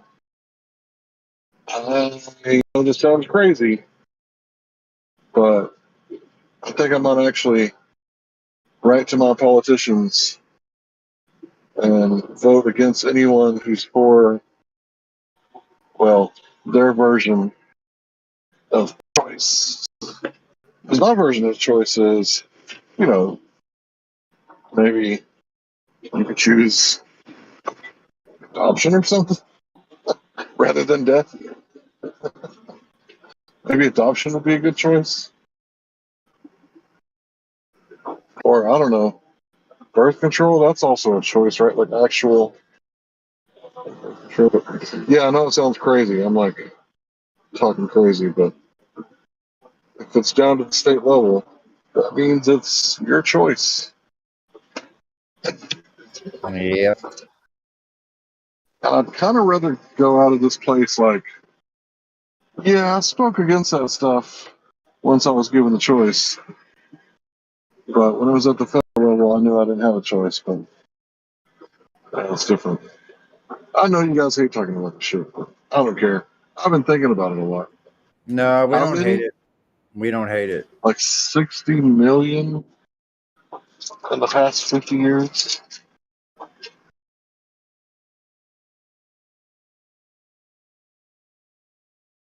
Yeah, I started watching this 12-hour documentary about about the cabal, you know, how it all started. It's really amazing. It's pretty crazy. The Rothschilds, they own half of the entire Earth's wealth is owned by one family. $500 trillion.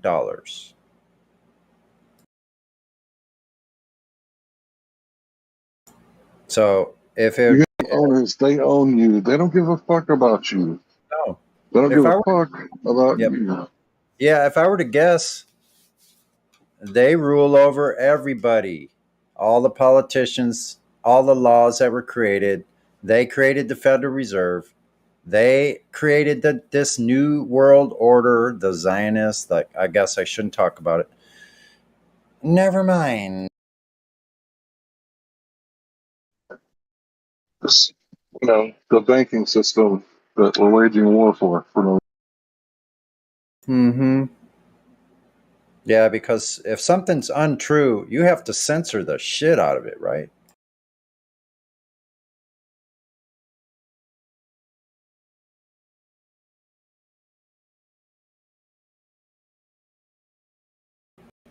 Not let the people decide for themselves what's true and not. No, we can't do that. We have to tell people what is correct to think, what's true and what's not.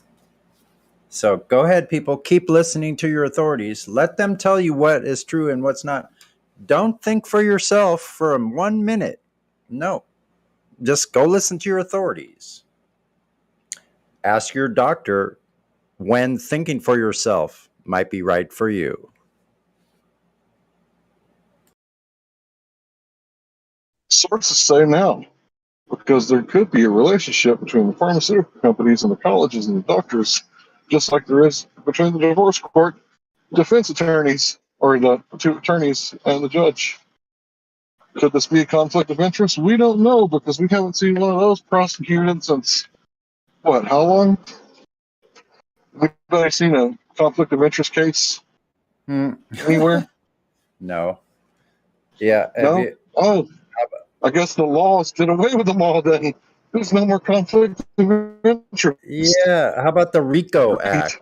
You seen the RICO Act? You ever seen anybody arrested lately for the RICO Act? Or monopolies? Huh. Interesting. I wonder why that would be. Damn. I mean, that would be like the head of the. Never mind, I can't say it. Yeah, Going to work for the head of the. You know what? In a revolving door. That would be a conflict of interest. But when you regulate what you got, what you have stock for, that's just called crony capitalism.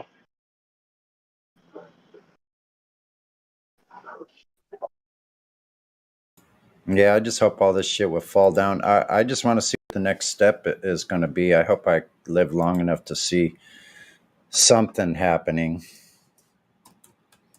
It keeps me motivated to stay here. Well, I think we're going to see something happen soon. Morpheus wasn't always looking so good in those movies. There was a time when old Morpheus he got roughed up a bit. And you know, Dr. Mario didn't have it easy either, handing out all them red pills. There was always, you know, like a Wario around to keep that from happening.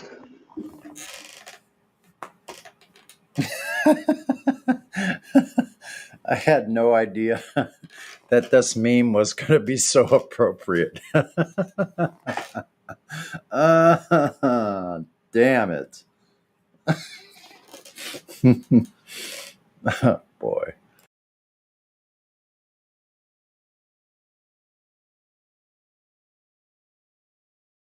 That's called all-seeing eye drops. That's what you need when your third eye has seen too much bullshit.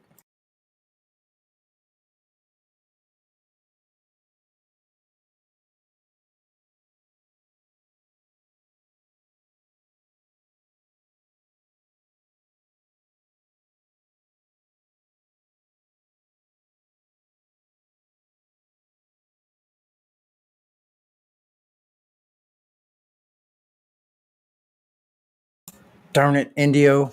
Why don't you take all these blank memes out of here? Or shoot, give me the authority to do it. I'll go through the whole list. All these blank memes.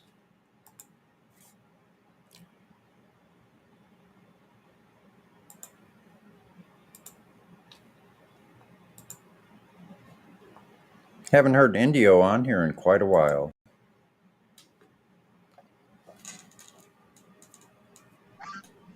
Sonny. Yeah. Did you just volunteer to go through all the memes? I did. Oh, well, see you next year. Well, whatever. I don't have the authority or the ability to do it. Are you sure? I don't know. How do I get into the database? Well, first you have the bot mail you the list. Then you realize how long the list is. Then you give up. I got the list. Dude, that list isn't the whole list. Okay. Okay. I believe it. I believe that. That's wild. She's just like, I don't know. Dude, if you see a meme that's bad and you know what it's supposed to be, just erase it and replace it. You erase it from where, though? Where am I erasing it from? I can't erase it from the list that they sent me. Like, you just go to oh well, look. I have the bot will send you the list of everything that it has active for the memory block that it has. But if you encounter one, like let's say it's memes so memes Sunny 25, right? And then it's supposed to be an image of a sunset. And then let's say it's broken. So then you just go memes, remove Sunny 25, and then it's gone. Oh, really? And then you go memes add Sunny 25, and you put in fresh link. Does a memes remove have to be all in the same line with no spaces? No. A space remove. Let's say Audi 5000 was one of them. Shoot, this is a nightmare. Now, sometimes for some people, you'll do a meme and it won't show anything for you, but other people will see it. It's just because it hasn't loaded in your side yet, and it may never. So, like another day.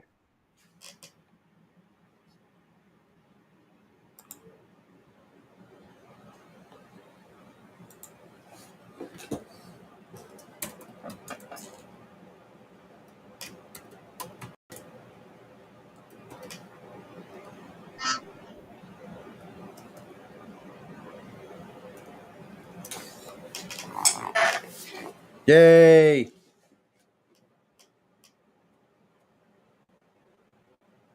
Well, shoot, I'll start doing that.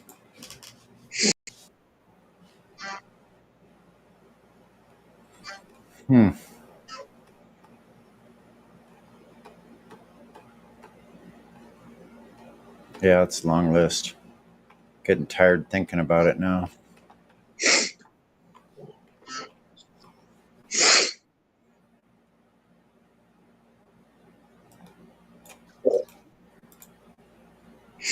How you doing tonight, Sonny? I'm doing very well. I went out riding. I went to the water where the harbor comes in. I get to ride my bike at the place where I was marching on the grinder in boot camp and graduated on the parade grounds 37 years ago. Holy moly. That's taking a step back in time. Yeah, but I live right by there. I can go by there all the time. It's so wild to be able to go there and see that place now. It's a big field. It's a big like soccer field, like a picnic area with so you can just go in there and wander around, or yeah, it's got paths. It has paths along the waterfront. There's hotels there. There's playgrounds. There's beach areas where people can rent paddle boards. Like that's where I was marching on the grinder in boot camp. Wow. Yeah, so wild. It's all totally different now then, huh? Yeah, it's all a big retail area. They made like a whole big shopping area. They put like grocery stores, shops, yogurt places, like all kinds of stuff. What's that place that's got right where Catalina Island is out in the water, and there's I can't remember what it's called, right there on the beach. It's like wood structure. It's can't remember what it's called.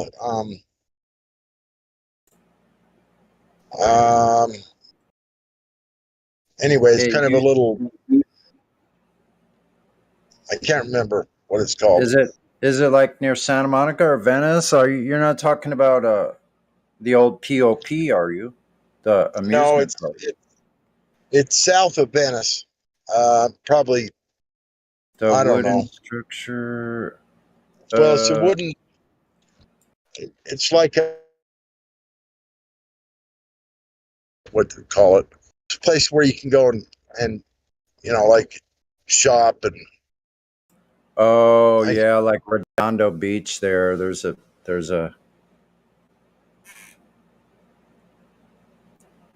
a what is that place called? Anyway, I used to go to California quite often, and I would go to Venice Beach and Marina Del Rey. Yeah, and just kind of hang out. Huh? That's where I lived, in the Marina Del Rey, on my dad's boat for 8 really? years. Yeah. From 1976 to 85. Lived in my dad's boat. You used to go to Venice Beach where there's that Muscle Beach. Yeah, Muscle Beach. Yeah, we used Muscle to see Beach. Arnold. We used to see Arnold there. We used to watch Arnold and Lou Ferrigno down there. And then they got that big winding boardwalk that winds around all over there. The bike path now, yeah, that goes all the way up to like Topanga, all the way down to Redondo Beach now. So the first year that Lou Ferrigno competed against Arnold, Arnold won, but that was the last year that Arnold competed.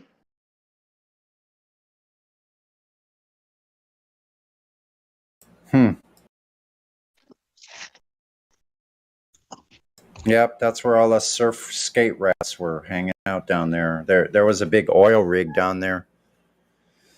They took that out now, and they put they put an actual skate park in there now. But it used to be like the hoodlum skate park back in the old days. And the Breakwater gang all hung out there. That's where all the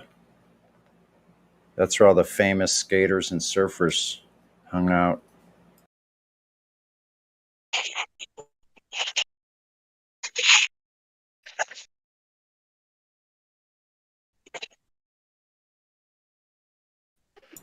So in those days, it wasn't do you even science, bro. It was like do you even hang ten? Yeah, right. I know. It's like, do you have a single fin or a twin fin? Because if you got a single fin, you're old fashioned, man.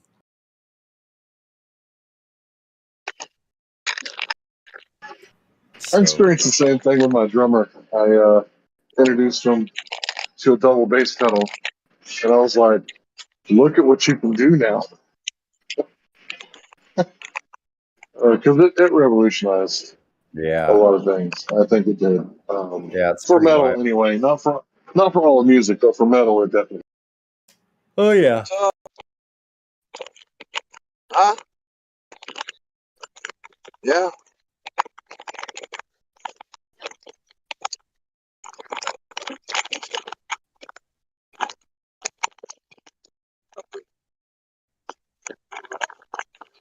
Just got back from lunch. Reina, come on. Reina. Reina. Baby. Good. Yeah. No, I just had one. Thanks.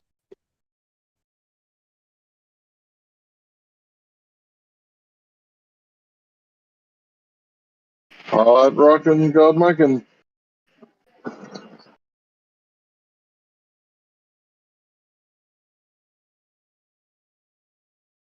It's that light out where you are right now?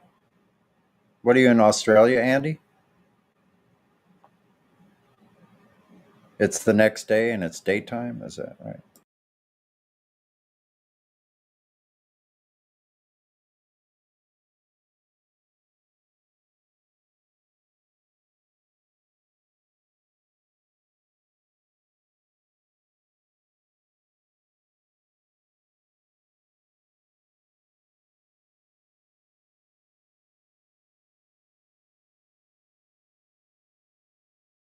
I'm fading out. I'm gonna have to cut out, you guys. Have a good night, y'all. The dreams. It's a great conversation later on. Yep, you too, bro. Yep. Glad you phone, bro.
Any new people here on a Friday night?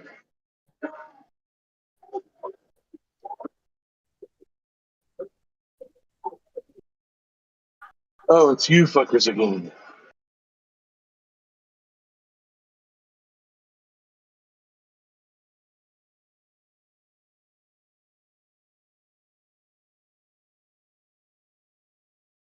Looks like things are slowing down. Can anybody play us a round of music?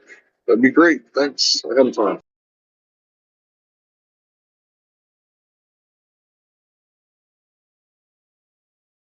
Excellent. Looks like we got a new person in here.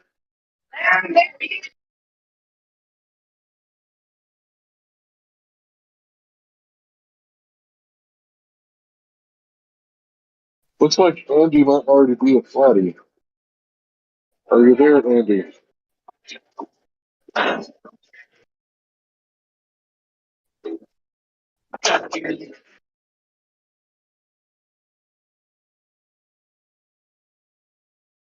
Okay, never mind. Back to the music.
Man, this music sucks.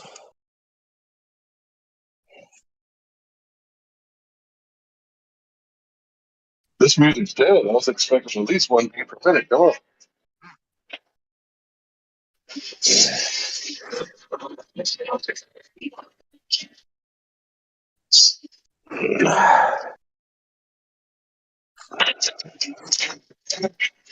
So there was recently a solar flare, according to NASA holes, and I don't think anybody saw anything like actually happen. I took a picture of the sun that day with my phone. Turned out remarkably good. I don't know how I got such a good shot of the sun that day. But I didn't see nothing, but then again, yeah, I took it with my cell phone.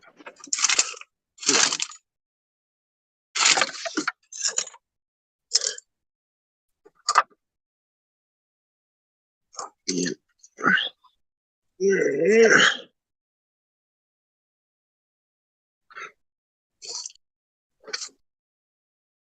is that?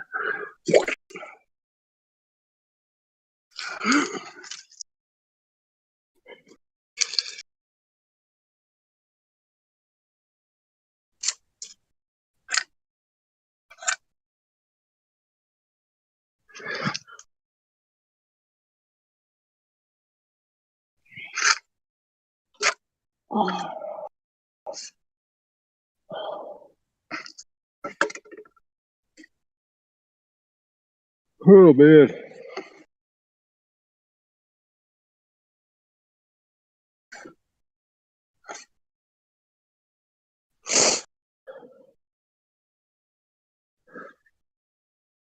What day is it anyway? It's Friday or Saturday, depending on where you live.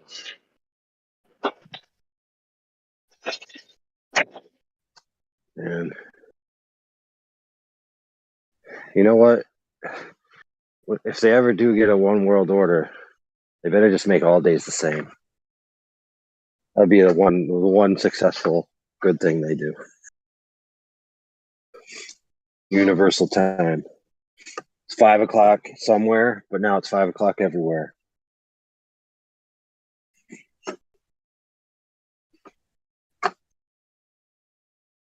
I'm still going to work till noon the day of my funeral, so I don't think it'll change much for me.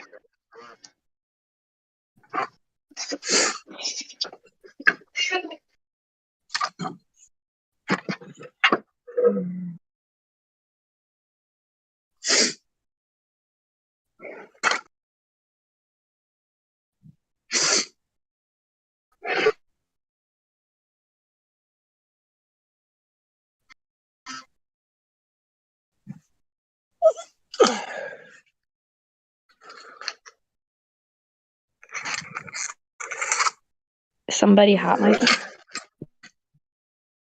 AI, Yeah, are you it's all the rage. What happened It's to your the party punishment, here? you guys. I don't know. We're too old for that. Hmm. We just all listen to each other hot mic. I wonder what he's doing. Yeah, I heard a shuffle. That was a shuffle? Did he step in a puddle? I think he did. That was a splash. Yeah, okay. Let's keep listening. Hey, you want to know who's the best guesser? Is all right, let me think if I can remember his name properly. Les Moore. Crow's Oh, yeah? Bones. Man, he's so good at guessing what you're doing by the noises you're making. It's especially with creepy. your car trouble. Like if you're driving while you're talking, he'll be like, "Hey, your right rear wheel needs an alignment." I'll be like, "Yeah, you're right. How'd you know?" Jeez. What a guy.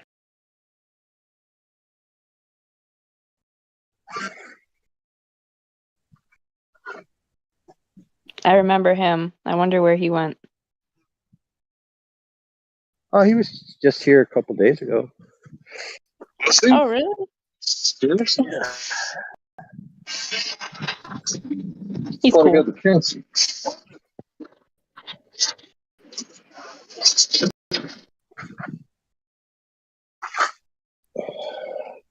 He was one of the normies that I was hanging out with in like late 2016, 2017.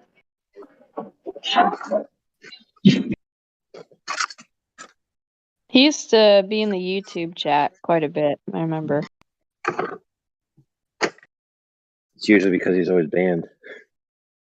Ha. He had to have somewhere to be.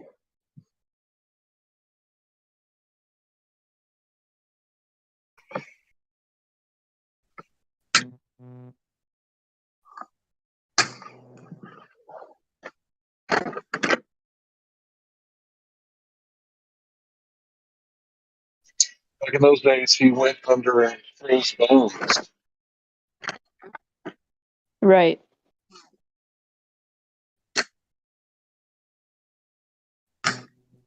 Yeah, that's the Who account said that? Do you remember that? using now.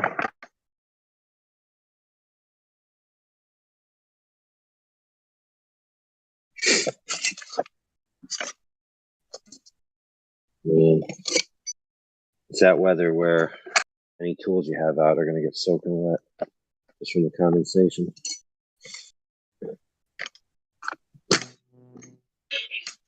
And the Glovers would be so pissed off when we watch Science versus Scientism. They'd be like, "Why are we watching this? This is bullshit." Sorry, guy, you're not the only one in here.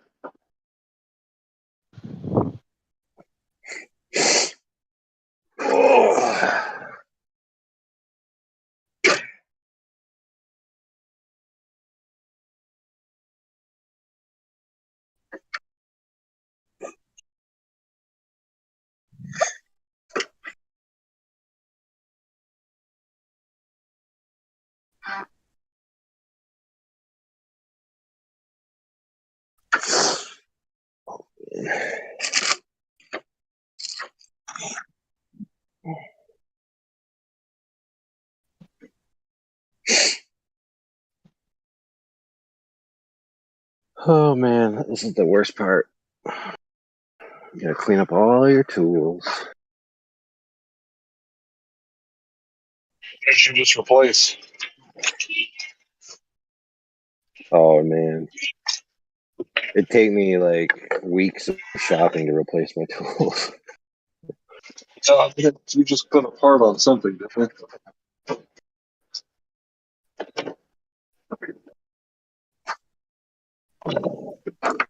I can't guess what you did by the sounds coming over your microphone.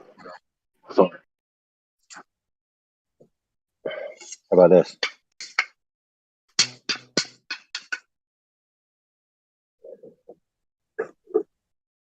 Nice piece of wood. That one's being kept. That's another hard thing, is trying to decide which wood scraps to keep. If you keep all the wood scraps, you just end up with a big pile of nonsense.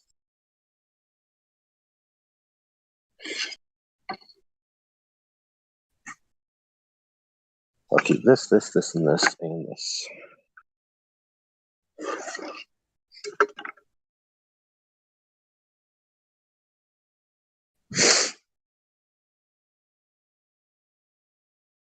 Oh yeah.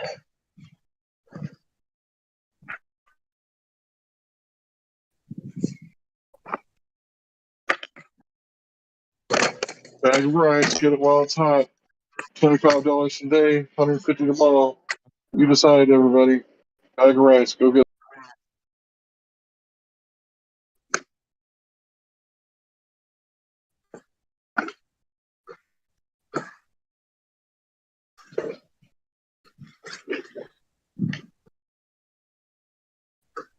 AI, you're a smart guy.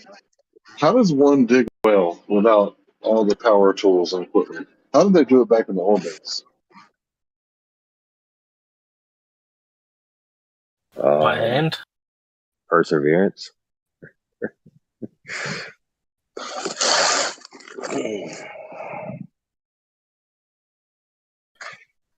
Well, you see, the hardest part is digging a narrow well. You know, like if you're gonna dig a big hole, that's easy. But if you're just gonna dig like a narrow well, that seems way more difficult.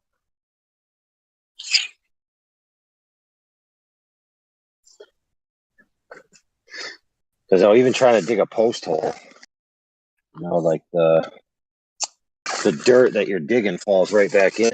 You know, that's like the number one problem I run into. No, I'm digging a hole.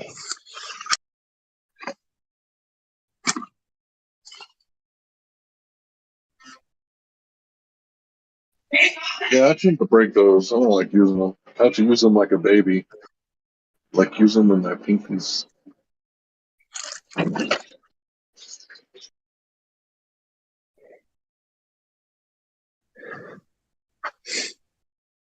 you have to think that they're going to be using some kind of digging utensil. Well, look what we got now. What we got now is the two shovels, right? That pinch, and then you got the big metal pole with a sharp end and a blunt end for digging holes. But that can only get you down 5 or 6 feet.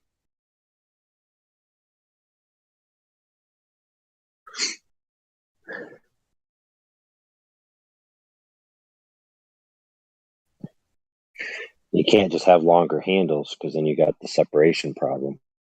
So you'd have to have like a duplex lever.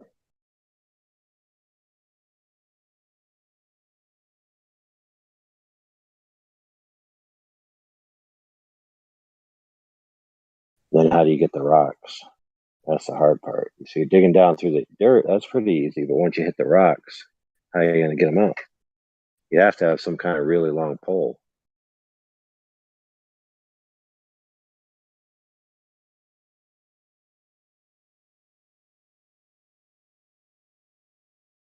You know that thing that you have to have? It's like a fork when you're separating the wheel housing from the lower A-frame or lower control arm. So I got one of those. It's like spear sized, and those things are pretty hard. You know, those kind of tools. Maybe I'll be able to break up the rock with that and then piece it out bit by bit. So I think it's about 5 feet long. So if I could attach it again to another stainless steel pipe, I hammered that bitch in there. Like I just kept hammering, and it just happened to be like exactly the right size that it fit inside that stainless steel pipe. But anyway, I think that might do it.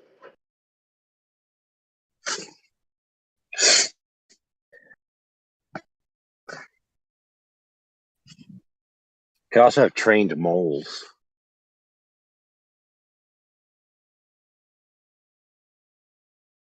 Did you say you trained moles? No, but that's just what you could use. Let me contact the CIA. I'll see what I can do. I'll get back with you on that one. Yeah, man, trained moles. Yeah, like Tucker Carlson, Peter Jennings, those type of trained But moles. still, the hard part is getting the rocks out.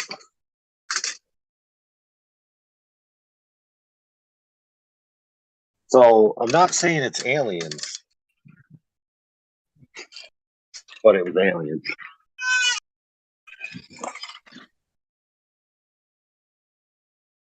Yep, that's what it was, bro. Aliens. How they dug the well is they borrowed the alien laser and just shot it straight down. So every time you dig a well, a Chinaman dies because the laser comes out in China and zaps somebody.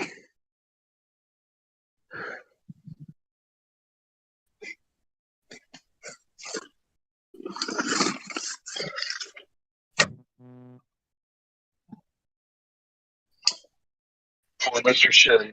Looking to think of nobody.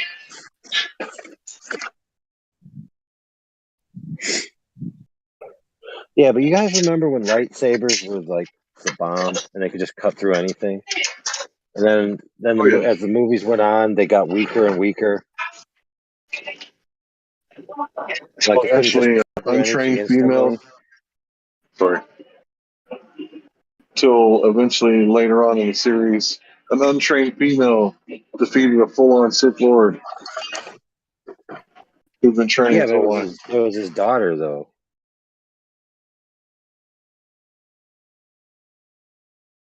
You know what I'm saying?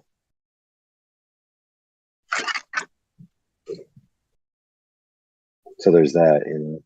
I saw episode 7 and I go further, so no, I don't know what you're saying. Yeah, that girl is his daughter, man. So the Rey creepy black is dude, Palpatine's daughter. the creepy black, his armor was black. He's the one that killed Obi-Wan. That was his daughter, the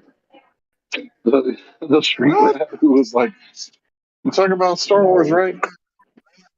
Palpatine, I don't dude. know. Palpatine's the ugly emperor looking dude. Yeah. So him, that creepy emperor dude, yeah, is the father of Rey, the girl that killed him. Oh, okay. Maybe I should watch them. I haven't seen any new ones. I mean, I think I'll be disappointed. I got real disappointed because the story didn't go the way like I thought it was going to go. But that's the way it is. You know, they start out with archetypal stories, right? And then they move them into like this political wokeness, not, you know, social acceptable garbage. And remove it from the archetypes, and then you turn them into nonsense. Know exactly what you mean. Red Dead Redemption takes place in like the years right before the first war, the 1910s, you know, that era, right? And like Arthur is like supposed to be some outlaw badass right hand man to like the head of the kingpin, or you know, the gang, the outlaw gang, and he's like woke as fuck. Arthur is so fucking woke. Um, so basically, I saw the KKK. They were hiding out in the woods in the middle of the night, burning a cross. So I snuck up on him, and I was like, "Well, it just seems like the right thing to do. Seems like they need a stick of dynamite." So let's just threw some dynamite in their camp. No more KKK.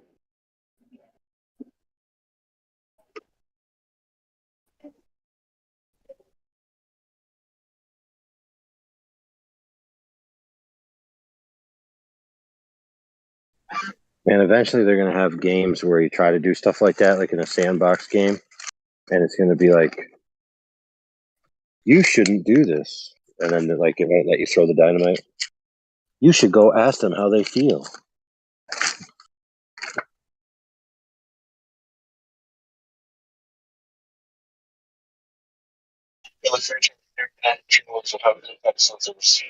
When you get frustrated, you throw it across the room. Microaggression detected. Mandatory 5-minute break.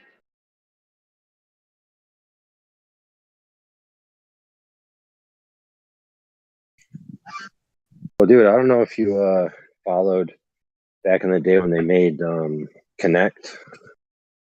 So one of the initial ideas, what they were floating with Connect, was that it can recognize your face, but it can also recognize your skeletal motions and, you know, identify you by the way you move. And so one of the ideas that they had was, you know how like you buy a license for media, and so it might say, like back in the day, it would say, you're allowed to watch this movie with your household and no more than 12 people or something like that, it might say. So Yeah, what they like had this idea pay-per-view. for the yeah. So they had this idea with the Connect, because obviously there's no way to know, right? They were just kind of quote unquote trusting you, but of course they weren't, because nobody read that nonsense. So with the Connect, they were like, okay, so you bought the game, and you're in the room playing the game, right? And then party number 3 comes in and they haven't purchased the game. So the Connect recognizes the face of the person that they're not a paid customer, and then stops the game from playing until that person pays. Like, that's one of the ideas that they were thinking of doing.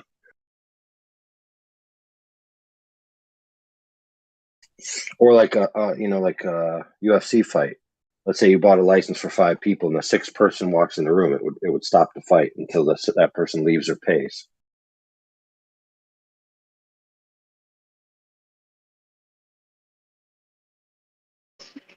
Hear that, number 183. Stretch lower. Straighten your back. Up higher.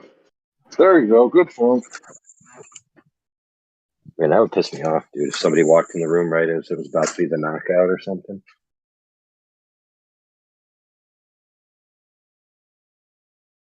I recently paid to watch UFC. It was $100. I split it with the guy 40-60, and I got a year's worth of ESPN Plus. But I swear to you that Rose Namajunas gave away the title to Carla Esparza, because all she did was, come on, I'll counter. Anything you throw, I'll counter. So it was like 5 rounds of Carla doesn't want to get knocked out. Rose wants to give Carla the title. And it was just so bad. It was so Yeah, I bad. hate those kinds. I haven't really watched too much of it since Anderson Silva stopped doing it. Like when he was on his streak, it was just artful to watch, and yeah, there's really not that much entertainment value after that. Especially not that I want to pay for. Let's put it that way. Right. You know, I would pay money to sit there and watch Anderson Silva and see what happened. Or if GSP came back or something like that, probably watch that. GSP versus Nate Diaz. Oh, sorry, Nick Diaz. That'd be a good fight. I would always try to go to the sports bar, get like dinner and all that. Watch it for drink fees. It's definitely the cheapest way to do it. Although at one time I got a 120-inch projector screen in my house, and so I had people come over and they paid a little bit of money to pitch in for the food and for the fight, and that was pretty cool.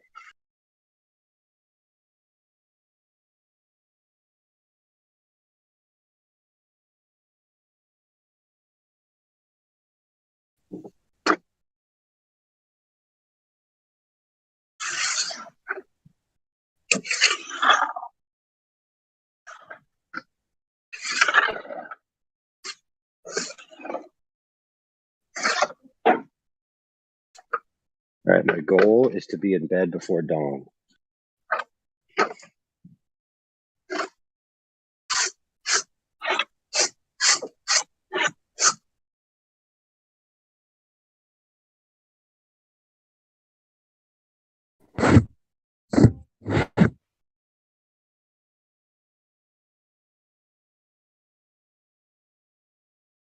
I do gotta say, it was really cool watching Ferguson get knocked out. I'm a huge Ferguson fan. He got knocked out with a front kick coming straight up the middle, hit him in the chin, and his face wobbled and he crumbled to the ground. So that was a pretty cool knockout, but I could have watched that for free. So I kind of regret getting my header now. See if I can find a still shot. This was.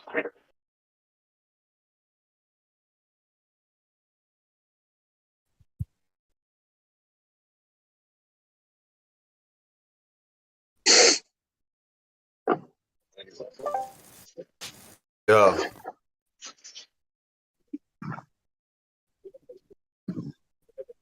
Yo. What's up, baby? What's up, man? What you riding on? What are you guys doing? We're talking about Earth. No, we're You not. finally whipped that teacher. You whipped that teacher into shape, baby? Huh? Your neighbor, the teacher? Yeah, You finally What talked to her about again? Did you finally talk to her again? No, I talk to her sometimes. Yeah. I don't talk to her about the Earth though. No.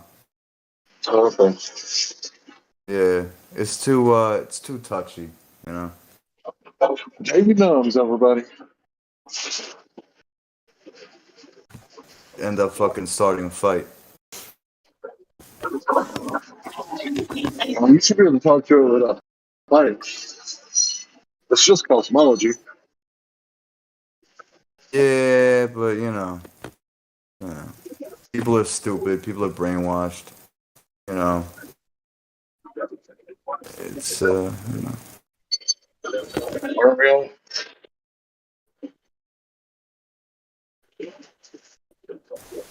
I mean, you could lead. What's the saying? You could lead a horse to the water, but you can't make him drink it, right? So.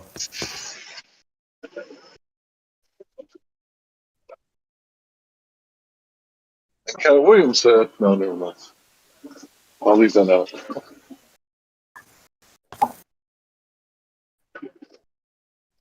You can lead a Glover to a conclusion, but you can't make him think. You feel me, Cuz? Yeah.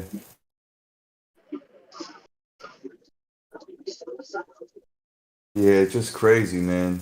You know how people going into 2023 You know, people still think we live on a fucking ball. It's just crazy.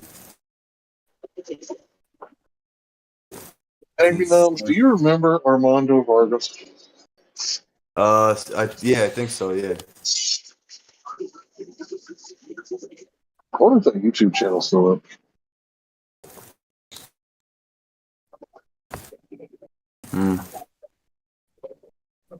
What you talking about?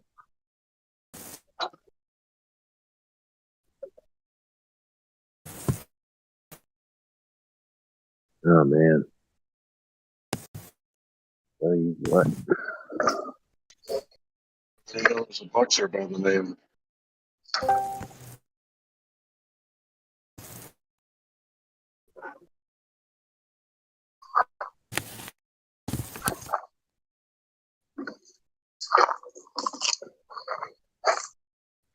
There it is. Armando Vargas.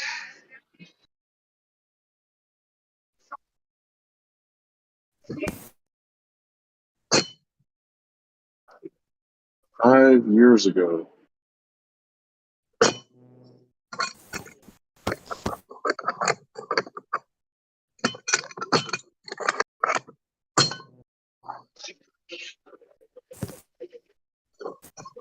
Well, yeah, man. I was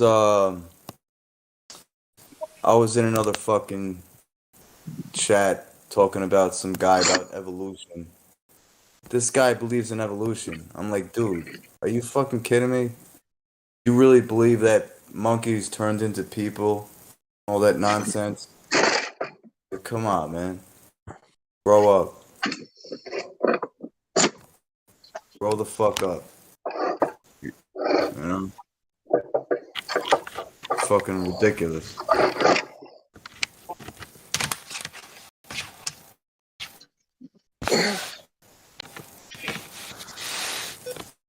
Doesn't even make any sense. Fuck out of here!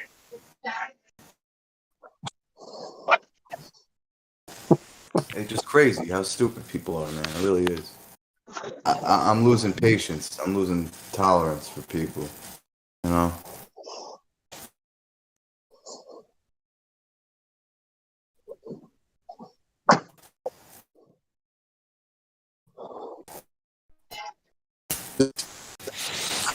You know, there's a lot of touchy subjects. I don't know. I don't want to. I don't want to even bring it up. Forget it. Forget it. There's a lot I want to say right now, but you know, I don't know. It might offend somebody. God forbid. You know. Oof. God forbid I offend someone. You know.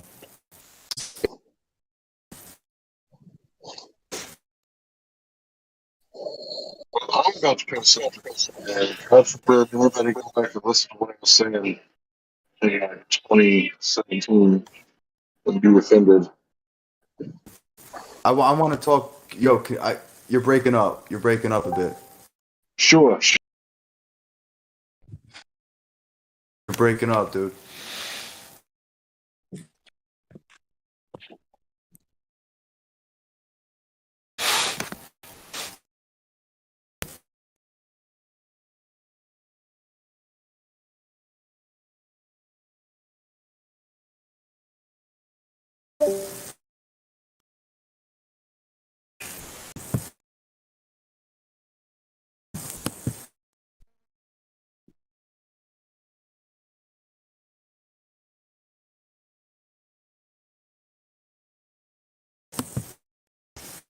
Bro, oh man, you make it.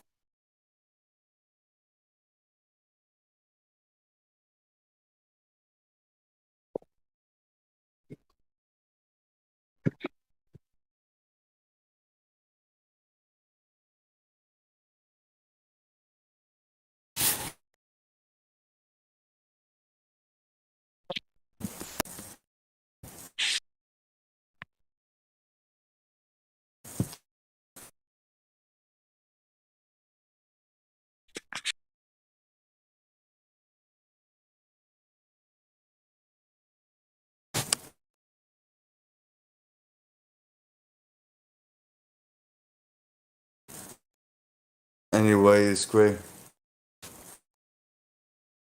Oh.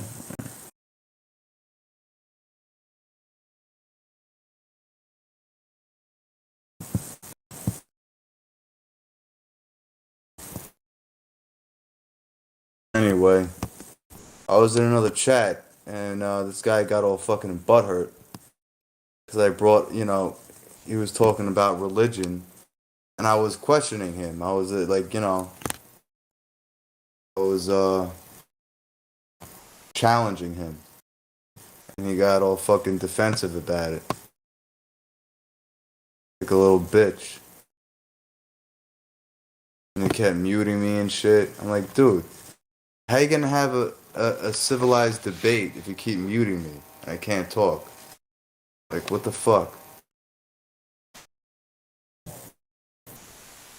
Yeah, your best bet would be to record it on your end and post it on your channel, and then hopefully a couple random people see this loser muting you and hiding from the truth.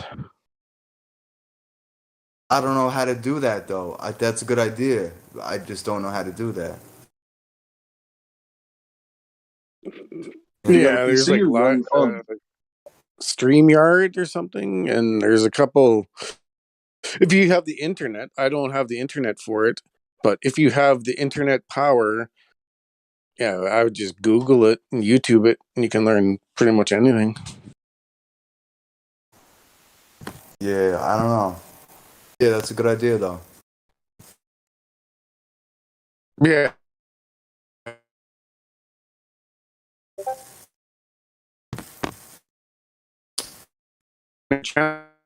Some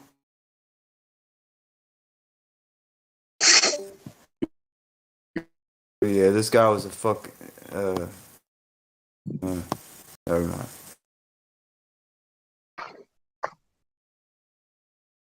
Yeah, the best thing you can do is get them to double speak, record it, post it, and whoever is gonna see it is gonna see it, and they're gonna see them double speaking, and they're gonna recognize it. See, I need to learn how to do that though, man. I need to figure out how to do that. I'm golden.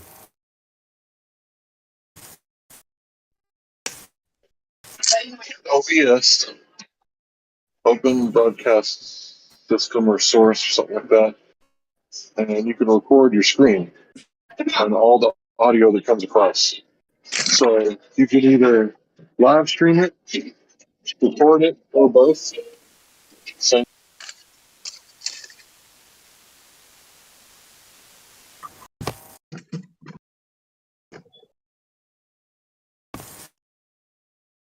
Yeah, I'm still not,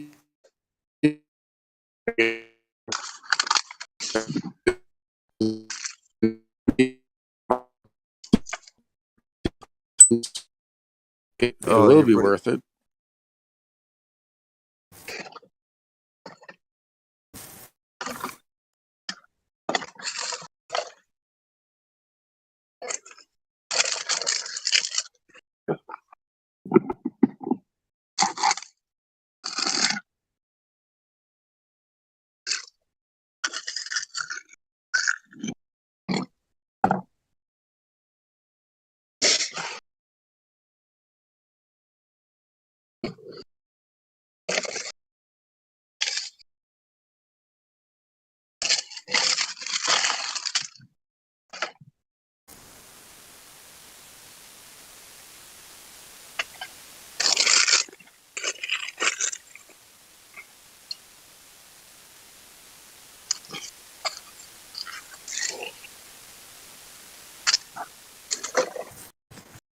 But yeah, man, like, we were this guy was so fucking sensitive.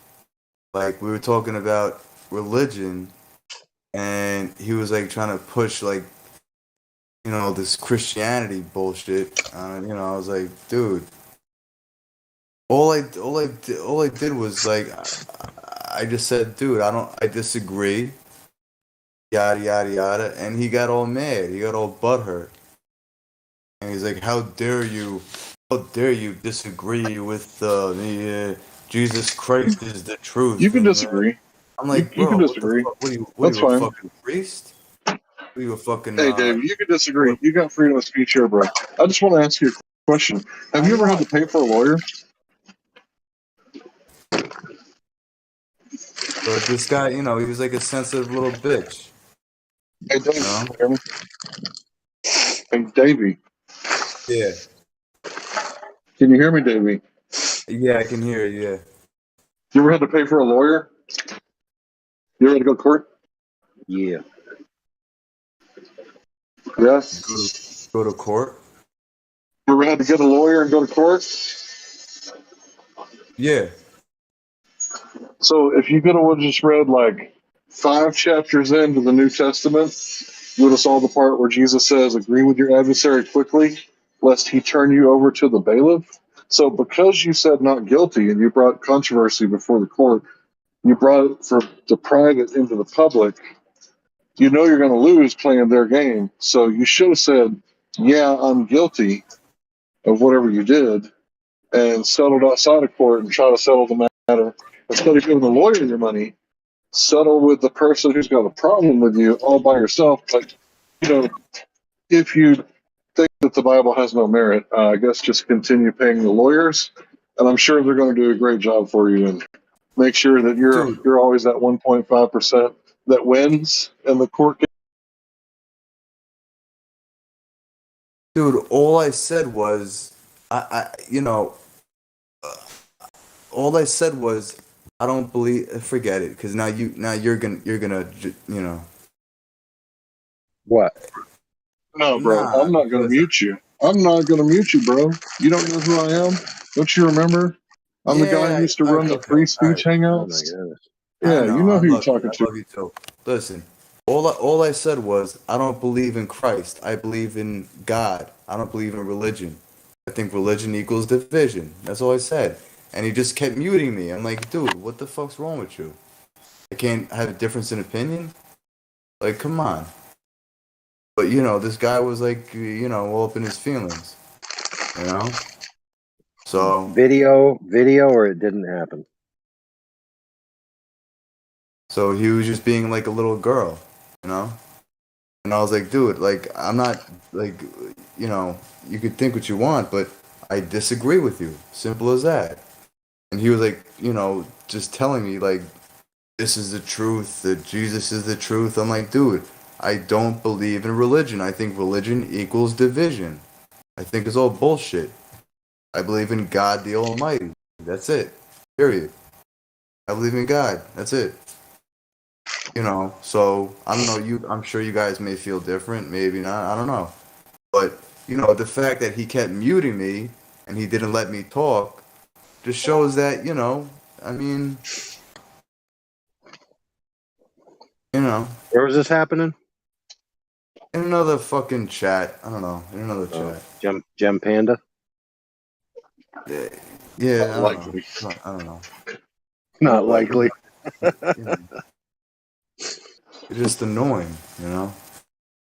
Can't even Yeah, get I one word. admit people should be able to take you on head on. Like I'm not going to mute you here. I'm a follower of Christ, but I believe you have the right to believe whatever you want to believe, bro. And you can express your frustration about the Christians. But here's the thing, man. Not all of us will mute you. Some of us will take you head on.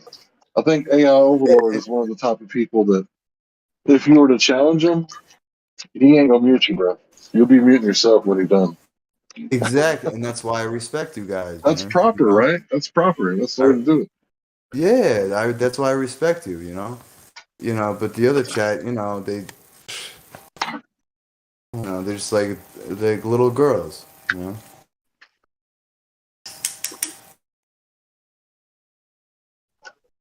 Well, all I know is that Jesus, guys, he was anti-establishment, whether it was religion or government. It didn't seem like he was bowing down to nobody. And he was also one of the people to, just kind of say whatever came to his mouth. Like if he was thinking about it, and he sure didn't like to be asked no questions, but he would tell it like it is. And that'll get you in trouble, apparently.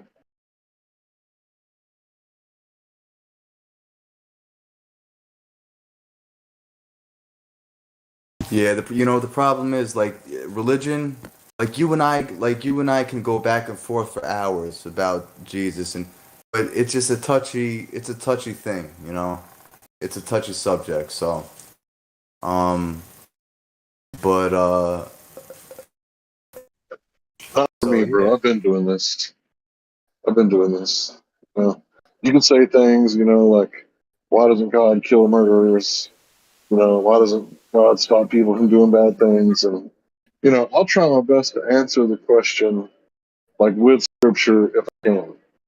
So, you might have beef with the Messiah, but I think that, I think you should be more open minded to people who are anti establishment and don't trust their government and don't trust their religion. I think that if you did a little research, you'd find out that just like today, the religious class had a separate language than the speaking class, so they would be, charging all this money, temple tax, and Jesus was like, "Hell no, we ain't doing that." So he went, and he like shut it down with a whip, but he didn't actually hit anybody. I don't think he was just like, turning over the changers and saying like, "No, we ain't gonna be, making money up in here. That's not what we're supposed to be doing. We're supposed to be like making this like a house of merchandise, because I believe he warned in the scripture, watch out lest they turn you into merchandise. I don't want to be merchandise. I don't know about you, but if this dude is like warning you, like, watch out, they trying to make merchandise out of you, I might want to listen to that dude and see what he got.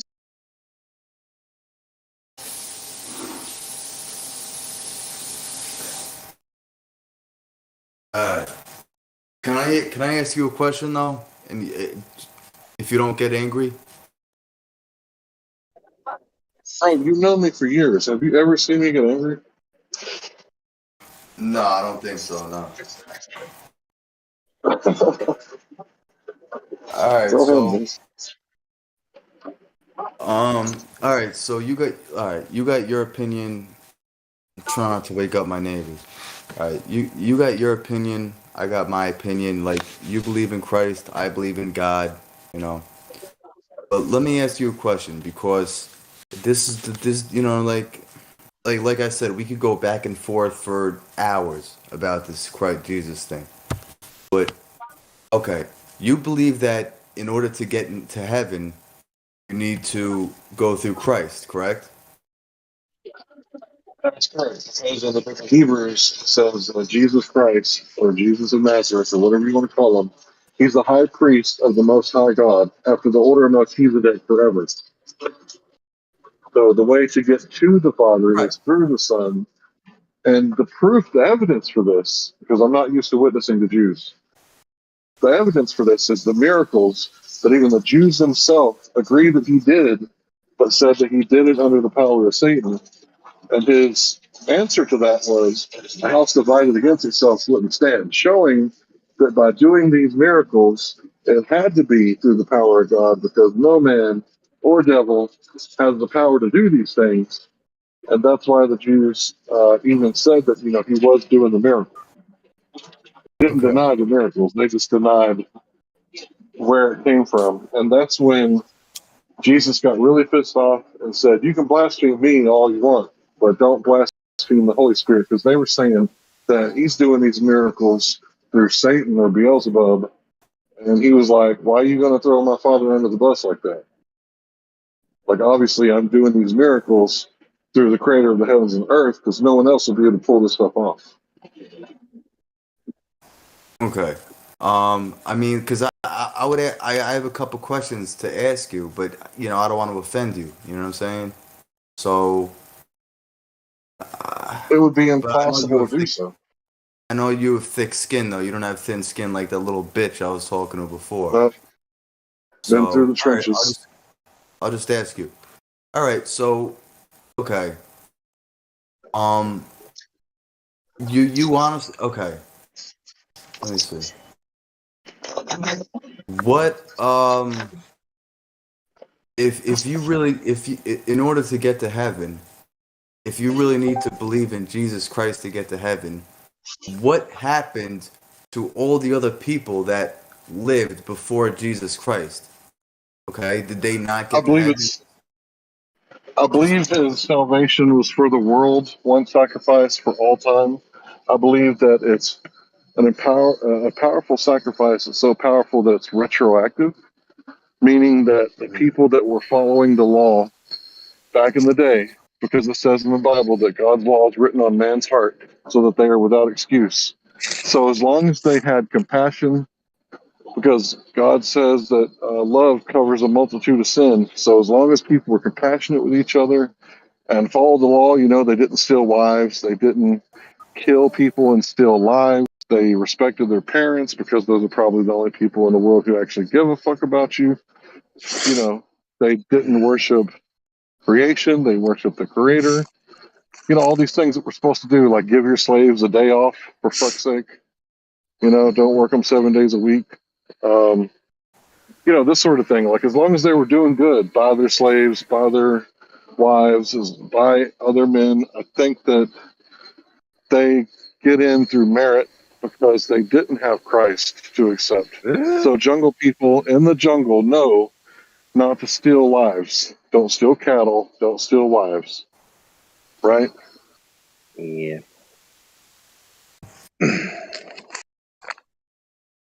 Anyways, the classical theological answer to that is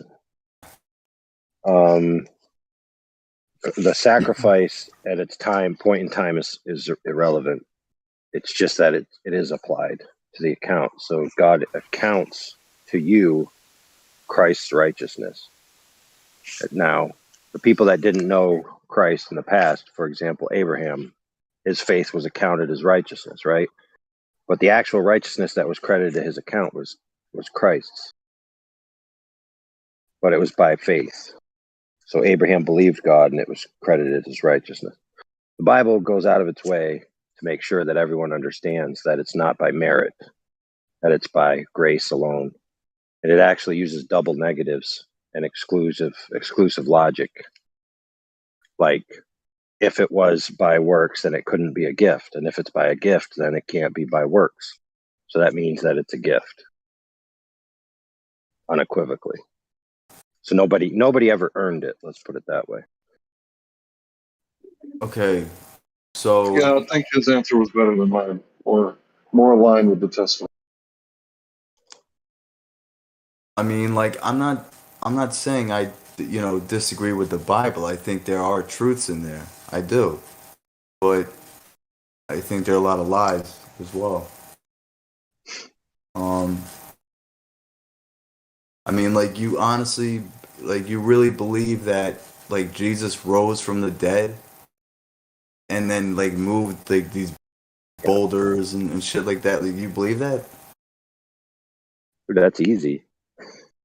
I mean, like, you can, like, can you picture that happening today? Like, someone, like, rising from the dead?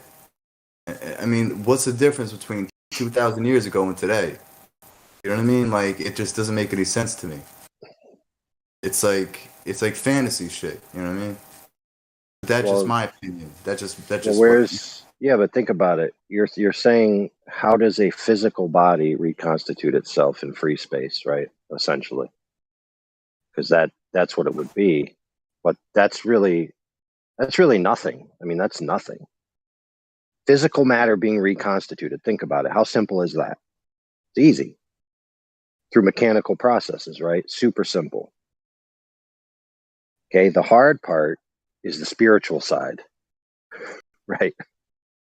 The part that really matters, the part that really is tangible to who we are.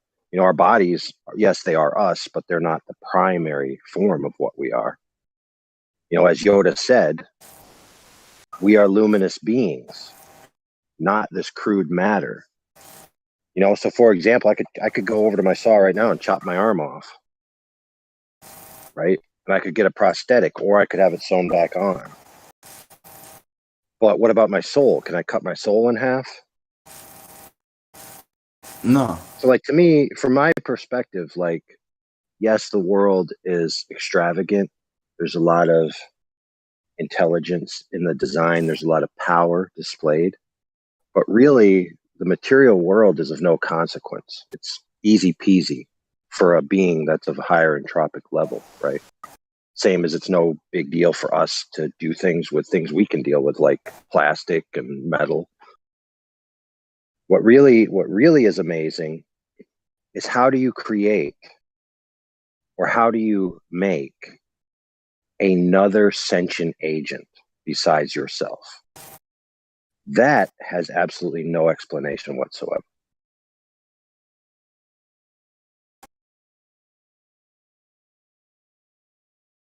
So in other words, that's the only thing that impresses me. Yes, don't get me wrong, creation in general impresses me in the ways that it does, but the idea of a sentient agent not existing and then being brought into existence from previously not existing, that is the true miracle. So in other words, raising from the dead, walking on water, any of those things are like whoop-de-doo. Yes, we can't do them. Exactly. That's my point. But for a being that is on a higher level, it would be easy peasy. It would be of no consequence. It would be like a walk in the park. Yeah, but like, what Jesus was a human, right? He was a human being. So what makes him special? What makes him Well, what made Neo? Think about it. What made Neo special in the Matrix? I don't even know if I forgot. I think I saw the Matrix years ago. I don't even remember what the fuck. Well, what made him special is that he, quote unquote, manipulated the code with his mind. Right, so he was able to control the reality within the Matrix because he was on a higher level mentally, and he believed in it and had faith. So in other words, mind over matter.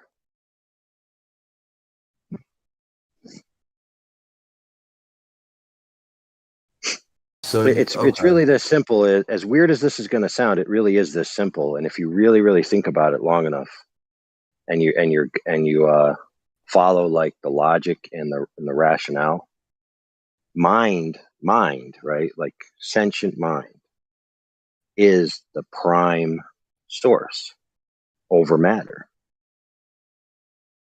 Sentient mind isn't subordinate to matter. It's the other way around.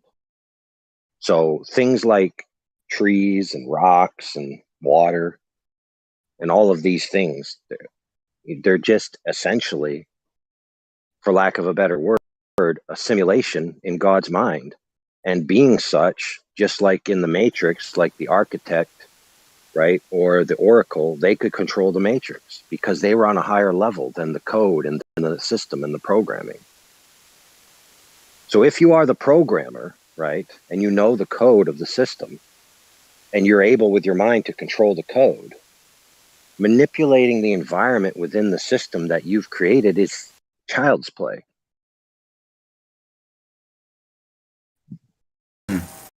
So in other words, thinking of Jesus rising from the dead as being something amazing, okay, from our perspective, maybe, but from a being like the architect's perspective, it's like, I could do that while I'm half asleep.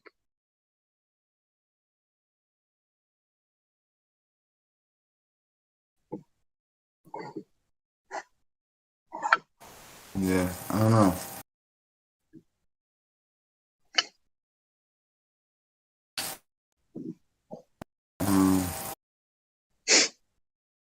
Like, why are you limited? Think about it. Why are you limited? You have to breathe. Why? Well, because you have to metabolize in order for your cells to survive. Right? So you have to breathe. But what if you don't have to breathe?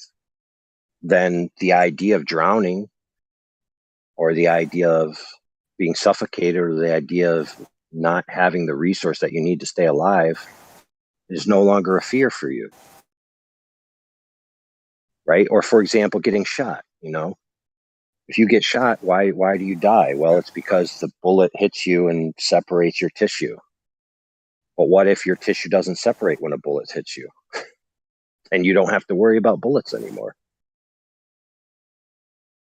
And all of these things that we have within our realm that we exist in are governed by laws. Just like Morpheus told Neo, Everything in this system is governed by rules. And if you are above the rules and you control the rules, then you control reality.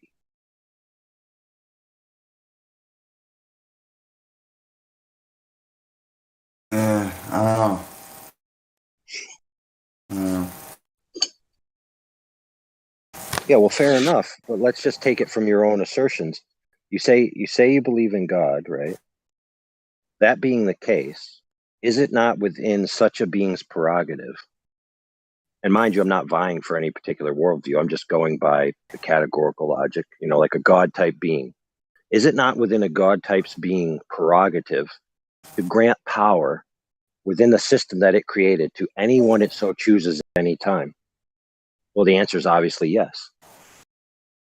If it desired so, it could, if it wanted to, give power to Joe, give power to Bob, give power to Sally, or give power to Jesus, or enter the creation itself and give power to itself. It could do all of those things, could it not? Well, the answer is obviously yes. Of course it could.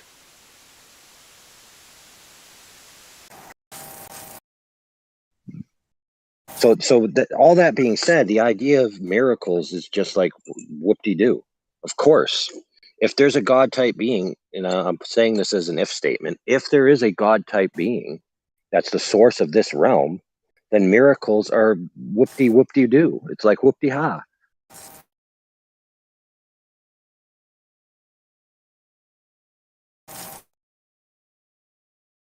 It's not even a challenge. Like for example, you have your favorite video game, let's say. One I play, used to play that had a code. It was called Turok. And you put in the Turok code, beware oblivion is at hand, and then you would get what's known as God mode. And in God mode, you could pass through walls, you could have infinite ammo, you could never die, you could float, right? Why? Because you are manipulating the code within the system.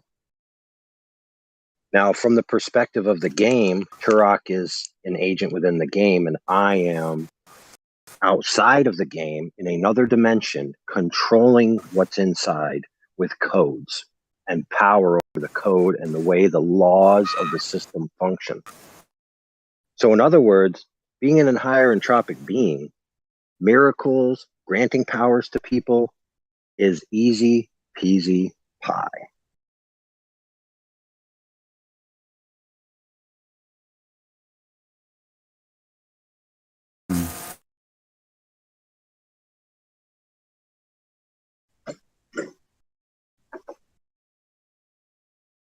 So for me, philosophically, I find it, impossible to simultaneously believe in a God being creator while simultaneously being skeptical about miracles. To me, they just go hand in hand. It'd be par for the course.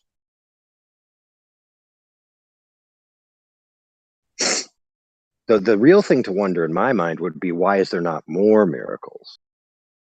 Maybe that, and to be fair, some atheists and anti-theists argue that point. It's like, well, if God existed, then there'd be miracles all the time, right? Right. But remember this though. I already posited the idea that the true miracle is not manipulations of the environment, but the characters within the environment, being us. So every time a baby is born, that is a miracle. A new sentient agent that previously did not exist came online, became self-aware. We watch movies like Terminator and we see the robots become self-aware and everyone's like, oh my goodness, it became self-aware. What a big deal. Forgetting that human beings become self-aware. We're born, and then all of a sudden we're awake and we see, and we're in the environment, and we're like, where did we come from? How did I get here? Is that not a miracle that happens almost every day around the world? Yeah.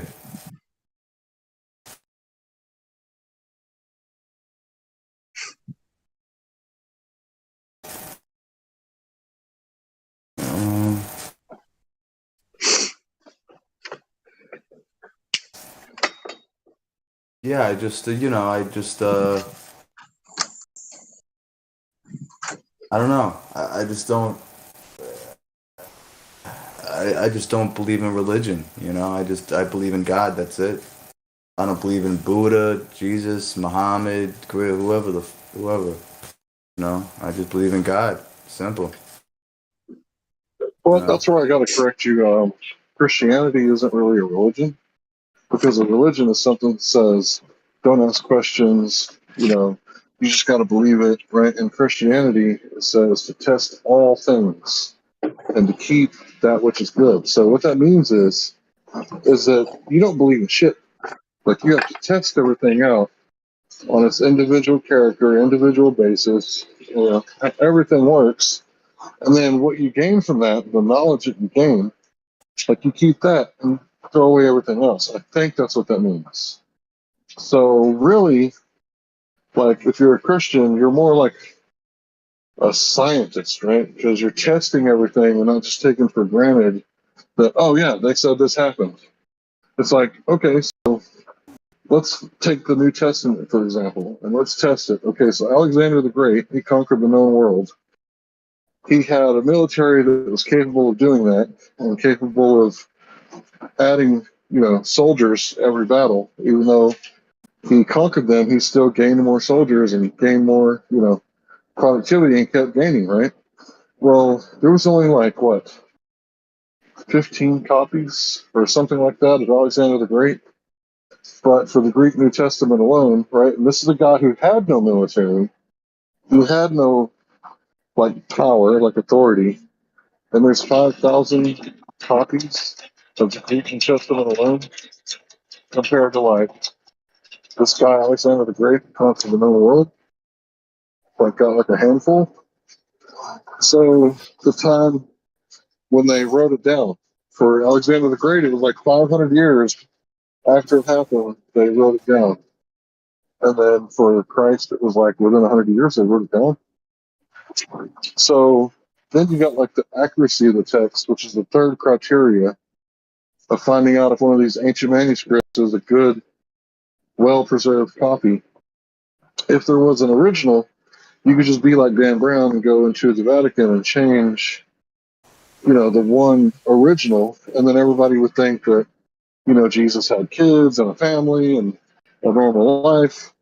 But since there's all these copies, what you can't do is you can't go dig up the copy of Mark that they recently discovered wrapped around a mummy's head in Egypt and change that, because it hadn't been discovered yet.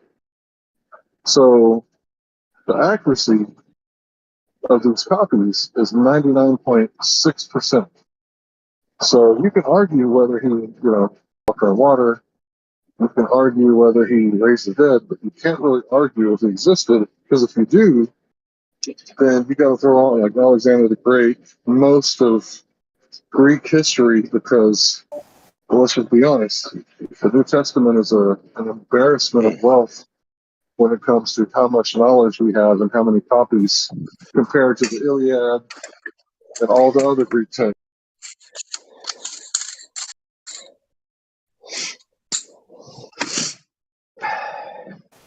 Yeah, I'll submit to you, Larry, that that's part of the paradigm of the information reset, by disillusioning people with history. So, like you said, if you have to throw this out, then you have to throw everything out. So if you just set off with the premise that history itself is scandalous, then you've already set the precedent to throw everything out. So now you're at a reset of truth. Now, it doesn't matter whether you believe in Christianity or any of the other things that occurred within history. At that point, you're just being a blank slate. And now you can be positive with whatever new idea, right?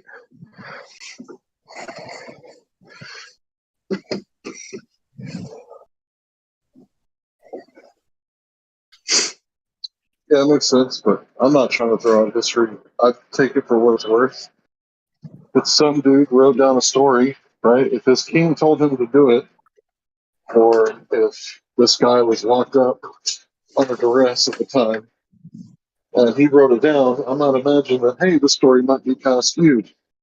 But if it's documents in a Bible of, someone's family tree, That might be a little more accurate, but still, the milkman could have laid the plumbing down, and that might not be the grandfather. It might have been the milkman. So, like I said, you got to take it for what it's worth.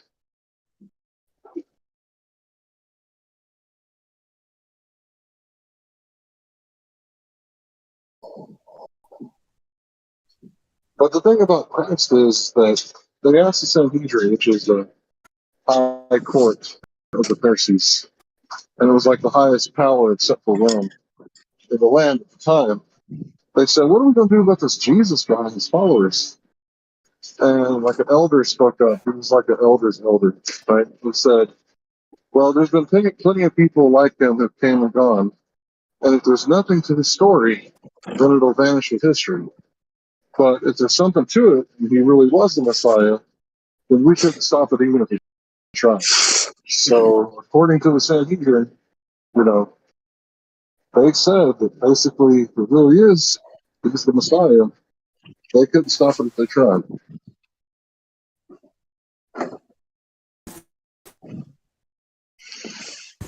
Yeah, it's touchy, It's touchy.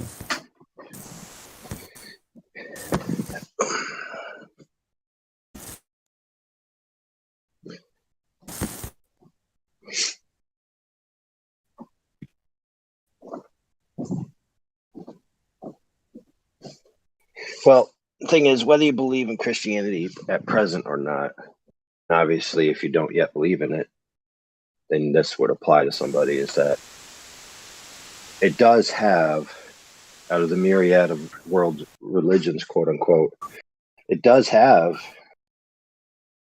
a mutually exclusive truth claim that is different than all other world religions, which is part of the reason why it's not included in any of the syncretic push towards the New World Order or the New World One religion. It's excluded at every turn. All the other religions could get along.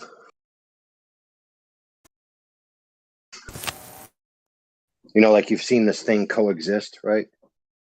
This little sign where it shows all the different religions getting along. Well, Christianity can't get along with all those religions.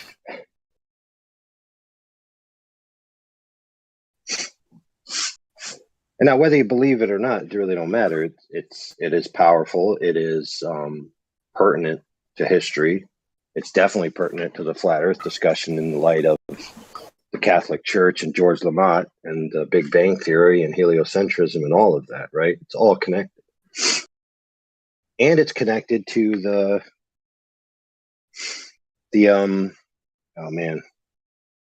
post-temple Pharisaical, Talmudic, Judaistic alternative religion that was competing against Christianity. They were unhappy that Christianity was taken over and Judaism was going, the way of the dodo, or at least their version. And that's where some of these tendrils went forth into the future and became institutions like the Jesuits and all these other things. They've all been working in the back burner to reinstate the, whatever version of religion that they wanted. And of course, to that end, like I said, Christianity is excluded. And anyone who believes in Christianity proper, the concept itself, being any classical sense, would be under their rules worthy of execution. And part of their goal is to enact those rules. Some call it reenacting the Noahide laws or whatever, but it's all going to be under the guise of one world religion and syncretism. But like I said, you don't have to believe in either of these religions. It's irrelevant. The point is that they believe it and they're acting on it behind the scenes, and it's affecting your life whether you realize it or not. And it's been affecting your life since before you were born with the heliocentric paradigm.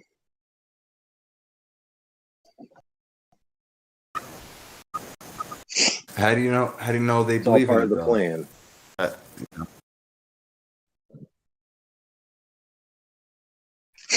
Well, because they have a cultural history that goes back thousands of years in writings.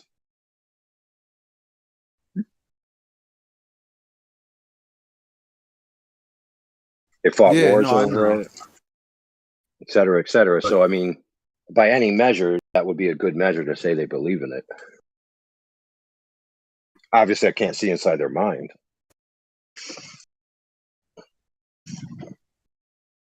And like I said, it doesn't even matter if they believe it, to be honest. They act on it as if they believe it. And the actions are what's dangerous to other people. yeah, but oh, okay. You're talking about the yeah, okay. Um, Like this whole, like, think about, like, this whole, like, we're in a flat earth server, and we're talking about flat earth versus heliocentrism and all the world control system, right? They've been working on this for millennia. You know, they have a plan and they know what they're doing. And they're actually, whether we realize it or not, you know, a lot of flat earthers are full of themselves thinking that they've come to this truth on their own and that they haven't been played a hand by the powers that be, right? And to be fair, some have, but most have been fed it from the mainstream, whether it's YouTube or whatever other social media. They've been given the idea.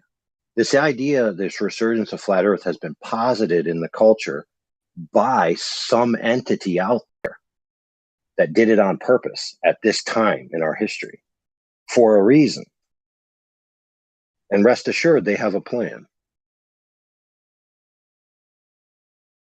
And releasing yeah, and people yeah, adopting definitely. and all the discussion about heliocentrism, about where we are in the world, where we are in the universe, where we came from, who our creator is, what we're supposed to be doing.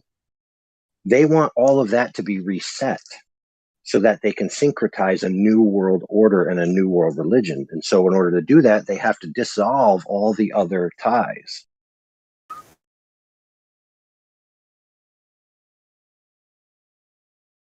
And what better way to do it than to basically upturn almost all religions, upturn almost all cosmologies, and upturn almost all histories until where now you have a blank slate. And who are you going to trust at that point?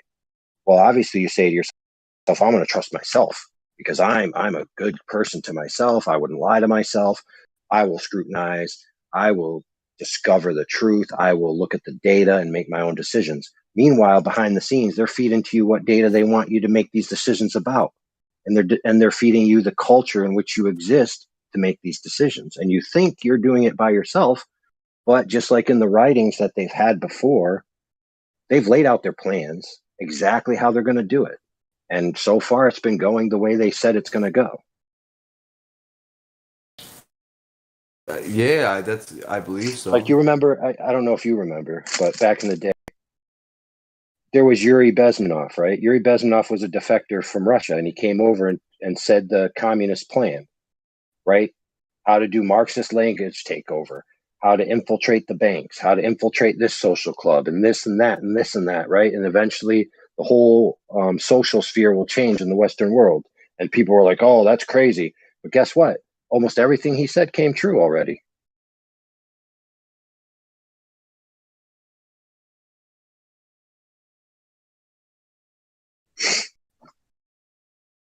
So they told us their plan, right? You could call it a warning, or you could call it some people think it's that they have to do that. It's part of the rules of the game.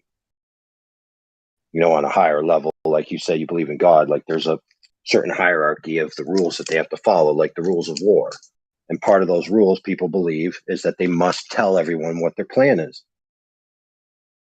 Right? And that way, in some weird sense, the masses are consenting to it by not fighting against it, by not resisting, and by slowly accepting these subtle changes, whether it has to do with the way we deal with money, the way we deal with society, the way we deal with our families.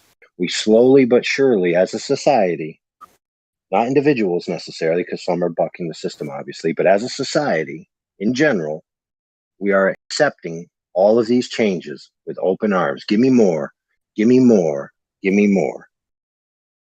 And they say, gladly, we'll gladly give you the next step since you so graciously accepted this step.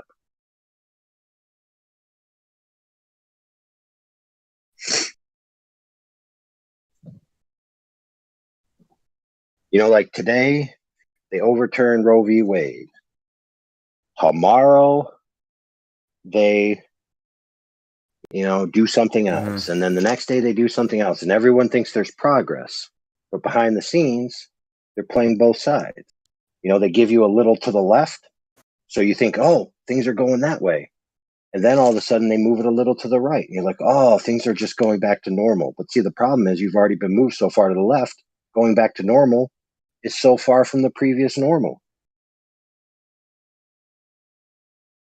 So eventually, like a frog getting boiled, the old cliche, they finally reach the point where you're cooked. And all along, you thought you were making progress for freedom or progress for free speech or progress for your family.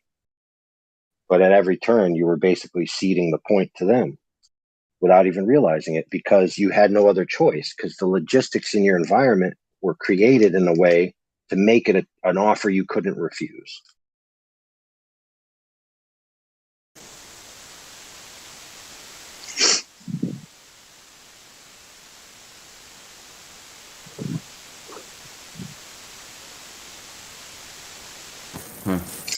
Yeah, it's complex. It's very complex.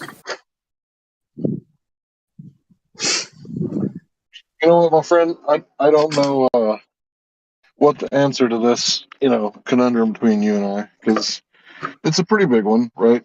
But it's not the end of the world. It's not worth me and you being enemies over. We've known each other for a long time on the internet, not in real life. But I would say go find a Talmud and find what the rabbis said about Jesus, what they said, and read it for yourself. And, decide for yourself, why would they say that?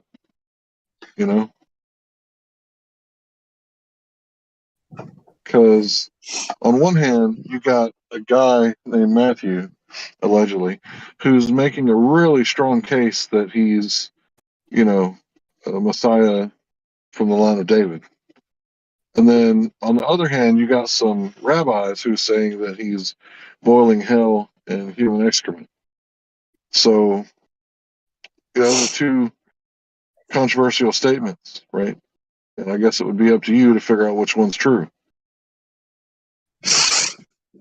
So look at both sides of the coin and do your own diligence. And I would say, you got 100 years or so to figure it out. Good luck. Wow. Must be drinking kale every day. Right. Yeah. You're gonna live to 100 and you're already like 25. Another 100 years, it's 125. Holy moly. Well, I just figure everybody's going to tap out about 100. Eating the American diet. So I've already counted 25 of those years, basically, is how I'm doing my math. You as a man got about 100 years to figure it out, unless you like playing with rifles and hand grenades in the army now. I'm at home. Hey, did you ever see? So there's this thing where they said that people that live to like over 120 years start to grow a third set of teeth. What? Yeah, for That's real. crazy. So like, like the old sayings where like, people would live to a few hundred years or even up to 1,000 years, right? And so, from our point of view, we're like, man, how could you live 1,000 years with no teeth, right? Because we suffer from not having the teeth. But obviously, we have a more diet to our teeth.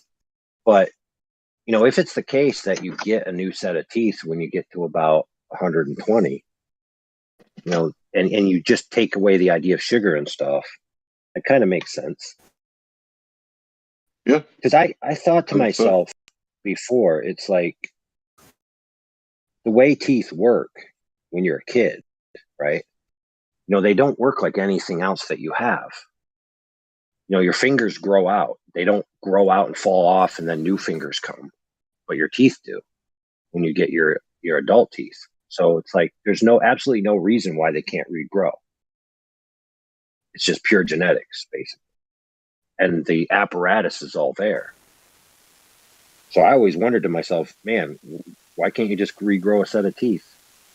And I actually, in part of my searching through flat earth stuff and all kinds of truth community stuff, came across, one thing I came, eyeglasses conspiracy, right? So there's like some Italian company that owns like 80% market share of eyeglasses in the United States and a lot of the Western world.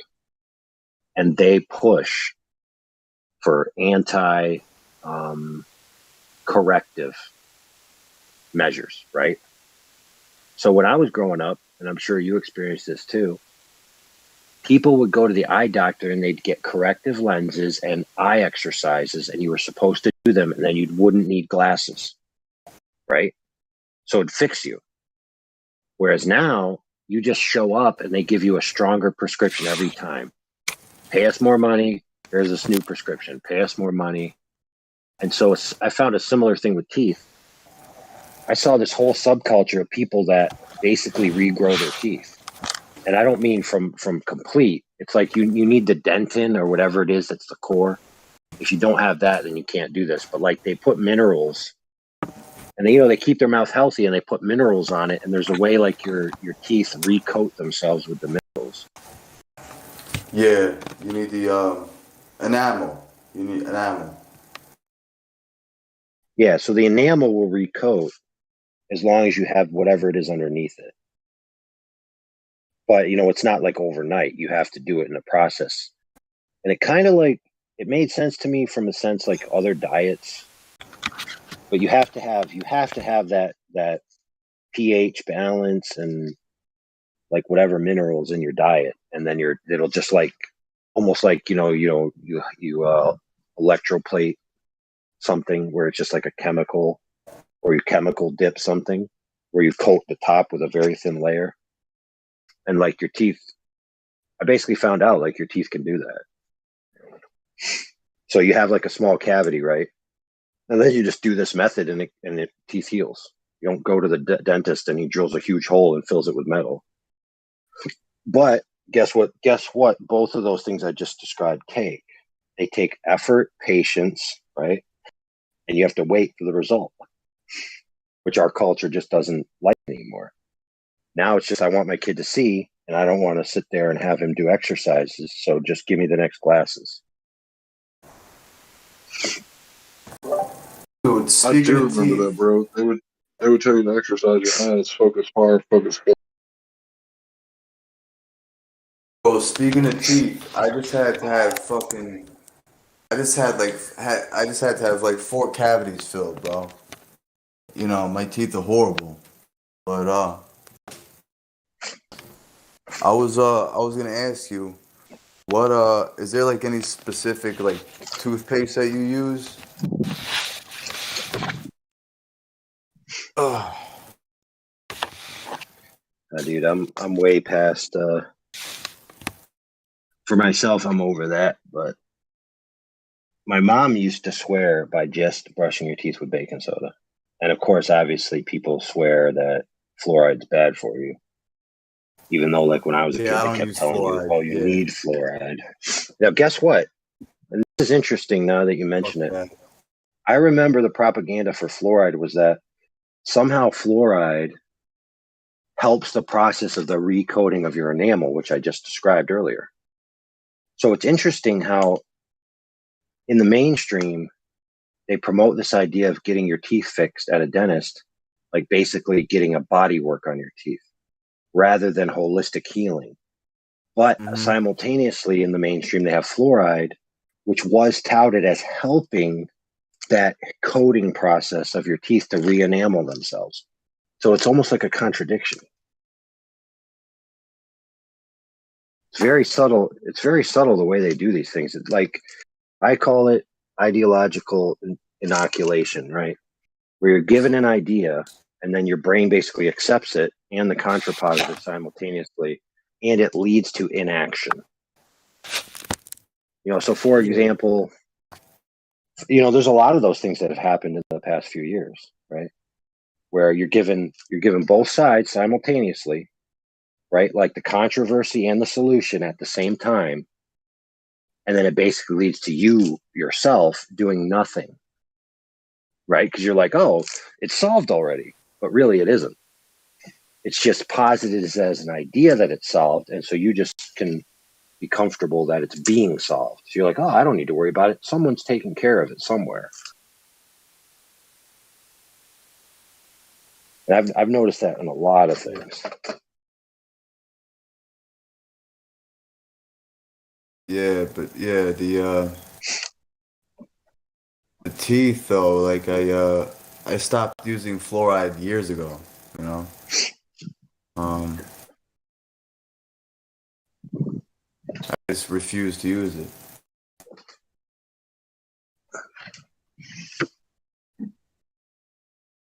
I think yeah, I found you know what else I found hard was getting rid of soy and getting rid of high fructose corn syrup. Like trying to find food that doesn't have those things in it. Yeah, like dentists, they don't tell you about, you know, your diet. They just give you a tube of fluoride and say, here you go. You know? Yeah. Yeah, I think I don't know. I think dentists are full of shit, to be honest. But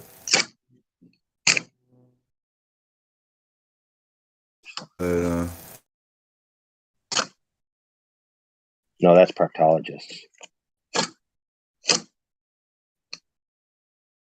I've had a lot of dentists do me solids throughout my life. I needed help. Broke my front teeth out one night at a party. They fixed it real quick, and I still have the stuff on my teeth. They said it was going to last 5 years. It's lasted almost 10. I've had countless oral surgeries to fix gum stuff. My dentist says a lot about diet. He says that most of what people consume is the problem. Smokers, drinkers, sugar addicts, all three. It fucks your mouth up, fucks your teeth up. So yeah, that's what I'm dealing with right now. I used to sit in front, play video games, and you know, like boxes of Willy Wonka candy. Take the whole box and just one right after the other, nonstop. Yep. So I was just saying that because there are some dentists out there that know what they're doing, and there are a lot of them who are full of shit too. Yeah, a lot of them. So it just depends.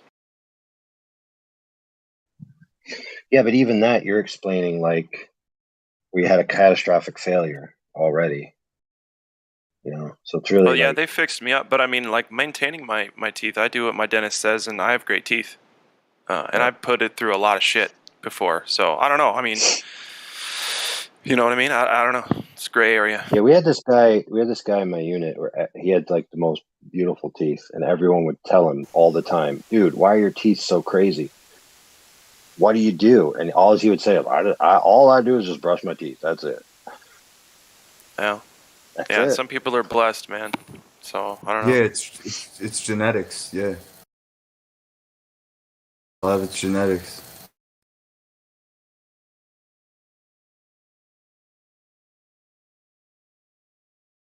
Yeah, he didn't even floss. He didn't even floss, bro. And you know your dentist says to floss.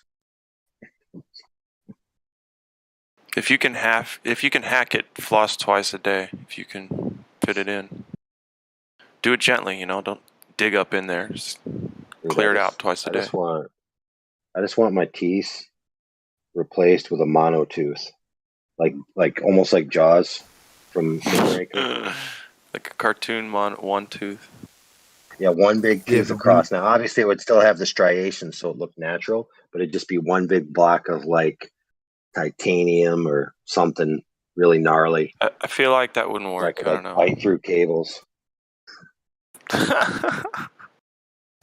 Yeah, see, like I went to the dentist like a couple days ago, and I have an open bite for some reason, so I have to go to an orthodontist now, and I don't know if I'm gonna need. Yeah, they're gonna make money off you. Yeah, I might need surgery. I have no idea. I don't know. Okay. Are you experiencing any like physical symptoms that it's hard to get through your day because of? Yeah. Whoa, shit! What's happening? Nah, I'm just, I'm grinding my teeth. That, I just tell. I could just, it's just hard. It makes it harder to speak. I just have a bad open bite, Crazy. Okay. Well, then you got to So fix it. I might. It's my jaw though. I might need surgery. I don't know. Did you get in a lot of fights? Yeah. All right. Only takes a couple gnarly hits to fuck your shit up. So. Yeah, but my also tongue thrusting. Apparently, I don't know. Tongue thrusting. Shit. No, you know what? That is a good problem to have, I'd say. Yeah. So I hope I don't need jaw surgery, but I might. I may.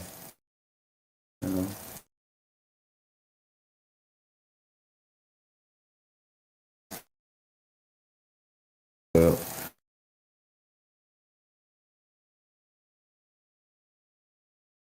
When I was researching all that stuff, I came across this girl who was telling her life story, and it was like she had something wrong with her enamel or whatever.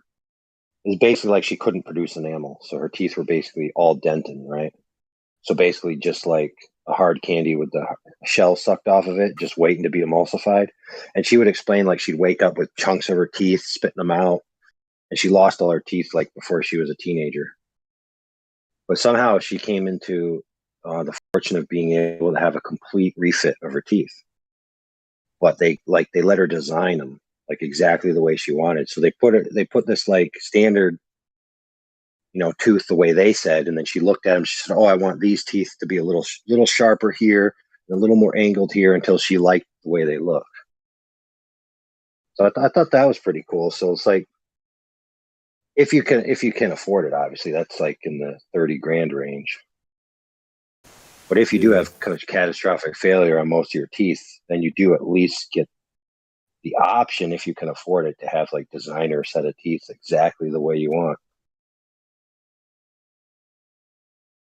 She got the little canines, the little extended canines. Not vampire teeth. But how some people have those. Yeah. So I had a really high pain tolerance coming up, and I'm not sure if I pulled a couple extra or if I wasn't born with them. But I don't have all of my teeth, but I've never had any pulled. So I've only been to the dentist like a couple times in my life to get chipped teeth repaired, which they've lasted pretty good over the years. But yeah, I have a overbite. I just bite over the underbite and chew my food. I guess mine is as bad as some people. I've seen some people who had to have like surgeries or corrective braces or whatever. But yeah, I've had very, very few problems with my teeth. I developed my first cavity when my adult teeth came in. So top left back corner, I think I got a cavity back there. It's the first time I've ever experienced tooth sensitivity in my entire life. And that didn't really start till I got into like my late 30s. So I think it grew in too close to the other tooth, and I always get like food stuck back there. So I think that's why I have a cavity. Just one though, in 40 years. Just one. Wow. Did you ever have a problem with your gums or just your teeth? No, just playing football, crack a tooth. Somebody threw a football at me. It hit the phone. 1980s dial-up phone, and then the phone hit my tooth and chipped my tooth. And then I think playing soccer, this kid threw the soccer ball at me, hit me in the face right before I beat his ass into a corner, and chipped my tooth. So I've had a couple of those repaired. But other than the impact, one cavity. And I don't know. I'm not really like hardcore about brushing my teeth. I use just kind of toothpaste with no fluoride in it. And in the Yeah, me past, I've too. used Yeah. baking soda and coconut oil. Okay. Yeah, I feel like there's enough, I feel like there's enough fluoride in the water as it is. So, I just don't, plus fluoride, I don't know. I don't know. Just don't feel like I need it.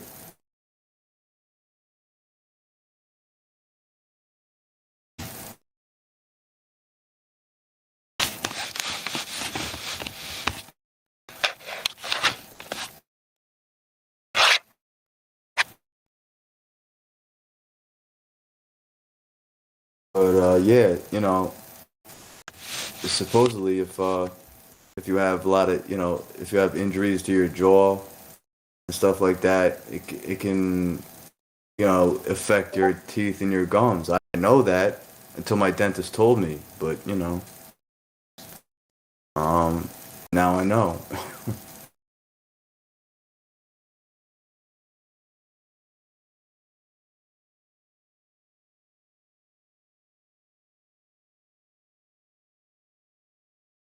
So I chewed tobacco for about 4 or 5 years, real heavy, and took down my gums, my lower front gums, pretty bad, to the point where so I didn't get like surgery. I quit doing it, but I didn't have anything done to it. So they just kept getting worse anyway because they're already receding, and once they get past a certain point, they just keep going. And anyway, so I had to have gum surgery, and I'll tell you what, like I was interested in the process and everything. I got to, I dug deep on the information about it and such because I'm a hypochondriac anyway. But my dentist is amazing, and he explained and showed me all the stuff and how he did it and what he did, and the shit that he did to fix my gums is it's out of this world, like mind blowing medical science kind of shit that I didn't know.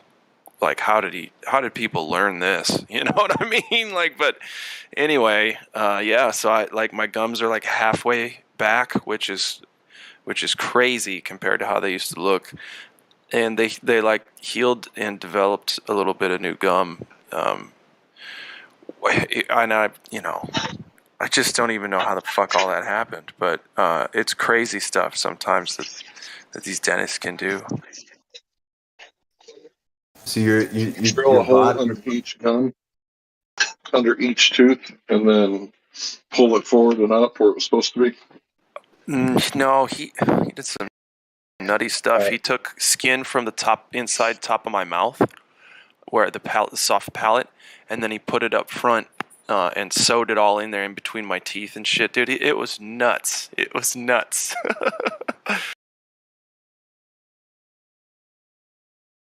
All right, you're about to get Paula Deaned. What's that? Oh man, you're gonna find out. No. So when you say the N word like 25 years ago, and then lose everything you got, all your sponsors. Perfect. I was just talking about gums and stuff, man. Oh yeah, Paula Dean coming at you. Yeah, Same thing KJ happened to uses Hulk good Hogan. stuff. KJ uses good toothpaste. Check it in the live stream voice text. Yeah, it's great. I recommend it. Oh, charcoal, yeah. And coconut oil. It tastes terrible and it's very messy, charcoal. but it works well. All right, this girl is famous for having her teeth redone down in Savannah. That's not the best picture of her teeth, but Well, those are some chompers, though, eh? It's all fake. Ooh, a lot of times is they'll just dig your entire. Listen, they'll dig your entire mouth out and they'll give you a brand new set of gums and teeth. That's what they'll do. They'll just surgically replace your fucking mouth, the whole thing. yeah. So she was like a poster child for this one guy who I can't remember his name. He's a big dentist down in Savannah, and he that's where her restaurant is. So she's a famous cook, if nobody knows. Yeah, I've heard her name a bunch. So, like, she was advertised for the total mouth restoration. Like, she had it done there at that dentist. So, yeah, like, it's they clear. basically you get every single tooth either replaced, like each one individually, or lately they came out with this thing called All on 4, where they basically give you a complete, it's like a permanent denture that's riveted into your head with 4. Yeah, dude, that's what I'm talking about. It's just brand new half of your face.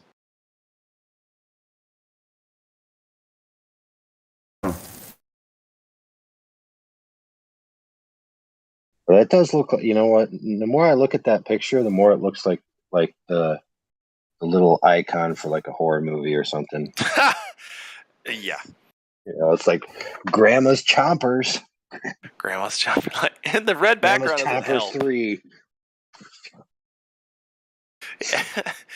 And just I got like my new blood teeth, lettering. kitties. All the more for me to eat you with.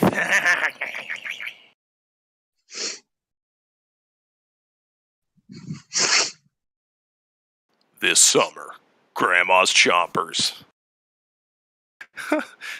7. This summer. Don't go over to Grandma's tonight. I don't know why. I don't know where I was going to go with that. I'm too tired to do the fucking voices.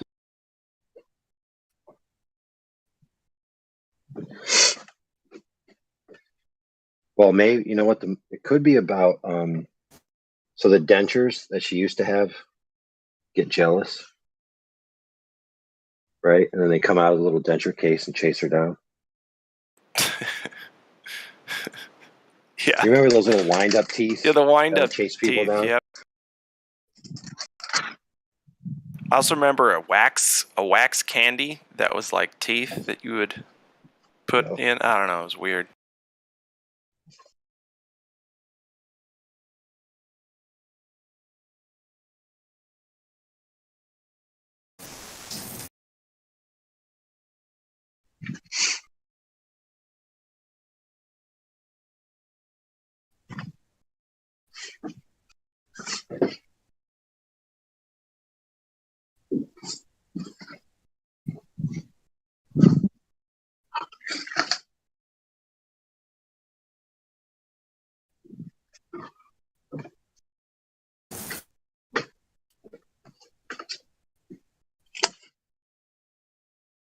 Yeah, I got a night guard now. So my dentist they made me a night guard just to wear when I'm sleeping now so I don't grind my teeth. Oh, I got a song for you. Something I should have got years ago. But, you know, more late than never. I grew up with headgear too, but I think it was 2 years of headgear.